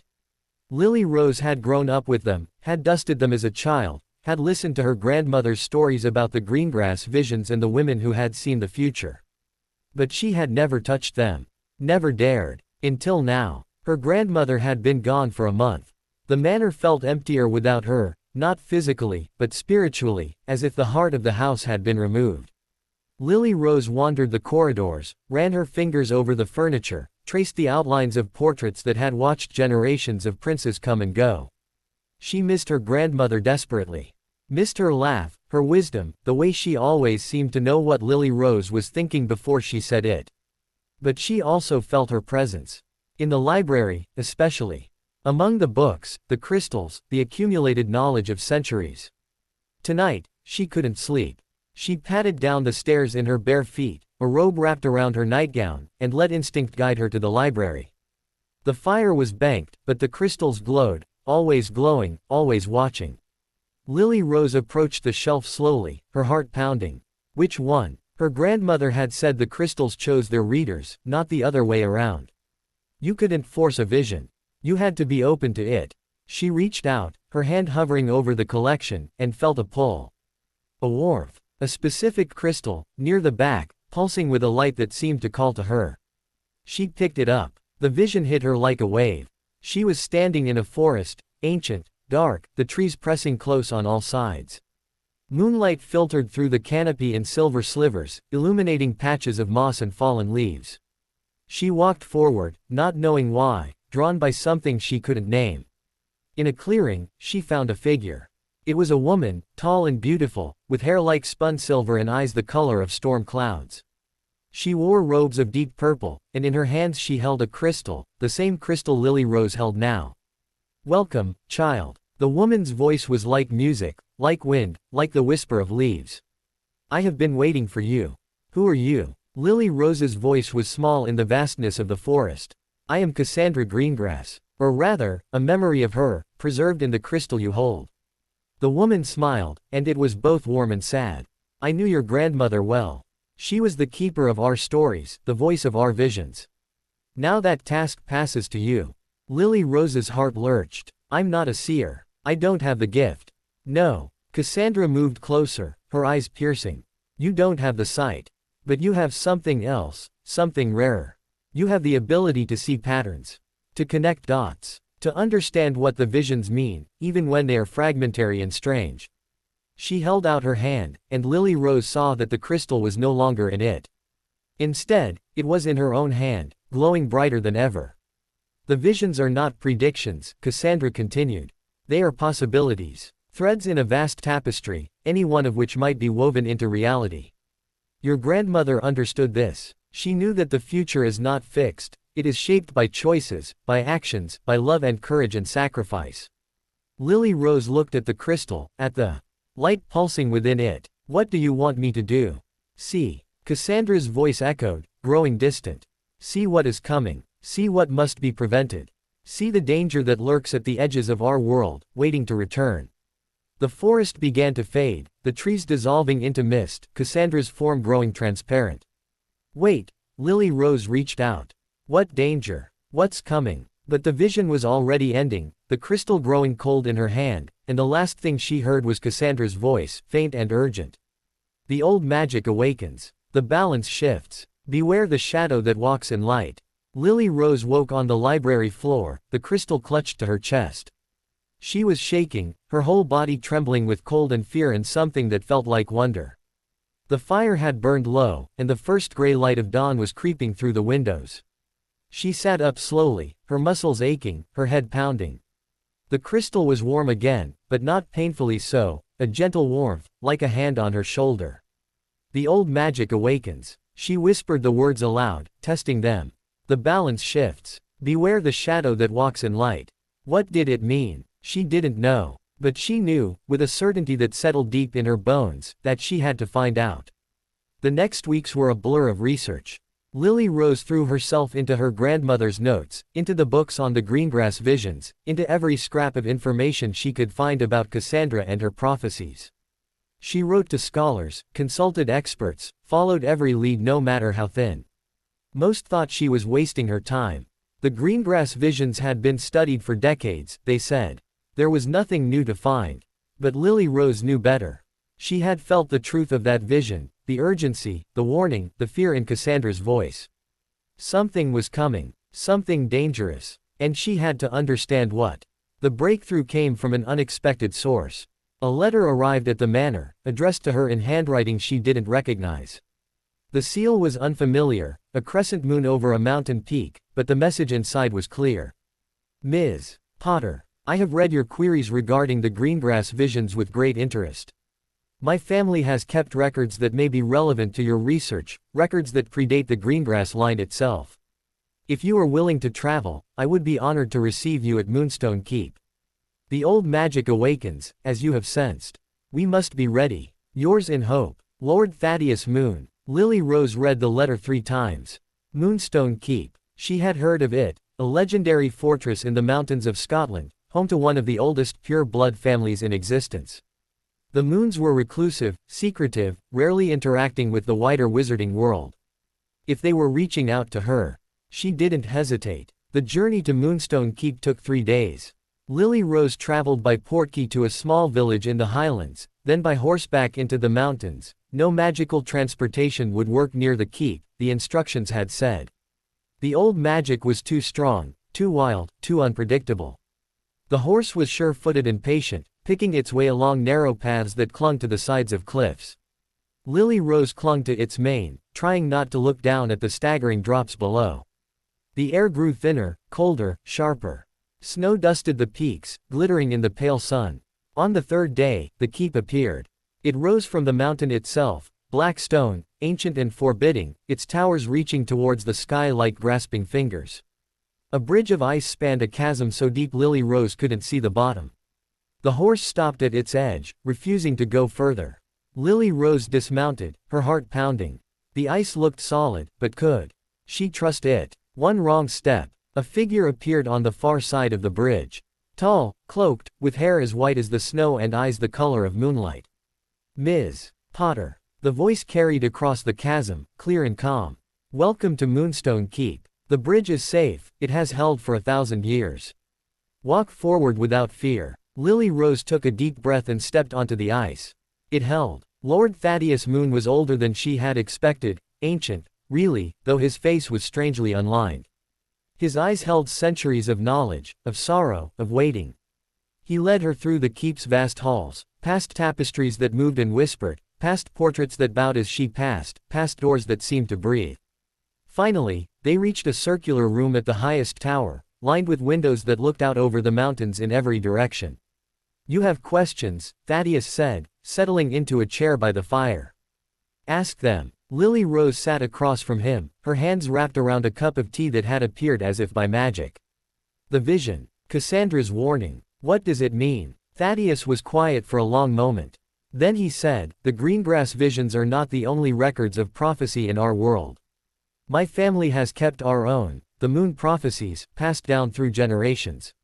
They speak of cycles, of balance, of forces that rise and fall, ebb and flow, like the tides. He leaned forward, his eyes intense. The wizarding world believes that the defeat of Voldemort was the end of a war. But it was not. It was the end of a chapter. The book continues. Lily Rose's blood ran cold. What's coming? I don't know precisely. The prophecies are vague on that point, deliberately so, I think. Some things cannot be spoken directly, only hinted at. Thaddeus rose, moving to a cabinet and withdrawing a rolled parchment. But this much I can tell you, the old magic is stirring. Magic that predates wands, predates Hogwarts, predates the very concept of wizard kind. It has slept for millennia, waiting for the right moment to awaken. He unrolled the parchment, revealing a map, not of places, but of something else. Lines of power, intersections of ley energy, points where the magic of the world converged. These are the nodes, Thaddeus said, pointing. Places where the old magic is strongest. For centuries, they have been dormant. But recently, he traced a line with his finger. Recently, they have begun to pulse. To wake. Lily Rose stared at the map, at the glowing points that marked locations across Britain and beyond. What happens when they fully awaken? That depends on who controls them. Thaddeus met her eyes. If the magic awakens naturally, it will simply become part of the world again, a source of power that anyone can tap, for good or ill. But if someone deliberately triggers the awakening, if they channel the energy for their own purposes, they could become unstoppable. Yes. The word hung in the air, heavy with implication. Who would do that? Lily Rose asked. Who would want to? Thaddeus was quiet for a long moment. Then he said, there are always those who seek power. Always those who believe they can control forces that should not be controlled. The last time the old magic was fully awake, it nearly destroyed the world. It took the combined effort of the greatest wizards of the age to put it back to sleep. He looked at her, and for the first time, Lily Rose saw fear in those ancient eyes. Your grandmother's vision warned of a shadow that walks in light. I believe that shadow is already among us. Already moving. Already preparing. Lily Rose's heart pounded. What can we do? Watch. Wait. Prepare. Thaddeus rolled up the map, handing it to her. And when the time comes, act. You have the gift, Lily Rose, the gift. Of understanding, of connection, of seeing what others miss. Use it. Trust it. And when the shadow reveals itself, be ready to stand against it. Lily Rose returned to Prince Manor with more questions than answers. The map hung on her wall, a constant reminder of the danger that lurked at the edges of the world. She studied it obsessively, tracing the ley lines, memorizing the nodes, trying to see patterns that might reveal the shadow's plan. She wrote to everyone she trusted, Rose's children, Alice's grandchildren, the descendants of all those who had fought in the First War. She built a network, slowly, carefully, of people who understood that something was coming and were willing to stand against it. The months passed. The nodes pulsed more strongly. The visions came more frequently. And then, one night, she saw it. A figure, cloaked and hooded, standing at the center of a node, the most powerful node, the one marked on the map as the heart of the old magic. Stonehenge. The figure raised its arms, and the ground began to shake. Light erupted from the ancient stones, shooting into the sky, and the shadow that walked in light revealed itself at last. Lily Rose woke screaming. She gathered her allies at Prince Manor the next day. They came from across Britain, witches and wizards of all ages, all backgrounds, united by a common purpose. Rose's son Hugo, tall and serious, a curse breaker like his mother. Alice's granddaughter Alara, quiet and intense, with the same pale beauty as her ancestor. And others, friends of friends, descendants of the original order, people who had heard the call and answered. Lily Rose stood before them, the map spread on the table, and told them everything. The visions, the prophecies, the awakening magic. The shadow at Stonehenge, preparing to strike. They're going to trigger the node, she said. Channel the old magic for their own purposes. If they succeed, then we stop them. Hugo's voice was steady, confident. We've faced darkness before. We know what to do. Alara nodded. The question is how. Stonehenge is protected, ancient wards, ministry restrictions. We can't just show up. We won't have to. Lily Rose pointed at the map. The node at Stonehenge is connected to others. If we disrupt the network, cut the ley lines, the ritual will fail. She traced the lines with her finger, showing them the key points. We'll need teams at each of these nodes. Small groups, ready to act simultaneously. If we time it right, we can break the connection before the ritual completes. Heads nodded around the table. Plans were made, assignments given, contingencies discussed. When the meeting ended, Lily Rose stood alone in the library, looking at the crystals on their shelf. I hope I'm doing the right thing, she whispered to her grandmother's ghost. I hope you'd be proud. The crystals pulsed, warm and steady. The fire crackled. And somewhere, in a garden beyond time, Lily Snape Potter smiled. The night of the ritual came cold and clear. Lily Rose stood at her assigned node, a small circle of stones in the Welsh hills, ancient and forgotten. Around her, the night was silent, the stars bright, the air sharp with frost. She waited. At midnight, she felt it, a pulse of power, deep in the earth. The ley lines were waking. The ritual had begun. She raised her wand. The spell was complex, requiring precise timing and absolute focus. She had practiced it 100 times, but practice and reality were different things. Her heart pounded. Her hand trembled. And then she thought of her grandmother. Of her father. Of all the Potters and princes who had come before, who had faced darkness and won. She steadied her hand, focused her mind, and cast. The spell struck the ley line, and for a moment, nothing happened. Then the ground shook, the stones glowed, and Lily Rose felt the old magic surge around her, wild, powerful, terrifying. She held on. Across Britain, at nodes scattered through the countryside, her allies did the same. They poured their magic into the ley lines, disrupting the flow, breaking the connection. The earth groaned. The sky flickered. And somewhere, at Stonehenge, a figure screamed in fury as its ritual collapsed. The pulse faded. The stones dimmed. The ley lines went quiet. Lily Rose collapsed to her knees, gasping, her wand arms shaking with exhaustion. But she was smiling. They had done it. They had stopped the shadow. The aftermath was chaos. The ministry launched an investigation, but the culprit had vanished. The shadow that walked in light, whoever they were, had escaped. The nodes were sealed, the ley lines monitored, the old magic returned to its slumber. But Lily Rose knew it wasn't over. The shadow was still out there, waiting, planning. The old magic would stir again, someday. And when it did, they would need to be ready. She returned to Prince Manor, exhausted but triumphant. The crystals glowed their welcome. The portraits nodded their approval. And in the garden, beneath the oak tree, she sat for a long time, thinking. She had done what her grandmother had asked. She had seen the danger, understood the threat, acted to prevent it. The legacy continued. But she also understood something else now, something her grandmother had tried to teach her, something she had only dimly perceived before. The story never really ends. It just passes to new hands, new hearts, new lives. And at Prince Manor, beneath the oak tree, love remained. Always. Always. The months after the ritual were strange ones. Lily Rose threw herself into her work with an intensity that surprised even her. She catalogued every vision, cross-referenced every prophecy, built elaborate maps of ley lines and magical nodes that covered the walls of her study. The crystals glowed constantly now, as if sensing her urgency, her determination to understand what was coming. But the shadow remained hidden. Whoever had tried to trigger the old magic at Stonehenge had vanished completely. No traces, no witnesses, no clues. The ministry's investigation turned up nothing. Even Lily Rose's visions, usually so clear, showed only fragments, a cloaked figure, a ritual circle, a laugh that echoed in darkness. It was frustrating. It was terrifying. And it was about to get worse. The first sign came in a letter from Hugo Weasley. Hugo had remained at the Stonehenge node after the ritual, monitoring for any residual magic. His reports had been routine for weeks, nothing unusual, nothing to report.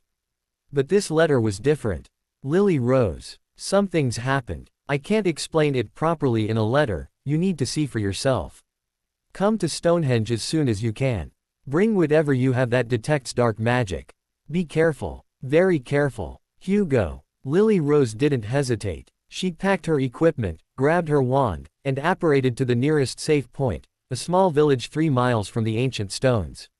From there, she walked. The landscape was eerily quiet. No birds sang. No wind stirred. The air itself seemed to hold its breath, waiting for something. Stonehenge rose before her, massive and ancient, its stones dark against the gray sky. And there, waiting at its center, was Hugo. His face was pale, his eyes haunted. He held something in his hands, a small object, wrapped in cloth. You need to see this, he said without preamble. I found it at the center of the node, buried in the earth. It wasn't there before the ritual. He unwrapped the cloth. Inside was a crystal, but not like any crystal Lily Rose had ever seen.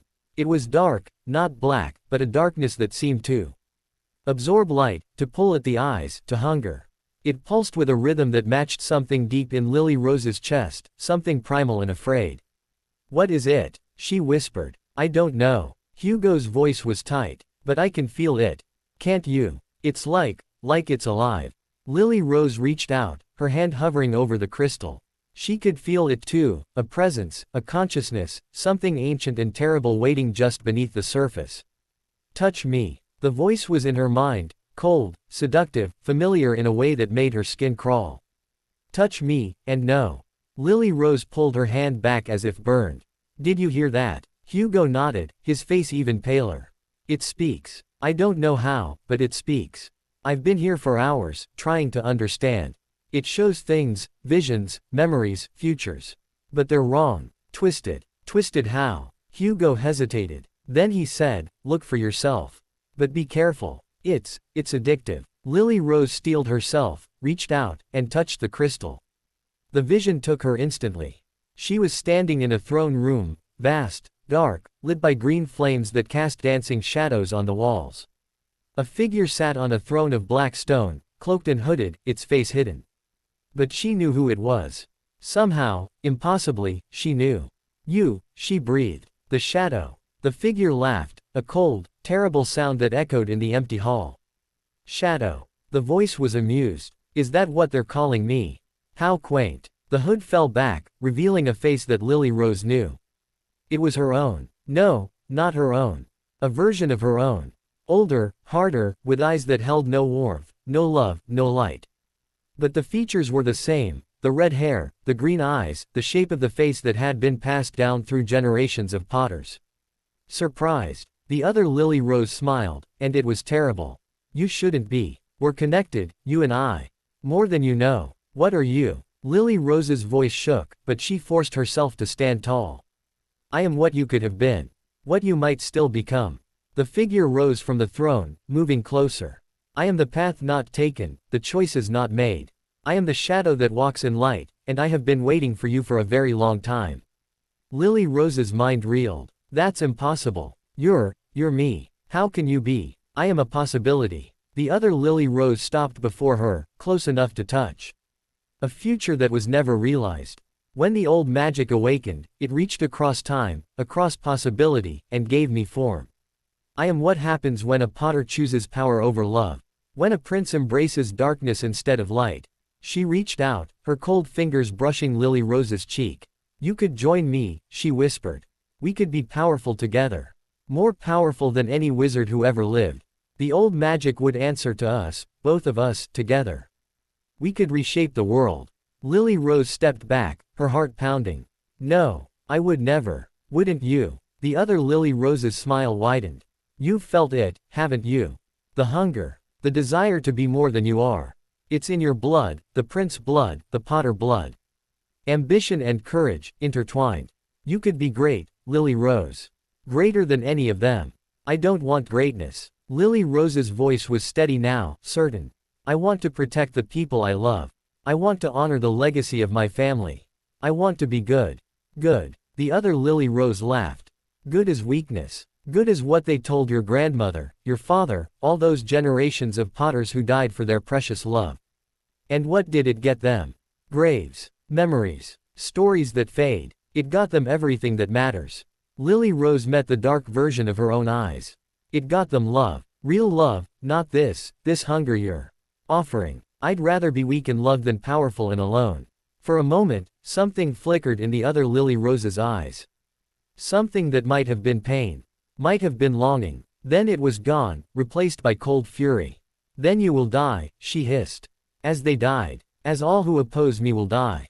The old magic will answer to me, with or without you. And when it does, she raised her hand, dark energy crackling around her fingers. When it does, I will erase everything you love. Everything your family built. And I will start again, with myself as the only Potter who matters. The vision shattered. Lily Rose woke on the grass at Stonehenge, Hugo leaning over her, his face frantic with worry. Lily Rose, can you hear me? She gasped, sitting up, her whole body shaking. The crystal lay on the ground nearby, dark and silent, as if nothing had happened. I saw her, she whispered. The shadow. It's me. Another version of me. A possibility made real. Hugo stared at her. What? Lily Rose explained. The throne room, the dark version of herself, the offer and the threat. When she finished, Hugo was pale and silent. This is beyond anything we prepared for, he said finally. A dark version of you, powered by the old magic, how do we fight that? I don't know. Lily Rose stood, brushing grass from her robes. But we have to try. She's going to try again, to trigger the nodes, to channel the old magic. We have to stop her before she succeeds. How? We don't even know where she is. Lily Rose looked at the crystal, dark and still. Then she looked at the map she had brought, covered in ley lines and nodes and possibilities. I think I know someone who might. Lord Thaddeus Moon received them in the same tower room as before, his ancient face grave as he listened to their story. A dark self, he murmured when Lily Rose finished. A possibility given form. I have heard of such things in the oldest prophecies, but I never thought to see one. Can it be stopped? Hugo asked. Thaddeus was quiet for a long moment. Then he said, perhaps. But it will not be easy. This creature is you, Lily Rose, your equal in every way, but without the constraints of conscience or love. She will know your thoughts, anticipate your moves, exploit your weaknesses. How do I fight someone who knows me that well? You don't. Thaddeus met her eyes. At least, not alone. You need allies, people who know you, who love you, who can see what you cannot. And you need to understand something crucial. What? This version of you was born from the old magic, from possibility itself. She is not fully real, not fully anchored to this timeline. If you can make her doubt, make her question her own existence, her own choices, you might be able to unravel her. Lily Rose frowned. Make her doubt. How? Thaddeus smiled, a thin, sad smile. By showing her what she gave up. By making her feel, even for a moment, the love she rejected. It is a slim hope, I know. But it may be our only chance. They returned to Prince Manor to prepare. Lily Rose gathered her allies, Hugo, Alara, and a handful of others she trusted completely. She told them everything, holding nothing back. The dark version of herself. The threat to everything they loved. The slim hope that love itself might be the key. They trained for weeks, practicing spells, developing strategies, preparing for every possibility. But Lily Rose knew, deep down, that the real battle would not be fought with wands. It would be fought in her heart. The night before they were to move, she sat alone in the library, surrounded by the crystals, by her grandmother's notes, by generations of love and sacrifice. She thought about her family, all of them, going back to the beginning. The Potters who had died for what they believed in. The princes who had carried their legacy through centuries of darkness. Her grandmother Lily, who had given voice to the voiceless. Her father Harry, who had faced the ultimate evil and won with love as his only weapon. Help me, she whispered to the night, to the ghosts, to whatever forces might be listening. Help me be worthy of all of you. The crystals pulsed, warm and steady. The fire crackled. And somewhere, in a garden beyond time, her grandmother smiled. The final confrontation came at the largest node, a place called the Ring of Brodgar, in the Orkney Islands. Ancient stones circled a sacred space, and at its center, the dark Lily Rose stood waiting. She was magnificent and terrible, robes of deepest black, eyes that held no warmth, power crackling around her like lightning. When she saw Lily Rose approaching, she smiled. Finally. I was beginning to think you wouldn't come. Lily Rose stopped at the edge of the circle, her allies fanning out behind her. I'm here. And I'm not going to let you destroy everything my family built. Your family. The dark Lily Rose laughed. My family, you mean? We share the same blood, the same history. The only difference is that I'm not afraid to use it. You're afraid of everything. Lily Rose moved closer, her voice steady. You're afraid of love, because love means vulnerability.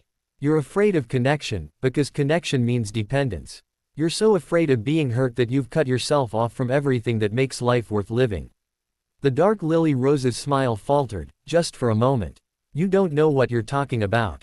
Don't I? Lily Rose reached into her pocket and withdrew a photograph, the same photograph her grandmother had carried, her father had treasured, showing Lily and James Potter on their wedding day, young and happy and full of love. This is what you gave up, Lily Rose said quietly. This love, this connection, this family. They weren't perfect, none of us are. But they were real. They mattered. And you, she met the dark version's eyes. You chose to throw it all away for power. For the illusion of control. The dark Lily Rose stared at the photograph, something flickering in her eyes. For a moment, just a moment, she looked almost human. You don't understand, she whispered. I didn't choose this. I was made this way, forged from possibility, from the paths not taken. I never had a chance to be anything else. Then take one now. Lily Rose held out her hand. Choose differently. Choose love. Choose connection. Choose to be more than the shadow they made you. The dark Lily Rose looked at the outstretched hand, at the photograph, at the woman who was her and not her. The power around her flickered, dimmed, wavered. I don't know how, she whispered. I don't know if I can. Neither do I. Lily Rose smiled, tears in her eyes. But we can try. Together. For a long, terrible moment, nothing happened. Then the dark Lily Rose reached out, slowly, hesitantly, and took Lily Rose's hand. The effect was immediate. Light exploded between them, warm, golden, filled with all the love that the dark version had denied herself for so long. The dark robes melted away, replaced by simple white. The cold eyes warmed, softened, became something almost kind. And then, slowly, the dark version began to fade. Thank you, she whispered, her voice barely audible. For seeing me. For believing in me. For loving me, even when I couldn't love myself. You were always worthy of love, Lily Rose said, holding on as the light consumed them both. You just forgot. The dark version smiled, a real smile, the first she had ever known. And then she was gone, dissolved into light, leaving only silence and the ancient stones and the woman who had saved her. Lily Rose stood alone at the center of the circle, tears streaming down her face. The power was gone. The threat was ended. The shadow that walked in light had found peace at last. Her allies rushed forward, surrounding her, hugging her, laughing and crying with relief. But Lily Rose barely noticed. She was looking at the sky, at the stars beginning to appear, at the vastness of the universe that held so much love and loss and hope. Thank you, she whispered to her grandmother, to her father, to all the Potters and princes who had come before. Thank you for teaching me what matters. The stars twinkled, warm and bright. And somewhere, in a garden beyond time, a family gathered to welcome a lost soul home.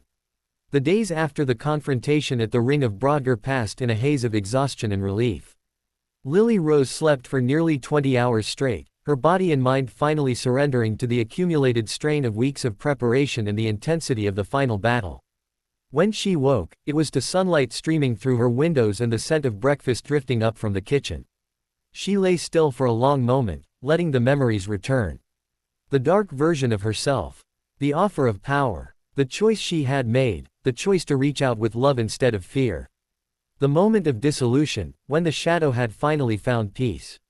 Was it real? Had it actually happened, or had she dreamed it all? The crystal on her bedside table pulsed, warm and steady. Real, it seemed to say. All of it was real. She dressed slowly and went downstairs. The manor was full of people, Hugo and Alara, yes, but also others who had come to help, to check on her, to celebrate. Rose's children, Alice's grandchildren, friends of friends who had heard the call and answered. They filled the library and the dining room and the gardens, their laughter and conversation a warm hum that made the old house feel alive. Lily Rose moved through them, accepting hugs and thanks and congratulations, but her mind was elsewhere. She kept thinking about the dark version's final words. For loving me, even when I couldn't love myself. What did it mean? How could you love someone who was literally a part of you, a version of you that had chosen everything you rejected? And yet, in that final moment, Lily Rose had felt it, a connection so deep, so fundamental, that it transcended the boundaries of self and other. She found Hugo in the library, studying the map of ley lines that still hung on the wall. Lily Rose. He turned when she entered, his face breaking into a smile. You're awake. How do you feel? Tired, confused, grateful. She moved to stand beside him, looking at the map. What's happening with the nodes? Quiet. Since she dissolved, the ley lines have settled. The old magic is sleeping again. He paused. The ministry is calling it a natural phenomenon. They don't know what really happened. Good. Lily Rose traced a line on the map with her finger. Some things are better kept between us. Hugo nodded. Then he said, quietly, are you okay? Really? Lily Rose considered the question. Was she okay? She had faced a dark version of herself and, in a way, killed her. She had made choices that would haunt her for years. She had felt love for something that was, in many ways, unlovable. I don't know, she admitted. I think I will be. Eventually. But right now, she paused. Right now, I'm still processing. Hugo put a hand on her shoulder. Take your time. We're not going anywhere. The weeks that followed were a period of quiet healing. Lily Rose walked the grounds of Prince Manor, as her grandmother had before her, as her great-grandfather had before that. She visited the oak tree in the garden, sat beneath its branches, and thought about all the generations that had come before. She wrote in her journal, trying to make sense of what had happened. The dark version of herself had been a possibility, a future that might have been, given form by the old magic. But she had also been real. Had felt real. Had suffered real pain, real loneliness, real despair. In saving her, Lily Rose had also lost her. It was a paradox she couldn't quite resolve. The crystals helped. They pulsed with their gentle light, offering visions when she needed them, silence when she didn't. They seemed to understand, in their ancient way, that she was grieving. For what, exactly? A version of herself that had never truly existed. A sister she had never known. A shadow that had walked in light and found, at the end, only darkness. Yes, all of that, and more. One evening, as autumn began to paint the leaves in shades of gold and red, Lily Rose received an unexpected visitor. Lord Thaddeus Moon appeared at the gates of Prince Manor without warning, his ancient face grave, his eyes holding secrets as old as time. Lily Rose welcomed him in, led him to the library, and waited. The old magic is quiet, he said, settling into a chair by the fire. For now. But I felt something else, during your confrontation. Something I did not expect. Lily Rose waited. The dark version of yourself, she was not what I thought. Thaddeus's eyes were distant, seeing things beyond the room. I believed she was a creature of the old magic, a possibility given form. And she was. But she was also something more. What do you mean? Thaddeus was quiet for a long moment. Then he said, she was a piece of you. A part of your soul that had been separated, given life, allowed to grow on its own. When you faced her, you were not fighting an enemy. You were fighting yourself. Lily Rose's heart pounded. I don't understand. The old magic does not create from nothing. It shapes what already exists. The dark version of you was formed from a part of yourself that you had rejected, the ambition, the hunger for power, the fear of vulnerability. All the things you pushed away, denied, refused to acknowledge. The old magic gave them form, and they became her. Lily Rose thought about this. About all the times she had felt that hunger, that ambition, that fear. About how she had always pushed it aside, told herself it was wrong, refused to let it be part of who she was. When you embraced her, Thaddeus continued, when you offered her love instead of rejection, you were not just saving her. You were saving yourself. You were accepting those parts of you that you had denied, and in doing so, you made yourself whole. Tears filled Lily Rose's eyes. I didn't know. I didn't realize. How could you? We are taught to reject our darkness, to hide it, to pretend it doesn't exist. But the darkness is part of us. It always has been. The key is not to eliminate it, but to integrate it, to accept it, understand it, and choose, consciously, how to let it shape us. Lily Rose sat with this, letting the truth of it sink in. The dark version of herself had not been an enemy. She had been a part of herself that needed love, needed acceptance, needed to be brought home. She's gone, Lily Rose whispered. I'll never get the chance to. She's not gone. Thaddeus's voice was gentle. She is part of you now. Integrated. Whole. When you embraced her, you brought her back into yourself. She lives on in you, in your strength, your courage, your willingness to love even when it's hard. Lily Rose touched her chest, feeling her heart beat beneath her hand. And for the first time since the confrontation, she felt it, a presence within her, warm and peaceful. The dark version, at peace at last. Part of her. Always part of her. Thank you, she whispered to Thaddeus, for helping me understand. He smiled, a rare, warm expression. You did the work, Lily Rose. I only helped you see it. After Thaddeus left, Lily Rose sat alone in the library, surrounded by the crystals, by her grandmother's books, by generations of love and sacrifice. She thought about all the potters and princes who had come before, their struggles, their triumphs, their failures. They had all carried darkness within them. They had all made choices, some good, some terrible. But they had also loved. Fiercely, completely, without reservation. That was the legacy. Not perfection. Not purity. Love. She rose and moved to the shelf where the crystals glowed. Her hand hovered over them, then settled on one, a small, clear crystal that pulsed with gentle light. She held it to her heart and closed her eyes. The vision that came was not of danger or prophecy. It was of a garden, the garden at Prince Manor, but different. Brighter. More beautiful. And in the garden, surrounded by flowers and sunlight, stood a figure. The dark version of herself. But not dark anymore. She was dressed in white, her eyes warm, her smile gentle. She looked at Lily Rose with all the love in the world. "Thank you," she whispered, "for bringing me home." Lily Rose smiled through her tears. "Thank you for teaching me what I needed to learn." They stood together in the garden, two parts of one whole, finally at peace. Then the vision faded, and Lily Rose opened her eyes. The crystal was warm in her hand. The fire crackled, and somewhere, deep in her heart, she felt a presence that had always been there, waiting to be acknowledged. She was whole. Finally, completely, whole. The winter that followed was the happiest of Lily Rose's life. She threw herself into her work with renewed energy, but also with a new understanding. The visions were not burdens to be carried or puzzles to be solved. They were gifts, opportunities to see, to understand, to help. She approached them with gratitude instead of fear, and they responded in kind. She spent time with her family, her cousins, her extended relations, the ever-growing network of Potters and Weasleys and connections that made up her world. She laughed at their jokes, comforted their sorrows, celebrated their joys. She was present in a way she hadn't been before, fully engaged, fully alive. And she fell in love. It happened slowly, then all at once. Hugo had always been there, steady, reliable, kind. They had worked together, fought together, saved the world together. But somewhere along the way, friendship had deepened into something more. He kissed her on New Year's Eve, under the mistletoe in the library at Prince Manor. The crystals pulsed with approval. The fire crackled with warmth. And Lily Rose felt, for the first time in her life, completely and utterly at home. "I love you," Hugo whispered against her lips. "I love you too," she whispered back. The wedding was held in the garden at Prince Manor, beneath the oak tree where so many generations had found peace. The day was perfect, sunny and warm, with flowers blooming in every color and birds singing in the trees. Lily Rose wore her grandmother's wedding dress, preserved for decades, altered to fit her perfectly. Hugo wore formal robes in deep green, his red hair gleaming in the sunlight.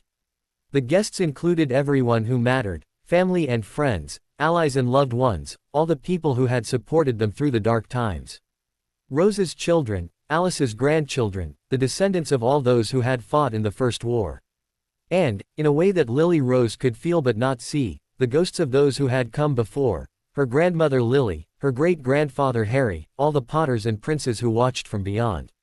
When they exchanged vows, Lily Rose spoke from her heart. "I promise to love you," she said, looking into Hugo's eyes. "Not just in the easy times, but in the hard times. Not just when you're easy to love, but when you're not. I promise to accept all of you, the light and the dark, the strength and the weakness, the courage and the fear. And I promise to let you accept all of me, in return." Hugo's eyes glistened. "I make the same promise," he said. "To love all of you, always. To stand with you against whatever comes. To be your partner, your friend, your home." They exchanged rings, simple bands of silver and gold, engraved with the Potter crest and the Weasley crest intertwined. When they kissed, the crowd erupted in cheers. And somewhere, in a garden beyond time, a family gathered to celebrate. The years that followed were full and rich. Lily Rose and Hugo made their home at Prince Manor, carrying on the tradition of keeping the old house alive. Children came, first a daughter, Lily Jane, with her mother's red hair and her father's steady gaze, then a son, Harry Severus, named for the two greatest men in family history. The crystals remained on their shelf, glowing softly, consulted when needed. The visions came less frequently now, as if the old magic was satisfied, at peace. But Lily Rose knew they would return when needed. They always did. She wrote more books, about the greengrass visions, about the old magic, about the integration of light and dark in the human soul. They were well received, respected, but more importantly, they helped people. Gave them language for their own struggles. Showed them that they were not alone. Hugo continued his work as a curse breaker, traveling when needed, always returning home. They built a life together, ordinary in some ways, extraordinary in others, filled with the small moments that, accumulated, made up a lifetime. On a summer evening, when Lily Rose was old and gray, she sat beneath the oak tree with her granddaughter. The girl was named Cassandra, after the seer who had started it all. She had her great-grandmother's red hair and her great-great-grandfather's green eyes, and she was already showing signs of the gift, not the sight, but something else. The ability to see patterns. To understand connections. To know, somehow, what mattered. "Grandmother," Cassandra said quietly, "tell me a story." Lily Rose smiled. "Which story?" "The one about the shadow. The one you never finished." Lily Rose looked at the sunset, painting the sky in shades of golden rose. She thought about the dark version of herself, about the choice she had made, about the integration that had followed. "All right," she said. "But you have to promise to listen carefully. This story has a lesson." Cassandra nodded, her eyes wide. Lily Rose began to speak. She told her about the dark version, about how she had been born from possibility, from the parts of Lily Rose that had been rejected and denied. She told her about the confrontation at the Ring of Brodgar, about the choice to love instead of fight, about the moment of integration that had made her whole. "The shadow wasn't an enemy," Lily Rose finished. "She was a part of me that needed love. And when I finally gave it to her, she became my greatest teacher." Cassandra was quiet for a long moment. Then she said, "Do I have a shadow, grandmother?" "Everyone does, love. Everyone has parts of themselves they'd rather not see, anger, fear, jealousy, ambition. The key is not to pretend they don't exist. The key is to acknowledge them, understand them, and choose, consciously, how to let them shape you." Cassandra nodded slowly. "I think I understand." Lily Rose hugged her close, feeling the warmth of youth, the promise of the future, the continuation of everything she had worked for. "You will," she whispered, "in time. And when you do, you'll know what to do." That night, Lily Rose dreamed. She was in the garden again, the garden beyond time, where all the generations gathered. Her grandmother Lily was there, and her great-grandfather Harry, and behind them, a crowd of faces she recognized from photographs and stories. And there, standing slightly apart, was the dark version of herself. Whole now. Peaceful. Smiling. "Thank you," the dark version whispered. "For everything." Lily Rose moved to her, took her hands, looked into eyes that were her own. "Thank you. For teaching me what I needed to learn." They embraced, and in that embrace, Lily Rose felt something she had never felt before, complete and utter wholeness. Every part of herself, integrated and at peace. When she pulled back, the dark version was fading, dissolving into light. "I'll always be with you," she whispered. "Part of you. Always." Then she was gone, and Lily Rose stood alone in the garden, surrounded by the love of all the generations who had come before. She woke to sunlight streaming through her windows, the sound of birds singing, the scent of flowers drifting in from the garden. Her husband slept beside her, peaceful and warm. Her children and grandchildren filled the house with laughter. And in her heart, a presence that had always been there, finally at home. Lily Rose smiled, closed her eyes, and slept. The next morning, she found Cassandra in the library, sitting before the crystals. The girl was holding one, a small, clear crystal that pulsed with gentle light. She looked up when Lily Rose entered, her eyes wide. "Grandmother," she whispered. "It showed me something." Lily Rose sat beside her. "What did it show you?" Cassandra was quiet for a moment. Then she said, "It showed me you. When you were young. When you faced the shadow." She paused. "It showed me how brave you were. How much you loved." Lily Rose's eyes filled with tears. "What else?" "It showed me that I'm going to have to be brave too. Someday. When the old magic wakes again." Cassandra looked at her, and in her young eyes, Lily Rose saw wisdom far beyond her years. "But it also showed me that I won't be alone. That you'll be with me, even if you're not here. That love never really ends." Lily Rose pulled her granddaughter into a hug, holding her tight. "That's right," she whispered. "Love never ends. It passes from generation to generation, growing stronger with each one." And as long as there is love, there is hope. They sat together in the library, grandmother and granddaughter, surrounded by crystals and books and the accumulated wisdom of centuries. The fire crackled. The sun shone. And somewhere, in a garden beyond time, a family smiled. The story never really ends. It just passes to new hands, new hearts, new lives. And at Prince Manor, beneath the oak tree, love remained. Always. Always. Cassandra Moon Potter had always known she was different. It wasn't just the name, though being named after a legendary seer carried its own weight.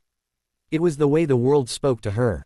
The whispers in the wind, the patterns in the clouds, the way she could look at a person and know, somehow, what they were feeling before they said a word. Her grandmother called it the gift. Her mother called it intuition. Her father called it magic, plain and simple.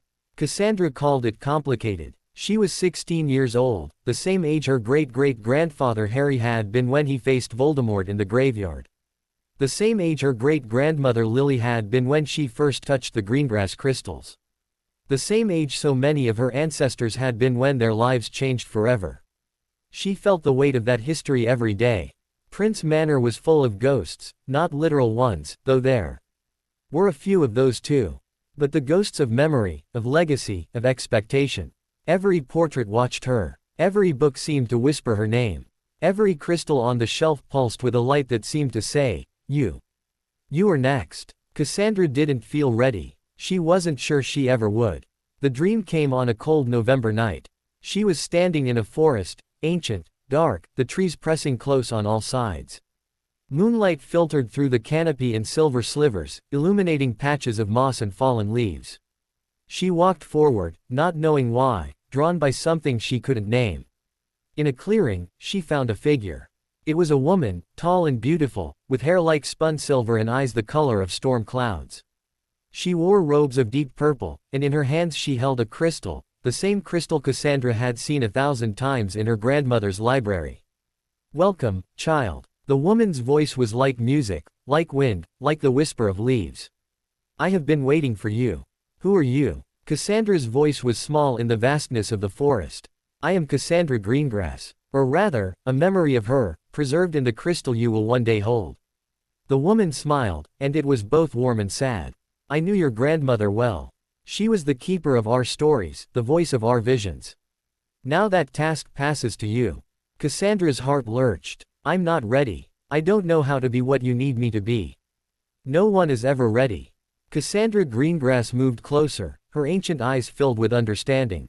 Your grandmother wasn't ready. Her grandmother wasn't ready. Generation after generation, we have faced the unknown with trembling hands and fearful hearts. And generation after generation, we have found the strength within ourselves to carry on. She reached out, touching Cassandra's cheek with fingers that felt like cool moonlight. The visions are not predictions. They are possibilities. Threads in a vast tapestry, any one of which might be woven into reality. Your grandmother understood this. She knew that the future is not fixed, it is shaped by choices, by actions, by love and courage and sacrifice. Cassandra leaned into the touch, drawing comfort from this ghost of a woman who had died centuries ago. What do you want me to do? See. Cassandra Greengrass's voice echoed, growing distant. See what is coming. See what must be protected. See the threads that are fraying, and weave them back together before they break. The forest began to fade, the trees dissolving into mist, the ancient seer's form growing transparent. Wait, Cassandra reached out. I don't know how. You do. The voice was faint now, barely a whisper.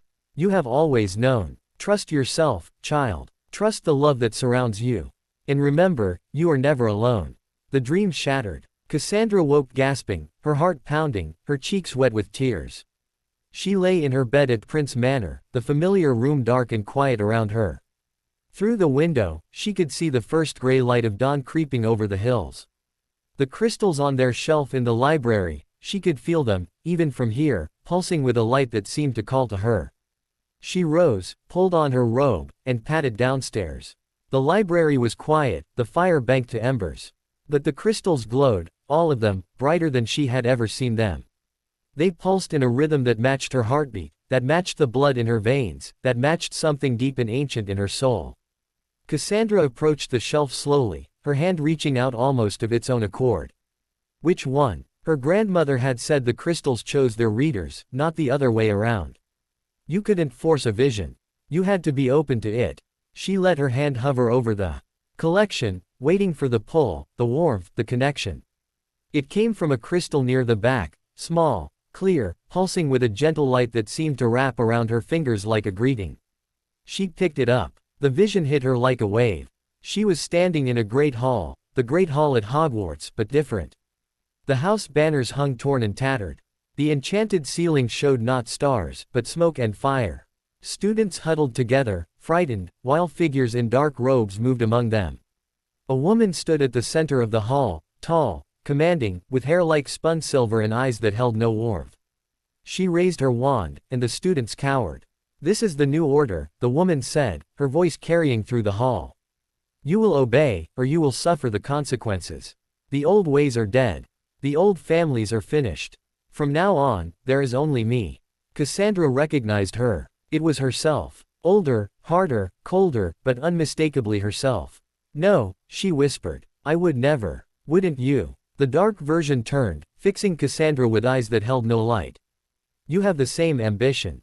The same hunger. The same fear of being weak, of being powerless, of being at anyone's mercy.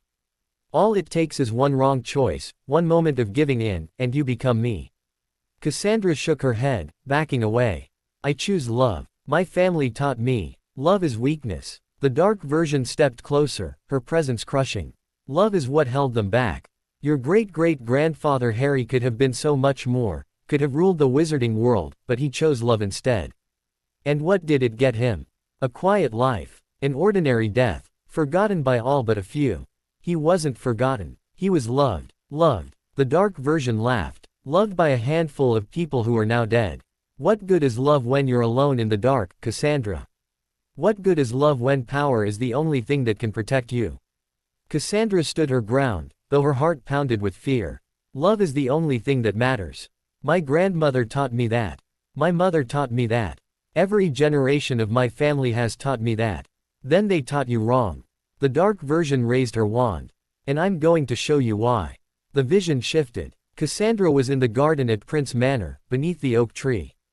But the garden was dying, the flowers wilted, the grass brown, the tree itself bare and skeletal. And standing before her, waiting, was her grandmother. But not her grandmother as she had been in life. This was a ghost, a memory, a presence, something between worlds. "Grandmother." Cassandra's voice cracked. "What's happening? You are being tested." Her grandmother's voice was gentle, but sad. "The dark version of yourself is not real, not yet. She is a possibility, a future that might be. But she has power here, in the space between visions. She can hurt you, if you let her. How do I stop her?" "You don't stop her. You accept her." Her grandmother moved closer, her translucent hand reaching out to touch Cassandra's face. "She is part of you, Cassandra. The part that fears, that hungers, that doubts. You cannot destroy her without destroying yourself. But you can integrate her, bring her into yourself, make her part of the whole." Cassandra thought about her grandmother's stories. About the dark version Lily Rose had faced, and how she had chosen love over battle. About the integration that had followed, and the peace it had brought. "I don't know how," she whispered. "I don't know if I can." "You can." Her grandmother smiled, and it was like sunlight breaking through clouds.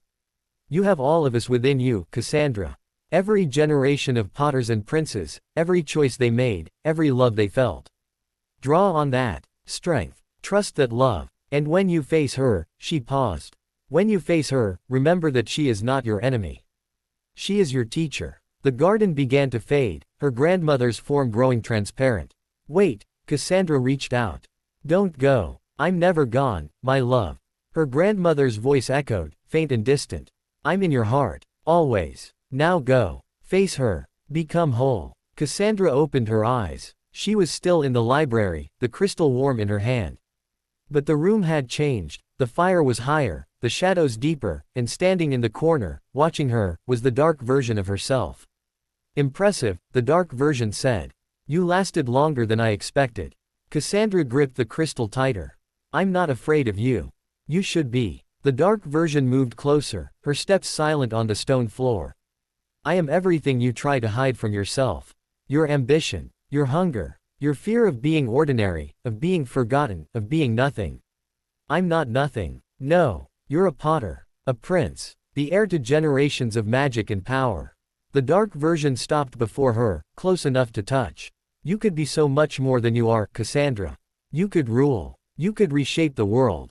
All you have to do is let go of this ridiculous attachment to love. Cassandra looked into eyes that were her own, the same green, the same shape, but empty of everything that made her who she was. If I let go of love, she said quietly, I let go of myself. Everything I am, everything my family built, it was all built on love. My great-great-grandfather Harry faced Voldemort because he loved his friends, his family, his world. My grandmother Lily Rose faced you, faced a dark version of herself, and chose love over battle. Love is not weakness. It's the only thing that makes us strong. The dark version's expression flickered, just for a moment, a crack in the mask. You're wrong. Am I? Cassandra reached out, slowly, gently, and took the dark version's hand. The effect was immediate. Light exploded between them, warm, golden, filled with all the love that Cassandra carried in her heart. The dark version gasped, tried to pull away, but Cassandra held on. I see you, Cassandra whispered. I see your fear, your hunger, your pain. And I love you anyway. Because you're me. And I'm not going to reject any part of myself ever again. The dark version's eyes widened. Tears streamed down her cheeks, tears that were real, human, alive. How? She whispered. How can you love something so broken? Because broken isn't the end. Cassandra pulled her closer, wrapping her arms around this other self. Broken is just the beginning. We put the pieces back together, and we're stronger for it. That's what my family taught me. That's what love means. The dark version sobbed, great, heaving sobs that shook her whole body. And as she cried, the darkness began to fade. The cold robes melted away, replaced by simple white.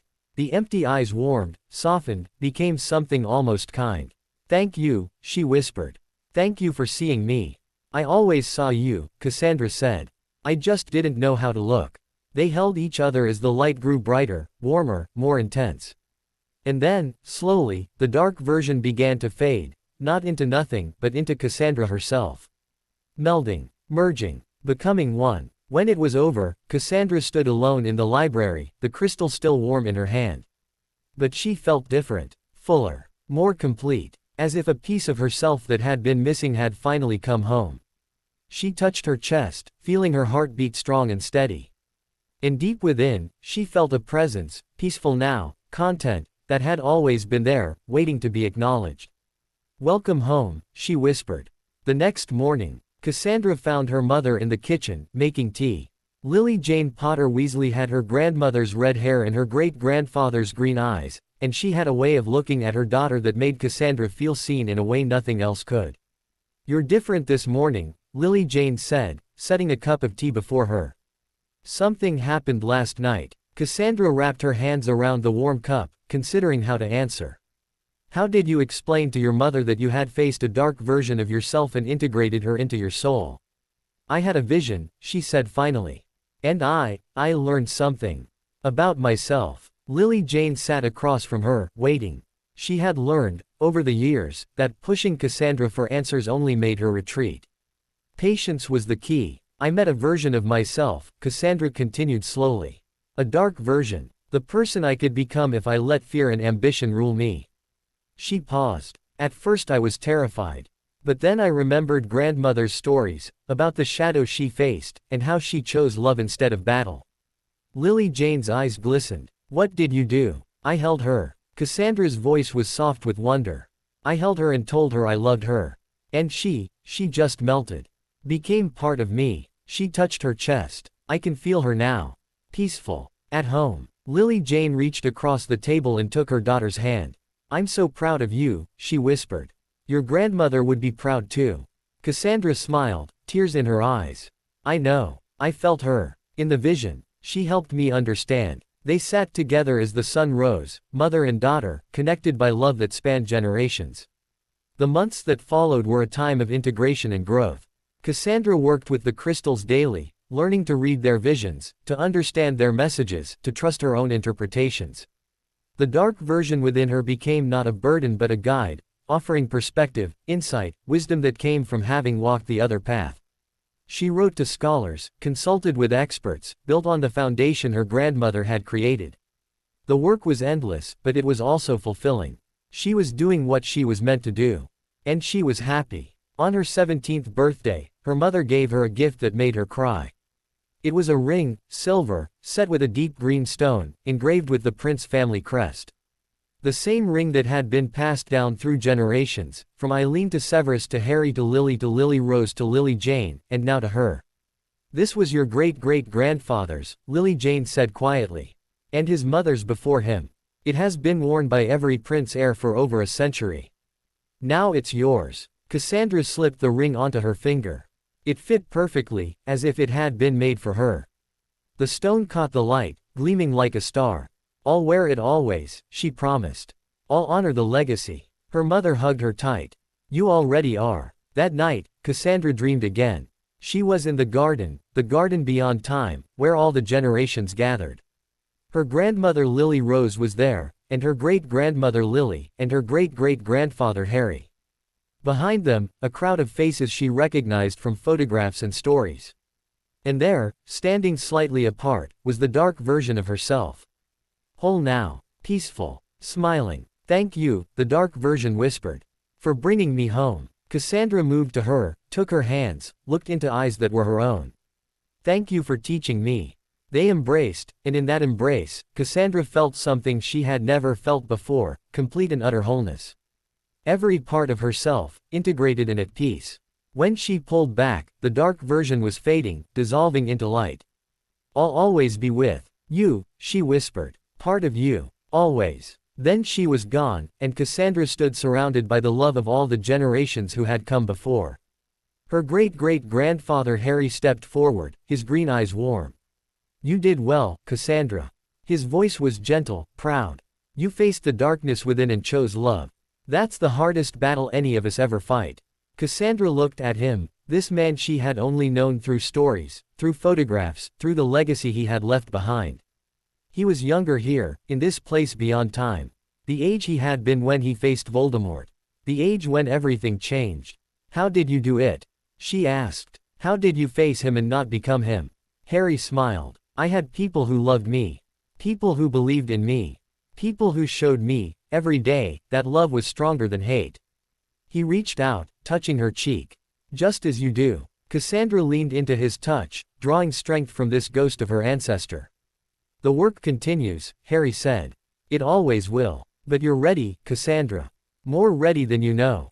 The garden began to fade, the figures growing distant, the light softening.